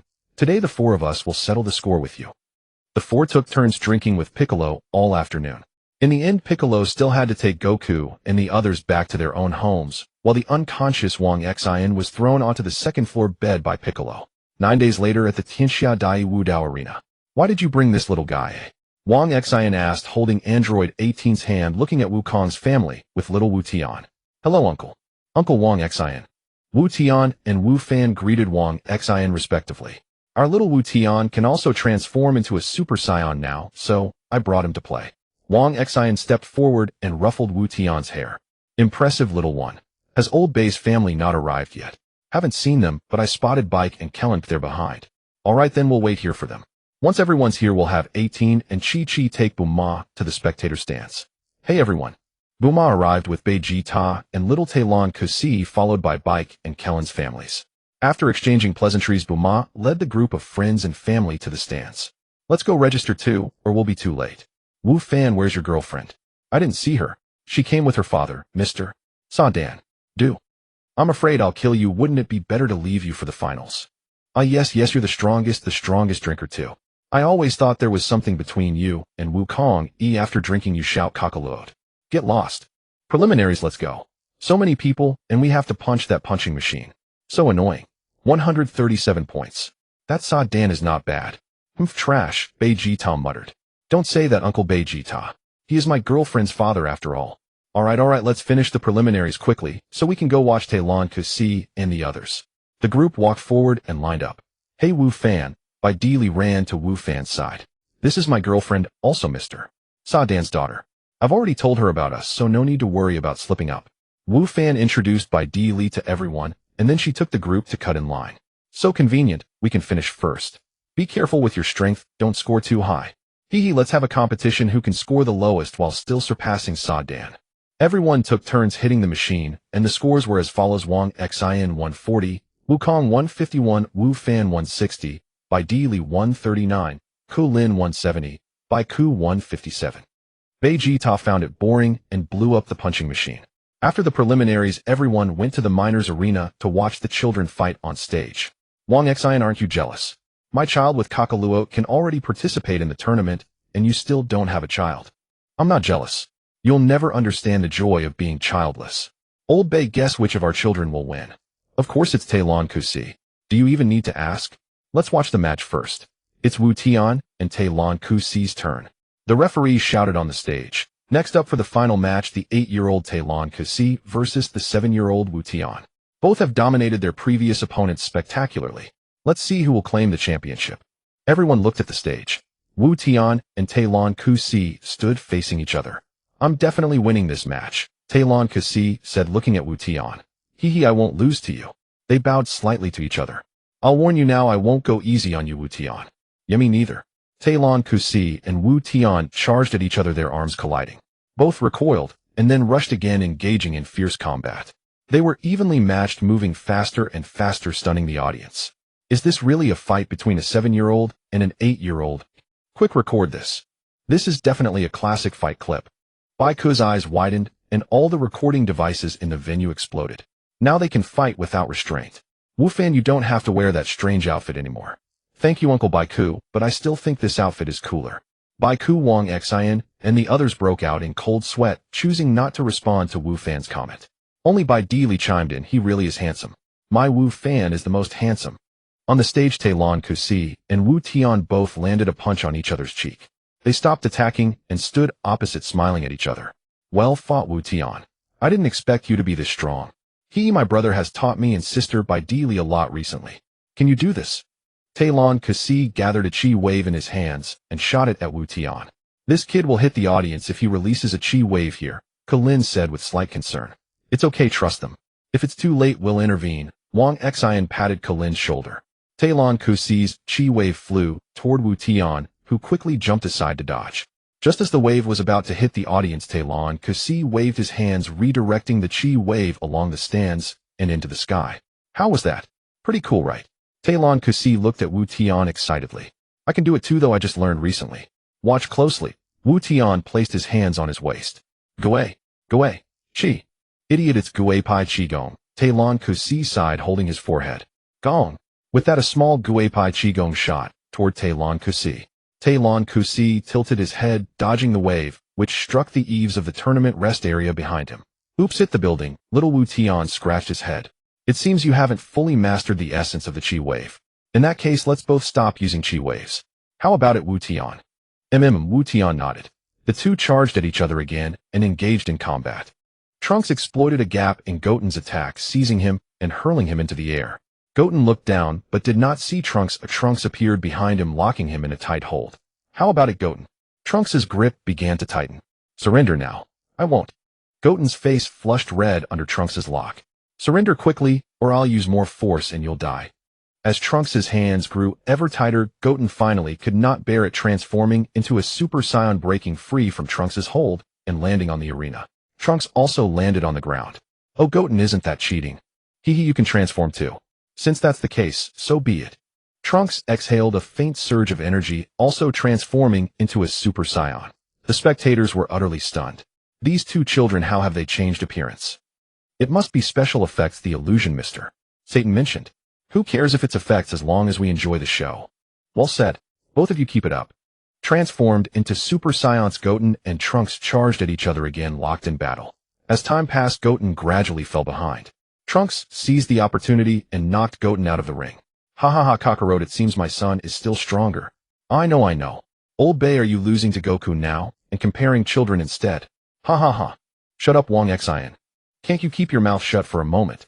Let's go, everyone. It's time for us to draw lots. The group headed toward the main venue. Not many left, and none seemed particularly formidable. Not necessarily Krillin. Look at those two. Wang Xin pointed to a person floating above the ground with a servant-like figure behind him. They seem somewhat powerful. So this is the Supreme Kai? Jebbit is a bit ugly in reality, like an old man. Let me check their data. Name Xin, I'll use that physique. Supreme Kai, divine bloodline skills, instant transmission, mind reading, energy lock, battle power 0. 97 Ku Sure. Name Jebbit, physique, candidate, Supreme Kai, divine bloodline skills, energy recovery, wound healing, battle power 0. 54 Ku Sure. Trash these two. If I kill the Supreme Kai now, would Beerus cease to exist? The lots were drawn. First match, Krillin vs. Puta. Second match, Xin vs. Piccolo. Third match, Wang Xin vs. Spopovich. Fourth match, Jebbit vs. Son Gohan 5th match Videl vs. Kira 6th match Son Goku vs. Vegeta. Let's go to the lounge first. The match won't start for a while. Goku walked between them. You brought food, right? I'm used to eating the food you take out. I brought it. Let's go call Piccolo and Krillin. Gohan is alone with his girlfriend. The group returned to the lounge. Wang Xin placed a large pile of food on the table. The other contestants looked at their own free lunch provided by the tournament, then at Wang Xin and his group a bit envious. I guess I'm lucky. I haven't run into any freaks like you, Krillin said cheerfully, watching the others feast voraciously. Haha, I think I'm the lucky one, getting to fight Vegeta in the first round. Kakarot, are you implying I can't beat you? No, I'm just excited that we get to fight each other in the first match. Alright, I admit I'm a bit happy too. This tournament is pretty great. Wang Xin didn't join their conversation. Instead, he watched the Supreme Kai and Spopovich. Spopovich and Yamu must be sent by Babidi. Should I put on an act? The Supreme Kai can't suppress my power at all now. I'll play along. It won't kill me, and otherwise I won't get to see Bu. But actually, do I even need to fight Bu? If I take out Babidi, that's it. You can be handled by Mr. Satan. I can't tell them about this yet. The world is already falling apart. If anything else goes wrong, it'll be a disaster. The first match is about to start. Good luck, Krillin. Don't worry. Krillin wins. Krillin walked back to the waiting room and saw Piccolo with cold sweat on his forehead. Hey Piccolo, no need to be so tense. That guy you're fighting doesn't look that strong. Goku and the others gathered around. You okay, Piccolo? I'm fine. I'm going on. Piccolo walked onto the ring somewhat reluctantly. The second match. Now begin. Piccolo and the Supreme Kai stood on the ring, neither moving. Suddenly the voice of the Supreme Kai echoed in Piccolo's mind. I am the Supreme Kai of this universe, the god above the King of Kai and the Grand Kai. You were once the god of Earth, so you can sense me. As Supreme Kai. Piccolo was astounded inwardly. Referee, I forfeit. Since Piccolo forfeits, the second match is won by Shin. Piccolo returned to the waiting room, and everyone gathered around, except Wang Xin, who found it all baffling. What's going on, Piccolo? Why did you suddenly forfeit? Is it that he's incredibly strong? It's not about strength. We're not on the same plane. Not on the same plane. What's going on? What are you talking about? At that moment, the Supreme Kai and Kibito walked over. Let me introduce myself. I am the Supreme Kai of this universe. During the third match, no matter what happens, please do not act rashly. Just stay where you are and wait. What do you mean? Vegeta stepped forward, glaring coldly at the Supreme Kai. What I mean is I intend to use your companion, named Wang Xin. Since he came with Sun Wukong, his battle power should not be weak. Use him? What the hell do you mean? Don't think you can use our companion just because you're some damn Supreme Kai. Wow, old Vegeta. That's suddenly so warm. Vegeta, don't be rude. The Supreme Kai is a god far above the King of Kai, Piccolo said as he approached. A god above Lord Kai. Then you must be very powerful, Goku said slowly. I hope you'll cooperate with me. I promise nothing will happen to your companion. Persuaded by Piccolo, the group agreed to the Supreme Kai's request. Wang Xin and Sibo Babiki stepped onto the ring. I'd better make it look convincing, Wang Xin thought, and began to surge his energy. The energy extractor in Yamu's hand on the ground started jumping wildly. Grab him, Sibo Babiki. He's the one we're looking for. Hearing this, Sibo Babiki rushed forward to embrace Wang Xin. Wang Xin feigned resistance for a moment, while the Supreme Kai in the waiting room began to lock his energy. Wang Xin stood still. Is that all? No feeling at all. That's because you have this system. Did you think I was useless before? From now on, the host can arbitrarily change the timeline. I've already applied to the higher-ups. Humph. Excellent. Now I can finally go all out. But I'll finish this act first. I still need Boyu's power later. Sibo Babiki seized Wang Xin, and Yamu, who was in the audience, rushed onto the ring. He inserted the energy extractor into Wang Xin, whose chi gradually faded. The referee attempted to charge onto the ring, but Yamu shouted, "If anyone comes near, I'll kill them." The referee froze in place. Android 18, who was in the audience, rushed forward, but was stopped by Wang Xion's gaze. She stood still, watching him anxiously. When the energy extractor reached its maximum, Wang Xian feigned unconsciousness. Sibo Babiki kicked him aside and flew off with Yamu. Goku and the others, determined to find out what was happening, followed the Supreme Kai. Jebet flew to Wang Xion's side and began to use energy restoration, with Android 18 joining him. "What are you doing?" she asked. "I'm healing him," Jebet replied, placing his hand on Wang Xian and releasing energy. This Earthling's energy seems endless, he thought. Wang Xian stopped pretending to be unconscious and stood up. Android 18 threw herself into his arms. "I was so worried about you. Why didn't you let me come save you, husband? It's okay, my dear, don't worry. Go back to Chi-Chi and the others now. Something else is likely to happen soon. You must protect yourself, husband. Trust me, dear. Wang Xin kissed Android 18 on the lips, and she returned to Chi-Chi and Bulma. Jebet watched her leave and spoke slowly. It seems you've guessed something. Let's set off, and I'll explain everything in detail on the way. Alright, let's go. Jebet and Wang Xin flew into the sky, soon catching up with Goku and the others who had deliberately slowed down. The Supreme Kai glanced at them and said, I've been waiting for you. Let me explain the reason. Long ago, when Earth's humans learned to walk upright, there was an evil wizard named Bibidi on the other side of the universe. One day, Bibidi accidentally created an extremely powerful monster, a Majin named Buoyu. Majin Buoyu has no reason or emotion. He is a killing machine. In just a few years, hundreds of planets became dead stars. If we Saiyans could do that too, said Vegeta. You're wrong, Vegeta. At that time, there were 5 Supreme Kais, each capable of defeating Frieza in a single blow. Yet 4 of them were killed by Majin Buoyu. Oh, so he's quite formidable, Goku chimed in. Yeah, Goku, you're getting better at acting. Sigh, this Supreme Kai. Couldn't the 3 of us easily kill him? Wang Xin listened calmly, knowing the story. The trouble with Majin Buoyu was such that even his creator Bibidi couldn't control him. When Bibidi could barely manage him, he sealed him in an egg. Then Bibidi brought the egg containing the sealed Majin Buoyu to Earth as a W. Why? Asked Gohan, looking at the Supreme Kai. Couldn't you have destroyed the egg containing the sealed Majin Buoyu back then? Because I thought it wiser not to provoke unnecessary disturbances. Moreover, only Bibidi should have been able to unseal it. But recently, I learned something terrifying. The wizard Bibidi had a son, Babidi, who inherited his father's evil heart. Babidi can also unseal Majin Buoyu. So it was him who manipulated Yamu and Sibo Babiki. Yes, Babidi possesses an evil magic that can manipulate the dark side of people's hearts. In short, we just need to prevent Majin Buoyu from being revived, right? Exactly. And we must kill Babidi. Now only he can unseal Majin Buoyu. Is Babidi strong? Though he uses some evil magic in terms of combat power, he's not formidable. His strength lies only in controlling those with evil hearts to fight for him. How boring.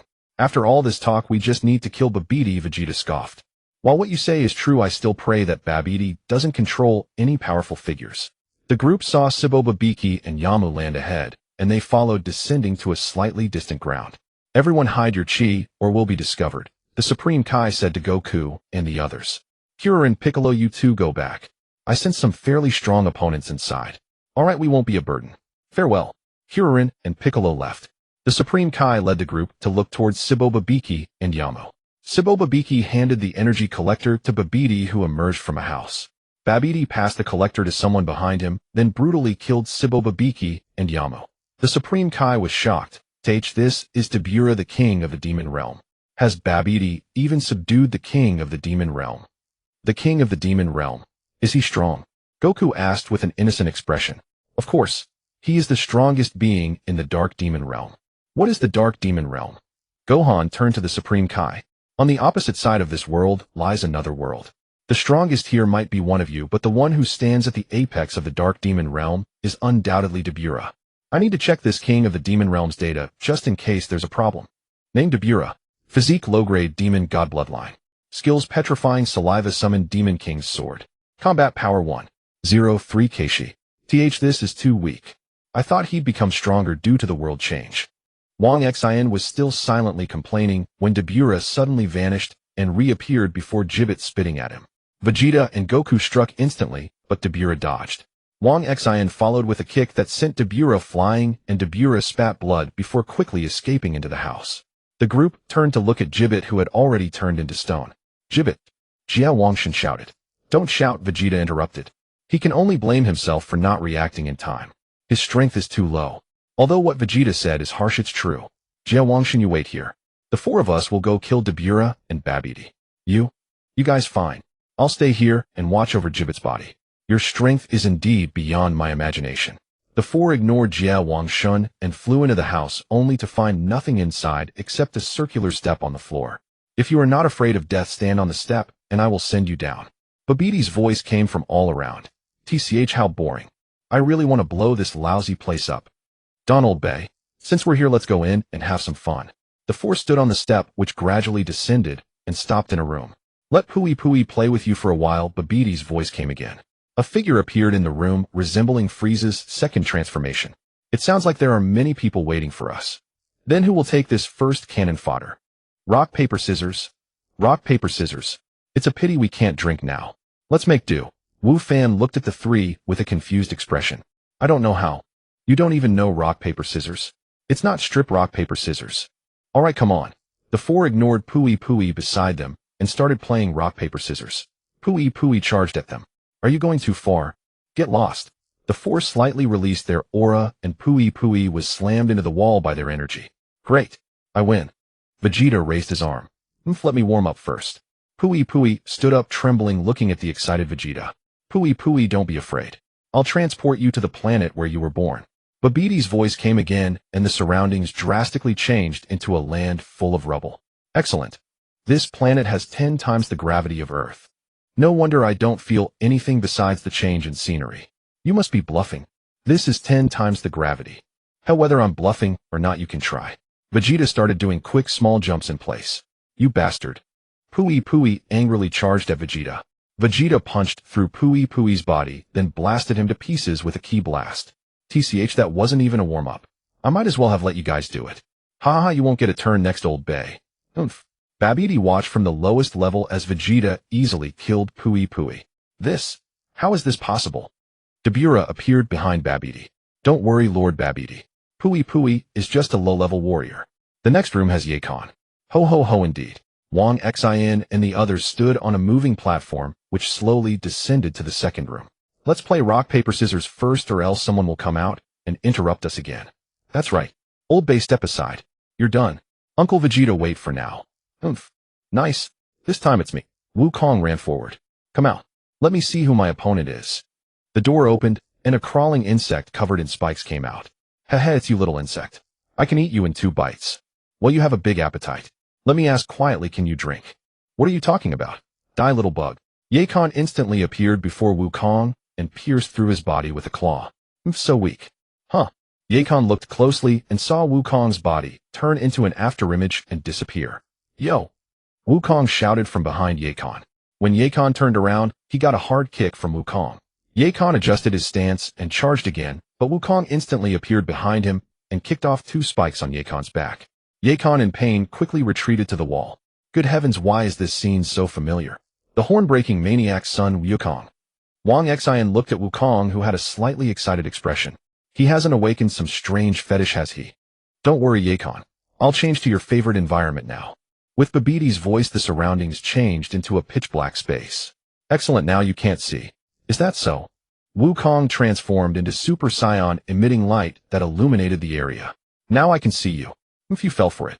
Kaioken opened his huge mouth, generating a tremendous suction force. Wukong stabilized himself, but his energy was sucked into Kaioken, and Wukong reverted to his base form. So full. Got any more? Kaioken patted his belly. Wukong sneered.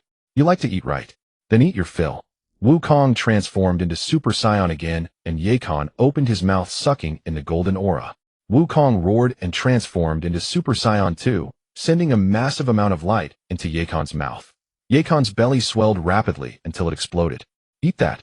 The surroundings changed back to the original room. The 4 stood on the elevator and went to the next room. Gohan, leave this room to me. Your uncle knows how to be polite. Wow, Uncle Wang Xin, you're so kind. Dabura stepped out from behind the door.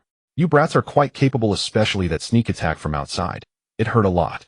Have some shame, Dabura. Wasn't it you who ambushed us? And you call yourself a demon king. You, fall talk and no action. Gohan stepped forward. I'm your opponent. Come on. Oh, you're not going to attack me together. No need. Gohan transformed into Super Saiyan 2 and charged at Dabura. Dabura summoned his demon sword and swung at Gohan. You'll pay for your arrogance. 4 against 1, yet you come 1 by 1. Wang Xin quietly approached Goku and whispered something in his ear. Both simultaneously gathered Kamehameha waves and shouted, Gohan. Duck. Gohan and Dabura both looked at them. Gohan leaped aside while Dabura smiled confidently. Ha, frontal attacks. You think you can hit the king of the demon realm? Wang Xin and Goku vanished, reappearing behind Dabura in an instant. They unleashed their Kamehameha waves, obliterating Dabura's body. Dad. Uncle Wang Xin. Weren't we supposed to let me handle it? Sorry, it's not that your uncle stole your kill. He just talked too much. Exactly. Gohan, don't be a child. Vegeta walked over and patted Gohan on the shoulder. Get used to it. Your father has been corrupted by Wang Xin. Babidi, as if resigned to his fate, opened the passage to the room where Majin Buu was sealed. The four entered and saw an egg in a strange device with Babidi beside it. That little thing. We can crush it in seconds. I'll show you the power of Babidi. Babidi placed his hands on his head and aimed his psychic magic at Wang Xin and the other two, attempting to amplify their inner darkness and control them. Why not control Gohan? Babidi thought Gohan wasn't as strong as the other three. Slap. Wang Xin gave him a big slap, interrupting Babidi. What are you dawdling for? Are you here to take a dump? You have no martial ethics. Slap. Another slap landed on Babidi's face. I'll give you a chance. Tell us how to input energy. Huh. Babidi was stunned. You're here to help me. Slap. Why so many words? Just say it. Stop. Stop hitting me. You just need to stand in front of the machine and release energy. Slap. Why didn't you say so earlier? So damn slow. Come on, Goku, Vegeta, and Gohan. Let's release energy together and bring out this Majin Buu. Why, didn't the Kaioken say we shouldn't release him? Trust me. Have I ever let you down? Alright. The four stepped before the giant egg and began releasing their aura. The energy bar on the machine filled instantly, and the egg opened, revealing a small pink chubby figure. Doodle doodle doo. Buu is here. Everyone fell silent, but Babidi looked at Buu with delight. Quick! Majin Buu, kill them now, or I'll seal you again. Slap. Wang Xin slapped him again. I didn't ask you to speak. Shut up. You're Majin Buu, right? Why do you work for Babidi when you're so strong? Because he can seal me. If I don't listen, I'll be stuck in that egg for a long, long time. Then kill him. With your strength, you can one-shot him, right? Right? Why didn't I think of that? You're so smart. From now on, you're my big brother. Since you recognize me as your big brother, I should give you something as a gesture. Slap. Another slap. Did you hear what my little brother said? From now on, I'm his big brother. Got it? Got it. Slap. I can't hear you. Louder. Got it. Slap. Why are you shouting? You scared me. What do you want from me? Slap. I gave you a chance, but you wasted it. Still dare to seal my little brother. No more. Please stop hitting me. Fine. I'll leave it to you, little brother. You handle it. Slap. Majin Buu delivered a huge slap that sent Babidi's head flying. Babidi lay dead on the ground. Sorry, big brother, I might have overdone it, Buu said, scratching his pink antenna. No worries. He deserved it. Let's go. I'll take you to have some fun. Goku, so. He's our brother now. Vegeta, something feels off. Gohan, I have another uncle. Wang Xin pulled out a pile of drinks and food and placed them on the ground. Today our brotherhood welcomes a true iron-blooded warrior. Brothers, what do we do? Drink. Cheers. Wait. Dad and uncles, did you forget that your wives are still at the martial arts tournament? That's a point. Gohan, I'll give you credit for this. Wang Xin put away the drinks and food. We'll drink at home. First, let's pick up our wives. Wang Xin led everyone out of the underground base. When they saw the Kaioken, the deity nearly fainted from fear upon seeing Buu. After Wang Xin explained that Majin Buu was now his brother the Kaioken, with a strange expression, prepared to return to the Kaioken realm with the restored Kibito. Wait. We helped you out big time. Shouldn't you show some gratitude? What do you want? Nothing too much. This is my nephew Gohan. Take him to the Kaioken realm for training. Is that too much to ask? Fine. Not too much. Come along, Gohan. Wait, one more thing. I heard there's a divine sword in the Kaioken realm. Let my nephew train with it. That's not too much, is it? Not too much. If he can pull it out, I'll give it to him. Can I leave now? Go ahead, go ahead. Gohan, train well. If you don't show enough improvement, your uncles here would love to spar with you. I understand, Uncle Wang Xin. Gohan glanced at Goku. Dad, don't you have anything to say? Go train. I believe in you. The Kaioken, Kibito, and Gohan used instant transmission to return to the Kaioken realm. Wang Xin, Goku, Vegeta, and Buu returned to the tournament arena.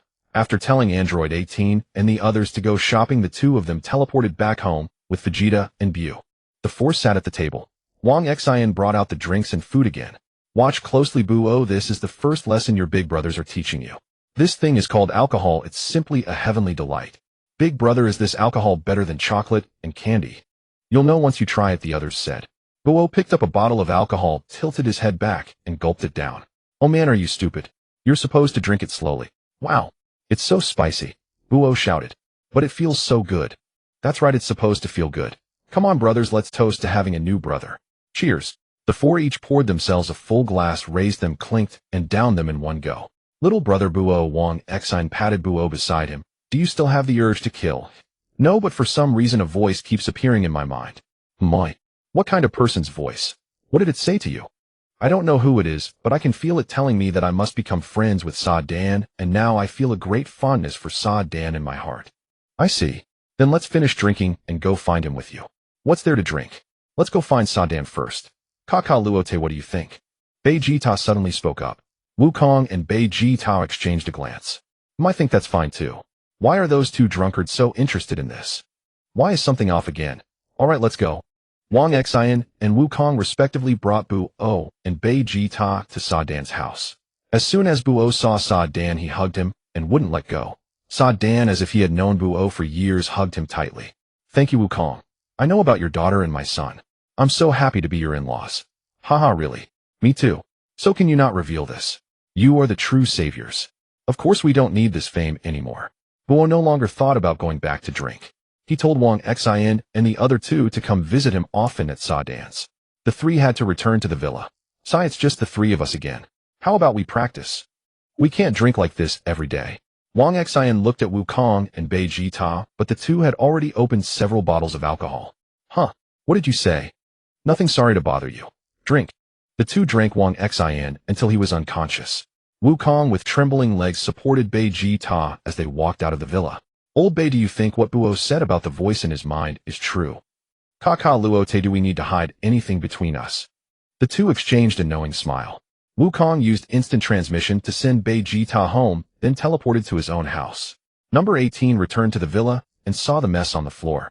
Oh, this stupid husband drank so much again.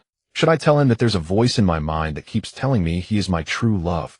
Number 18 thought, her face flushing crimson, and silently began to clean the room. Forget it, forget it. I've already decided on him.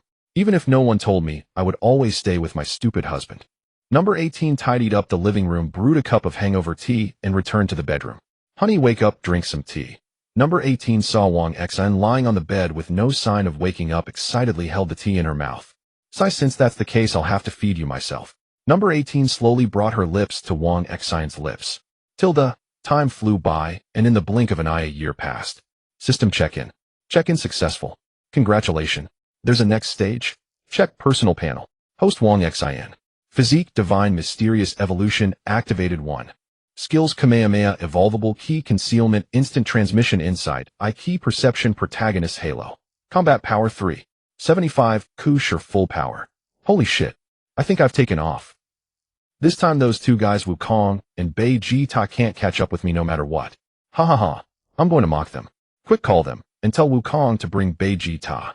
After receiving Wang Xin's call, Wukong teleported to Vegeta's house, and the two appeared in front of Wang Xin.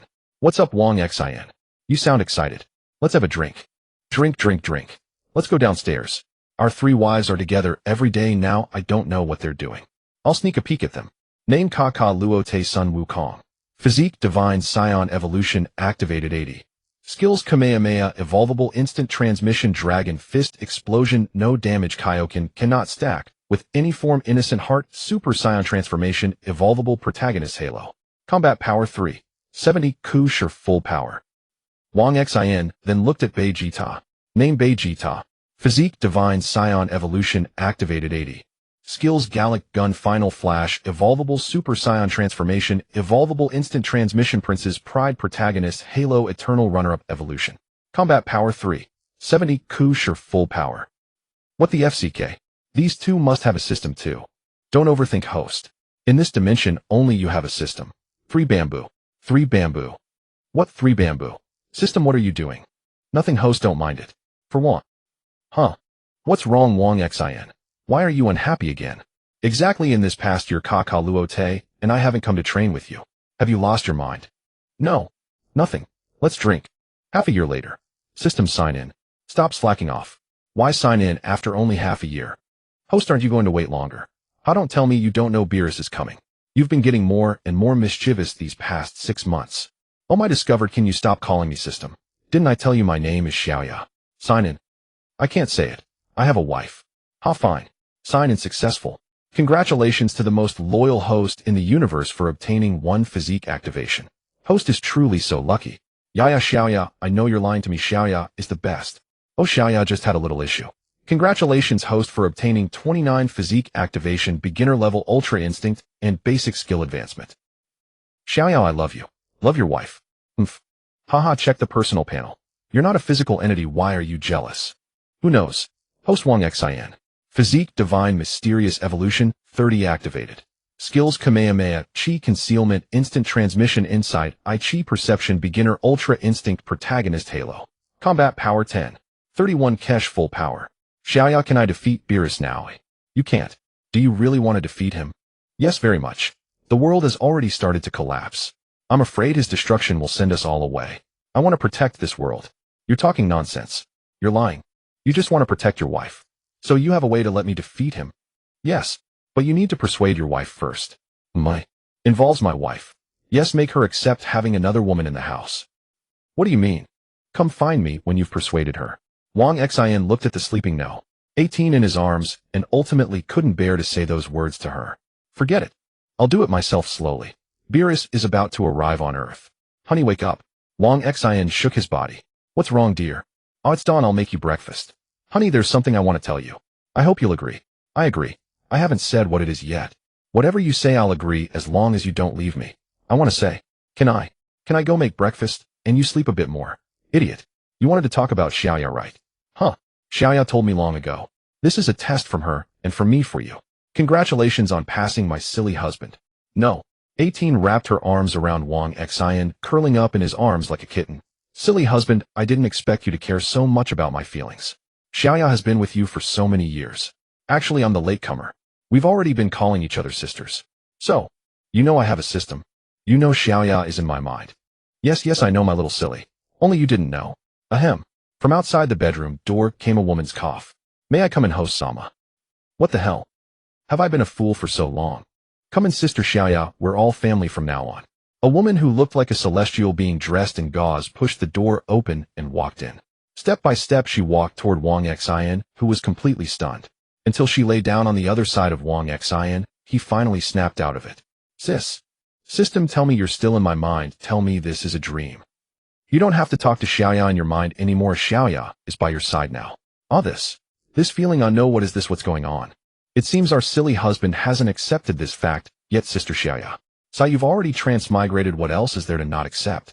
My dear, are you already aware of my transmigration? Wang Xin turned to look at No. 18. I know, silly husband. You're not from this world, but so what? I love you no matter who you are. Then how can I become strong enough to defeat Beerus? Since I have left your mind, the so-called system functions have all become invalid. However, I granted you the power of the Grand Priest long ago, only it was sealed away. How long ago is long ago? From the moment you came into this world. Why didn't you give it to me earlier? Making me wait so long. At that time your mind was still too weak to protect you. I had to let you experience and grow step by step, otherwise you wouldn't have met Sister 18, right? So everything I've experienced was arranged by you. Yes and no. I only assisted you, you were the one leading these events. Then what about the dream I had before? The dream of future Gohan. That dream was not manipulated by me. I wouldn't let you suffer like that. So you can unseal my power now. Yes, but do you really want to live in this world with that power? This world has a dominant consciousness. I mentioned applying to the higher-ups earlier to exist on equal footing with it. If your power is fully unsealed, the dominant consciousness might make this world even more terrifying. Then just unseal a little. Give me something like Beerus's power. Otherwise I'm still afraid that guy Beerus will kill me. Fine. I can't argue with you. Xiaoya waved her hand, and two beams of light fell upon Wang Xin and No. 18. Huh. Sister Xiaoya, do I get it too? Of course we're a family. Hee, Sister Xiaoya, you're so kind. I now have Beerus's power. It's really strong. Wang Xin looked at his own hands. Husband, trust me, don't show off your power too much, otherwise I'm afraid something will go wrong in the future. Fine, I'll promise you for now, but I've held back for so many years. If I can, I'll still act. By the way, Xiaoya, what level are you at? Can you give me a hint? Do you know Zeno? Of course, is your power even greater than Zeno's? Let me put it this way, Zeno is just a little brat in my eyes. Wife, you're awesome. From now on, call me wifey. The title wife belongs to Sister 18. I can't take it. Haha, okay, wifey. Then why should I be afraid of revealing my power? Whoever comes, I'll beat them up. Listen to me, husband. At the very least, you can't show off too ridiculously, understand? Okay, I'll listen to you. By the way, wifey, what's the deal with Goku and Vegeta? Those two. They should also be at Beerus's level now, but they're just better actors than you. So does that mean they really have systems? What else? just relying on willpower and a little loophole in Saiyan blood. Who do you think I'm playing mahjong with? You finally admitted it. Wang Xin pinched Xiaoya's cheek. I was too bored. I didn't want to either. I'm going to teach you two a lesson for conspiring to deceive me for so long. Don't come over here. The small villa entered super vibration mode. 3 hours later, the two women stayed in the villa while Wang Xin used instant transmission to arrive at Goku's house. Goku, come out. Let's talk. Goku followed Wang Xin out of the yard. What's up, bro? Are you and Vegeta hiding something from me? Yes. You're so straightforward. Of course. You've been hiding things from us too. Damn. You're something else. So what's the plan? Beerus is about to arrive. No, he's already here. Yeah, I sensed him. He's at Vegeta's place. Let's go. Goku and Wang Xin teleported to Vegeta's side and saw Beerus and Whis in front of him. The two exchanged glances with Vegeta, who gave Wang Xin a look. Wang Xin spoke, so you're the one called Beerus. Vegeta immediately elbowed Wang Xin. I gave you that look to say hello. This is Lord Beerus, the god of destruction. Stop pretending. Aren't you tired? Goku already came clean. Damn. Vegeta turned to look at Beerus. So you're the one called Beerus. I heard you're the god of destruction. Yes, I'm Beerus. You guys are quite interesting. What do you mean, you guys? Your attendant Whis can't fight. Are you looking for a beating? From now on you'll address us as Lord Vegeta, Lord Wang Xin, and the silly cockroach got it. Vegeta raised his thumb and pointed at himself. What? Why am I the silly one? Hee hee, you three little brats are amusing. No wonder that Lord sent me to Earth. You still don't believe it. Still calling us little brats. Goku, Wang Xin, and Vegeta exchanged glances, then began to power up and charge at Beerus. Whis stepped back slightly, letting the four fight. 10 minutes later. We're sorry, Lord Beerus. We know we were wrong. We're sorry, Lord Beerus. We were childish and immature. We're sorry, Lord Beerus. We were naughty. The three pinned under Beerus repeatedly begged for mercy while inwardly shouting, damn. Tricked again. Inside Wang Xion's villa, no. 18 Chi and Bulma were watching the projection from Xiaoya, laughing uncontrollably on the sofa, rocking back and forth. Meanwhile, Xiaoya leaned back on the sofa, lost in thought. By Lucy, I leave these three to you. You know what to do. Xiaoya's voice came from the sky. By Lucy stepped down from the three, stood on the ground, and bowed respectfully. Yes, my lord. Wife, what do you mean by this? Honey, I'm taking No. 18, Bulma, and Chi away. You guys just focus on training in the days ahead. Edge. What is going on? Can you tell me? It's not time to tell you yet. Just follow by Lucy and train peacefully. I'll take care of No. 18, Bulma, and the others. Then what about my strength? Xiaoya's voice fell silent. By Lucy looked at the three before him. From now on I and Weici will teach you. Don't worry about that lady. No one can harm them. Easy for you to say. It's not your wife who left. By Lucy twitched his mouth. You brat, haven't you been taught a lesson just now? Look at what you said. How could that be, Lord By Lucy? Wang Xian scratched his head. But earlier Xiaoya said we three already have your strength. What's that about? If I hadn't told you that, would you three have come to me? So you mean I was fooled by my wife? Not exactly fooled. You three do have my strength, just 1/10 of it. Damn. Wang Xian and the other two exclaimed in unison. Let's go. Follow me and Weici to the destruction star. What about Earth after we leave? Earth needs our protection. Earth doesn't need you. Majin Buu is enough. Besides, Sun Wufan can return anytime. That lady should have already told them. Wufan. How can Wufan come back from the Jia Wangshin realm? If Earth is in danger, that Jia Wangshin kid will send him back. Besides, there are 2 hidden figures on your Earth. Tisk tisk, I wonder how such a small planet can have so many hidden powerhouses. Edge. There are other powerhouses besides us. You 3 are not even powerhouses. Those 2 are far above you. Enough talk, come with us. Wait. I still have questions. Wang Xian shouted. Bai Lucy appeared behind them and knocked each one out with a single blow. Sai so talkative. If it weren't for that lady, I wouldn't be so gentle. Let's go, Weici. Lord Bai Lucy must be scared, haha. Weici controlled the 3 to float around him. Bai Lucy walked over and put a hand on Weici. You talk too much, Weici. Oh my, I recall Lord Bai Lucy was so scared he didn't dare move. Hurry up and teach them well, or else. Bai Lucy quickly covered his mouth. Almost slipped. Let's go. Weici flew with the 4 toward Bai Lucy's destruction star. On a picturesque planet, Xiaoya watched with No. 18 and the others. Sai, I hope they can grow quickly. Can one chosen one and 2 Destiny's children withstand the future crisis? Sister Xiaoya, have faith in our husbands, no? 18 said, walking to Xiaoya. Yeah, my husband and Chi-Chi's will work hard too, Bulma, and Chi-Chi nodded. On the Jia Wangshin realm, Wufan, under the guidance of the old Jia Wangshin, had successfully awakened all his potential and broken the Saiyan limit. The old Jie Wang Xin approached Wu Fan. Wu Fan, I have taught you everything I can.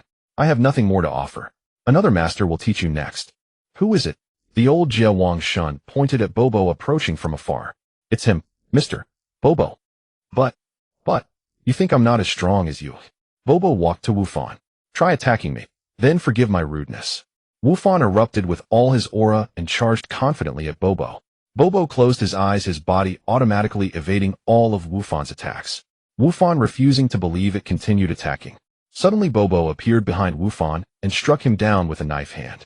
Mr. Bobo. Wu Fan stood up. I didn't expect you were hiding so much. We were all fooled by you. Not fooled, just not the time for me to act. So you mean it's time? What is that? It means separating mind and body. Don't think about unnecessary things, like how to attack or defend next. Let your body react on its own and make the most effective moves. Meanwhile on Earth at Satan's home. Slow, too slow. Your attacks won't hit the enemy. You're thinking too much. Kalen Xianren tapped Majin Bu's head with his staff. Bu stopped attacking. Kalen Xianren, please teach me. Yes, that's why I came to teach you. Then let's begin. Kalen Xianren started guiding Bu's training at Satan's home. Meanwhile Wang Xin and the others were brought back to the Destruction Star by Wei Si and by Lucy. Wei Si set them down. Bai Lucy walked up to them. Stop pretending, you three. I didn't use much force. Wang Xin and the others stood up and looked around. Actually, I think we could train on Earth. We don't have to be here. Didn't you say there are 2 experts on Earth? That's not up to you. Bai Lucy casually fired a ki blast, destroying a distant planet. If you don't train well here, your fate will be the same as that planet. Who are you trying to scare? My wife can destroy you in a minute, believe it or not. Is that so? That lady, your wife, said I can discipline you as I please. Want to give it a try? Lord Bai Lucy, we'll start training now. Good. From your attacks on me on Earth, just now Wang Xin and Wukong are suitable for Wei Si to teach. Vegeta, you follow me? Yes. Lord Bai Lucy, you want me to teach them both? Lord Bai Lucy sure knows how to take it easy. Wei Si looked at Bai Lucy helplessly. Wei Si, you should have noticed that those 2 already have the rudiments of Zizai Ji Gong. You're the perfect teacher for them. As for Vegeta, I need to teach him well. That kid was born to be a god of destruction. Alright. Wang Xin and Wukong, come with me. Wei Si waved to them. Wukong and Wang Xin followed Wei Si to the other end of the planet. Bai Lucy looked at Vegeta. Do you know what I'm going to teach you? I don't know. Vegeta shook his head. You and Wukong have both reached the initial god level. First, transform into what you call the Super Saiyan God. Vegeta nodded, burst his aura, and transformed into Super Saiyan Blue. Good, very strong power. Let me tell you something. It was I who ordered Frieza to destroy your planet Vegeta, the Saiyan homeworld. What did you say?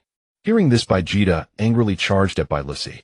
Bai Lucy shifted his body, appeared behind Vegeta, and struck him down with a knife hand, reverting him to base form.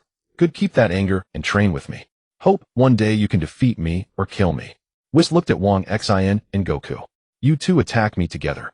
Wang Xin, unleash your maximum power. Goku, transform into what you call Super Saiyan Blue. Wang Xin stood still, erupting with all his aura, then condensed it within his body.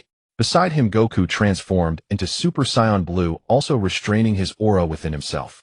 Not bad, I commend you for knowing how to exert your full strength. Now attack me with the intent to kill. Wang Xin and Goku charged at Whis, unleashing their signature moves. Instant transmission and the Kamehameha.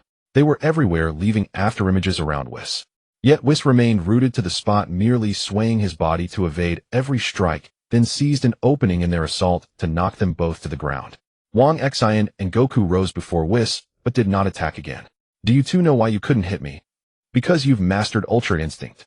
Oh right, you 2 knew that. Sorry, I forgot. Get to the point, Whis. I knew you were far stronger than Beerus, but I didn't expect it to be this absurd. I am indeed stronger than Lord Beerus, but what Lord Beerus has shown so far is only the tip of the iceberg. What? Didn't we already reach 1/10 of his power? There's no need to explain that in such detail. Now let's begin your training. I know you've already grasped the rudiments of Ultra Instinct, but you still have a long way to go. Whis paused, looking at the 2, then continued. Your first priority now is to strengthen your bodies. Body strength. Aren't we strong enough? Far from it. You're too confident. The realm of gods is not so easily mastered. The more you perfect Ultra Instinct, the greater the strain on your body. Like the Kaio-ken. Exactly, but the burden Ultra Instinct places on the body far exceeds that of the Kaio-ken.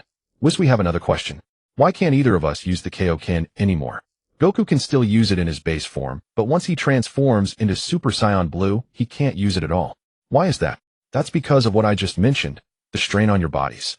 Your physical strength is still too weak. That's why you must start with body training. Then how should we train? Whis conjured 2 outfits identical to the ones they wore.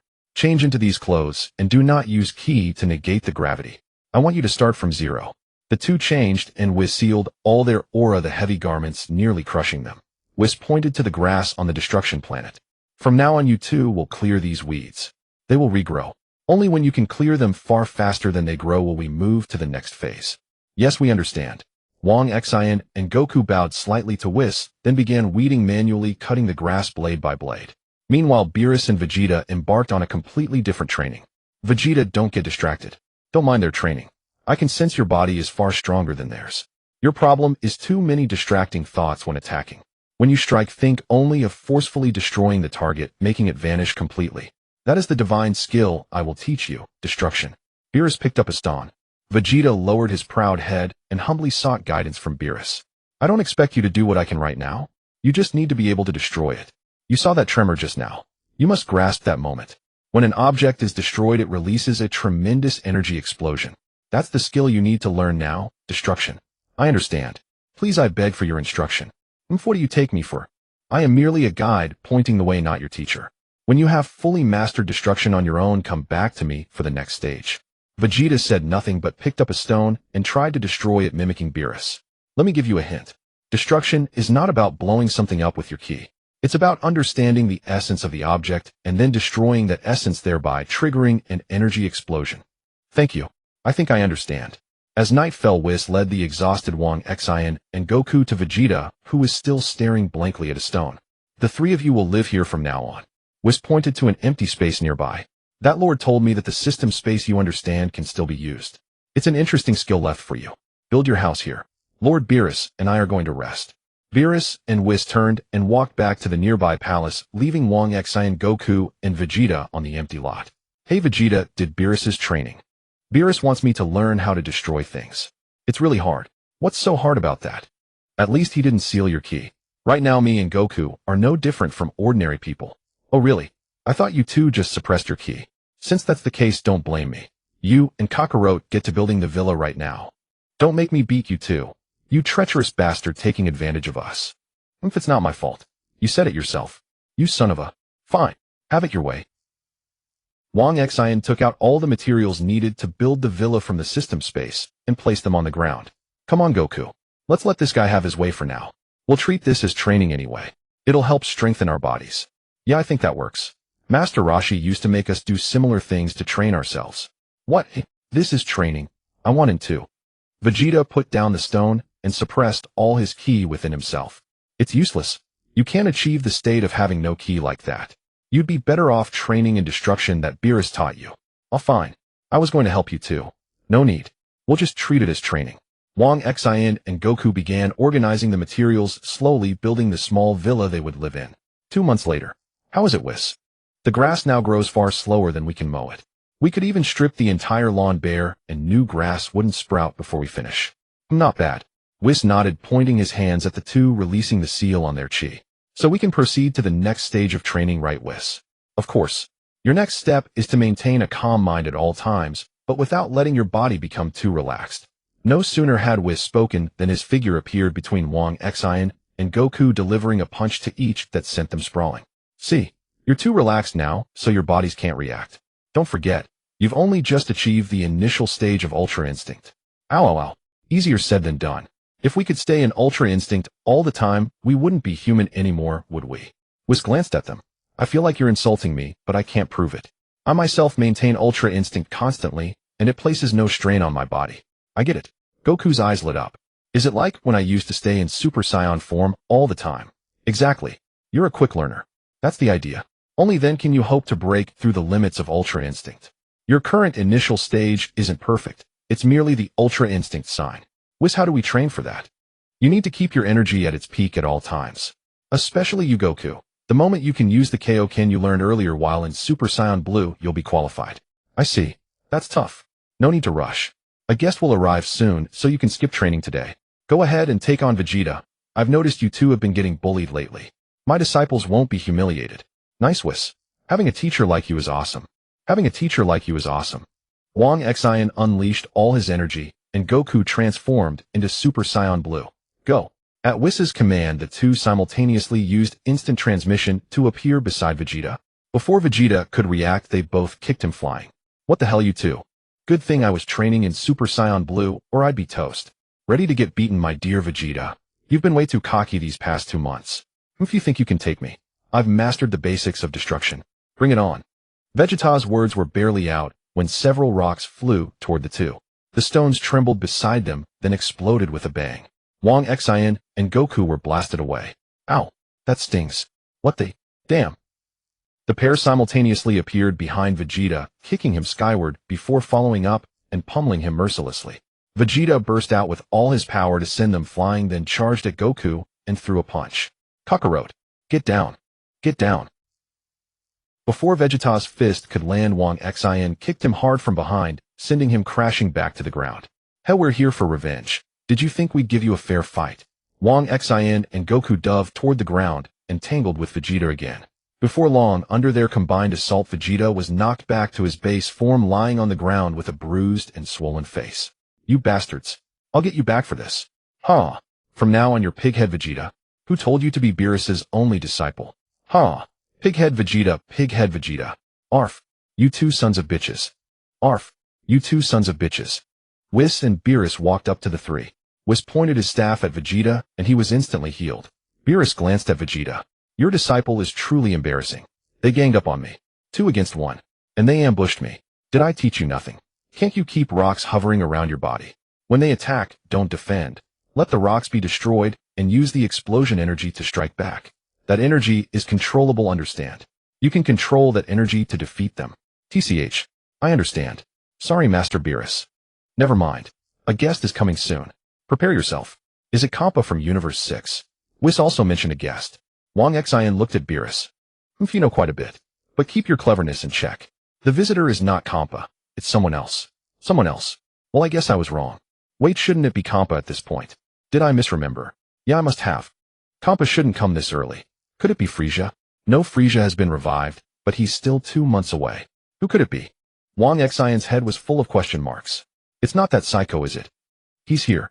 Beerus looked at the empty space in front of him. Kaio-ken appeared with Broly using instant transmission. I've delivered him. I'm leaving. Kaio-ken looked at Beerus. You'd better show me some respect, Kaio-ken. Respect? I used to fear you, but now old Kaio-ken has told me everything. If I die, you die. So what, you gonna kill me or something? You. I'm not going to argue with you. Then I'm off. Wait. Goku called out. How's my son? Is his training going well? Not bad.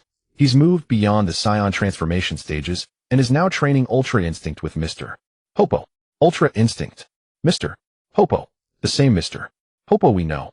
Yes, the one from Earth's Lookout. And I'll let you in on a secret. Majin Buu is now training with Corinne. Wow.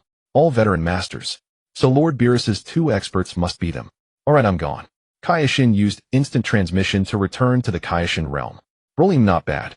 More ferocious than Vegeta, but you're not suited to be a god of destruction. There's a power within you that you can't control. Beerus circled Broly. Train with me. This is Vegeta. He'll be your senior brother. Why should I train with you? I was brought here for no reason, and now you want me to train with you. Don't even think about it. Unless you can beat me. Broly roared and charged at Beerus. The 3 others shook their heads and covered their eyes. A minute later, Broly was sent flying. He tapped into his inner power, transformed into a Super Saiyan, and charged again, clashing with Beerus. Another minute passed, and Broly was knocked back again. He ascended to Super Saiyan 2 and fought once more.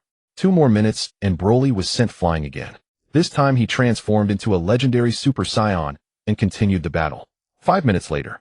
I understand now, Master Beerus. Broly, beaten back to his base form and bruised, looked at the completely unharmed Beerus. I will train with you. Then he turned to Vegeta.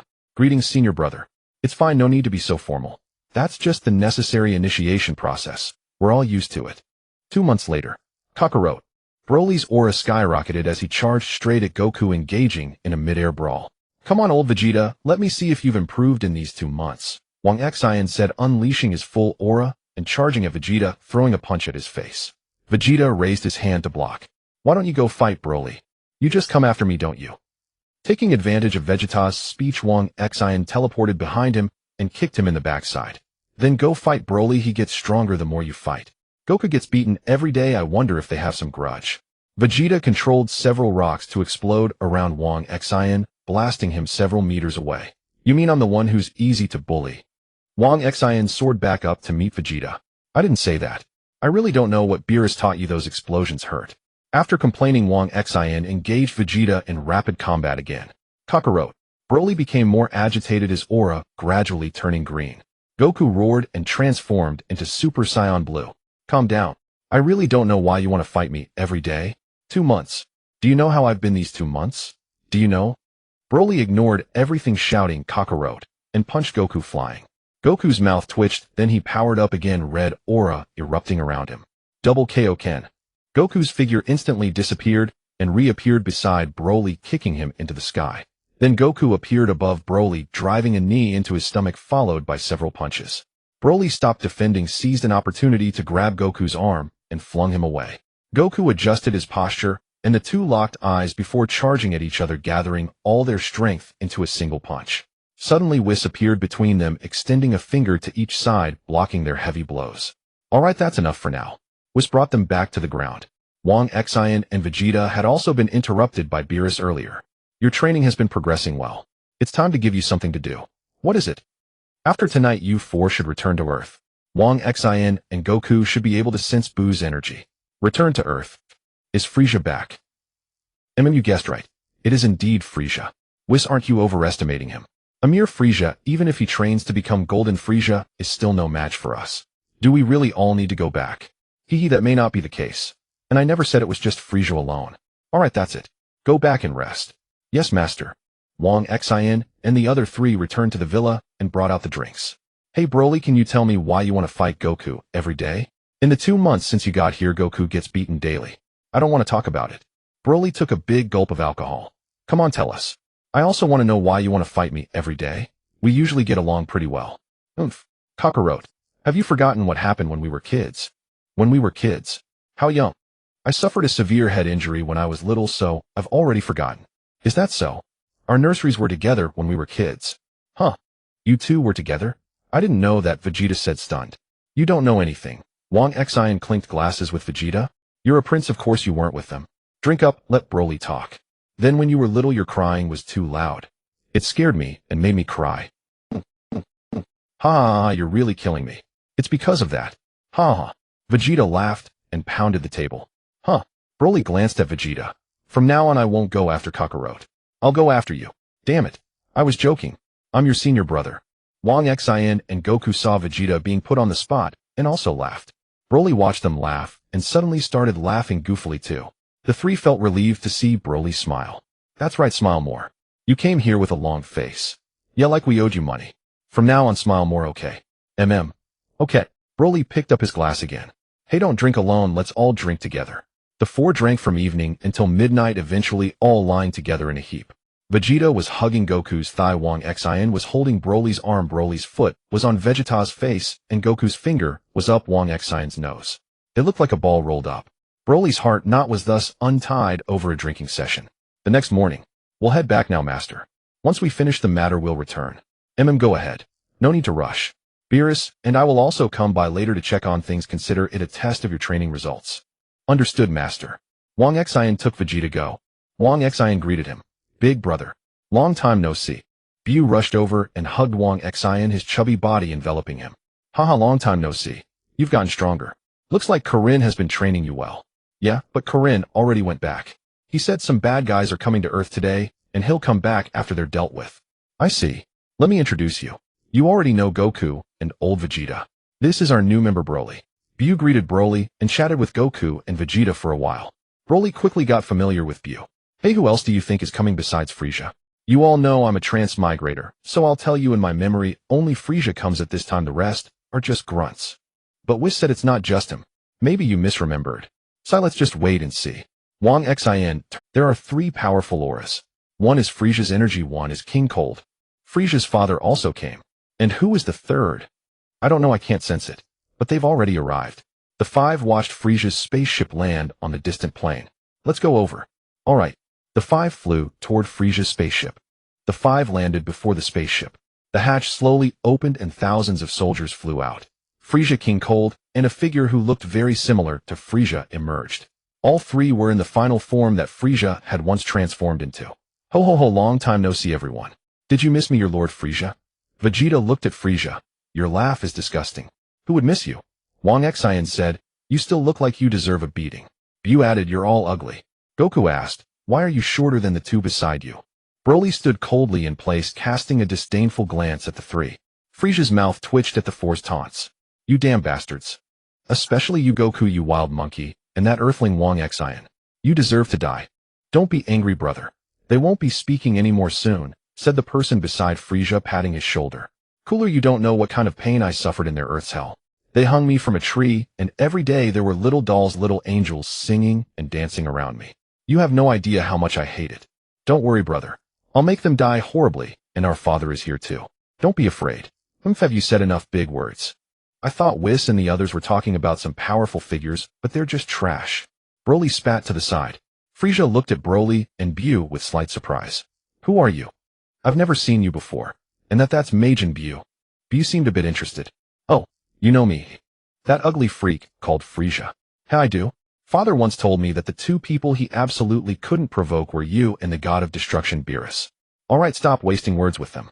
That was the past. Now we are no longer what we used to be. Let's finish them off quickly. That Earthling Wang Xin is mine. I'll make him wish he were dead. King Cold shook his head, slightly looking impatient. Have Frieza just transform.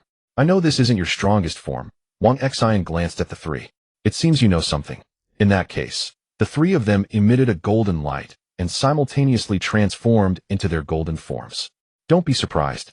We are now Golden King Cold, Golden Cooler, and the strongest of all me, Golden Lord Frieza. Your name? Forget it. Goku and Vegeta simultaneously transformed into Super Saiyan Blue. I have to say you're really bad at naming. Although my name is pretty common too, Wang Xin burst out with his full aura, then restrained it to his body, a faint heat shimmering around him. So stupid, three little golden men. Broly roared and transformed into his legendary Super Saiyan form. I can't transform. Bu yelled, steam erupting from his head. Prepare to die. The five charged at the three golden men simultaneously, and a melee broke out. Hey, you haven't improved much, have you, King Cold? Wang Xin punched King Cold flying into the distance, then instantly teleported beside him, unleashing a flurry of punches. King Cold seemed to lose all ability to resist, only passively defending. Broly charged at Cooler, beating him to a pulp with a few punches. Is that it, Golden Cooler? Avenging Frieza. Goku and Vegeta charged at their old rival Frieza, using a new combination technique they had invented. Vegeta surrounded himself with rubble, and Goku teleported him to various directions around Frieza. The rubble exploded instantly, generating massive energy waves that simultaneously blasted Frieza, leaving him battered and bruised. What about me? What the hell am I supposed to do? Bu, annoyed, instantly wiped out all the soldiers, then sat on the ground watching them. Frieza, want to play one-on-one with me? Vegeta looked at the wretched Frieza and asked mockingly. Hey, it seems I really underestimated you all. Frieza roared, burst his energy, and knocked the two back. No choice then. It has to be this way. Frieza's body radiated a blinding light. Goku, Vegeta, and Bu, who was sitting on the ground, all covered their eyes. When they opened them again, Frieza's spaceship had already flown far away, turning into a meteor and disappearing from sight. Kakarot, want to use your instant transmission to chase him? Forget it. He's gotten smarter after all this time. Wang Xin and Broly, having dealt with King Cold and Cooler, returned to the others. Frieza escaped. Yeah. We thought he would use some ultimate technique, but he just ran away. TCH. So unsatisfying. Broly punched Bu, flying away, then returned to his base form. Bu flew back. If you're unsatisfied, why the hell did you hit me, You want to fight? Not really, it's just that you can heal automatically, but they can't. Bullying me, huh? I'm out. I'll go back and bully Goten and Trunks. Bu turned into a bolt of lightning and disappeared from sight. Broly said, are kids these days all so short-tempered? Vegeta said, who the hell can take a punch from you? Goku said, yeah, you really don't know how hard you hit. Wang Xin said, yeah, Goku and Vegeta are right. Since that's the case, let's head back.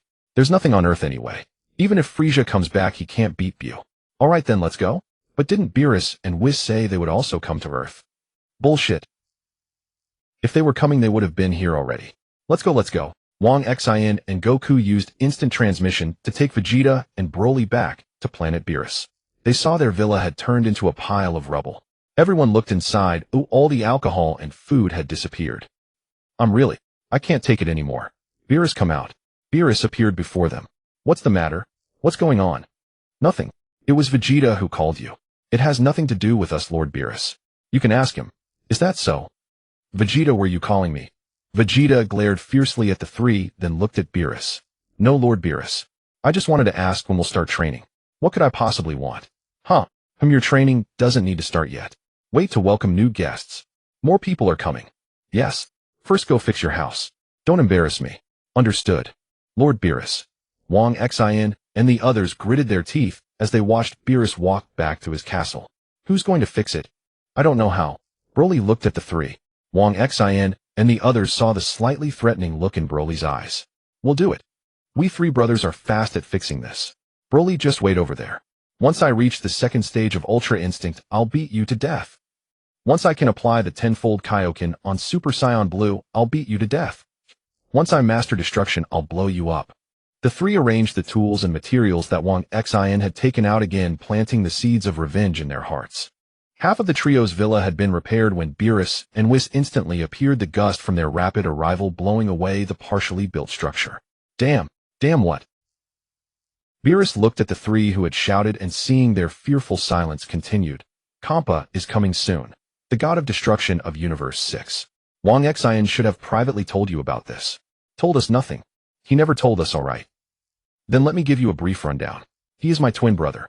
There are 12 universes in existence, each with a god of destruction and an angel. Shortly, he will bring 4 warriors from his universe. They will likely spar with you. I expect you not to embarrass me. If any of you lose, be prepared for a private training session with me. Understood. But if we win all matches, is there any reward? Yes. I permit the 4 of you to fight me together using only 1/10 of my power. Great. Deal. When will this Kampa arrive? He's already here. Beerus looked behind the 4. They turned to see a plump version of Beerus leading an angelic woman and 4 warriors. Yo, Beerus, babysitting. Shut your foul mouth, Kampa. If I'm babysitting, what are those 4 behind you? Your funeral procession. TCH. Your tongue is still venomous. I'm your brother. If I don't have a brother as fat as you. You skinny pole.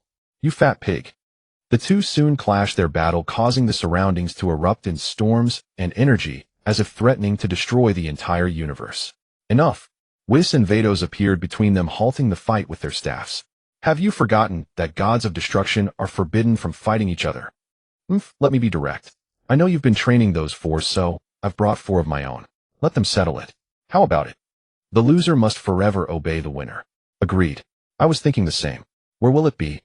It can't be on my planet, can it? Let's use the border zone between our universes. There's a planet there perfect for battle. Fine. Let's set off now. Just wait. After I win, I'll make you swallow a durian. Kampa paused, then turned to Vados. What's a durian? It's a fruit covered in spikes and smells terrible. Beerus, you're ruthless. If you flatter me.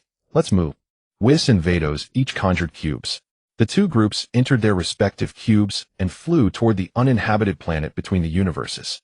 Hey Kakarot, it seems they have scions too, Vegeta remarked, looking at Goku. Yeah, I see them, a male and a female. But they don't seem very strong. Hey, aren't you guys noticing that guy who looks like Frieza? And the other one seems like a hornless purple Piccolo, Wang Xin said. We saw them. That Frieza lookalike. No need to worry, he's obviously a pushover. But we should watch out for that purple Piccolo. Let me tell you straight, that purple garlic, that purple Piccolo is named Hit. He's the deadliest assassin in their universe with a skill called Time Skip that can briefly freeze time. And that Frieza lookalike is Frost. He has hidden poison needles in his arms. Keep that in mind. Can you stop? Isn't this cheating? Broly shot Wang Xin a speechless look. This isn't cheating. Keep going. Beerus slung an arm around Wang Xin. I'll talk, easy. Those 2 scions are Kaba and Caulifla.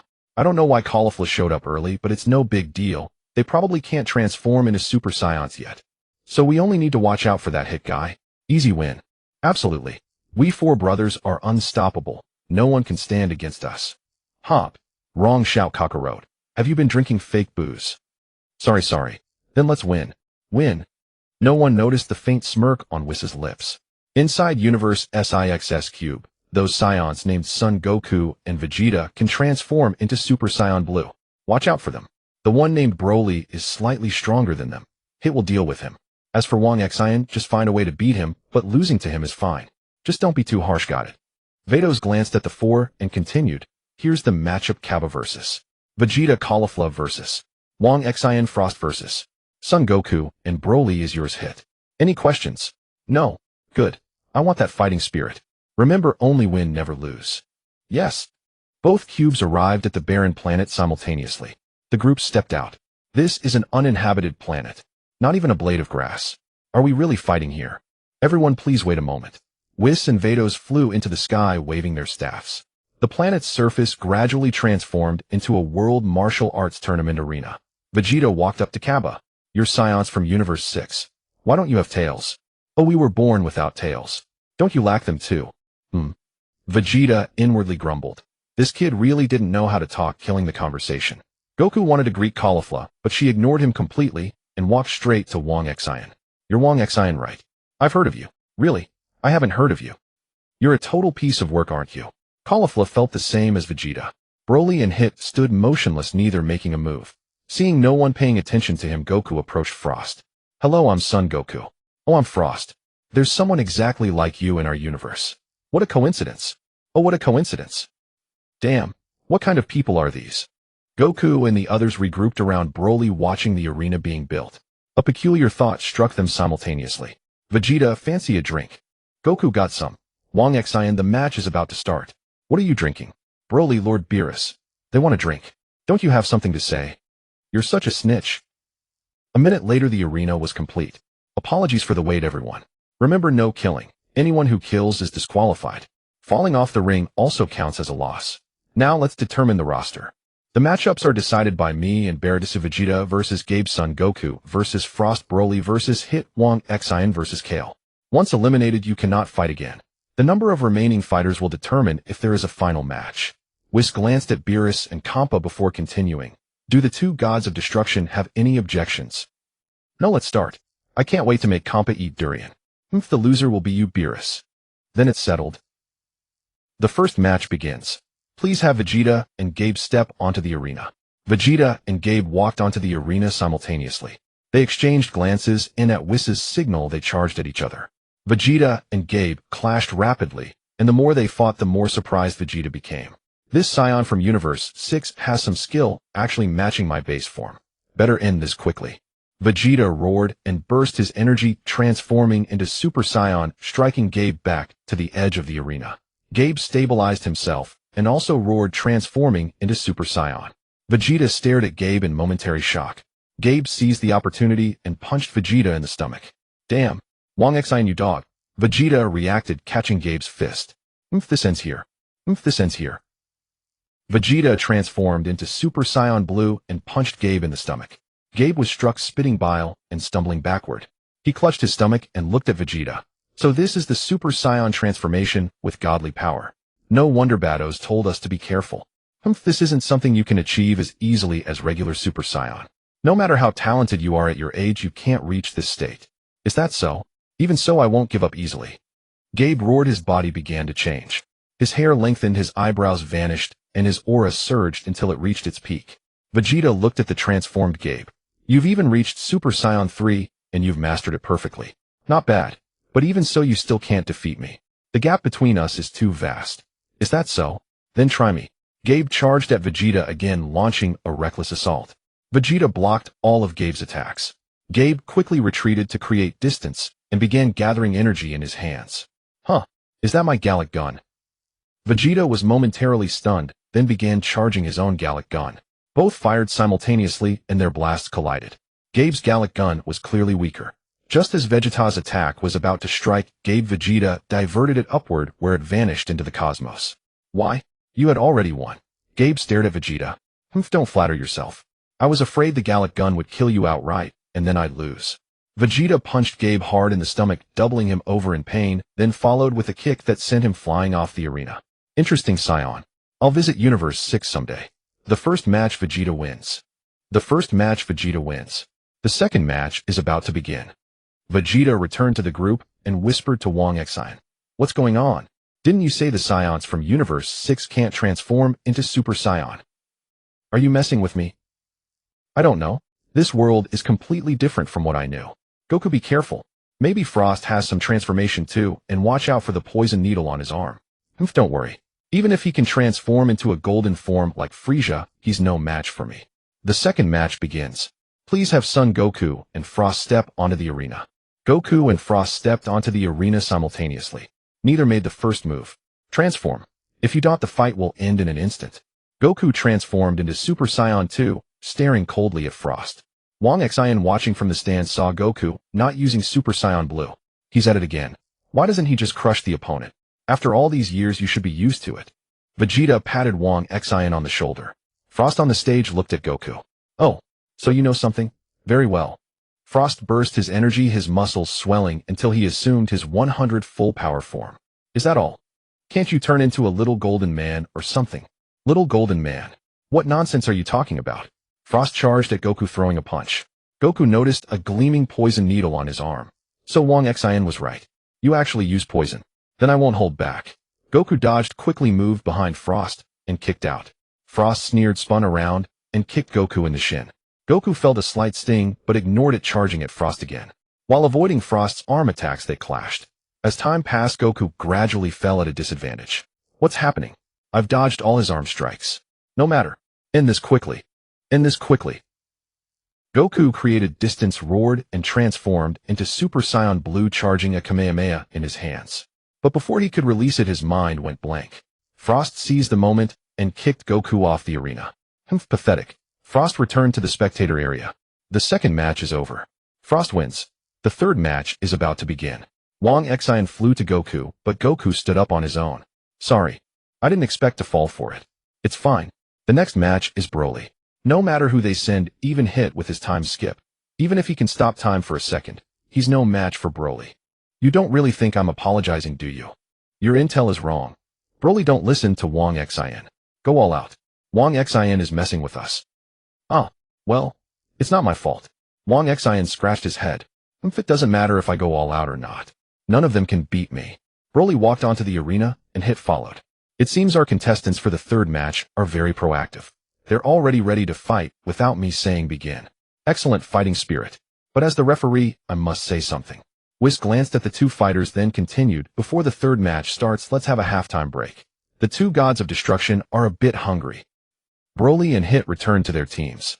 Wang Xin brought out a pile of food, and everyone ate in the spectator seats created by Whis and Bados. On Universe 6 side, Bados brought out food. Why is that Bados always looking at me? How strange. Wang Xin glanced at Bados across the arena, who was staring at him without any pretense. Wang Xin quickly averted his gaze. Sigh. That look in her eyes, it's like she wants to devour me. After eating, Beerus glanced at Wang Xin and Broly. In the next match, you two must win. Otherwise, we'll have to deal with that tedious final round. Got it, Lord Beerus. We'll handle it in no time. If I hope so. And you, Goku, when we get back, I'll have a good spar with you. No, Lord Beerus. It's not my fault. It's Wang Xion's problem. He didn't say he had poison needles on his legs too. Hey Goku, that's not fair. You didn't go all out. If you had transformed into Super Saiyan Blue from the start, you would have finished him instantly. Enough. How embarrassing. Broly shook his head. Watch my performance. See how your big brother crushes them. Watch and learn. TCH. You're the cockiest one. Whis and Vados returned to the referee's seats. Break time is over. The third match begins. Please have Broly and Hit come to the stage.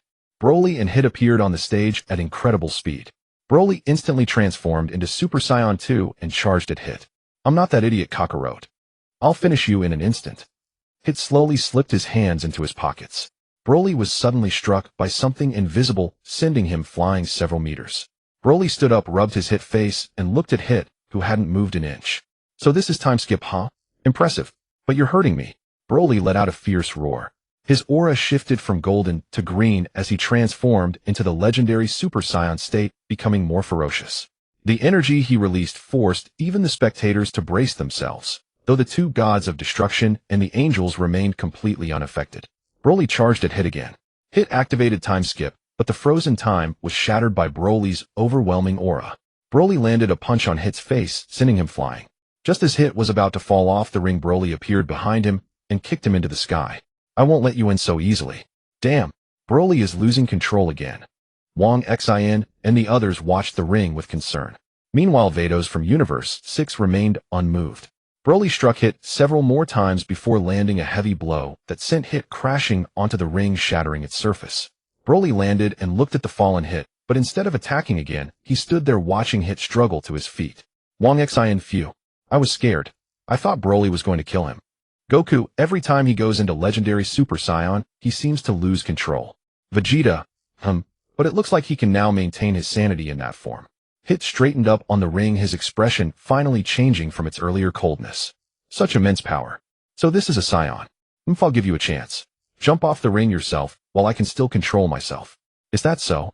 But I still want to have a good fight with you. Hit let out a loud roar, and a fierce purple aura erupted around him. When the aura reached its peak, he drew it all back into his body. Broly looked at Hit. Your form hasn't changed, and your power hasn't increased. Is this what you call a fight with me? I'm deeply disappointed. I can't increase my battle power by roaring like you Saiyans. The reason I roared is that my body has grown just now. After all these years, I've finally met someone who can push me to grow. Grow? What do you mean? Hit extended one arm and spread 5 fingers. My time skip, now freezes time for 5 seconds. You'd better watch out. What a mysterious freak. Broly surged with energy again and charged at Hit. Before he could even reach Hit, he was struck by invisible attacks and sent flying. Hit leaped forward, froze the time around Broly, and landed several punches on Broly's body. When the time freeze ended, Broly was already lying on the ring. Hit looked at the fallen Broly. Now do you understand? The gap between us is enormous. Huh. Broly spat blood onto the ground and stood up, staring at the condescending Hit. Hey, you shouldn't have let me get up. Broly roared again and charged at Hit. Once more he was struck by invisible attacks before getting close, but this time he wasn't knocked down. Every time he was repelled, he charged again.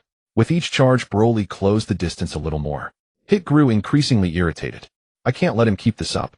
What a monster. Hit erupted with energy, extending his time skip by another second. He froze time again and delivered a heavy punch aimed at Broly's throat. What a... Hit was shocked to see his fist caught by Broly. I told you shouldn't have let me get up. Broly grinned fiercely and punched Hit in the face. Blood sprayed from Hit's nose as he collapsed onto the ring. Broly stepped forward, gathered a ki blast, and fired it at Hit. Hit quickly stood up, used time skip, and appeared in the sky. Broly's ki blast hurtled toward Beerus in the spectator seats. Beerus casually waved his hand and dispersed the blast. Broly looked up at Hit in the sky and flew toward him, punching, but his fist passed through Hit's body. Broly threw several more punches, but they all passed through Hit. It's useless. Thanks to you, I've realized a new technique. As for what it is, I'll tell you next time we meet. This is over. Hit's time freeze lasted longer. 2 energy blasts struck Broly's body, then Hit kicked him off the ring. Broly stabilized in midair and tried to return to the ring, but Hit fired a massive energy wave that engulfed Broly. Broly was blasted to the ground outside the ring. The third match is over. Hit wins. As Whis' voice fell, Wang Xin and Goku carried Broly back to the observation deck and fed him a Senzu Bean. Damn that technique. I should have one. Forget it. Wang Xin is up next. Just rest for a while. Goku patted Broly's shoulder as a consolation. Hit returned to his observation deck, suddenly coughed up a mouthful of blood, and then collapsed unconscious. Broly glanced over, asked Wang Xin for a Senzu Bean, and tossed it toward Universe 6's observation deck. Caulifla caught it. Feed it to him. Don't let him die. Next time I'll crush him. Hearing Broly's words, Caulifla tossed the Senzu Bean to Kaba. Feed him. I'm not interested in feeding him myself. Kaba looked at Caulifla in confusion. How am I supposed to feed him when he's unconscious? I don't care. Use your mouth if you have to. Kaba helplessly glanced at the nearly dead Hit, put the Senzu Bean in his mouth with tears in his eyes, and then reluctantly leaned toward Hit. Everyone from both universes turned their heads away, unable to bear the cringeworthy sight. After being fed Senzu Beans by Jia Bei, Hit recovered and glanced at the utterly defeated-looking Jia Bei, pursing his lips in silence. Whis and Ba Duo C returned to the referee's platform. The final match begins. Wang Xin and Ka Li Fu La step onto the stage. Buluoli said, if you lose to a girl, you might as well be dead. Wu Kong added, if you lose, Lord Bai Lu Si will break your legs. Bei Jita chimed in, you're definitely going to lose. Wang Xin ignored their teasing, walked to the arena, and looked at Ka Li Fu La before him. Quite pretty, but I already have a wife, he mused. Wang Xin, can you talk to me properly now? Asked Ka Li Fu La. When did I not talk to you properly? I really haven't heard of you. You're lying. Forget it, I'll just beat you until you submit. Kali Fu La instantly transformed into Super Saiyan 3 and charged at Wang Xian, unleashing a rapid series of attacks. A-da-da-da-da-da. Wang Xian closed his eyes, a faint heat rising from his body as he automatically dodged Kali Fu La's strikes. Seeing him close his eyes, anger surged within her, and her punches grew fiercer. Are you looking down on me just because I'm a woman? I didn't. Damn, I broke my focus. A punch from Kali Fu La struck Wang Xian's nose. He covered it, and quickly retreated while she stopped attacking, a playful expression on her face. Wang Xian straightened up and wiped the trickle of blood from his nose. Can you not talk while fighting? Who taught you that bad habit? Aren't those guys from your universe all chatterboxes? Hearing this, Vegeta Wukong and Buluo Li from the stands retorted, Who are you calling a chatterbox? You looking for a beating? Are you underestimating our strengths? Kali Fu La pointed at the three who had spoken, then turned to Wang Xian. See for yourself, isn't that the truth? You win. I'm going to get serious now. As soon as Wang Xian finished speaking, his aura skyrocketed, then he condensed it onto the surface of his body.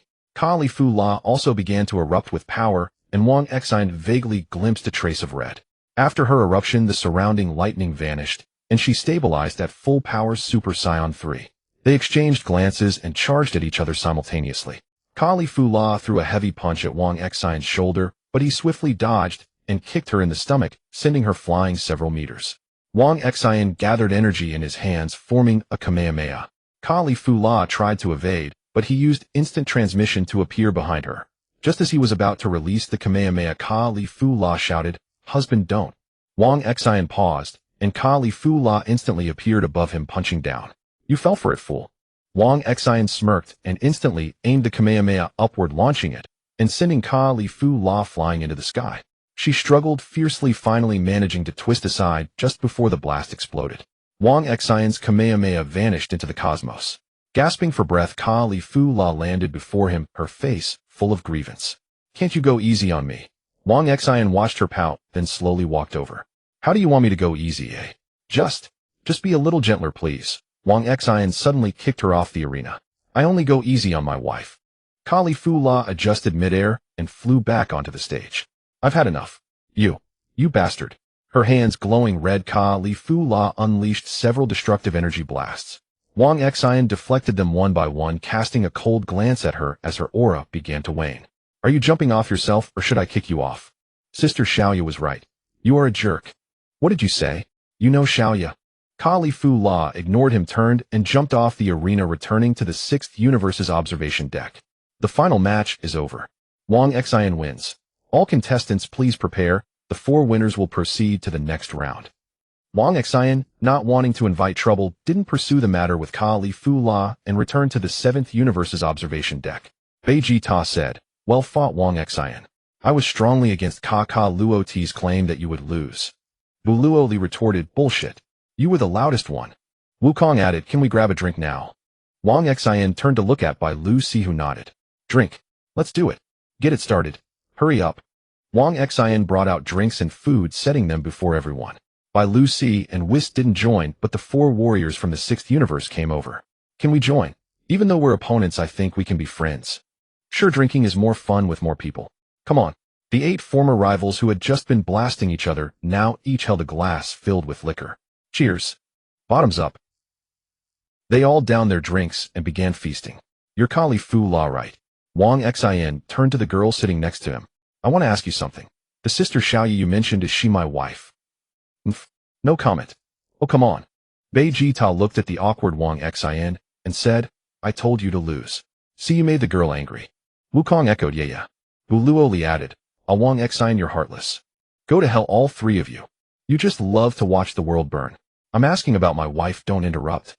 Wang Xian turned to Kali Fu La again and raised his glass. Come on, sis, let's drink to bury the hatchet. I didn't mean to be harsh earlier. We're all contestants, so I can't really go easy on you, you know. Kali Fu La snorted but clinked glasses with him, and they both drank. That's better. So now can you tell me about my wife? How did you meet her? Where is she now? All I can say is that the sister Xiaoya I mentioned is indeed your wife, but I can't say anything else. Why can't you? Can you tell me? Please. I don't know, so I can't say. Damn it. Wang Xian chugged a bottle of hard liquor, a sorrowful expression on his face. Don't be like that, Buluo Li said, sitting beside him and putting an arm around his shoulder. You still have us 3 brothers. As you taught us why get emo over such a small thing. You know your wife's strength. When we get back I'll give you a chance. Come to my room, and I'll counsel you. Get lost. Wang Xin punched Buluo Li, and then everyone burst into laughter. Alright, break time is over. Expel the alcohol from your bodies using your ki. Whis glanced at them and continued. The next match is first Bei Jita versus Fu Luo Site, second Wang Xin versus Shite. Be ready. Next Vegeta and Frost, please step onto the stage. Vegeta and Frost walked onto the arena. With a start from Whis, Vegeta instantly transformed into Super Saiyan 3 and kicked Frost out of the ring with a single blow. Even though we just drank together, I still can't help it when I see that face of yours. Frost snorted and returned to his universe's observation deck. Whis was slightly stunned by Vegeta's decisiveness, then slowly spoke. Vegeta wins. Next, please have Hit enter the stage. Wait, shouldn't it be me versus Hit? Wang Xin looked puzzled at Whis on the referee's platform. We're in the finals now, the winner can continue to fight the next opponent. Oh, alright. Vegeta stood still watching Hit, who had already stepped onto the arena. This guy's time skip is indeed hard to counter. I guess I'll have to try destroying it. Begin. As Whis' voice fell, Vegeta quickly controlled several rocks to surround himself, then transformed into Super Saiyan Blue and stood ready. Hit kept his hands in his pockets, just like when he first fought Broly. Looks like I'm being underestimated. Vegeta charged at Hit and threw a punch. Hit activated time skip to freeze time, but the rocks around Vegeta on the arena began to explode violently. When time skip ended, Hit was left in a mess while Vegeta was completely unaffected. Vegeta glanced at the disheveled Hit and pointed his thumb at himself. Don't underestimate me. Hit stood up, looked at the supremely confident Vegeta, took his hands out of his pockets, and raised one finger toward Vegeta. Huh, what do you mean? Vegeta was struck in the chest by an invisible energy bullet, and he coughed up a mouthful of blood. Get down. You're no match for me. This attack came to me after my fight with Broly, and I can't control its power yet. If you take a few more hits you'll die. Vegeta wiped the blood from his lips. You're telling me to step down on my own. Vegeta let out a furious roar, and the blue aura around him surged into the sky. Then he retracted all the energy back into his body. He extended both hands toward Hit, and a terrifying energy wave gradually formed in his palms. Careful, this might reduce you to ashes. Final Flash. Vegeta's Final Flash shot toward Hit. Hit quickly activated time skip, but the overwhelming energy of the Final Flash shattered it instantly. Unable to dodge, Hit rapidly fired several invisible energy bullets at Vegeta. Both were hit. Vegeta spat out a large amount of blood and collapsed to the ground. Hit at the moment of impact forcefully opened a dimensional space to hide in the stolen time, but due to his lack of proficiency and the damage from the Final Flash before entering, he too fell to the ground.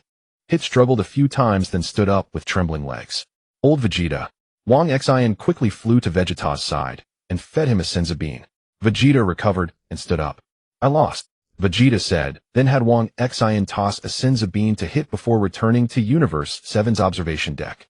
Match over. Hit wins. Next, Wang Xin versus Hit. Wang Xin stood on the arena looking at Hit. Eat the Senzu Bean, otherwise I'd feel it's unfair, and it's also old Vegeta's gesture. Hit ate the Senzu Bean and recovered to peak condition. Is that okay? Or are you that confident? It's fine. They're just not suited to fight against a superpower user like you. Whis on the referee's platform suddenly spoke, a word of warning Wang Xin. Since that lord is gone, your body can no longer resist superpowers. I know. Let's begin, Whis. Fight start. Wang Xin lowered his arms, and a large amount of heat began to emanate around him, his pupils turning silver gray. Seeing that Wang Xin didn't attack, Hit raised his hand and fired the same invisible energy bullets he used against Vegeta. Wang Xin seemed to be able to see them, dodging them with a slight shift of his body. Oh, interesting. I didn't expect you could dodge these bullets. Wang Xin said nothing, but slowly walked toward Hit. Hit fired several more energy bullets, but Wang Xin dodged each one again. I see. Wang Xin is so confident because he has mastered the initial stage of Ultra Instinct. Vegeta exclaimed from the stands, then turned to Goku beside him. Kakarot, why didn't you learn it? You're useless. I just haven't grasped that stage yet. Once I can use the Kaioken at 20 times power in Super Saiyan Blue, we'll see who's stronger. Broly spoke up slowly. Kakarot, how many times Kaioken can you use now? 5 times. Oh, you're still useless. Vegeta and Broly said in unison. Get lost, all of you. Don't bother me. Watch the match. It seems like the tide is turning. The three looked back at the arena. Wang Xin was no longer as calm as before. A sweat began to appear on his forehead. Hit noticed this and started moving rapidly around the ring while firing invisible energy bullets to exhaust Wang Xian's stamina. Wang Xian gathered a Kamehameha in his hands and charged at Hit. Hit activated time skip, but Wang Xian's Kamehameha shattered it. The heat around Wang Xian disappeared, and the energy within him seemed uncontrollable, soaring into the sky. Hit clashed with the charging Wang Xian in close combat, but no longer used time skip, engaging in a fierce hand-to-hand battle instead. Why aren't you using your time skip? Consider it repayment for the Senzu Bean. Hit's combat skills were clearly inferior to Wang Xian's. As time passed, Wang Xian seized an opportunity and kicked Hit out of the ring. Final match, Wang Xian wins. Wang Xian looked at Hit's retreating figure and silently thanked him. He knew his initial Ultra Instinct couldn't last long, and if Hit hadn't held back, he would have lost. Hit, do you know what you're doing? Kappa stared at the returning Hit, his eyes turning icy cold. Don't think that just because I allowed you to compete, I'll tolerate you. Now that you've lost, you're of no use, and you didn't even satisfy me. Forgive me, Lord Kappa. I was no match for him. Do you take me for a fool? Why didn't you use your time skip to end the fight? His Ultra Instinct state had clearly faded. Do you think I didn't see it? Lord Kampa, Vados tugged at Kampa's sleeve. Don't interrupt. I'm lecturing. Lord Kampa, look at the arena. Kampa and Beerus both looked toward the arena where the Grand Priest's figure appeared. Lord Grand Priest. Kampa and Beerus respectfully stepped onto the arena, bowing slightly. Whis and Vados also walked behind the two gods of destruction, nodding to the Grand Priest in greeting. The Grand Priest glanced at them. Lord Zeno found your match quite interesting, so he has instructed me to inform you that Lord Zeno will also hold a tournament named the Tournament of Power. Every universe must participate. Beerus raised his head. Is this also the will of that Lord A? Don't ask about things you shouldn't. This is beyond your reach for now. You just need to decide the participants. Later you and Kampa will come with me. I need all the gods of destruction to help me formulate the rules. Understood, Lord Grand Priest. The Grand Priest looked at Wang Xian. You are Wang Xian, correct? Lord Zeno wants you to accompany Beerus. Ah, okay. Wang Xian replied with slight confusion. The Grand Priest along with Kampa, Beerus, and Wang Xian vanished from the arena, and the group instantly appeared in Zeno's palace. Wife. Wang Xian immediately spotted Xiaoya sitting opposite Zeno. Oh darling, you're here, come sit with me. Wang Xian sat beside Xiaoya. Zeno glanced at Wang Xian and said to Xiaoya, Sister, is this the brother-in-law you mentioned? Yes, he is your brother-in-law, but don't grant him any special privileges. Continue with the next matter. Zeno looked at the Grand Priest. Summon the gods of destruction, angels, and Kaioken from the other universes. The Grand Priest summoned a staff and used it to notify the angels of all universes, instructing them to relay the message to their respective gods of destruction. Wife, what is really going on? Honey, next will be the Tournament of Power that you're familiar with. You must do your best. Although I won't let you be erased, I can't guarantee the same for others.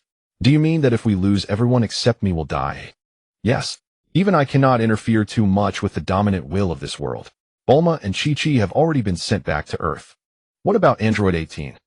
Don't worry about her. She's still at my place. I'll go back soon. Rest assured, I know you care about her, and I won't let her be erased either. But I believe you can lead Universe 7 to victory. Good luck. Xiaoya kissed Wang Xian on the forehead, then vanished.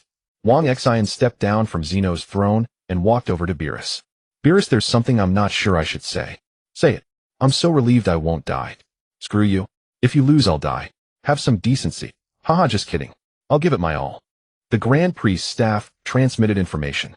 After learning that all gods of destruction, angels, and Kaioken were ready, the Grand Priest waved his hands, and everyone simultaneously appeared in Zeno's palace. Since everyone is here, I will announce Lord Zeno's directive.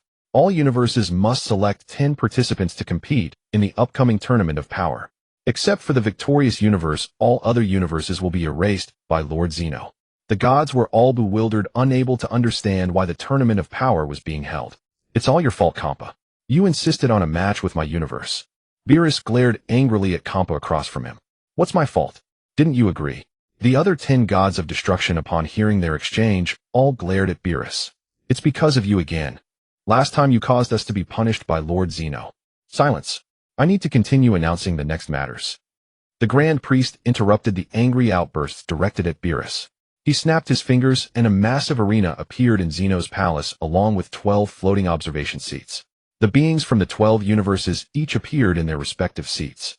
All right, the 12 gods of destruction, please step onto the arena. All the gods of destruction looked at the Grand Priest in surprise. The god of destruction of Universe 10 asked, "Are the gods of destruction also going to participate in the Tournament of Power?" "Yes. You gods of destruction are also residents of the universe. It is only natural for you to participate as representatives in the Tournament of Power." The god of destruction of Universe 1 spoke. "I never thought even the gods of destruction would have to fight." Compa of Universe 6 was panicking. "What should I do? I haven't trained in ages." Vados mocked from the side. "Who told Lord Compa to keep slacking off all these years?" Then the gods of destruction from each universe stepped onto the arena one after another. The rodent god of destruction asked the Grand Priest, "May I ask what rules we should follow in battle? I need to observe this battle before I can decide the rules for the Tournament of Power. For now, please begin fighting together. It is said that Lord Zeno will reward the victorious god of destruction. However, if any god of destruction holds back in this match, they will be eliminated on the spot." Wang Xin stood beside Whis looking excited. "I never thought I'd get to see all the gods of destruction fight together." The rodent god of destruction on the arena grinned slyly at Beerus. "This might be the chance to find out who is the strongest god of destruction, Beerus. Stop picking a fight, Quitella. You've already been defeated by me once. Why won't you admit that I am the strongest god of destruction?" Beerus. Beerus heard this and angrily shouted at Quitella, "That loss was an arm wrestling. I won't lose to you in a real fight. Go for it, Lord Beerus." At that moment, Wang Xin suddenly shouted encouragement from the arena. Beerus, upon hearing Wang Xion's shout, was furious. "How can you have the nerve? You're the only one who won't be erased." As soon as Beerus said this, the remaining 11 gods of destruction instantly appeared behind Beerus. "Huh? What do you mean? Why won't your people be erased? Does your universe have privileges in this tournament?" Quitella let out a strange cackling laugh. "Beerus, you're really adding fuel to the fire. All the gods of destruction already have a grudge against you, and now you're making everyone unite to punish you. Don't tell me you've forgotten, Beerus." The clown god of destruction suddenly spoke up. "Last time, because of you, the emergency summon nearly got all universes erased." Wang Xin and the Kaioken looked at Whis in confusion. Whis explained to them, "That was a long time ago. Lord Zeno was bored, so he held a universe-wide game of hide-and-seek with all the gods of destruction as participants. In that game, Lord Beerus hid and slept for 50 years. Since Lord Beerus never showed up, Lord Zeno angrily ended the game. To prevent Lord Zeno from erasing all universes, the other 11 gods of destruction went to great lengths to cheer Lord Zeno up. Because of this incident, all the gods of destruction hold a grudge against Lord Beerus." On the arena, the fox god of destruction spoke. Let's start with Bai Lu Si." "Exactly my thought. We've been waiting for this day for so long." All the gods of destruction encircled Bai Lu Si. Bai Lu Si glanced at the encircling gods of destruction, a bead of cold sweat forming on his forehead. "A bunch of fellows who can't do anything without forming cliques. Come on, let me teach you a lesson. Then let the match begin." De Shun Guan shouted from the spectator seats. As his voice fell, all the gods of destruction charged at Bai Lu Si in an instant. Bai Lu Si remained calm and composed, surprisingly dodging all the attacks from the gods of destruction. "Is this the Zizai Ji Gong?" Wang Xin asked Wei Si. "Yes, but Lord Bai Lu Si's Zizai Ji Gong is not perfect either. Look at the arena." Bai Lu Si on the arena was suddenly grabbed by the robot from the third universe. "Well done, Mo-Si-Ku. Hold him like that." The rat god of destruction and the elephant god of destruction immediately charged at Bai Lu Si. Bai Lu Si struggled to push apart the two large hands of the robot god of destruction and disappeared from the spot. The attacks of the elephant god of destruction and the rat god of destruction all struck the robot god of destruction, who was knocked to the ground. Above, the other gods of destruction looked up and spotted Bai Lu Si's figure in the sky. Many gods of destruction flew into the sky, but upon approaching they realized it wasn't Bai Lu Si but Xiang Pa, who had already taken a punch to the face. Bai Lu Si walked out from under the robot's arm. "You fell for it." He gathered a massive Qigong wave and fired it at the group in the sky.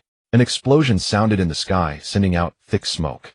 As the smoke cleared, the 5 gods of destruction in the air were unharmed. It turned out that the god of destruction of the 9th universe, Shi-Do-La, had timely activated a protective shield. "Hey, it's not that easy to defeat us."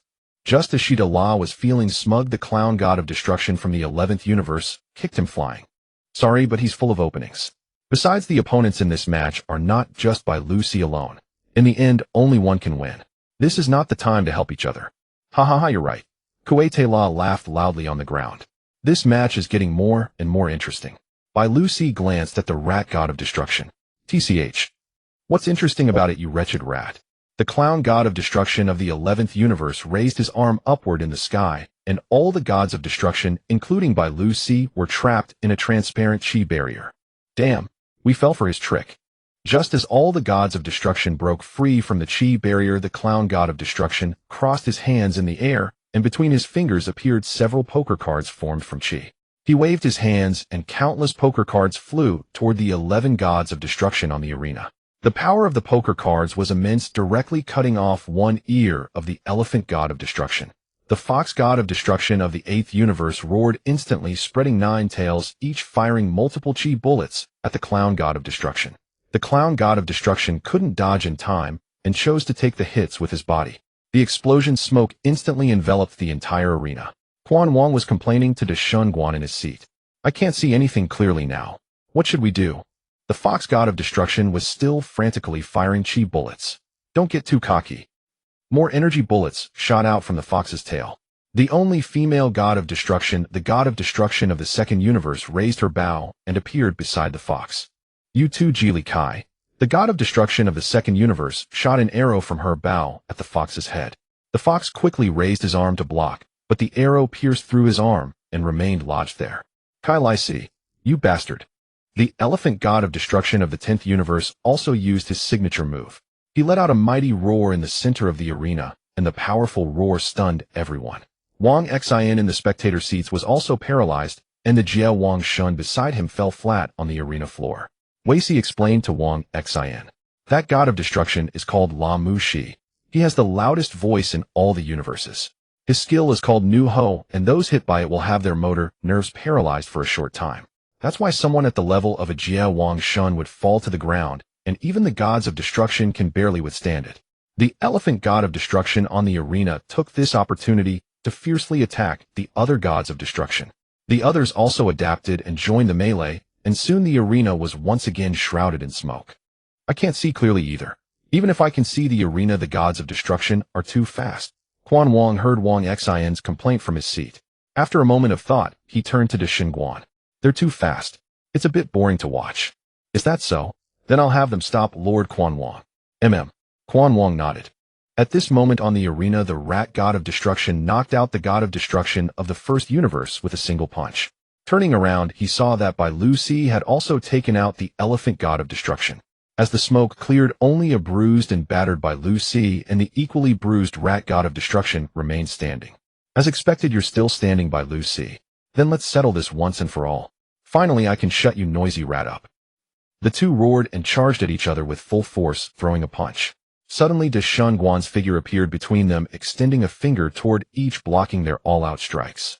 Your battle was too intense. Lord Quan Wang was not pleased, so he has decided that gods of destruction cannot participate in the tournament of power. Today's match ends here. Deshunguan waved his hands, and all the gods of destruction returned to their own universe's spectator seats. The angels began healing the gods of destruction of their respective universes. Deshunguan returned to Quan Wang's side. Following the battle among the gods of destruction, the rules of the tournament are as follows. Each universe shall select 10 participants excluding the gods of destruction. The tournament will be held at the Wuji Jia in 2 days. Participants are forbidden from using weapons, killing opponents, or flying except for those with natural wings. Any participant who falls off the arena is eliminated. The match will last 50 minutes. After the time expires, the universe with the most participants remaining on the arena wins. Yes, Lord Deshunguan. All the healed gods of destruction along with the angels and Jia Wang Shun bowed to Deshunguan and Quan Wang. Additionally, because the average human level of the 1st, 5th, 8th, and 12th universes exceeds 7 points, these 4 universes are exempt from participating. Among the remaining universes, the sole winning universe will receive the Chao Ji Long Zhu as a reward, while the losing universes will be erased immediately. Since the rules are set, you may return. I look forward to your performance in 2 days. Deshunguan waved his hands, and everyone vanished from Quan Wang's palace, reappearing in their own universes. Wang Xin and the others appeared on the ground of the Destroyer planet. Wang Xin glanced at Vegeta and the other 2 who had already returned to the Destroyer planet and told them about the upcoming tournament of power, as well as that Bulma and Chi-Chi had returned to Earth. Since things have come to this point, we need to finalize the roster. If you decide, I'm going back to sleep. Call me in 2 days. Lucy turned and walked toward his castle looking as if he had given up. Now let's determine the participants. No wait. Wukong, hurry back to Earth and find Bo, and don't let him fall asleep.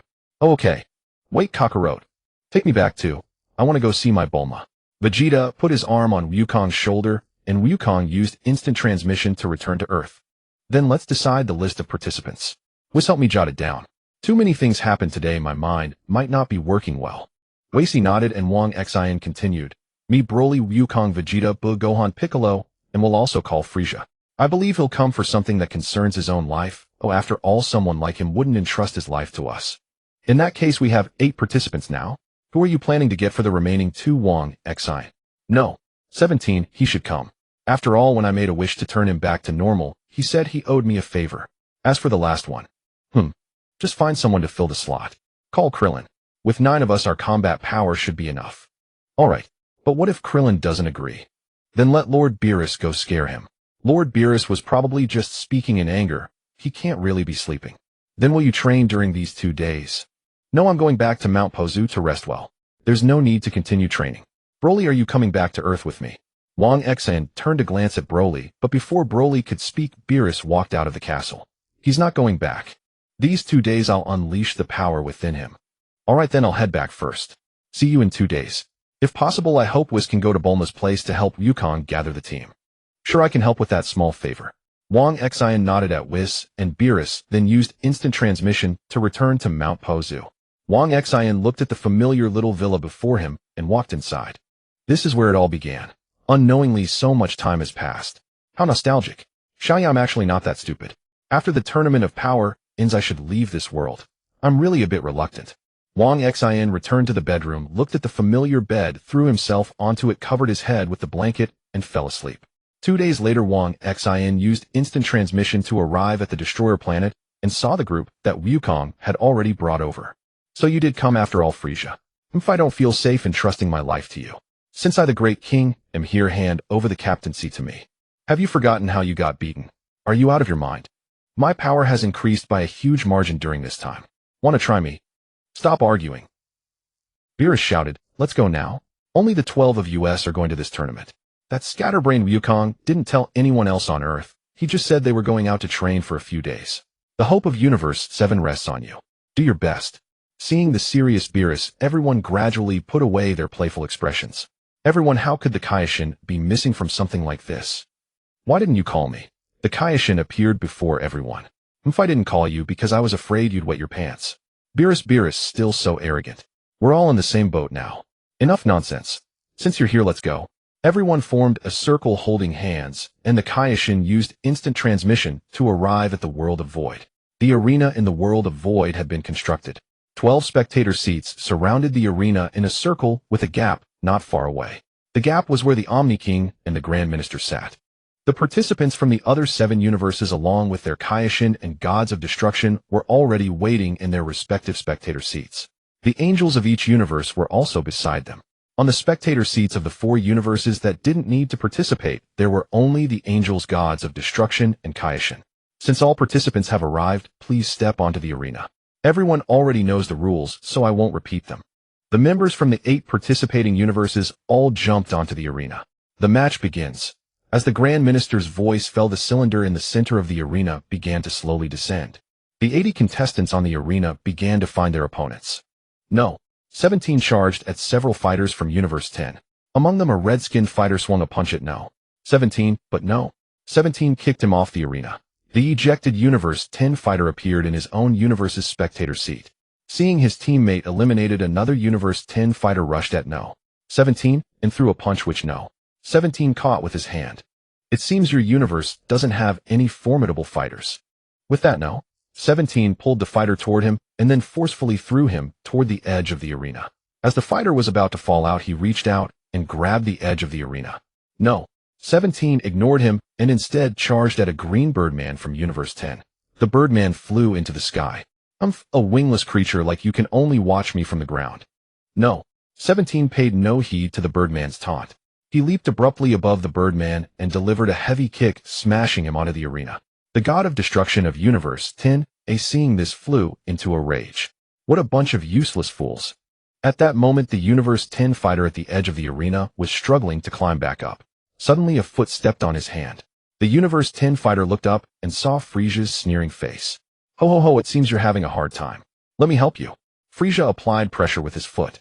The Universe 10 fighter, unable to bear the intense pain, let go of his grip on the arena and fell off, thus being eliminated. Meanwhile, Boo was surrounded by several fighters from Universe 2. Poolong of Universe 2 made the first move, but was kicked off by Boo. Boo followed with several more kicks, sending Poolong and Jimisai of Universe 2 tumbling off the stage together.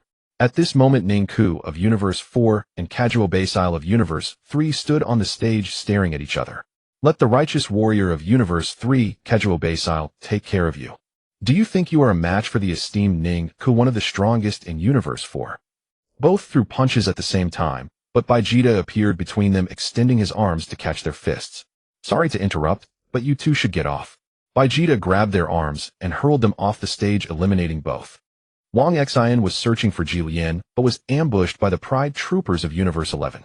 Taba of Universe 11 restrained Wang Xin with his arms. Wukong glanced at Wang Xin. I'll go spar with Jillian first. You told me he's the strongest. I've been eager to face him. Jillian was quickly eliminating fighters from other universes. Seeing Wukong charging at him, he casually waved his hand and sent the base form Wukong flying. Wang Xin sighed at the sight of Wukong being knocked away. He began to erupt with energy, shaking off Taba, who was restraining him. The other weaklings of the Pride Troopers charged at him, but they were no match for Wang Xin. With a few punches and kicks, he eliminated them all. Wang Xin stopped Wukong, who was about to rush to Jillian. Let's deal with the others first. Now is not the time to fight him. I was looking for his position just to avoid him. Well, alright.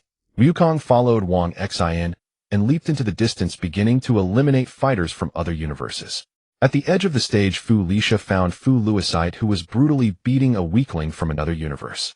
Mister, Fu Luisite, mindless fighting will only waste your stamina. Let me give you some useful information. Useful information. Fu Luisite threw the weakling off the stage and looked at Fu Lisha. Fu Lisha continued, the weaknesses of our own universe. Fu Lisha pointed at Bick and Klin. This Namekian and that bald guy are the weaklings of our universe. Go knock them off. Are you sure? If your own universe's members decrease, you'll end up losing. Lose, eh? I don't care about that. I entered this tournament to take revenge on those two Saiyans and the Earthling named Wang Xin. When the number of fighters on the stage decreases to a certain point, I'll make my move and take them out. Fu Luisite smirked. In that case, I'll take you up on that. I've had some past grievances with that Saiyan named Vegeta anyway. Wufan, Bick, and Klin stood back to back. A giant mechanical hand crashed down from above, forcing them to scatter. They looked at the attacking robot. It was Vegeta of Universe 6. As Klin was about to attack, he was suddenly kicked off the stage by Fu Luisite from behind. Klin was eliminated and returned to Universe 7's observation deck. Bai Lu Si stared at the bald man, fuming with anger. What were you spacing out for, Baldy Len? You haven't done anything yet. Klin scratched his head. Sorry, Lord Bai Lu Si, and my name is Klin. Xiang Pa was about to taunt the furious Bai Lu Si, but then his own universe's fighter Lu Tao was eliminated and appeared beside him. After Fu Luisite eliminated Klin, he turned his attention to Bick. Wufan wanted to help, but was blocked by 3 werewolves from Universe 9. Want to save him? First play with us, the dangerous trio. The 3 werewolves quickly attacked Wufan. With no choice, Wufan had to deal with them first. Bick fired a special beam cannon at Fu Luisite, but Fu Luisite dodged and kicked Bick off the stage. Seeing Bick eliminated, Wufan angrily erupted with energy, sending the trio flying. He then prepared to go after Fu Luisite, but the 3 werewolves were not to be underestimated. They also erupted with energy and surrounded Wufan again. Klin on the observation deck noticed that Fu Luisite, who had eliminated him, was communicating with Fu Lisha. How can this be? Wukong, go take care of Fu Luisite. Wukong paused and looked at the observation deck. How come you and Bick are already out? Wukong transformed into Super Saiyan and charged at Fu Luisite. Fu Luisite quickly leaped away, landing beside Fu Lisha. Fu Lisha patted Fu Luisite's shoulder and said, go deal with others for now. This guy is tough. I'll take care of him later. Hearing this, Fu Luisite followed Fu Lisha and quickly leaped to other parts of the stage. Fu Luisite looked at Fu Lisha beside him. By the way, is this your final form? That Saiyan mentioned something about Golden Guy. Fu Lisha's mouth twitched. It's called Golden Fu Lisha, not Golden Guy. Oh, okay. So there is indeed a next stage transformation. Yes, there is. Here's the plan: you fight with all your strength in the first half. In the second half, I'll teach you the next transformation, and then I'll fight with full power while protecting you so you can transform successfully. Then thank you. This is a perfect plan. Meanwhile, Boo was surrounded by several members of Universe 9. A bat-like fighter seized the opportunity to restrain Boo from behind. Wufan, who was fighting the three werewolves, saw Boo in danger. He suddenly erupted with energy, blasting the werewolves away, then leaped into the air and kicked the Batman, saving Boo. Both Wufan and the Batman fell toward the edge of the stage. Wufan fired a Kamehameha toward the outside of the stage, using the recoil to successfully return to the stage. The Batman was saved by a Catwoman from Universe 9.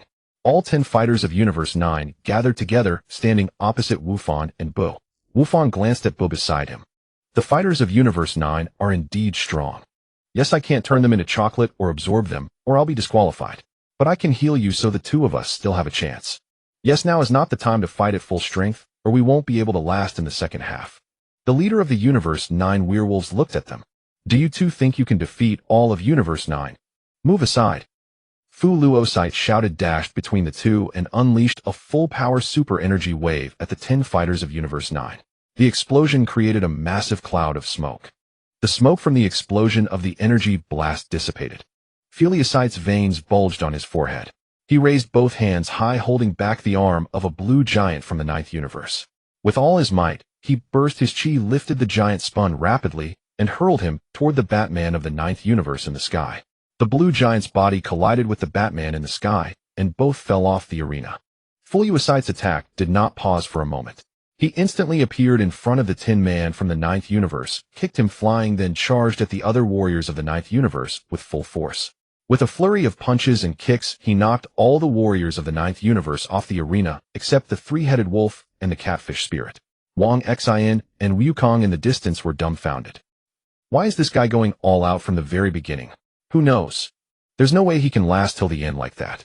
Feliosite, like a war god, caught the double fists thrown by the catfish spirit and began a contest of strength. Already struggling, he let out another roar, burst his chi, and blasted the catfish spirit off the arena with an energy wave. Feliosite, panting slightly, looked at the three-headed wolf. The three-headed wolf saw the situation was unfavorable and quickly leaped away, running toward the center of the arena. Feliosite walked over to Feliosite, clapping his hands. Truly impressive, Mr. Feliosite. Sweat beaded on Feliosite's forehead as he looked at Feliosite. Then it's time for Mr. Feliosite to take the stage. Feliosite walked around behind Feliosite and patted him on the shoulder. Oh, by the way, besides fighting, there's something else I need to tell you. What? Feliosite turned his head and looked at Feliosite in confusion, but was immediately choked by Feliosite, who smirked coldly. That is, never trust anyone. Feliosite suddenly kicked Feliosite out of the arena. Bairusu and Clint in the audience were dumbfounded. What's going on? Wacy said slowly from behind. It seems this is Feliosite's battle plan. Feliosite sat in the audience of the 6th universe, veins bulging on his forehead, furious. That bastard. Damn Feliosite. Three-headed wolf, after escaping, charged at Wufan and Boo again. The three-headed wolf operated with extreme coordination, circling around the two, constantly seeking an opportunity. Wufan and Boo exchanged a glance and quickly leaped apart in opposite directions. Second and third, you chase the black-haired kid. Ooh, I'll go after the pink fatty. Yes, boss. The three-headed wolf split up to chase Wufan and Boo. Wufan, not wanting to use his full strength, engaged the second and third wolves in a scuffle. Suddenly, two red energy blasts appeared from a distance, striking the second and third wolves. The two wolves, hit by the unexpected attack, were knocked straight off the arena. Feliosite walked over. Jumping so high at the edge of the arena is really foolish. The opening is too obvious. Wufan spoke awkwardly. Thank you. Don't thank me. If you can't win and stay to the end, it's meaningless. The last warrior of the 9th universe, the big gray wolf, had been beaten by Boo and lay collapsed at the edge of the arena. Whether Boo had been influenced by Satan during this time, he raised one hand and aimed at the big gray wolf. It's a pity you can't escape anymore. If you don't want to suffer, jump down yourself. The bearded god of destruction on the 9th universe's observation deck shouted, Hey, Bayer Guillermo, you are the last one. No matter what, you must not fall. The big gray wolf, hearing the god of destruction's shout, looked at Boo pitifully. You? Look, can you not eliminate me? Let's find a way to survive together. Boo remembered what Satan had told him about not killing and hesitated a little. Feliosite jumped out from the side, kicked the big gray wolf off the arena, then turned to look at Boo. Can you even be considered a magen? What are you hesitating about? This is a life or death match.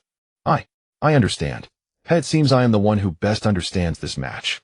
De Shunguan glanced at Quan Wang from his seat, then spoke. Since the ninth universe has been completely eliminated, we will now begin erasing the ninth universe. Quan Wang raised his arm and clenched his fist slightly. Everyone in the ninth universe except for the angels instantly vanished. All the fighters on the arena stopped their attacks, looking at the completely vanished ninth universe. Everyone gasped in shock. De Shunguan looked at the halted fighters. A reminder to all contestants, time is still ticking. Please continue the match quickly. Bairusu panicking shouted at Wang Xin and Wukong, absolutely must not lose. If you lose, I'll destroy all of you. Wukong scratched his head and looked at Bairusu. If we lose, we'll all be erased together. Hey, wait. Wang Xin said beside Wukong. I won't. Go to hell. The gods of destruction of the first, fifth, eighth, and 12th universes sat together. The ninth universe is just erased like that. That easily. It's really good that our universe didn't have to participate. How many warriors from other universes are still on the field? Looking at the audience, each universe has many people eliminated. Wukong transformed into Super Saiyan 1 and fought alongside Wang Xin against the rabbit and Toopo from the 11th universe. The rabbit spoke while fighting. I thought you two were bluffing fools, but you actually have some skill. Suddenly, several powerful explosions began to occur on the distant arena. Everyone stopped and looked over. Bully had transformed into the legendary Super Saiyan state and was fighting with Kaio from the 6th universe. Kaio was also in the same legendary Super Saiyan state, but she was more berserk, while Bully could clearly control his immense power. The two exchanged blows rapidly, the terrifying aura erupting from their bodies, blasting outward, causing violent explosions. Wukong, go help Bully. I'll handle here. We can't let Bully keep fighting her, or his stamina will drain quickly. Okay. Wukong used instant transmission to appear beside Bully, and then took him away. The rabbit and Toopo seized the opportunity and instantly charged at Wang Xin. You dare to take on both of us alone. You look down on us. I don't. Wang Xin burst out with his aura, reached out, and caught the fists thrown by the two. Toopo was kicked away by Vegeta, who suddenly appeared. Fold Bay, you're a bit slow. No choice. Jillian over there is tough. I tangled with him for a while before I could break free and come over. Then let's his brothers have some fun with this rabbit and this fatso. Yeah. Wang Xin and Vegeta charged at the rabbit and Toopo from the 11th universe respectively. Wang Xin and Vegeta transformed into Super Saiyan Blue, charged at Toopo and Dispo. The four of them locked in a chaotic melee. In the distance, Goku arrived with Broly, while the legendary Super Saiyan Kale also gave chase. As she ran, Kale casually knocked 3 unknown fighters from other universes off the arena. Toopo and Dispo spotted Goku and Broly. Dispo swiftly withdrew, dragging Toopo with him to move at high speed to Jiren's side.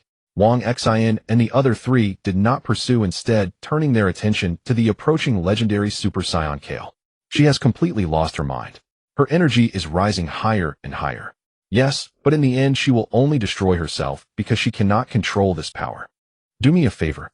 I don't want to see a Saiyan like myself destroy themselves. It's better to eliminate her. Wang Xin and the other 2 glanced at Broly, never expecting that this legendary Super Saiyan also had such an unknown side. Alright. Vegeta and Goku transformed into Super Saiyan Blue, while Broly shifted into his legendary Super Saiyan form. You 3 are enough. Hit is fighting Jiren over there. I'll go find an opportunity. The 3 nodded and charged at Kale.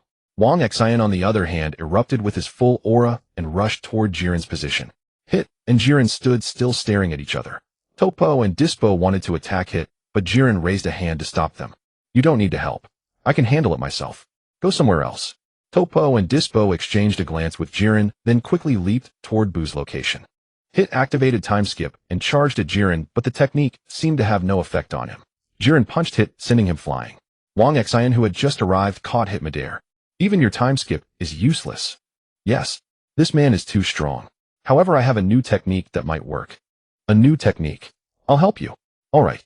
Though I dislike cooperation, there's no other choice. Have you 2 finished planning? An assassin from Universe 6, and this unknown human. TCH. You dare look down on me.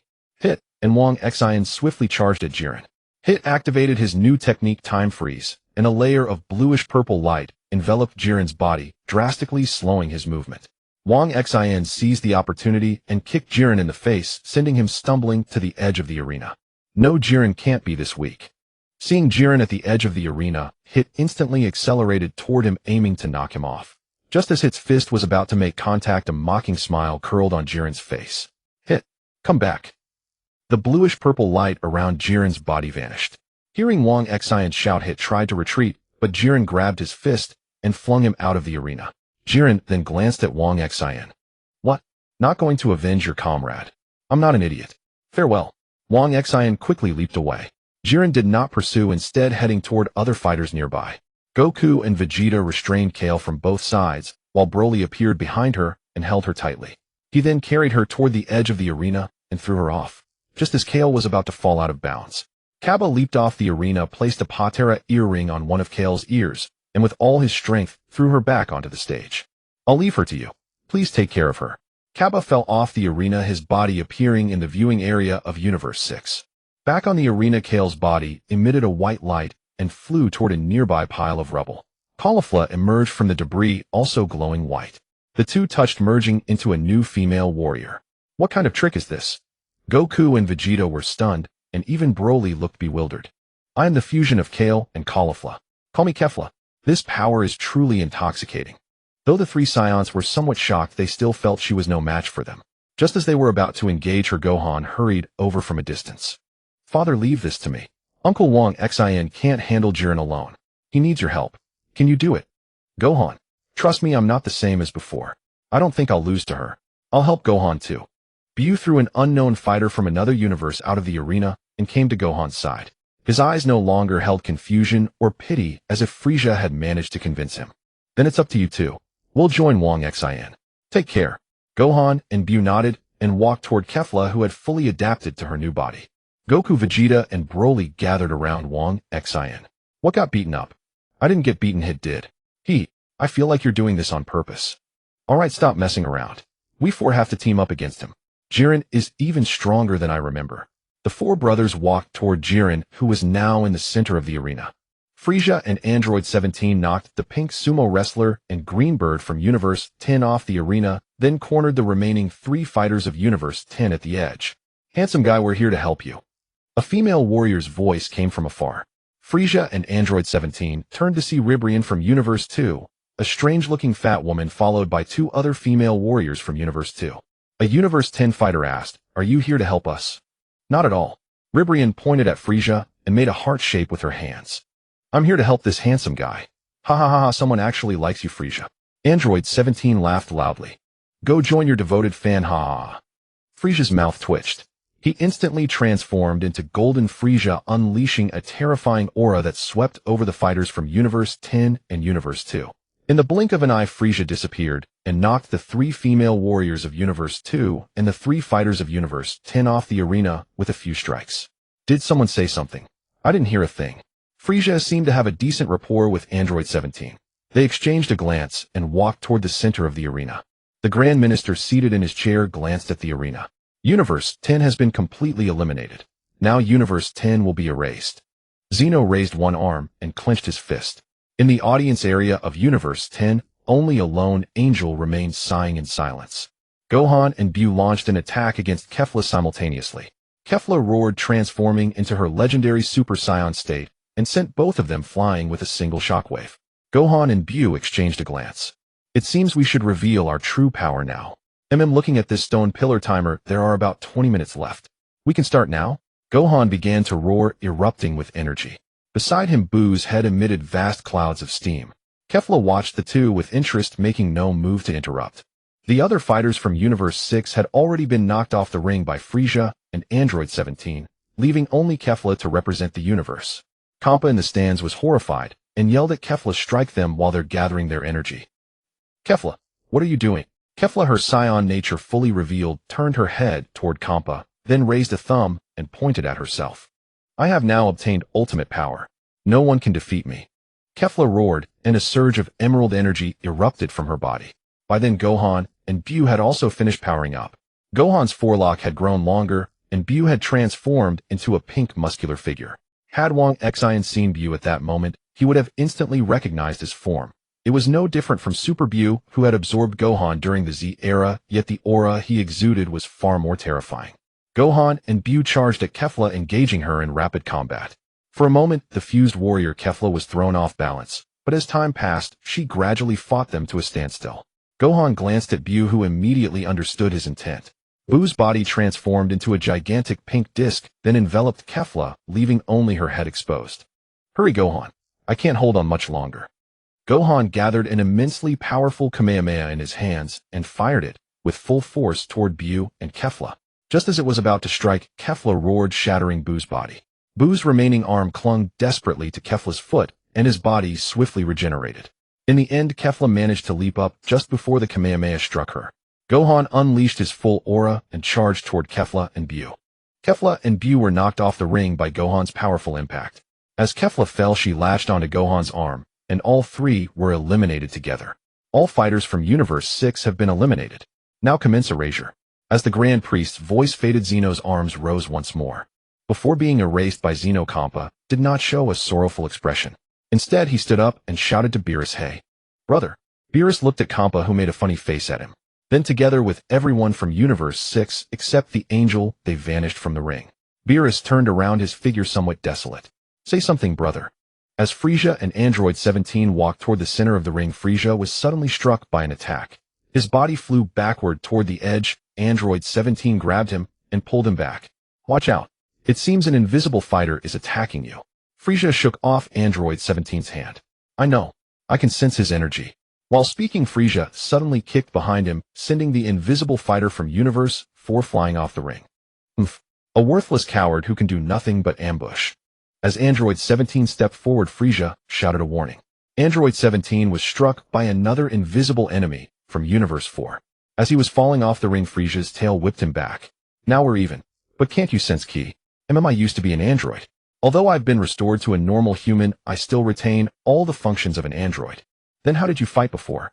"I used my hearing." Android 17 tucked the hair on both sides of his head behind his ears. "Found it."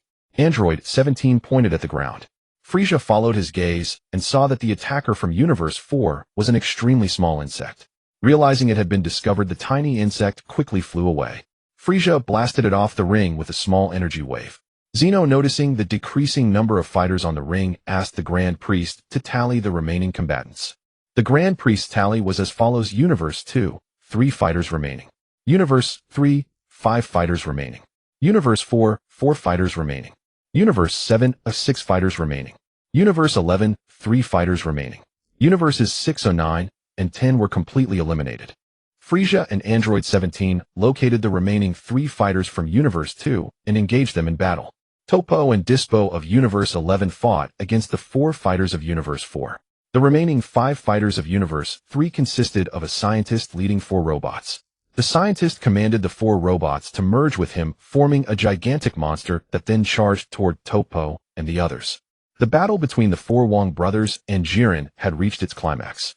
Wang Xin remained in his initial Ultra Instinct state. Vegeta, having pushed past his limits, transformed into Super Saiyan Blue. Evolved Broly in his legendary Super Saiyan form was surrounded by lightning, and Goku finally unleashed his Super Saiyan Blue Kaio-ken at 20-fold power.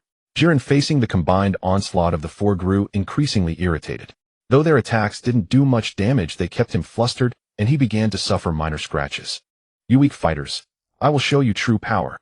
Jiren's fiery red aura surged skyward, blasting the 4 brothers aside. In an instant, he appeared beside Vegeta, kicked him so hard that Vegeta spat blood, then instantly appeared next to Broly, sending him crashing into Goku. Jiren then attacked Wang Xin. Wang Xin dodged swiftly with his nascent Ultra Instinct, but as Jiren's attacks grew faster, Wang Xin was eventually struck. Jiren's terrifying power sent Wang Xin flying back to the other 3. Frieza and Android 17 eliminated all 3 fighters from Universe 2, and everyone from Universe 2 except the Angel was erased by Zeno. Android 17 wanted to go help Wang Xin and the others, but Frieza stopped him, shaking his head. On the other side, all 4 fighters of Universe 4 were knocked out by the fused monster of Universe 3A, and Universe 4 was also erased by Zeno. Soon after, Topo and Dispo were also knocked off the ring and eliminated by the fused monster. The only fighters remaining on the ring were the 4 Wang brothers, the hidden Frieza and Android 17, the fused monster of Universe 3, and the final fighter of Universe 11, the most powerful of them all, Jiren. The fused monster from Universe 3 glanced at the few on the arena, seemingly thinking that Ji Lian was easy to bully alone, and unleashed its own terrifying aura as it charged toward Ji Lian. Ji Lian watched the monster charging at him, his expression unchanged, but the fiery red aura around his body surged upward, illuminating the entire arena, and the clothes on his upper body were shattered by the intense energy. The fused monster and Ji Lian clashed their terrifying auras, startling Wang Xin and his 3 brothers. It seems that Ji Lian guy has completely let loose. Yeah, seems like he wants to eliminate all of us before time runs out. Brothers, should we go help that monster? Help my ass, wouldn't it be better to wait until both are exhausted? As Ji Lian's movements grew faster, the fused monster gradually began to falter. No way. Brothers, move. Go for Ji Lian. Kick his ass. Let's go. Wang Xin's 4 brothers simultaneously activated their strongest forms and charged at Ji Lian together. I've been waiting for you. Ji Lian, as if a different person, effortlessly caught the fused monster's fist aimed at him and kicked him heavily out of the arena. As the fused monster from Universe 3 was eliminated, Universe 3 was erased by Quan Wang. The 4 saw that Ji Lian was holding back, so they halted and gathered energy in their hands, aiming at Ji Lian on the edge of the arena. Final flash. Kamehameha. Up. Vegeta unleashed his ultimate technique, while Wukong and Wang Xin simultaneously fired Kamehamehas, and Biloli roared as he launched a wave of energy. The 4 energy waves struck Ji Lian at the same time. The 4 energy waves exploded violently on Ji Lian, causing a large cloud of smoke. This won't work, we can't deal real damage to him. Wukong Vegeta. Wang Xin threw Patera earrings to the 2 of them. These are what I got from the Kaioken before the match.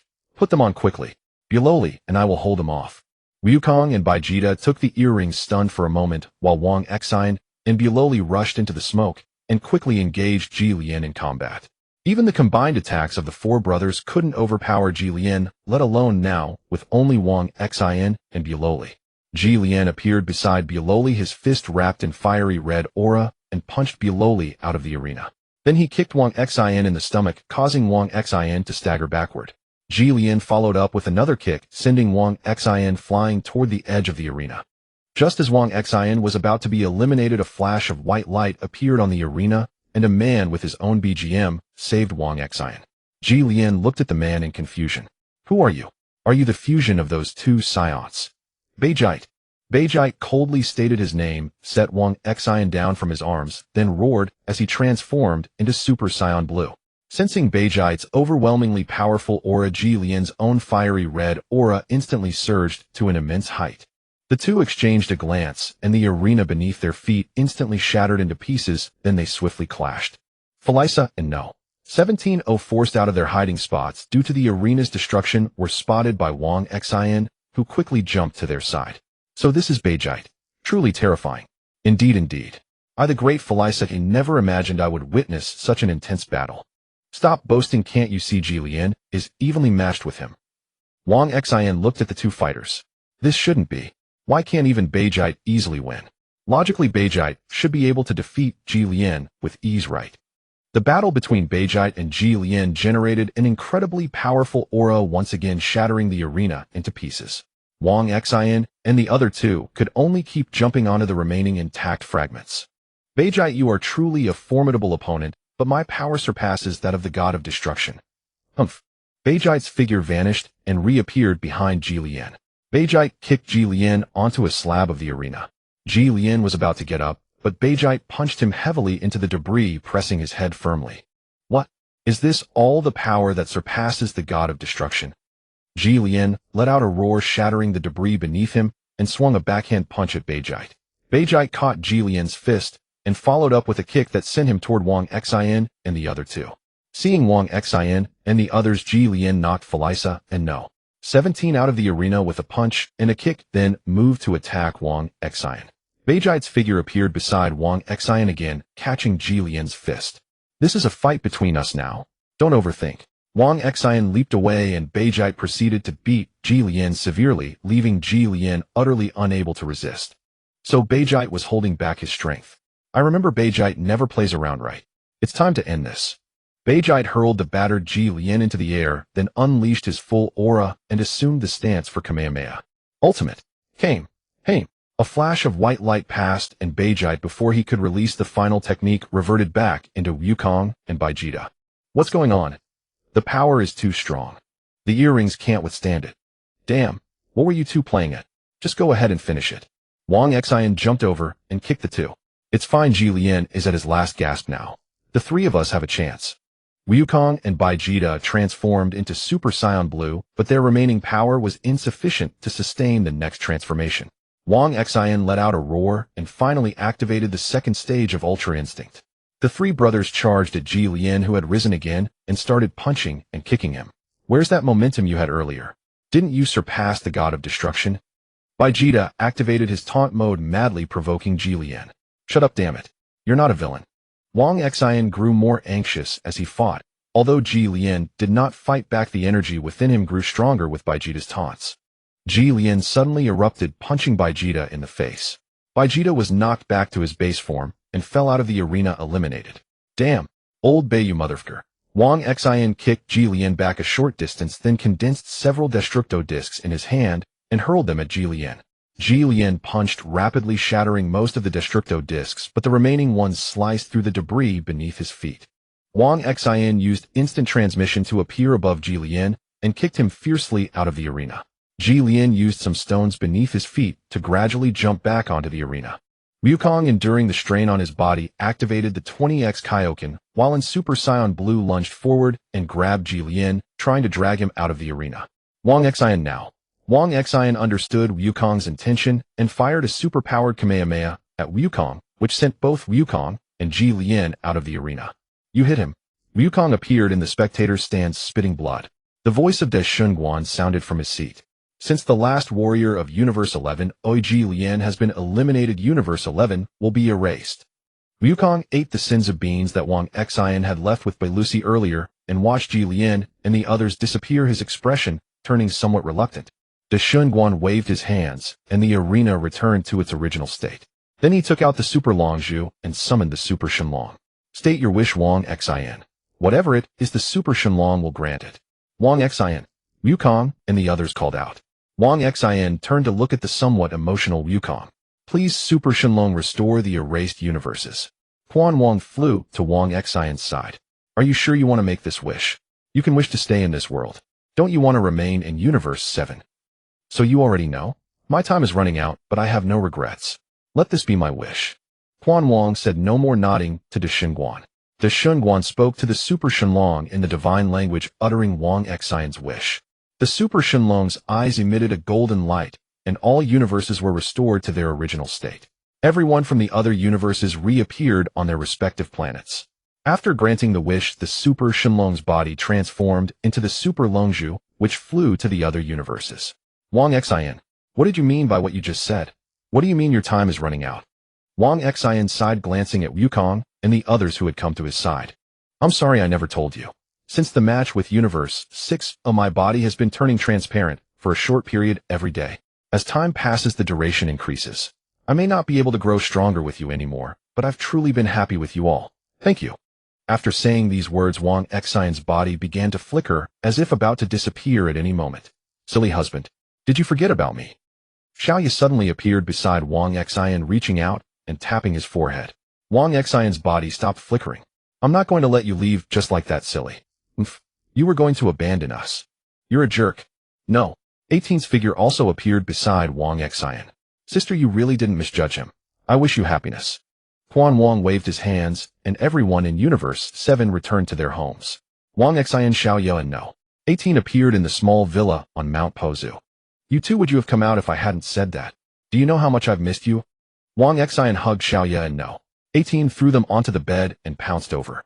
Let your husband properly punish you. The small villa once again entered vibration mode, shaking for an entire day. The next morning, Wukong with Vegeta and Buloli appeared at the door of Wang Xian's villa. Come in. We've been waiting for you. The three walked into the villa. You bastard, at the end of the tournament, I thought we'd never see you again. Haha, sorry. I'll make it up to you. Wang Xian brought out drinks and food, and the four brothers sat around the table. How nostalgic. Yeah, we're going to have a good drink today. The four of us are going to settle the score. A bunch of weaklings. A few hours later, the four brothers were once again dead drunk.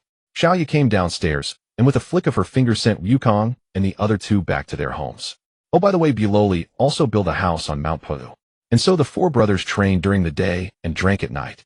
Wang Xian and Wukong finally mastered the complete Ultra Instinct, while Vegeta and Buloli also comprehended the power of destruction. The four of them eagerly looked forward to even stronger opponents in the future.